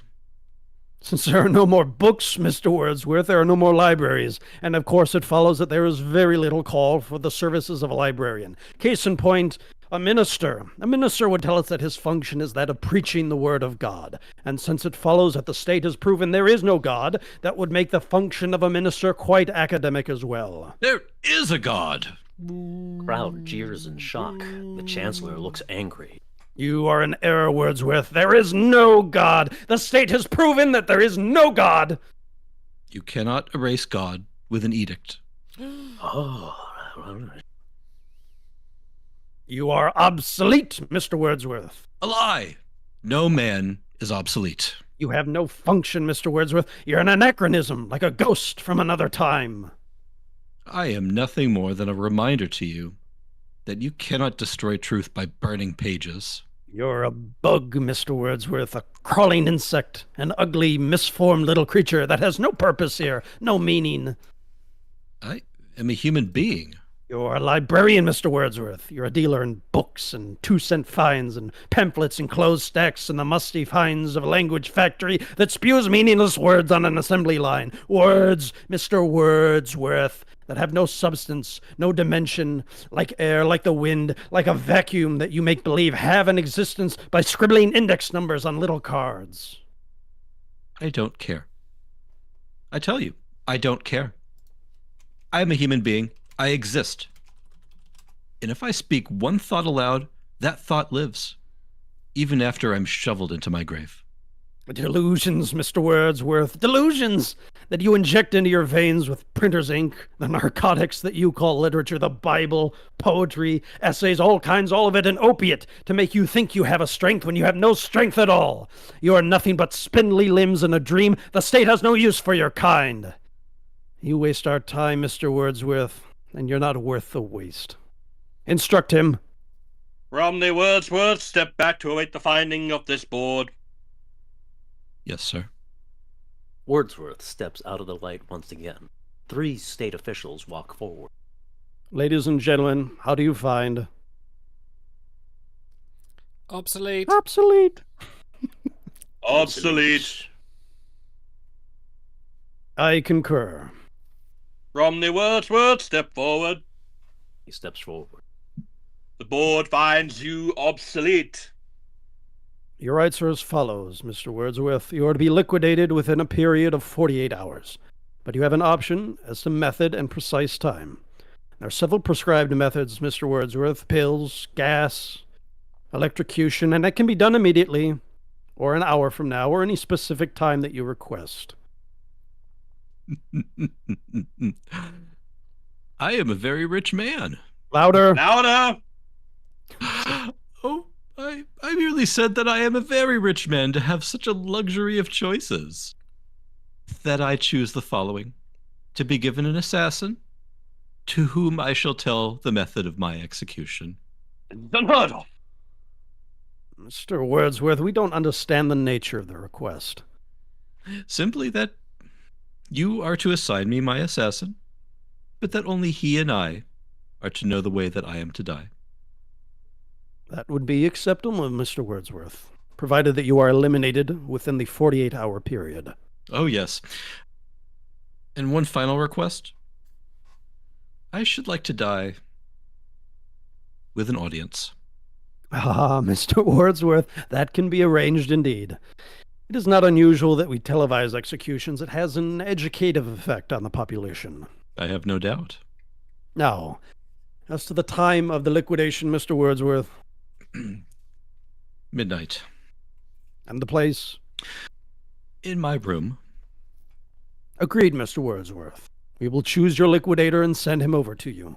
You will be duty-bound not to divulge the method you have decided upon.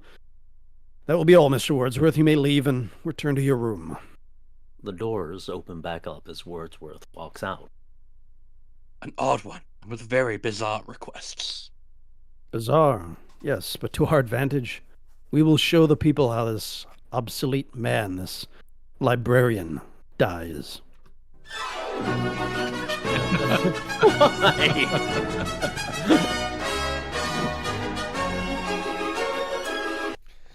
Not that Otto and Dan weren't phenomenal, but oh my God, did we just have Rod reincarnated here before? Yeah, that was really good, Shai.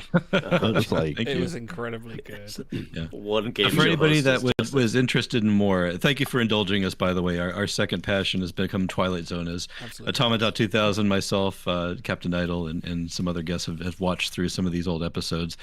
Some of them are available on the Trick Time channel, so please be sure to check them out if you haven't. If you've never seen the Twilight Zone, watch through with us. I think you'll enjoy. So good. I think it's time we Hold on, had a... you said you had another audio clip that I wasn't aware of. What did I miss? Wait, did I? No, not an audio clip. It was there was a video that went with that. Oh, okay. I'll have to watch back the VOD. It is time to go and have a check-in with our friends at the World Central Kitchen. So please watch this, and we'll be back in a minute.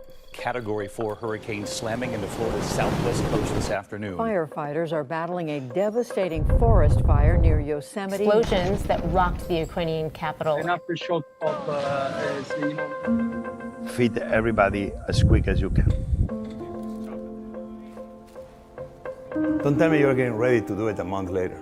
Don't tell me you are waiting to do it until you have everything ready to do it. It has to be urgent. Food and water is now.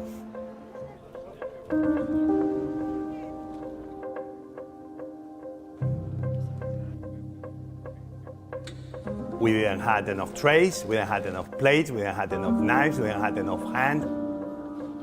But we began. Anything else will take too much time.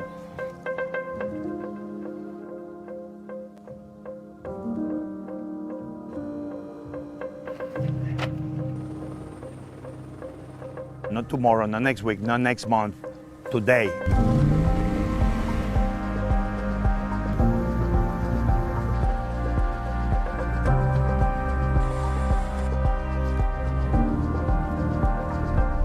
We do it with locals. We're not victims. We're just neighbors helping neighbors. We overcome every obstacle, and if we cannot overcome the obstacle, we go around.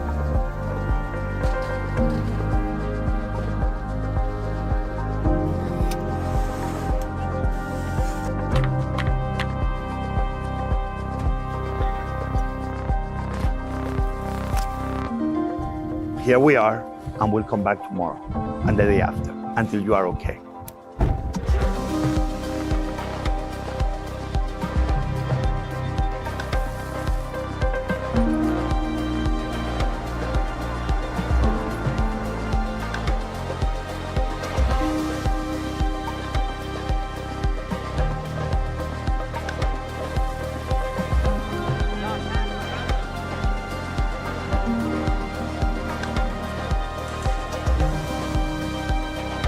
لكن رغم كل اللي شفته في الحرب وهدم بيتي وتشريدي إلا إني كمان بازدياد قادرة إني أساعد وأعطي الناس مش بس في وجبات الطبيخ تعبي وعرق جبيني إني مساعدة كمان إني أساهم وأساعد في الناس.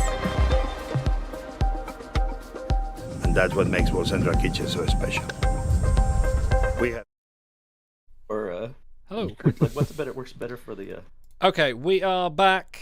Yes, for those not aware, we are supporting the World Central Kitchen, an amazing charity that are feeding people in horrible situations such as war, famine, poverty, disasters, an amazing charity. And we have just raised 1,980. I just dropped the money from every subscribers we've had since last charity show. So everyone that subscribed to this channel, your money has gone straight into the charity. This is what we mean. We are a complete 100% charity-based show. So 318 from all our subs over the last year. We are now $20 away from $2,000. Absolutely remarkable event. But we have a donation goal to fulfill. Oh, by the way, if you want to vote, you can vote. Go vote. Do that as well. That's important. If you want to donate, the link is bit.ly/TrekTime24. So please go down there.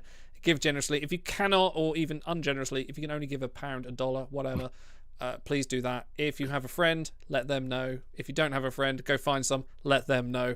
It's good to be connected. Dan, you need to show us a tour of your game room.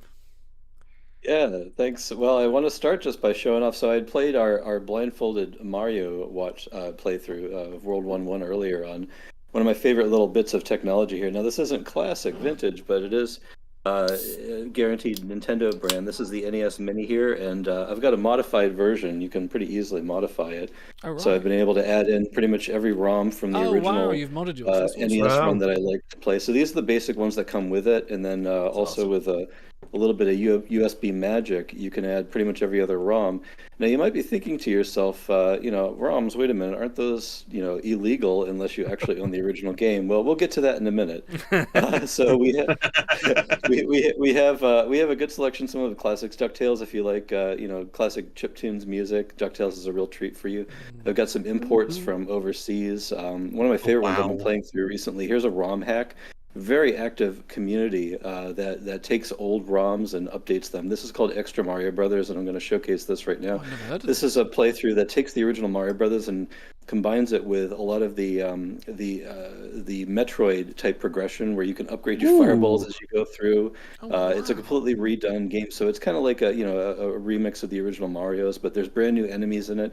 Really neat stuff. So for anybody that's interested in the original Mario Brothers, you can go back and play through that. Let me just pick out a couple of my favorites to showcase, and then we'll move on to some of the merchandise. So I got some rare games on here too. DuckTales 2, many people didn't even know existed. It was at the end of the run. Little Samson is one of the most classic games for the system. It's an extremely rare cartridge. I think released at the end of the run in 1993. So it allows you to switch between 4 different characters as you're actually playing the game. So it's a really neat take on the platformers. And then if you're done with the NES games, you got your Super Nintendo Mini also, which I won't turn on now, but really, just anything you want from Street Fighter to fighting games. And so the reason why that none of this is illegal is because I actually own the original collection for. Oh my goodness! Wow. NES. So there's something over. There's about just under 700 games for the original Nintendo collection. Holy shit! And then if you include some exclusives from overseas, that goes well up over 700. If you include a lot of the Japanese Famicom releases, that can go up to 800 unique games. Some of my favorite ones are down here on the bottom here. So you see these baby blue cartridges and some of the black ones as well. These are the unlicensed third-party releases. Final Adventures. Really notorious ones like Action 52. You may have seen some YouTube videos on this awful. I call it a treasure, but only in value, in terms of intrinsic monetary value. But if you try to play any of these games, some of them won't even boot up, which is pretty funny. Wow. Got a couple of multi-carts here, just interesting stuff. Here's a whole stack of. So I mentioned the ROM hacks. These are actually homebrews. Some of my older friends in the NES community have made their own games. So there's Mike Ditka. What's that? Mike Ditka's Big Play Football. Yeah, Mike. Well, so that's actually an unreleased game. So yeah, some people have taken unreleased ROMs that never actually made it to light, and have created entire cartridge releases with boxes and everything. This one's really neat. We got the man himself on the cover there, and they went. Chad is asking, do you have the ET game? Well, that's for Atari 2600, which I'm also a collector. Those aren't on display today, but yeah, the ET game also notorious. Some people give it a hard time, but I actually think that it's a pretty damn good game for the time. So those old Atari cartridges sometimes were only 2-bit or 4-bit in terms of their processing power, especially for the originals. And so they got a lot done with an adventure game with progression and the ability to interact with your environment. ET deserves a second look if you all can tolerate the fact that you only get like something like 128 pixels on the screen at a time. It actually is pretty interesting. But so we'll go through some of my collection pieces. So one of Frank's giveaways that he's so generously giving away is a complete in box copy of Star Trek. Here I've got a sealed copy, so I just get to show off that bling here. I've got a statuette for Mario. This is fun. I found this recently. It's actually not a cartridge; it's a diary. I don't know that's cool. Any of those thoughts you can write in it, but that's kind of fun. I enjoy that one. So I'll show off here some signage here. So if I turn this sideways, I'm not sure if this is going to come through, but you see it says Head Games with a little replica. Yeah. So many of you may not know I was a local game shop owner for years back in the 2000s. That explains things. Yeah, that's the original. That's the original storefront signage.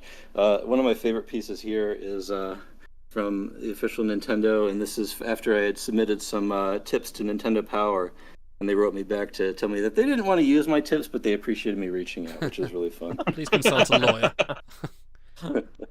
So Shai has mentioned, here's our Jetfire with accessories and the original Megatron. We've got I couldn't decide whether I liked Blaster in Soundwave in robot form or in boombox form, so I have them both here for you. These are kind of interesting. So if any of you are fans of the Tick, speaking of the Tick, here we go. Here's Talking Tick. What does he say? Spoon!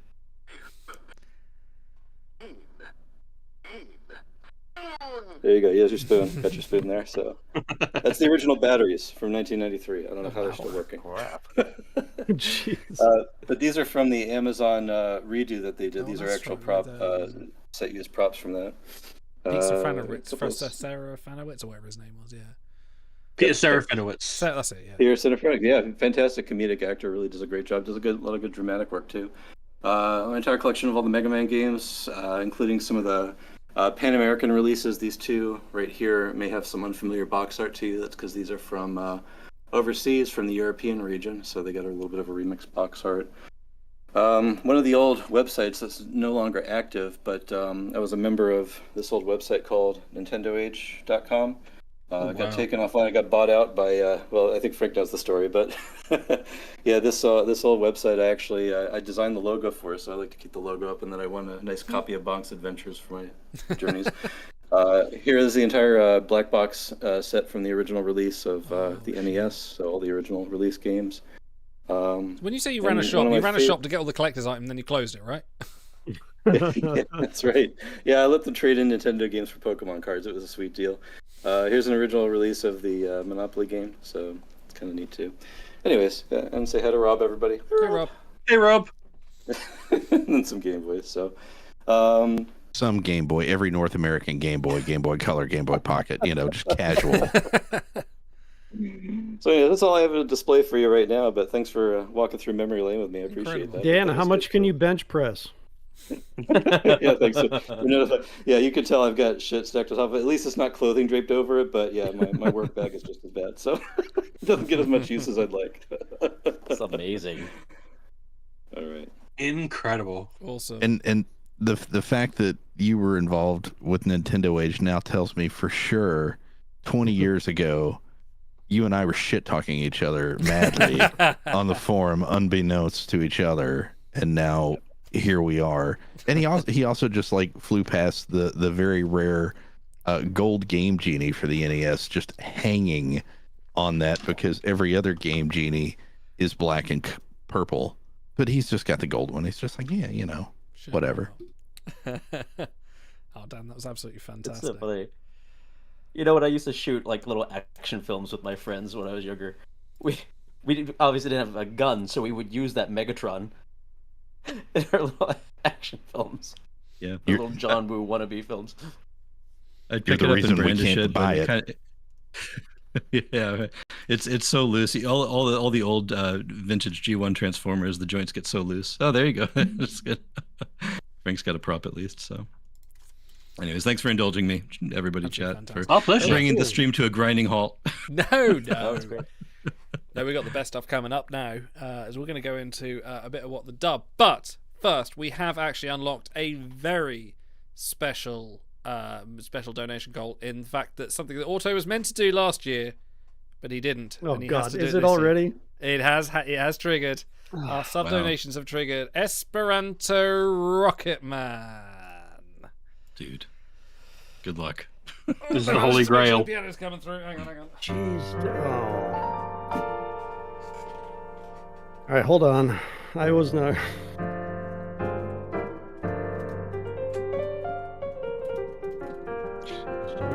So good, Idol.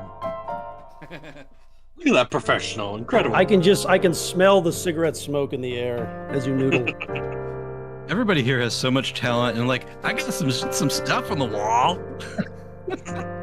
I haven't got any talent. What are you talking about? The stars has fallen in love as you. Okay. I think I'm ready, Idol. So. Okay.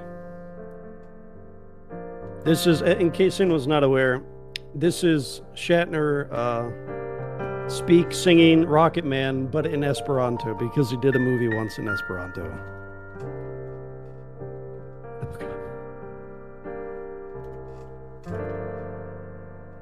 Sipakas mian valusjan hiru norte anteflugo. Nuloro. Nanayam. Każdema estos alta. Que el milvo. Datero tiam sopiera salmi. Ma que salmi a merenijno. Esto sole que estire. En las bajo. Sotiria sentempe flugo.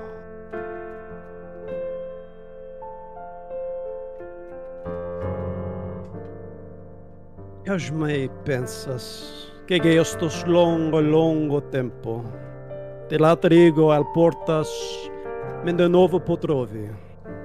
Mine estas la viro que unile pesas cam estas erme. Oh ne. Mi estas raketulo.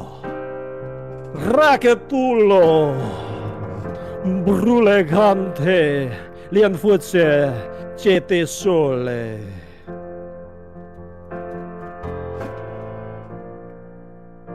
Gasme pensas que estos longo tempo te latrigo al portas mi de novo potrovi. Mine estas la viro quien el pensas que mi estas herme. Oh ne. Mi estas raketulo. Burlegante lean fuciendo cetie sole.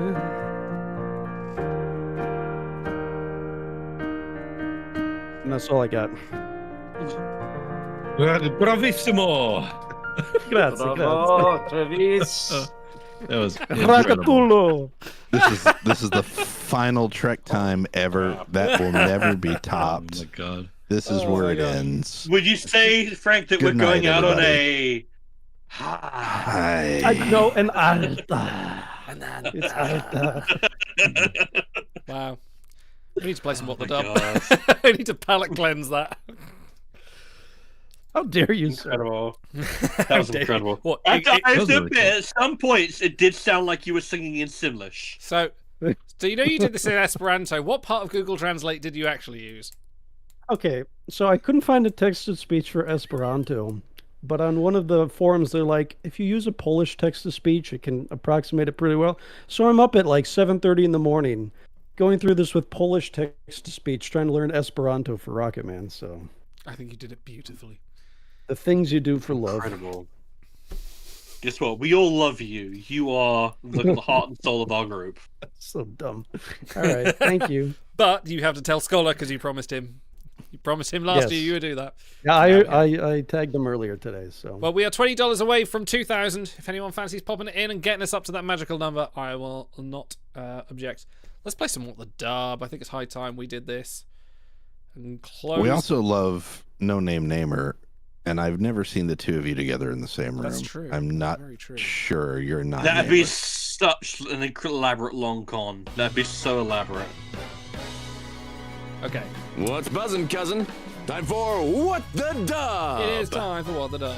Let's go with some of that. I'm going to have to mute my screen go. to you. PlayWTD.com. Oh, yes. Oh, it's been an update. We played clips. I didn't know this. So there Well, could we're be a doing mix of Star Star Trek Trek anyway. clips and Original clips. This could be fun. I didn't know this happened.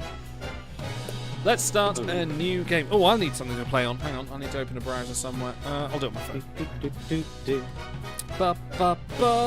PlayWTD.com. Those in chat, come and join us. Everyone is welcome. Yeah, everybody come on in in, this sure. one. Okay, Get in number of here. rounds. Let's reduce this. Let's do a 5-rounder to start with. Let's see what it does. Oh, I need to turn down the volume a second. Un momento. There we go.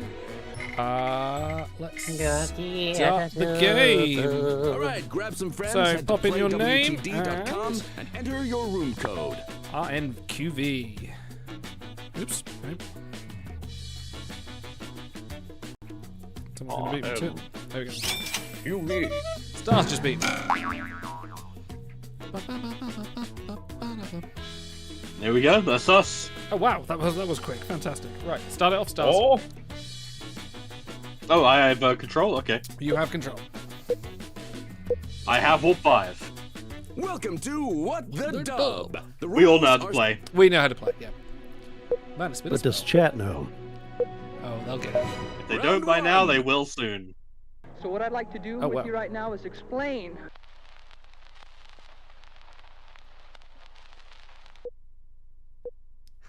So what I'd like to do with you right now is explain.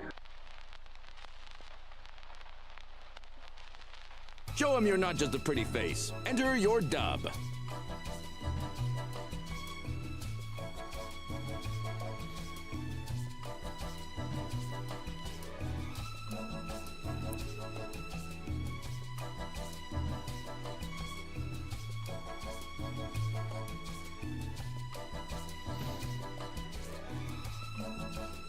About this long, big stick. Okay, I got mine. Because apparently it's going to be mixed. I wonder if this. I hope it's not wiped my Star Trek clips, although I do have a backup, luckily. I need to look into that. Guess what? Every now and then, a little bit of the OG flavor, a bit of that vanilla. Can't go Well, wrong. this will be like new clips, but yeah, it's good. It's good to mix it up. I feel like we've seen. Yeah, I some haven't of seen the this Star one Trek clips before.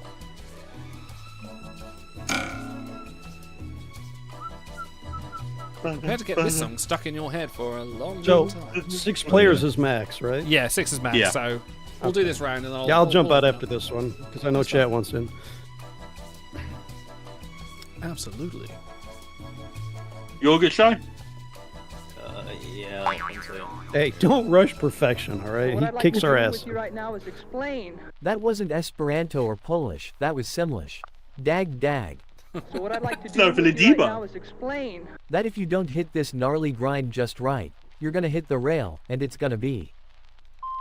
So what I'd like to do with you right now is explain. My medulla oblongata is hard at work, apparently breathing, apparently pumping blood, apparently maintaining a normal What is that physiologic from? temperature. So what I'd like to do with you right now is explain. How to insult an entire nation of both Esperanto speakers and Elton John fans with this sing-along. So what I'd like to do with you right now is explain. That I'm a rocket man. Rocket man. Rocketool. Burning out his fuse up All here right. alone. So what I'd like to do with you right now is explain. That Esperanto is a full contact language. Injuries are common. Protective equipment is required. Everyone's a critic. Oh my gosh. including you. Alright. Time to vote. What should I vote for? Oh yeah, vote in chat, guys. Vote. Yes, you can just type the number and it will vote. Yeah, type the number. Do it. Yeah, that one. No, did it count? No, apparently not. Oh, I got to do 1, 2, and 3. I forgot about this. Yeah. That one. All right, what was that medulla oblongata referencing? Because I recognize that, but I can't remember. It's from Spock's brain. Oh, that's right.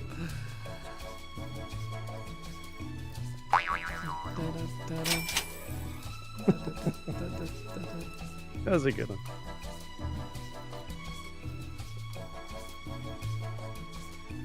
Did Frank die? You got to vote for. You gotta 3 vote, Frank. things Where? On the app. on the Oh, same in the web browser. tab that you. Yeah. Come on, Bono. Oh, there's Marie. Hey, Marie. Oh, is Marie in? Hey, Marie. Hey. That's my best friend, by the way. That was a You're good one. assertive. Yeah, that was a good David, one. Sweeping. Yowza. That was a good one. Thank you. Wow, this is a good spread. Thank you, Dan. Thank you, Shy. Wow, this Dude, is that a was very so spread. good, Shy. Thank you. I love That was that. really, really good. Another round of What the Dub is coming at you. My wife? Oh.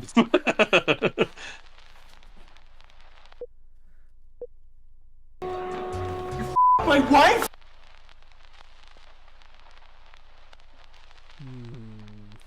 Give it your best shot and enter your dub.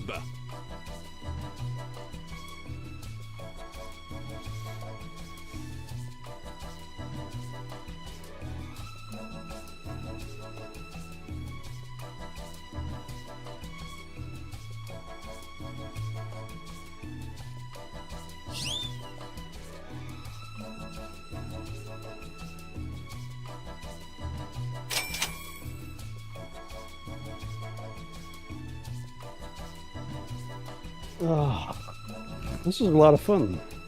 I enjoyed this Guess year's what? stream. Yeah, no, it's been a good time. It's been a great evening. We should do this once a month, I think.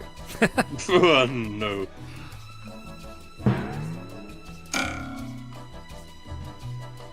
Dan's gonna have to buy a lot more merch if he's gonna show off his room once a month. Damn, I shot my wad. I gotta help my game. Oh no. All right, which obscure we hit TOS 2000. episode are? We hit are we 2000. My wife? Dude, I'm just the fluffer. The other guys fucked your wife. Wow. Ow! My wife? You must be Will Riker. Calvin Hutchinson. Call me Hutch. Calvin, awful name. I've never forgiven my parents. My wife? I did, and I enjoyed it, but I don't know when we will see each other again. And I think Oh it's my gonna be a long, long time. till Oh, shit the goes Elton John down. kick. Here's our groan-inducing running gag. My wife? I didn't. Your wife. Come on. I only gave Oh her my a sweet, God. sweet mustache ride. Okay. My wife? Ye did your wife, gave her the old shebang, you know Oh what? my god. Ye right Oh. on, brother. My wife? Oh, nay, nay, nay. M.I.A. Stas Riketula. Okay. Riketula. Round's over. Let's vote. Okay, no more Rocket Man jokes. No more Esperanto You jokes. say that, you're only You going to just encourage guaranteed them. it. Yeah. All right, can we bring back the Klingon double Two dick jokes, yeah. Oh my god. Lost the thought about that. Oh my gosh, who took us over 2000? Oh, Evans, you're amazing. Oh, we love Evans. Evans, you're the man. Well, that's running. Donation from Evans Wheels. He said, "I've had a lucky day, so should spare some more." Thank you, Evans. Aw, You've had a you're a lucky lovely day. soul. And Thank that you. has unlocked the drunk stream for the next time Lies talks. So. Oh boy. Evan's donating from the track, apparently.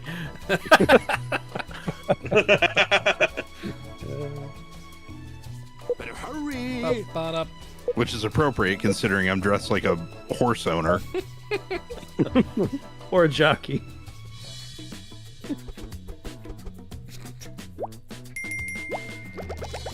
Yeah. That was a Thank good you, one, Dan. Sparks. Thank you, I Idol. deserve more.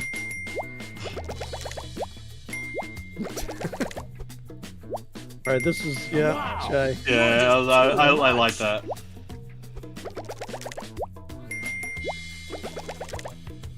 Oh, Dan taking a good lead there.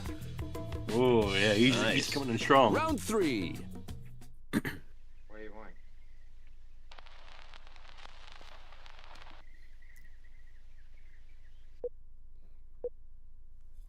Where are you going?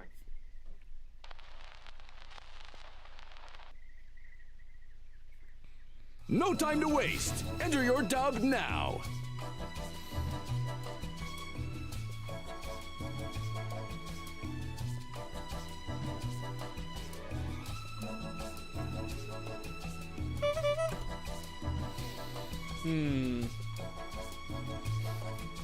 Oh yeah, chat. Submit them in chat. Come on. I like yours over time. That's very good.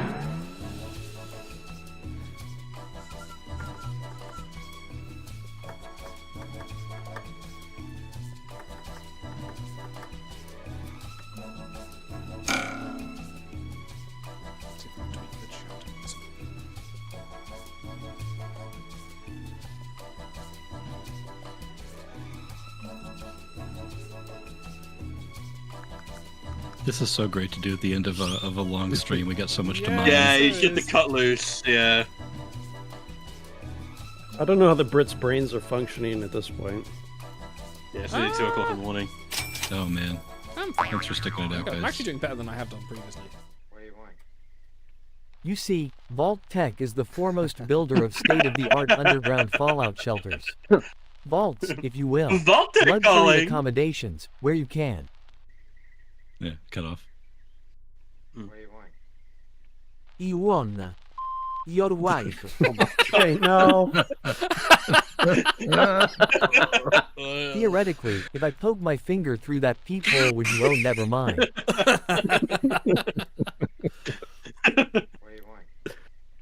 Could you rotate the eye flap back down slowly and awkwardly? It'd mean the world to me. Eye flap is the technical name. Mars. Mars ain't the kind of place to raise your kids. In fact, it's cold as hell. And there's no one there to raise them if you did. I'm a rocket man. I think you auto put that in. That was autos. We know who's that. Clearly. Goodness gracious me. R2D2 wa bo C3PO wa EY to the odd Mishka Jabba do hunt. Oh my god. Dude, the Rocket Man references hit a low, but they're almost coming back up for me.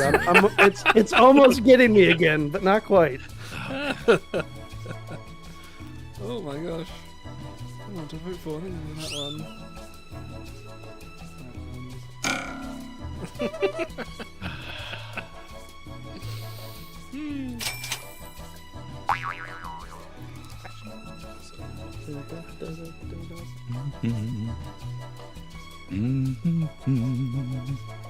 It gets in your head, gets in your head. You wake up at like 3 in the morning, like, what keys is it?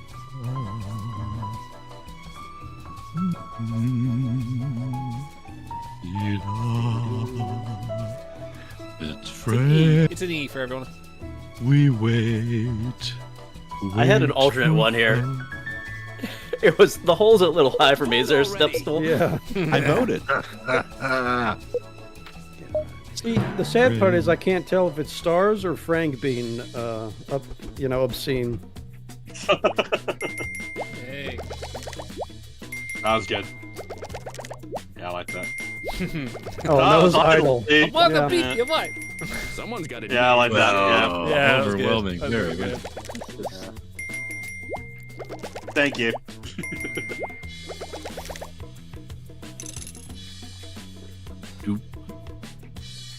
As long as I'm not lost, that's the important bit. How about a nice drive in the country?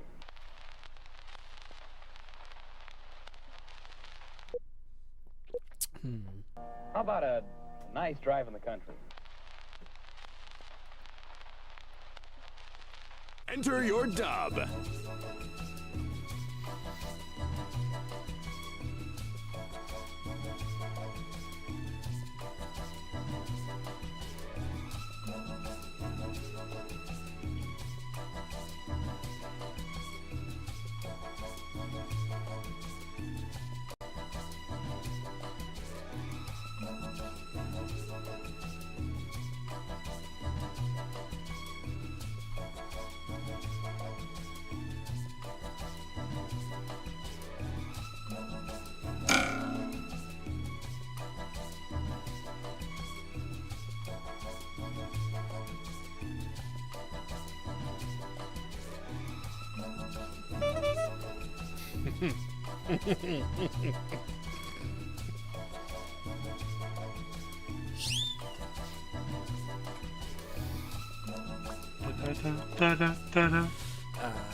Automaton 2000 considers his narrative choices.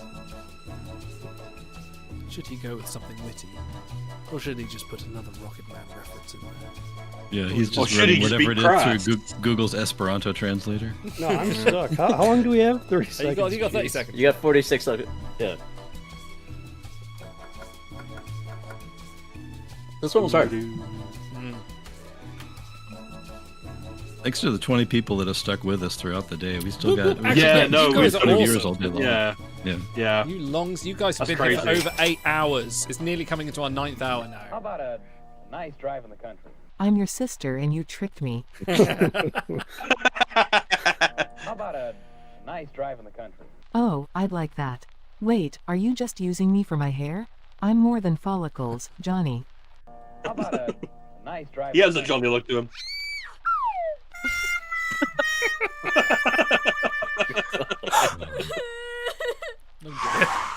How about a nice drive in the country? Sure, but ask me in Esperanto. Don't worry, I have my protective equipment on. Alright. How about a nice drive in the country? I sell Legos and Lego accessories. Would you like to see me as a Oh, How excellent. about a nice drive in the country? A nice drive. You'll be lucky, mate. We're in Fucking Wales. What did you think was the best? Fucking Wales. Fucking Wales. Wales.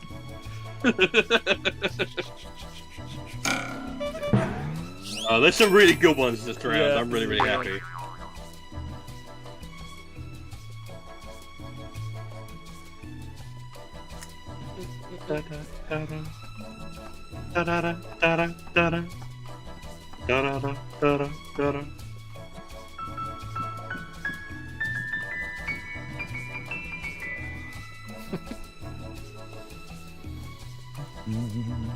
There's a lot of sixes in chat. Love it. A fucking nice drive, mate. You'll be fucking lucky, mate. We're in fucking Wales.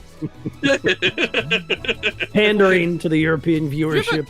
You guys ever watch Devo? You ever see Devo on YouTube? Fucking pen, mate. You got 10p, No. mate. Fucking You're almost out of time. Like most of my childhood.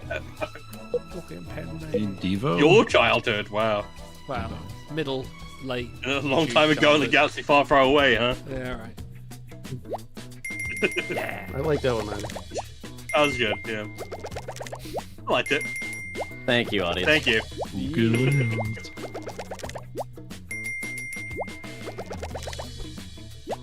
Yeah. Wow. Yeah. You're on a yeah, roll. Hot Deserves it. points. That was Very enough good. Oh, that's a. Oof, Oh, nearly oof. catching That's up a lot of with points. I'm coming for you, Grab your Shy. martini glass. Next up is the final round. I have a complaint.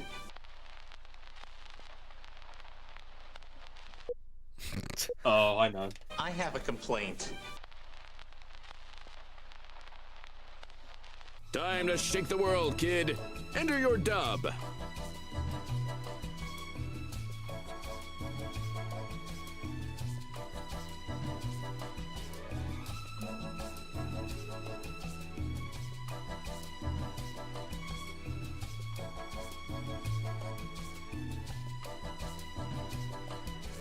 Dude, if anyone gets this, I'm gonna be so happy with you.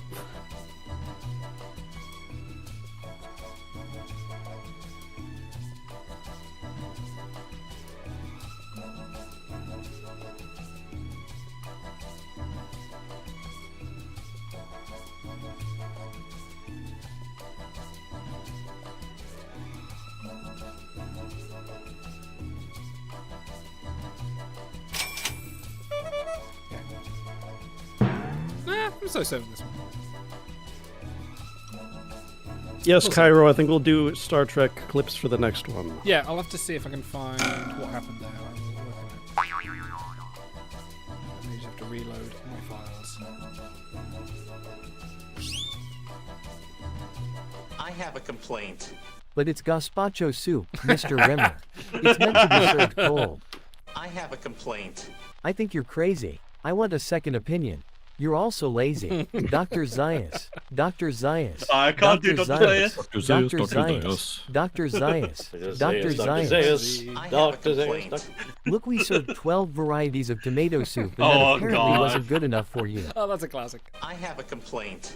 No, sir. You didn't hear about the H plot point where Oh we my follow God. Warren Alright, around Frank. DS9, We heard it. where We he heard it. accidentally puts the station on Yes. lockdown and marries Keiko. I have a complaint. Sir, do you realize that you are not drinking regular coffee, but Colombian decaffeinated coffee crystals? I have a complaint. What? No, Mr. Gates, it'll work. Just remove Netscape from all your OS bundles, and no one will even notice. Which dub did you like I think I can best? actually pinpoint Vote who now. put which one in. Honestly, can. Yeah, I Make can a call, do make that a as call. well. Dan, Yeah. Dan, you got it, didn't you? Maybe. That was the Chris Farley SNL bit. where they have a hidden camera on him, and they tell him he's not drinking real coffee, and he flips out and kills the waiter. It's classic SNL, people. Yes, I got it now.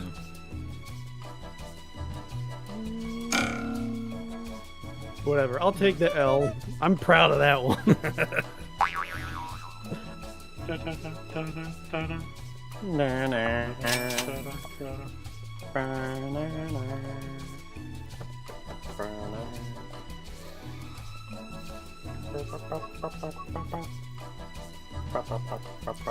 So how are we culling? Are we going to cull the bottom in each round or the top in each round? Time.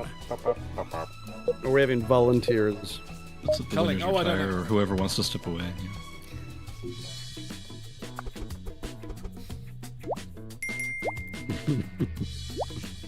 Thank you.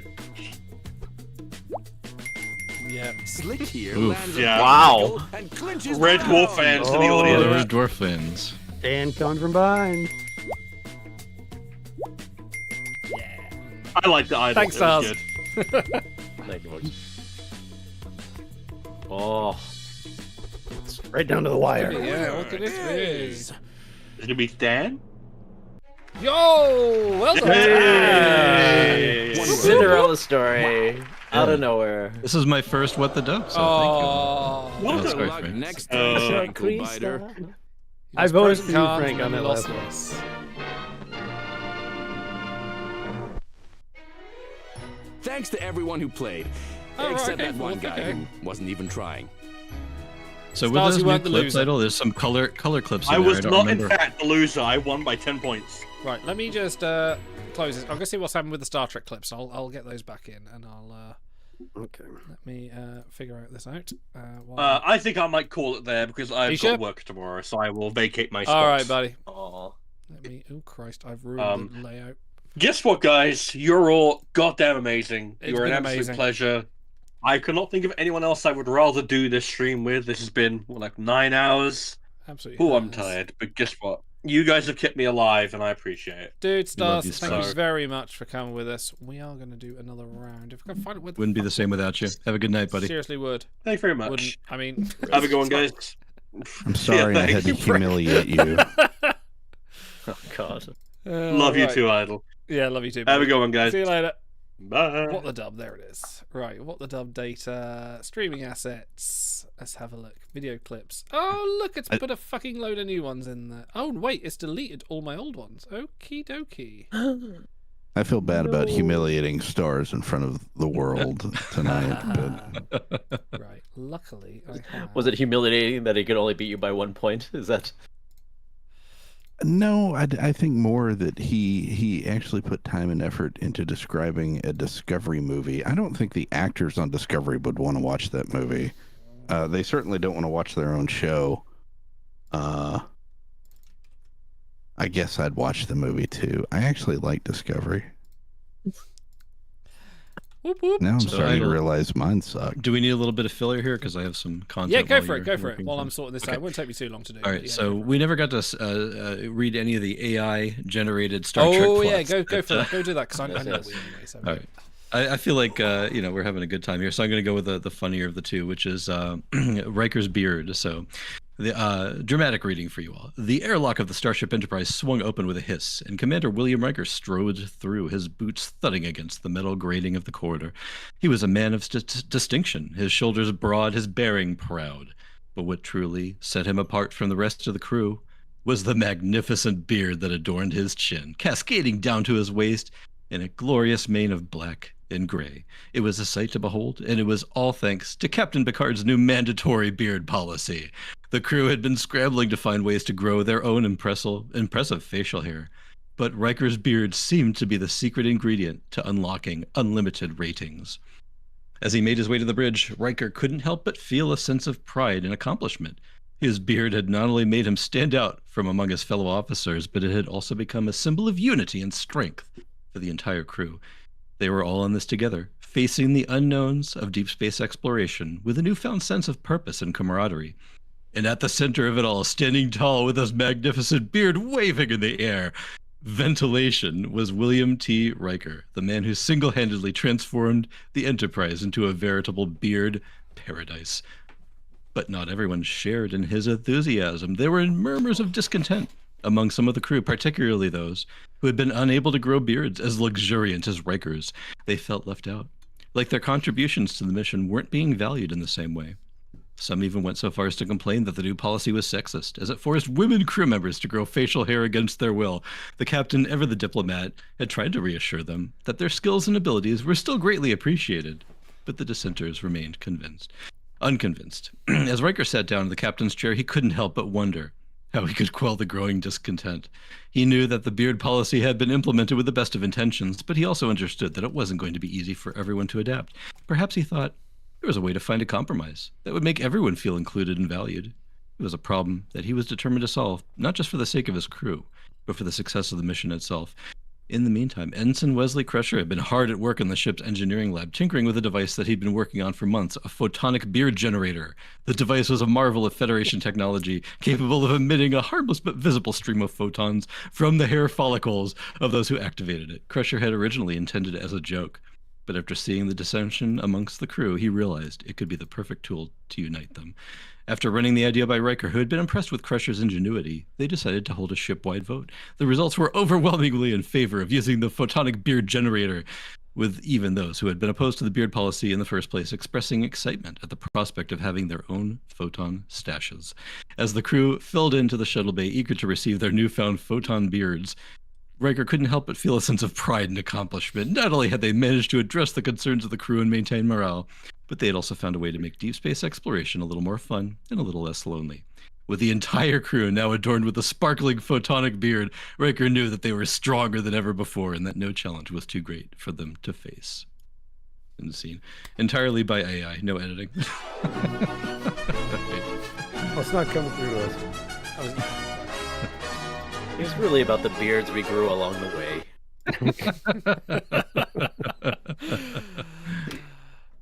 That's definitely more coherent than a lot of fanfics. So. Oh god, yeah.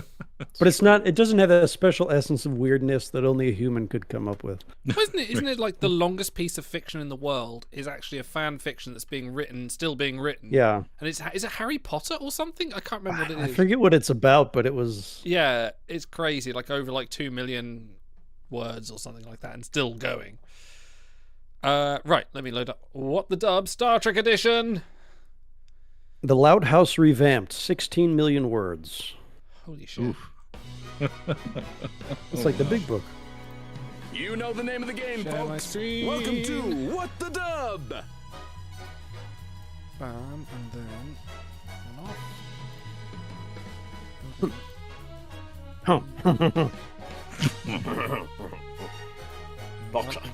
something. There we go. We should have done that scene. I have pores. Humans have pores. Star just sent me a message. Please send me my system shop code. I'll do it in a minute, buddy. Wow, brutal, dude. I will do that soon. Right, let's start a new game. Everyone in chat is welcome to come and play in this round. I'm going to say just 6 rounds on this one. Yeah, Overtired, Booter, everybody who's been with us all along the way, Xenos. So good. You guys are amazing. Heavens of Wales. Let's get you guys in here. Right, your code is, I'll defer for now, but VCEM if there's a space. Enter your room code. So get in there. Play WTD.com. Well, Shy's out for retribution. I can actually There's a one-player mode of this game. yeah, but you just make yourself laugh. Like karaoke in a solo room. Evans is in. Do you think yourselves are funny? Come on, get yourselves in here. Booter, come on. You know you want to. Overtired, get in here. I know you're there, Xenos, still. Force Ghost. Oh, Nifty's in! Yes. Overtired's in. I'm intrigued. We've never had an all-chat version of this, have we? Cairo, Idle, you come on. better send him his code. You're not playing. Get to work. Well, we'll see. There's still a couple of spots. Actually, you guys can find it. Alright, I'll send Stars his code. He's got a bed anyway. What are you talking about? Do him in bulk. Okay, 2 more spots left. Anyone want it? Get yourselves in. Come, line up, line up.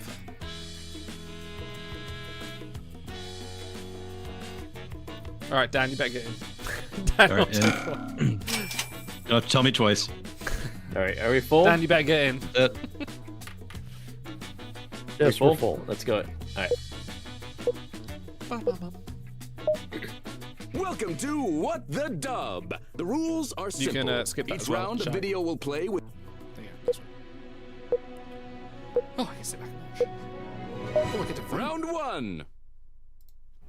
What do you have? Oh, fascinating.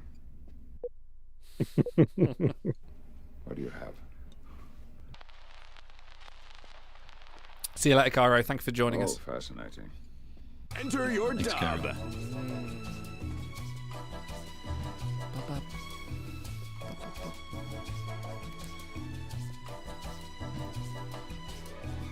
While this is going on, I'd like to just shout out all our wonderful donators.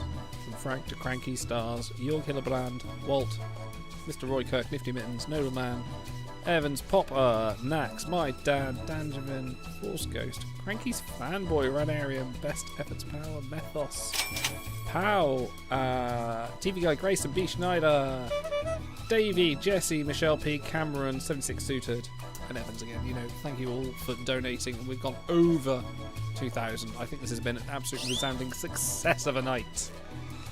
Thank you, Idol, for doing this year after year, and what a great cause. I love it. So happy to be here with you. It's a great night. Yeah, I love how on the podcast segment they're all talking about their team and they all like divvy up their responsibilities. They're like, nah, I did see your face and I was like, just have Idol do it. I know. That's what I wrote. I was like, suckers. What idiots. Just have Idol do it and come on and take all the glory. What do you have? Loud House fanfic. 6.5 million lines and counting. Drags a bit in the middle. Oh, fascinating. What do you have? A pepperoni pizza with Bavarian olives. I'm starving. Oh, fascinating. What do you have?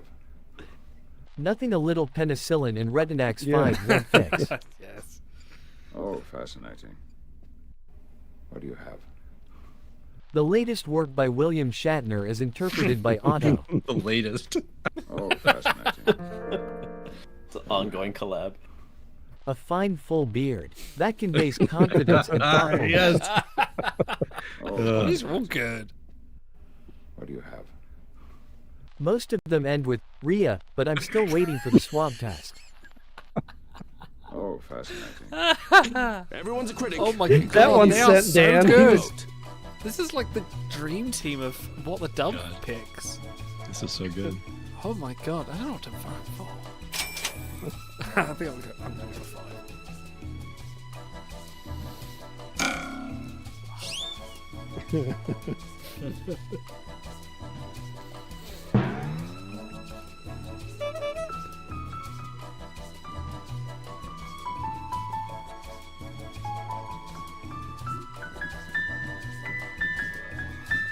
Well, what the dub guys are going to send a cease and desist. You better be careful. I actually published this on the Steam Workshop, so you can actually go and download these clips for yourselves if you want to play your own Oh, copy that's of the great. dub. That's really cool.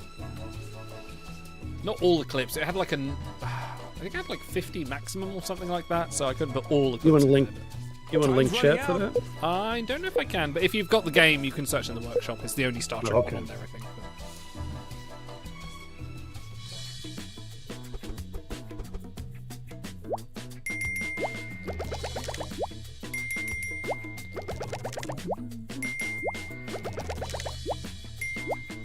Oh my gosh, there's gonna be a clear winner here. Isn't there? Yep. Someone's got it made in So the good. shade. Wow. Overtired 2 is going to be the ringer. I can feel it. Mm-hmm. It's got that early lead. So many dubs, so little time. Let's get into it. That's all we know about it.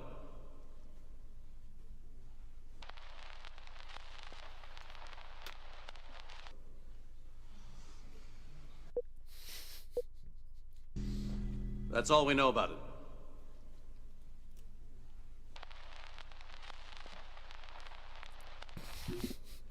Oh man. I hate No when time I've to got the waste. perfect Enter dub your dub and I'm now. not in it.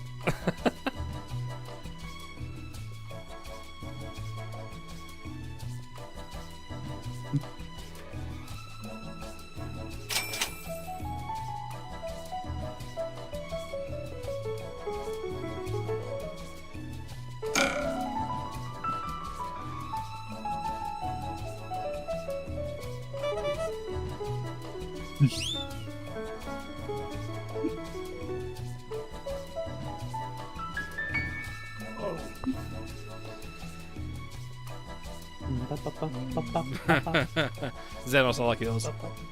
Yeah, if you're not playing, put them in the chat, definitely. Herpes. Herpes in space. We've been going on for over 9 hours now. That's incredible. Auto, what's on your donation pile now? How big's that getting? It's getting pretty big. I have about 4 or 5 more items, so Oh wow. you guys got to get the stack as big as you can. Nice. Oh, in fact, a large donation is coming from Buddha, who says, happy to be part of this community. You're all wonderful people and do a lot of good in the world. Here's to another year. Thank you, Buddha. Buddha, you are amazing. Love you, buddy. Keep on taxing. Just for you, deluxe beef stroganoff hamburger helper. Thank you, Buddha. Here we go. That's all we know about it.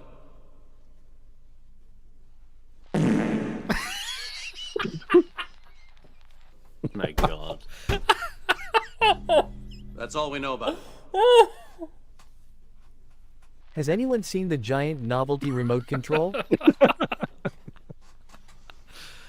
Oh. That's all we know about it.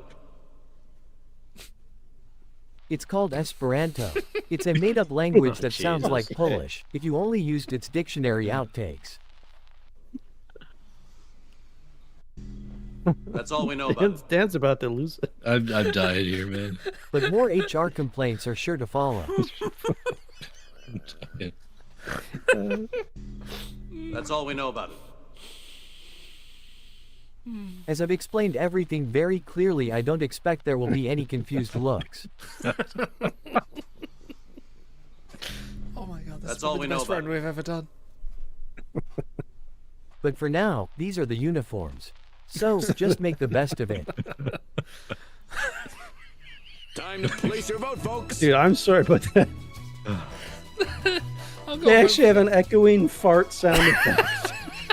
That's what? Sorry, that's actually set me off. Sorry, between.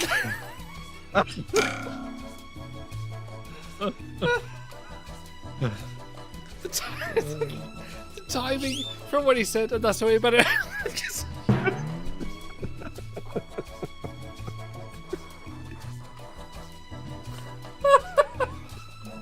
Oh God. It's late in England. Oh my You're gosh, such children. Okay, please calm down. I'm so sorry. Oh my gosh. Yeah, it's one for me. Oh, All right, calm down. oh my gosh. I have Have not another laughed beer, fit Adam. like that in a while. Oh, Vote already. I had a laughing fit like that when Shy did his Tucker. That sent me. yeah, that too. Oh my gosh. Yeah. I mean, that was a nice film, but football in the groin has a reverberating fart, so there you are. Slick here landed. Thank you. Tickled and I thought that glitches one would probably around. be Shy. Yeah, that was good.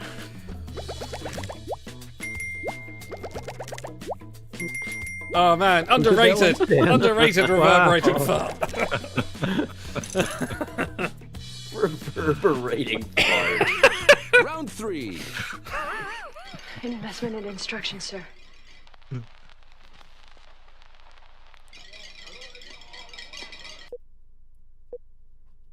Investment and instruction, sir.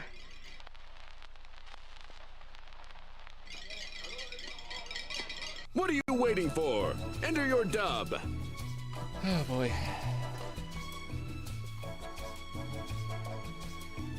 Alright, I'm about to open a mango and passion fruit. Oh, you can't see it. Double milkshake IPA. It's 8.4%. Wish me luck.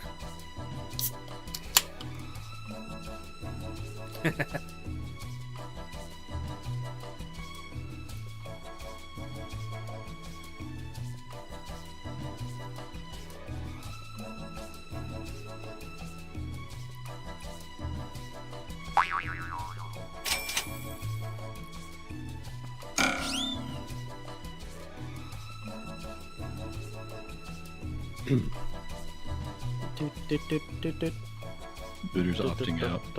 Why is... Oh, because it's Code of Honor. Yeah. Oh no. It's the Actually, problematic episode. we're getting to the point of the stream where that pile of food is looking real good to me. So. So we spend the next hour eating it, yeah? No, I need to go donate immediately. Get it out of my room. Those Nature Valley granola bars wouldn't have lasted the evening if they were. Dude, they're so good. They're a massive mess, but they're really good. Yep. Fruit snacks. Evan the Wales to submit an answer. So wait, did we do anything for 2,100? Let me have a look. I think we said it 2,200 at this point. Oh no, Isn't there like a... Instructions, sir. They're called clogged keys. Don't fuck up the rhyme, and you can expect Julian to be a little bit extra. Alan Moraine. I like that. An investment in instructions, sir. I don't really care. No one is going to watch this again anyway. Oh. That's good. An investment in instructions, sir. Is that Rush's YYZ drum solo? An investment in instructions, sir. If it doesn't fit at first, wiggle it. Wow. An investment in instructions, sir. Don't forget to only use your right hand. An investment in instructions, sir. Don't let the ratings board see that or we're cancelled for sure. Vote or don't. The choice is yours. Go with 2. 2 was very good.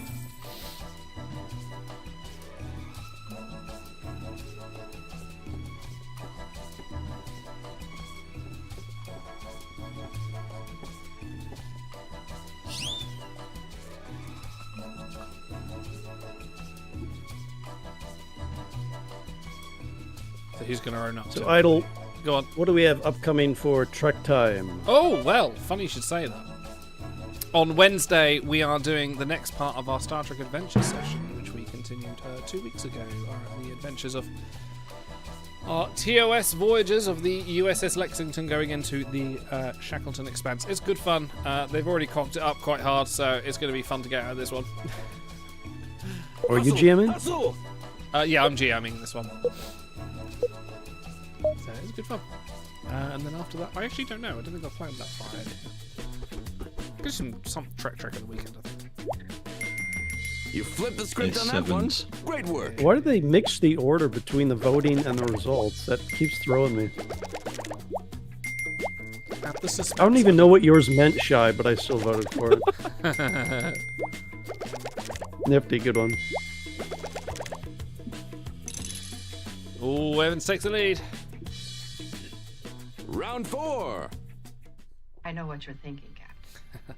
You do?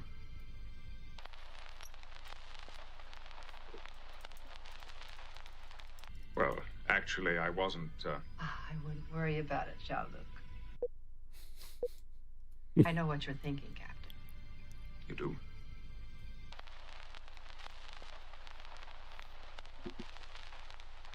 Well, actually, I wasn't, I wouldn't worry about it, Jean-Luc. Show him you're not just a pretty face. Enter your dub.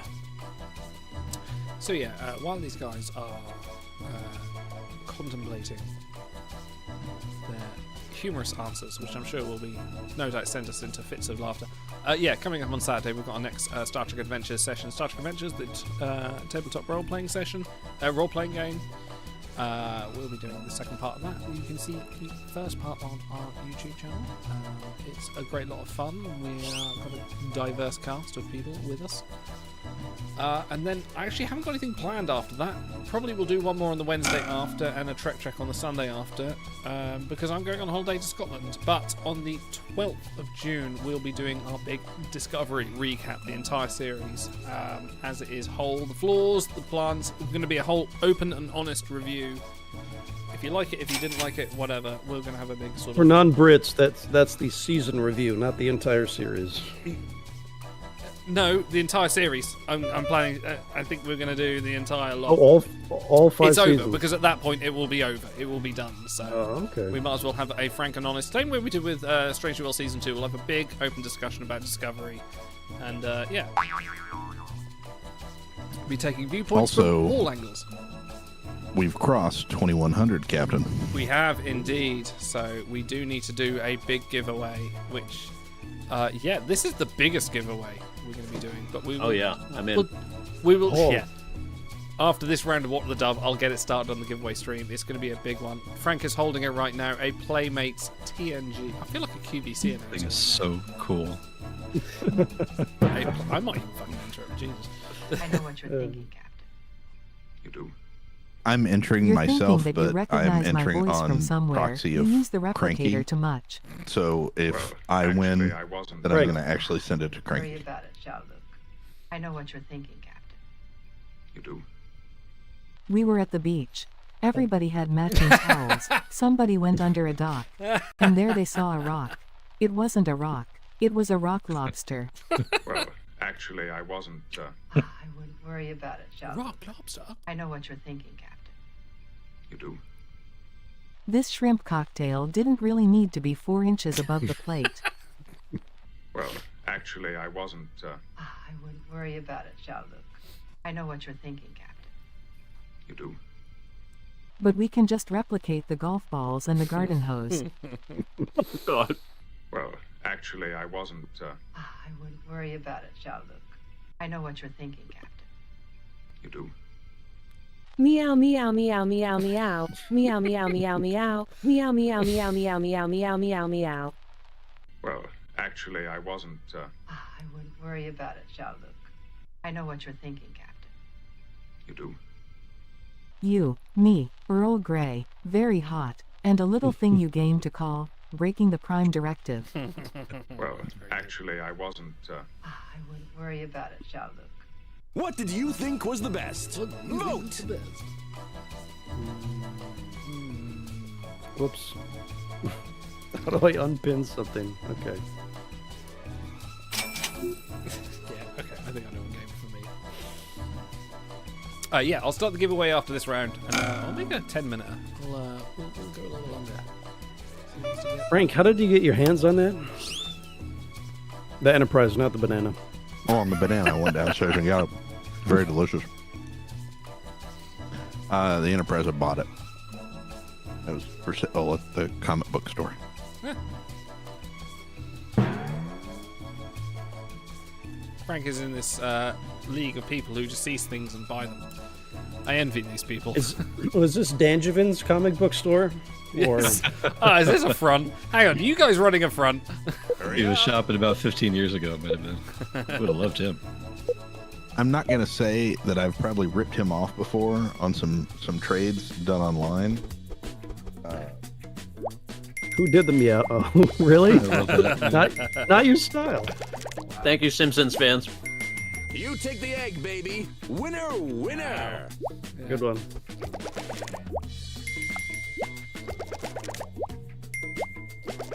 I'm getting decimated. Look at this. Jesus. Oh man, it's a We're runaway. the elite of the elite here. Constable, release General Martok. Sir. Mr. Worf, tell the General that this is not a Klingon space station.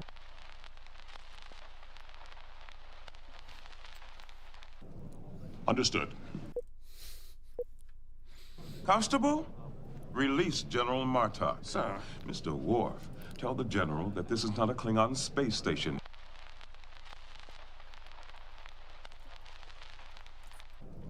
Understood. You Give it your best shot and enter your dub. While these guys are entering the dub, I'm going to be entering the.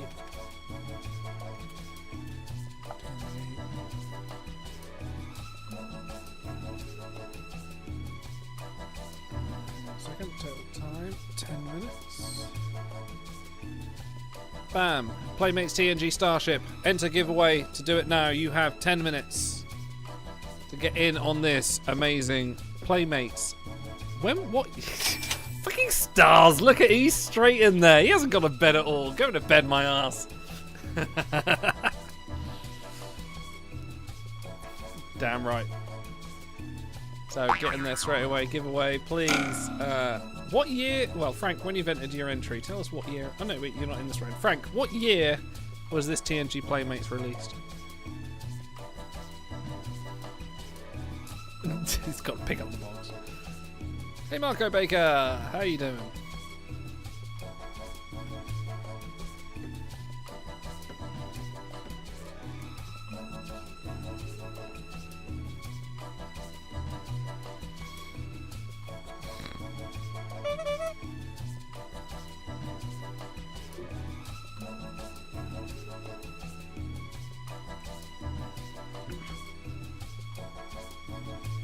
Is this the last round?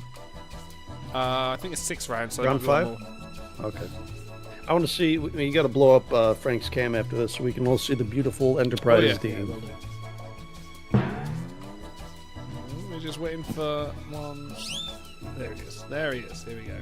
Constable, release General Martok. Sir, Mr. Worf, tell the General that this is not a Klingon space station. And I'm utting the Romulans in change if he steps out of line again. I think that was putting the Romulans in charge. Release General Martok. Sir, Mr. Worf, tell the General that this is not a Klingon space station. And truth be told, she's not that magnificent, is she? Oh, shit. Understood. Constable, release General Martok. Sir, Mr. Worf, tell the General that this is not a Klingon space station. And he get his people under control or I'll smack him upside the head that the whole species will lose their ridges. Understood. Constable, release General Martok. Sir, Mr. Worf, tell the General that this is not a Klingon space station. And while you're at it, wee-wee's Wodwick. What? What? What? Understood. What? Constable, release General Martok. Sir, Mr. Worf, tell the General that this is not a Klingon space station. And that hole at the Bodgeran Church is for donations, not for seeking glory. Understood. Constable, release General Martok. Sir, Mr. Worf, tell the General that this is not a Klingon space station. It's the oldest established permanent floating crap game in New York. Understood. Which I'm dub sorry, did you whoever like wrote that best? Seeking Glory Vote one. now. Holy shit, you are a genius. That is perfect. Oh my gosh. Marco, congratulations. Well done. Some time still to enter the giveaway to win a TNG Playmates Enterprise D. A very hotly desired piece of... I feel like I'm Frankie right now. A very hotly desired piece of the action. You want this Playmates. No, I can't do that. This is a runaway. This is a runaway for 5. Yeah, it has to be. The Badgerin Church. I just want to know who did it. I want to know who did it. Who committed this crime of awesomeness?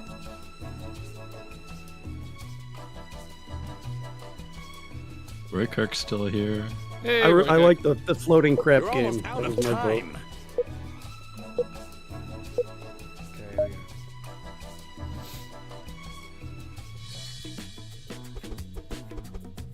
Nobody got Wee-Wee's Wadwick. I had no idea what Yeah. that was. Shy. Nice. Well, little guys and dolls action. It You're was as you! fit as Oh a my butcher's god, dog. that's so good. Way to go. Well done, man. Whoop whoop! After this, So oh many yeah, I'm points. losing so badly. It's the biggest one-turn point total I've ever seen. I was gonna say that's a heel. Ooh.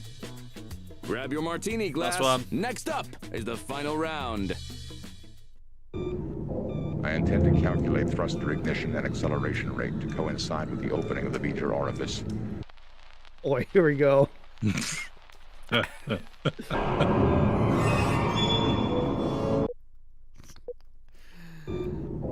intend to calculate thruster ignition and acceleration rate to coincide with the opening of the Beecher orifice.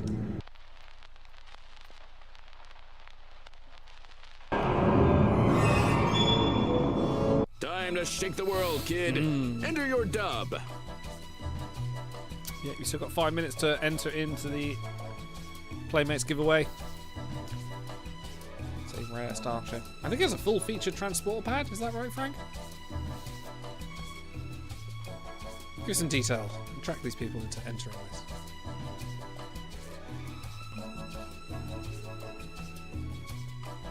I don't know if the batteries still work. Let's see.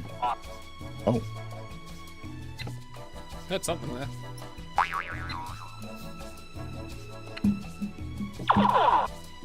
Nice.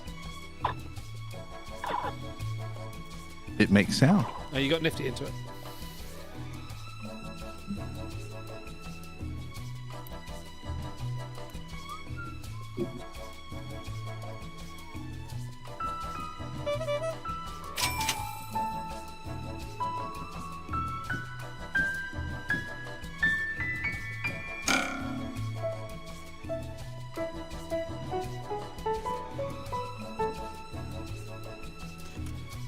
Here we go. I'm waiting for Shy and Evan. See, Stars, this is where we missed the conversational tone you said.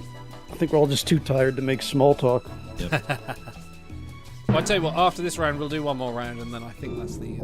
I intend to calculate thruster ignition and acceleration rate to coincide with the opening of the Beecher orifice.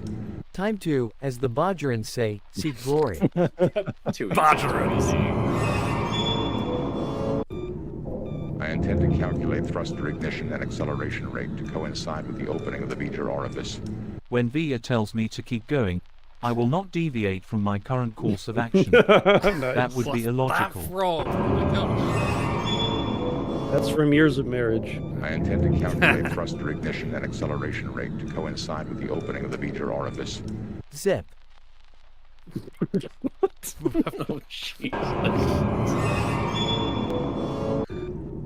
I intend to calculate thruster ignition and acceleration rate to coincide with the opening of the Beecher orifice. I need to hope that it is in good working condition and doesn't sound in bad need of oiling. I intend to calculate thruster ignition and acceleration rate to coincide with the opening of the Beecher orifice. Oath of celibacy my pawn far having Vulcan ass. I intend to calculate thruster ignition and acceleration rate to coincide with the opening of the Beecher orifice. I'm also putting a pillow under the small of her back and trimming my nails ahead of time. Oh my Extremely gosh. detailed. Okay. Or forever hold your peace. That is a comment of experience. You become a real man when you discover what nail clippers are. That's all I'll say. Oh boy. Alright, no. I'm gonna go with my heart.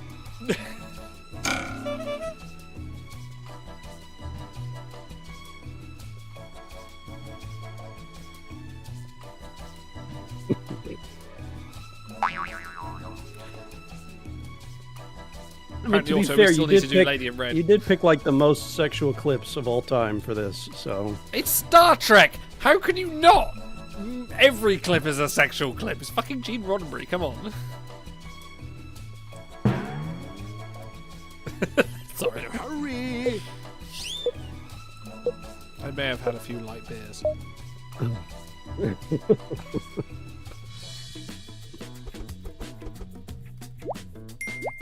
I have no clue what zip means. Unzipping your flies. Fly. Oh, okay. This top dog wow. is a jive. Look at him go! Oh, wow. 6,000, jeez. That's done it.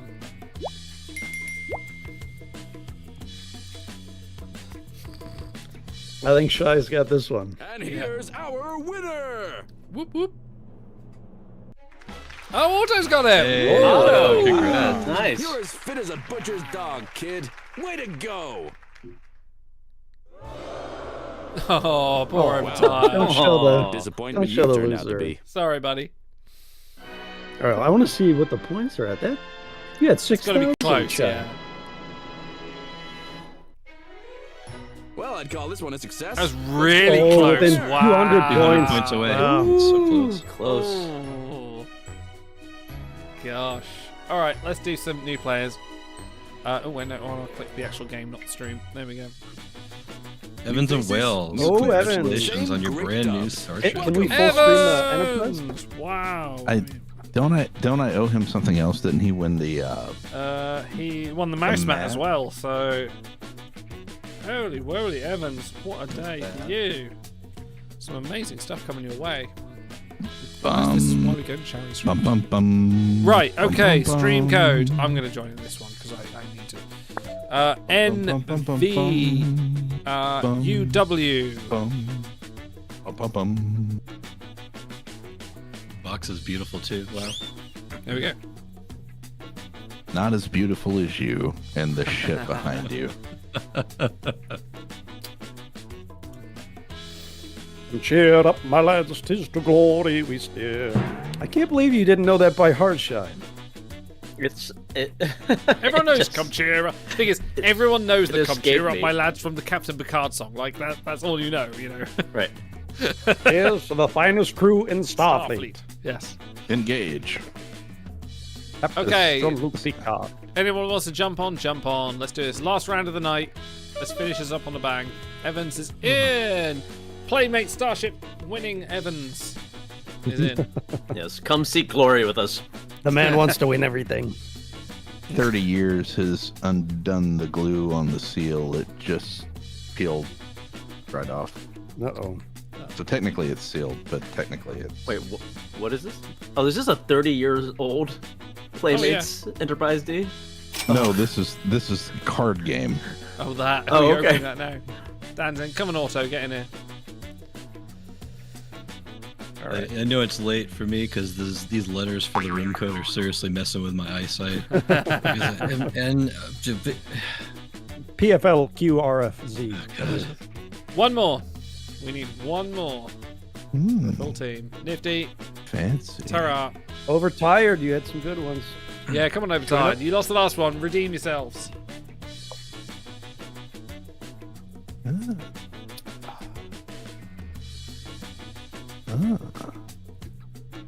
Okay, I'll give it to a count of 5, 4, 3. Evans got the. There he Starship there. is. Very Good nice. boy. Good man. Good man. Let's get in there. No. Yes, I am ready to play. There we go. Welcome to What the... And skip.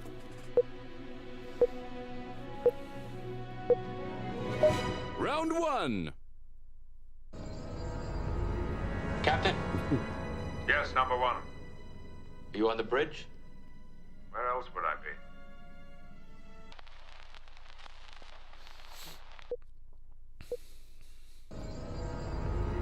Captain, Yes, number 1. are you on the bridge? Where else would I be? Time to let your ambitions soar. Enter your dub. I've got no clue on this one. Oh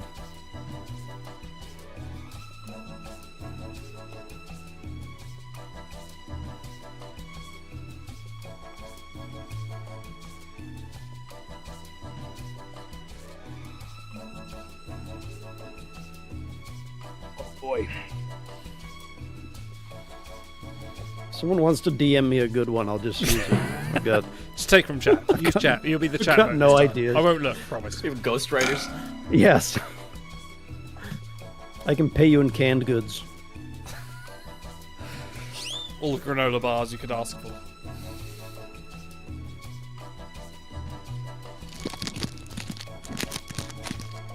Oh, we have rustling. Wait, are you opening the cards?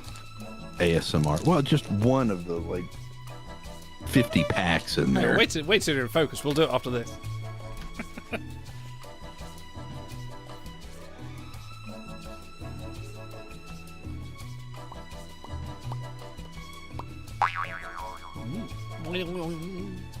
Just Dan.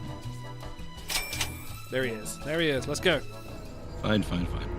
Captain, Yes, number 1. are you on the bridge? Where else would I be? Well, my friends, it seems we are presented with a unique opportunity. Understated. I like it. Yes, number 1. Are you on the bridge? Where else would I be? If there's a tiny man piloting this Picard suit, I swear to God. Captain, A Men in Black reference. Yes, number 1. are you on the bridge? Where else would I be? Computer, stop covering for him. The jig is up. We know the captain is stealing nappy times. Captain, Yes, number one. Number one. you on the bridge? Where else would I be? I really hope you've been practicing your ventriloquism and are messing with us. That was my first thought. Yes, number one. You on the bridge? Where else would I be? Normally, this sort of thing is handled in your quarters or the holodeck. Captain, Yes, number one. Number one. you on the bridge? Where else would I be? Well, since Beverly got deported off the ship, I have no idea, honestly. Round's over. Let's vote. Yeah, because that one.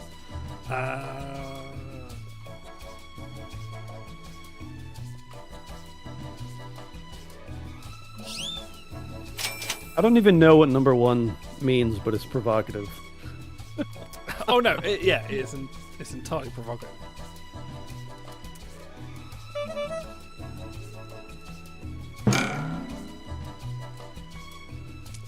God bless everyone that has stuck through all 9 hours and 39 minutes of this. You guys are real truthers. Even Cranky's given up. Even Crank is giving up. Well, dude, it's like 3 in the morning, so.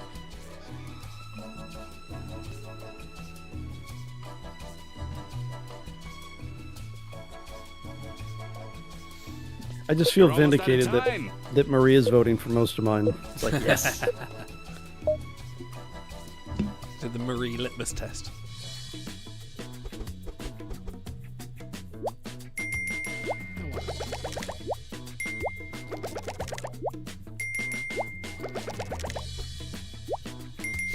Wow, you're just too much. Wow.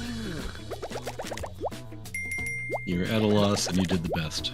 So this one's worth 375, but later rounds worth 6,000. Like, Yeah, they what's the inflate. point? And you get more or less for a first, second, or third Quiet on pick, set. and the audience, I Another think, round only is counts as a coming up. third pick. The whole thing. He tasks me. He tasks me, and I shall have him.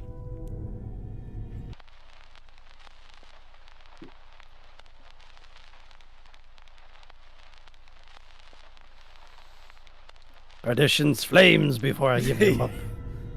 I feel like Shy's gonna win this by default. He tasks me. He tasks me, and I shall have him.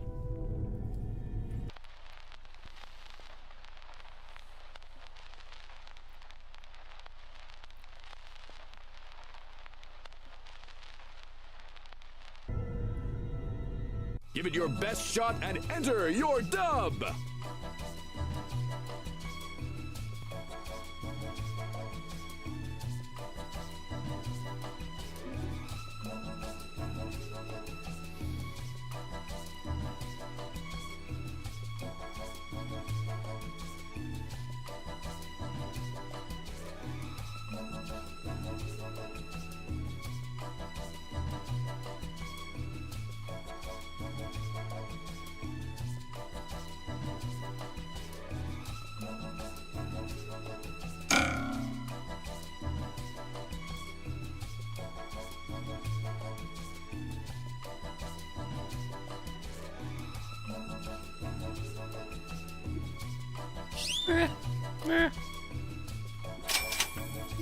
Not as hyped on that one, but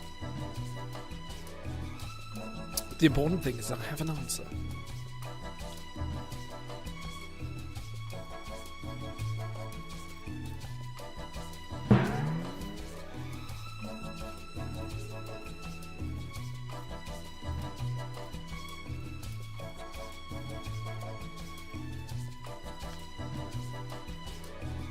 Ba, ba, ba, ba, ba, ba, ba.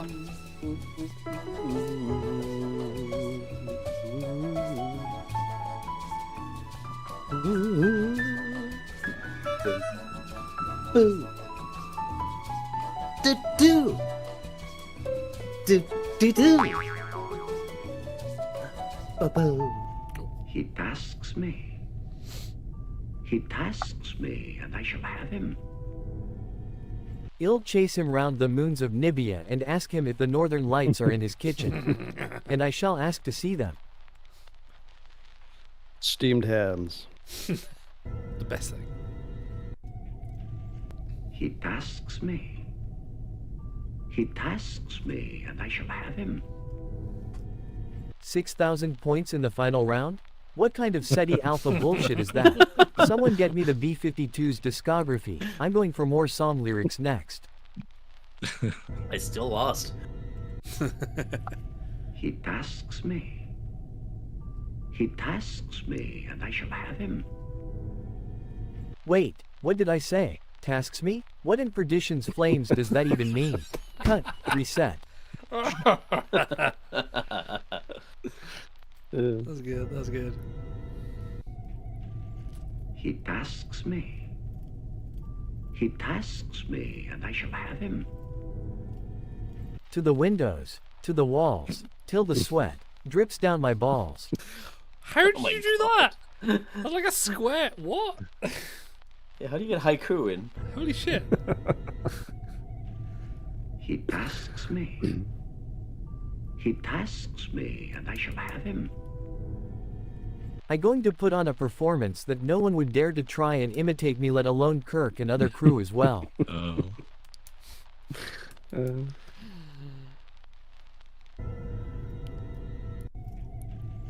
He tasks me. He tasks me, and I shall have him. I do not like them in a box. I do not like them with a fox.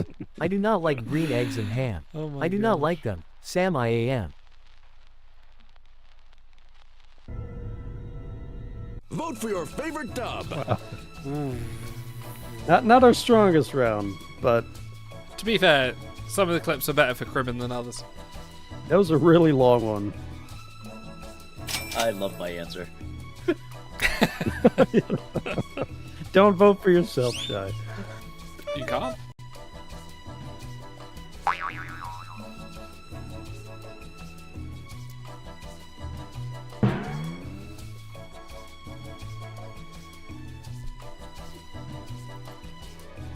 Bop, bop, bop, bop, bop, bop, bop.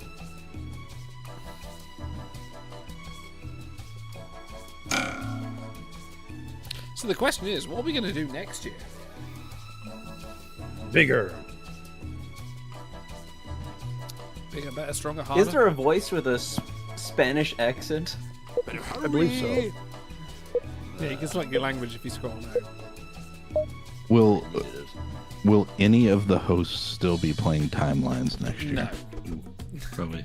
Are they playing timelines now?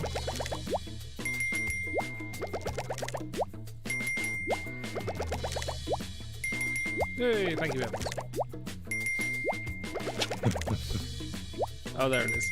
You're a certified dreamboat. Good man, Dan. Ooh, that's a big jump. Jesus. Yeah. Wow. Holy shit. Another round of What the Dub is coming at you. Ah, Kirk, my old friend. Do you know the Klingon proverb that tells us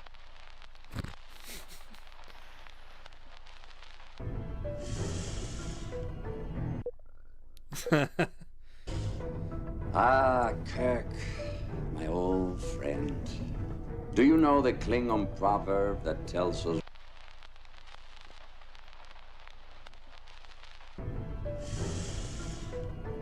No time to waste. Enter your dub now. Don't know why this came to my head, but it did.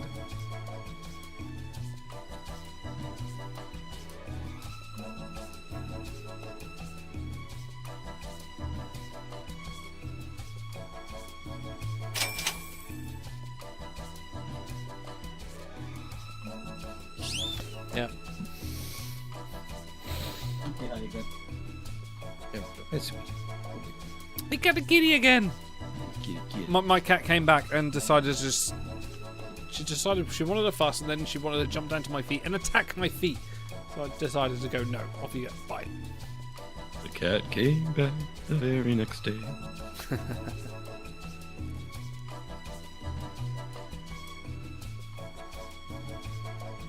Oh, sweet Tribble. Oh, sweet boy. Would you call a cat Tribble? If you've got a big lump of I'll have to tell. We'll have to have a cat chat at some point because I've had quite a lot of cats and I've had some real characters. We'll have to cat chat. We'll do cat chat one night. That'd be good. Yeah, get Bahor on for that. Yeah. Finally. Trying to get Power on for ages.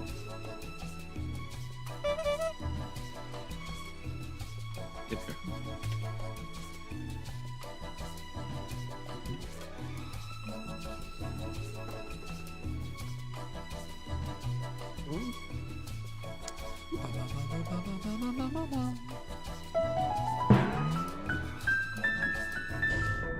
Ah, Kirk, my old friend.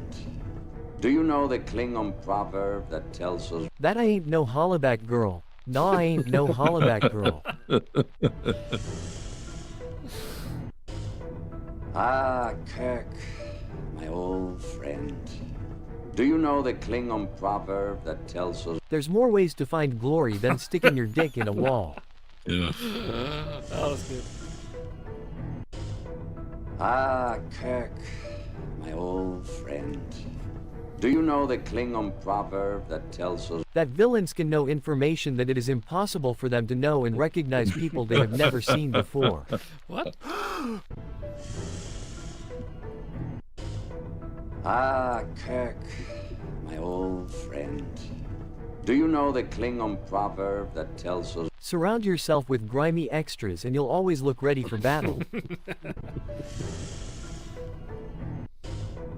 Ah, Kirk, my old friend. Do you know the Klingon proverb that tells us Even two penises shrink in the cold of Rurapenti? Oh my gosh. Ah, Kirk, my old friend. Do you know the Klingon proverb that tells us 1 potato, 2 potato, 3 potato, 4. Do incline bench presses for the pecs of an Amsterdam whore. Wow. Everyone's a critic. Those are off for the including final you. rounds. Time to vote. Oh, wow. Yep.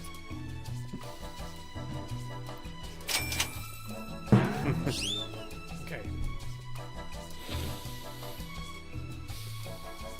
What round is this? Is round 4? Is this? I think so. Yeah, we've got 2 more left. 2 more rounds. Close out to the night. Because it's 2 in the morning and I'm quite drunk now.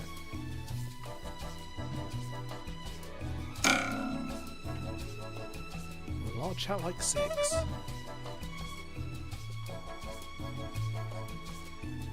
Do you think we could manage a PG version of this at some point? just for novelty's sake. Yeah, possibly. You're almost out of time. I don't know. I say as someone who's submitted some very lewd ones so far. Maybe.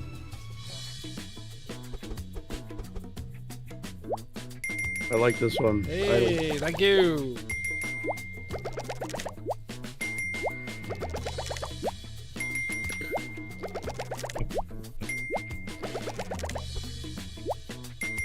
You're on a roll. Hot Damn. points.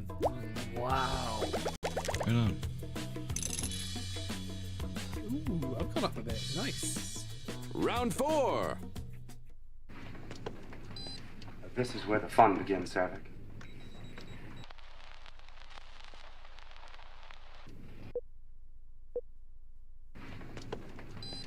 This is where the fun begins, Savick.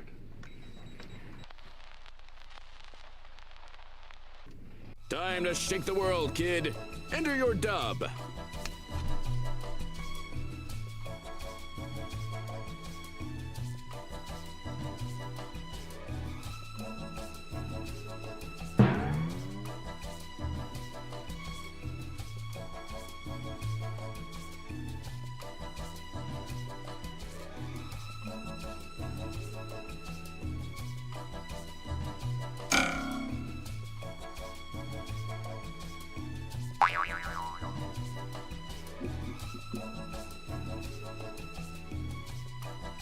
Is that Search for Spock?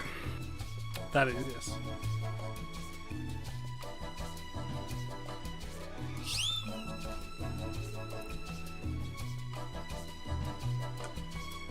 Because it's Robin Curtis.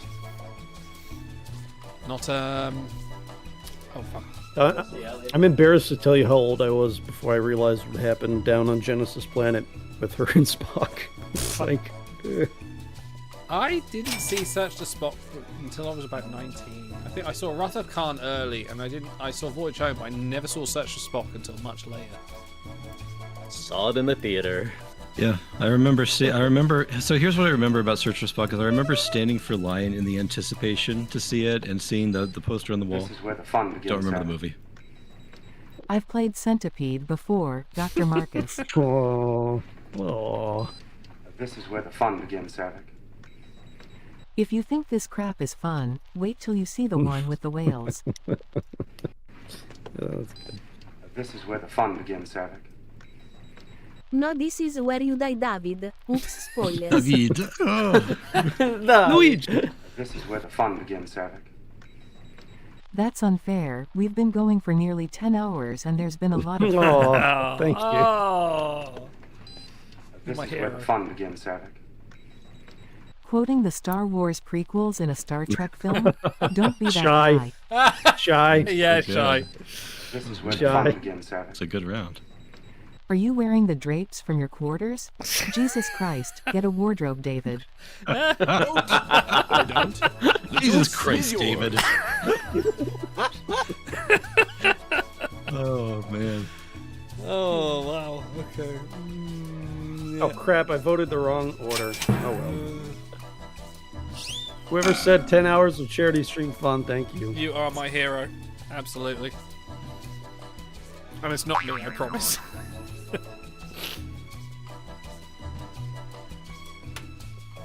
Jesus Christ, David. That's a good one. It's just funny to me. I think that's in the Vulcan lexicon, isn't it? Yeah, the Universal Translator it took Surak to Jesus Christ, didn't it? That's it. Surak, David.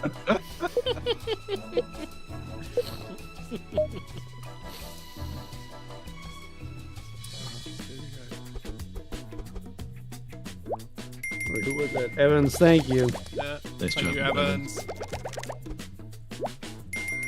One word. Wow, that's too good. Otto. Oh, that's overtired. Did the Star Wars poll. That's right. I wouldn't quote the Wow. prequels, please. Round 5.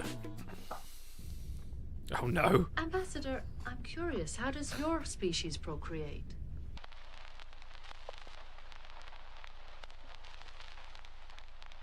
I see.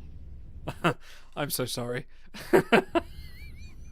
Ambassador, I'm curious. How does your species procreate?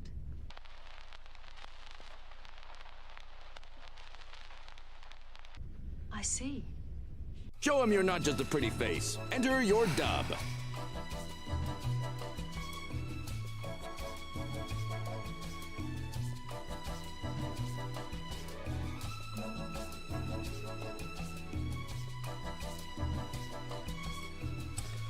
Oh my god, I am trying so hard not to be really repulsive right now.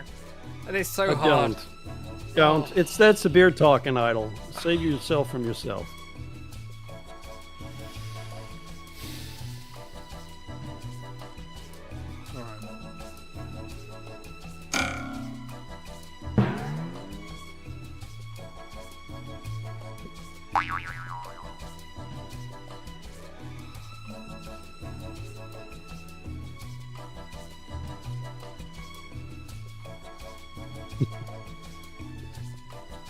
Yeah, actually, Stars and I just watched Wrath of Khan like 3 days ago. It's a great rewatch. And the young man, that's the first time I've ever seen him tear up at something. It was at the end of that movie, so. Human. Human.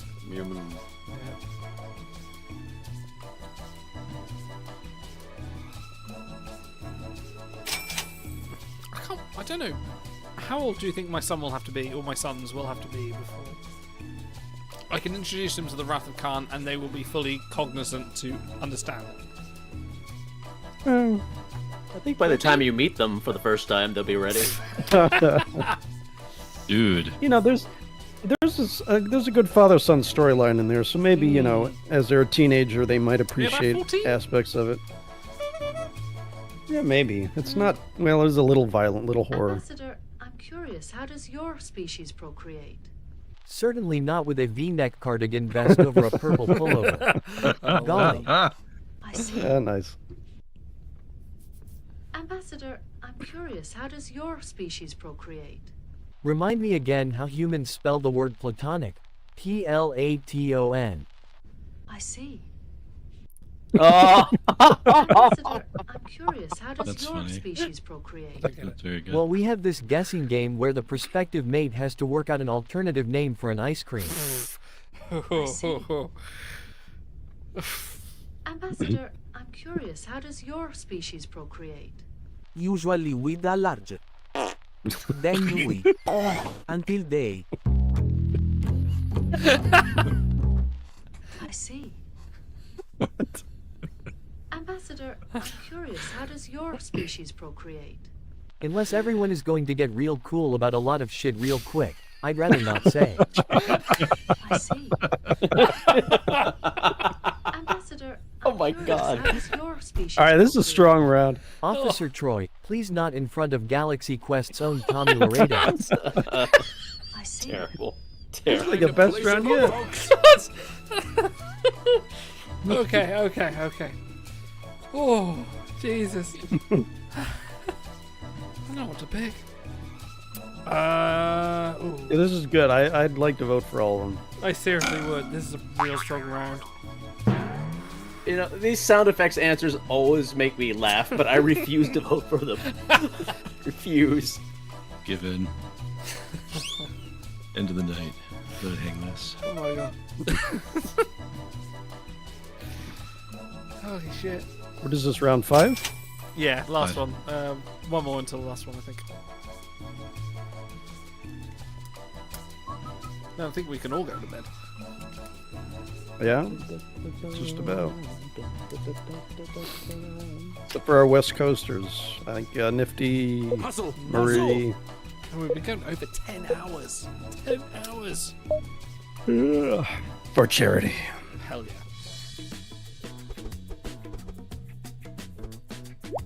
This Kid, was so you're good. slicker than snot on a doorknob. So I much. score! It wasn't funny, but it was clever, so. Yeah. That was good. Who was that overtired? Dude, that was awesome. Yeah, that was very good. Wow, good spread. Good spread. I had a guess Dan was going for the Laredo one. Yep. Grab your martini Here we glass. Next up is the final round. Beverly, I've come back for you. Oh, God. Oh, God. Who are you?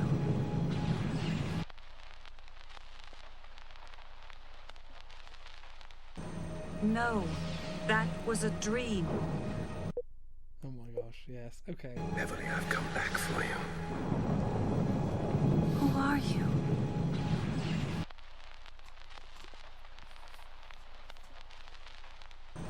No, that was a dream.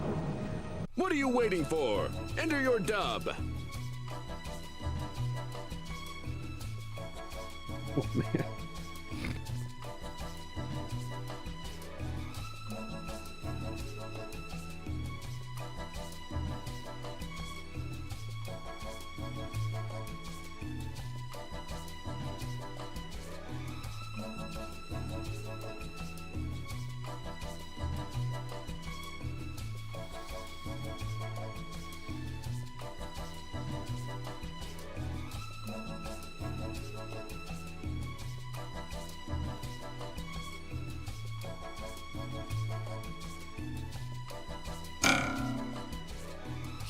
Okay.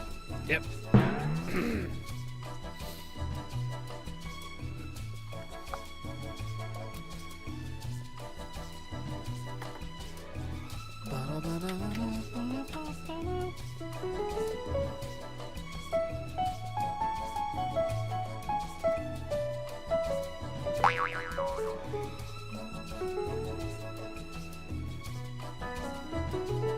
Okay, I'm not above groveling for one more donation to close out the night. So Absolutely, please. if it's Can. $2, if it's $5, one more. I want to read some spicy comment off the donation before we close this. Even if it's down. a dollar, a single dollar, a single pound, a single peso, whatever, pop it in. We will read it out.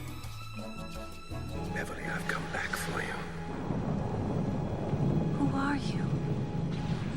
The agent who told you to leave TNG after season 1 for a single line in the hunt for Red October. That was a good pull. Yeah, that was a good one. Was a dream. Beverly, I've come back for you. Who are you? Literally the ghost that has bedded every woman in your family for like 400 years. No, that was a dream. Beverly, I've come back for you. Who are you? The vote didn't go through. The Enterprise D model is still up for grabs. Type exclamation mark giveaway in chat. No, that was a dream. Beverly, I've come back for you. Just in case. Who are Yeah, you? you can't skip that opportunity. It's me, Brandon Braga. You said you wanted your own episode with some dramatic romance. Go ahead, show us your range, Oh, good job. Crush Convo No, isn't still in chat. That was a dream. Beverly, I've come back for you. Who are you? In the Ghost of Christmas Future, don't sleep with Picard on Casperia Prime, it will only end in a sub-sequel series. Casperia Prime. No, It that translates. was a dream. Beverly, I've come back for you. Who are you? Casperia Prime. The Stay Puft Marshmallow Man. You picked my form in a candle-induced nightmare. No, that was a dream. Vote for your favorite dub. Oh my word.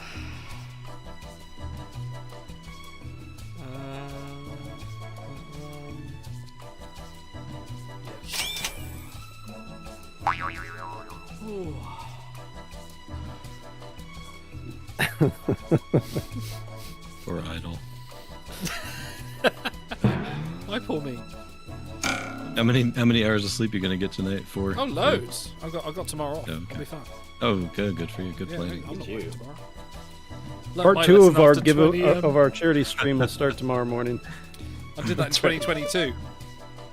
I did the charity show and then went to work the next day. Yeah, I ain't doing that again.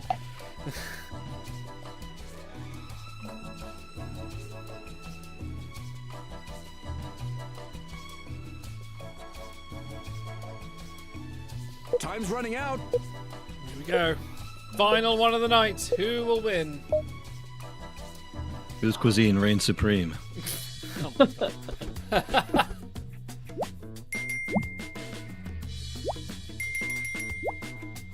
Nice one, Shay. Better a witty fool than a foolish wit. Oh, Very nice. Evans. Oh, I'm poor so Evans. sorry. Why would you highlight that? Hey. And the winner. Poignant Oh, and Otto. funny. Playing the MIDI. You have a gift. Dumb. It's not funny or clever. What the hell? And the winner is... Oh no! You're Very nice. dumb joke. Way to give chat a chance, Otto. Oh, Your Evans. jokes Oh, need I'm a so page sorry. one rewrite, buddy. And that's where we are.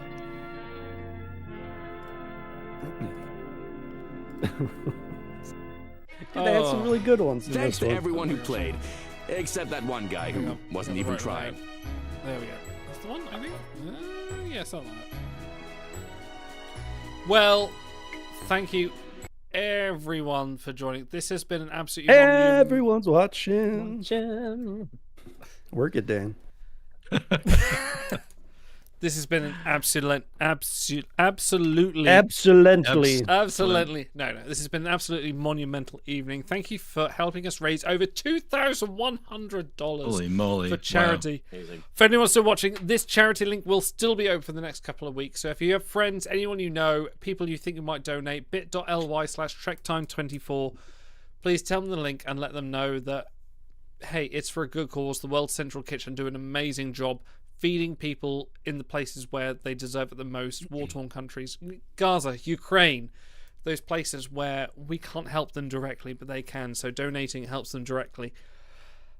Thank you very much to Auto, Stars, Shy, Dan, Frank, everyone that has come in, to Big for helping me with the Jeopardy champion. Big, who got me five Jeopardy champions to come and talk with us early in the stream, to Davey for coming on and doing the Trexpert quiz, to Jesse, to Cameron from the Open Pike Nights and Green Shirt podcast, for Abby from First Flight, to Ben, and to Jörg Hillebrand from X Asterisk for coming on to do this. Thank you to everyone that has made this a great night and helped raise so much money. I know I am struggling with the drink right now to... Dude, I'm so impressed you remembered all those names in your current state. Yeah, you're sticking the landing, man. Boom. Give it up to Idle. He's the man. Right on. Yeah. We will do this again next year. But no, thank you to everyone. This link will still... And please, give yourselves, everyone that donated, everyone that won a donation, give yourselves a round of applause for helping us with this. It's been an absolutely great night. We have done it once again. We have raised an amazing amount of money for a good cause, which puts Trek Time as raising over $10,000 for charities, for Child's Play, for Mind, for the International Rescue Committee, for the World Central Kitchen. 10,000 pounds. $13,000. Dollars, definitely. Yeah, I don't know. I don't know. I think they're much the same. Some amount of money. How many Vietnamese dong have we raised? Depends on what we've been streaming, I'll tell you that. Just the two on Rua Pente. Yeah, okay. That's what I thought. No, thank you everyone. Thank you everyone for helping me to do this. Thank you Auto for helping arrange a lot of stuff. You've worked as hard as I have on this one as well. Dan, you've done an amazing job on the donation goals. Frank, you have been the ultimate of generosity with the giveaways as well. Shy, you have brought your amazing talent into this session. And Stars for STA and for helping me with the Jörg Hillebrand and Ben Schneider interview as well. I love you all. You guys are the most amazing thing about this. We go by week, and we have our ups and downs. We sometimes go like, oh, Timeline Talks, we're having a bit of this. And then sometimes we go like, do we enjoy these really shitty Star Trek episodes? We need to watch something good. But at the end of the day, we come here and we raise all this money, and we have possibly one of the best nights of my lives just raising money and having fun with you all. So I just want to express my thanks to everyone that does this with us. With us, this is our channel. So thank you very much. You guys are amazing. Yeah, I would rather do this every year with you guys than do it with the finest people. What kind of backhanded compliment was that? How fine are these people? We're fine people. Wow. All right, let's call it. Thank you very much. We'll be back on Wednesday for some Star Trek Adventures. Come and view that. But in the meantime, keep an eye on the channel. I'll have... Oh, surprise Kitty. There she is. Oh, my goodness. She's tired too, guys. Yeah, me too. We will have... All right, hold on. Since you vamped that long, one more donation from me who said cherry on top. There you go. $10. Who's it from? It's from Otto. It's a me. Oh, it's a you. Overtired says, tired too, you say. Well, he is also overtired too, but for now, live long and prosper, and ta-ra. We'll see you next year. Ta-ra. It's all set. What's all set? I got Hooker lined up with a dude who's gonna give him the deal of a lifetime in a new Porsche. A Porsche? Mm-hmm. Well, maybe you should wait. You might get a better deal through the state. Yeah? Yeah, we just did some story on a guy who's selling stolen Porsches off a lot on Main. Real sleazy character. What's his name? Delvin, Kelvin, Melvin?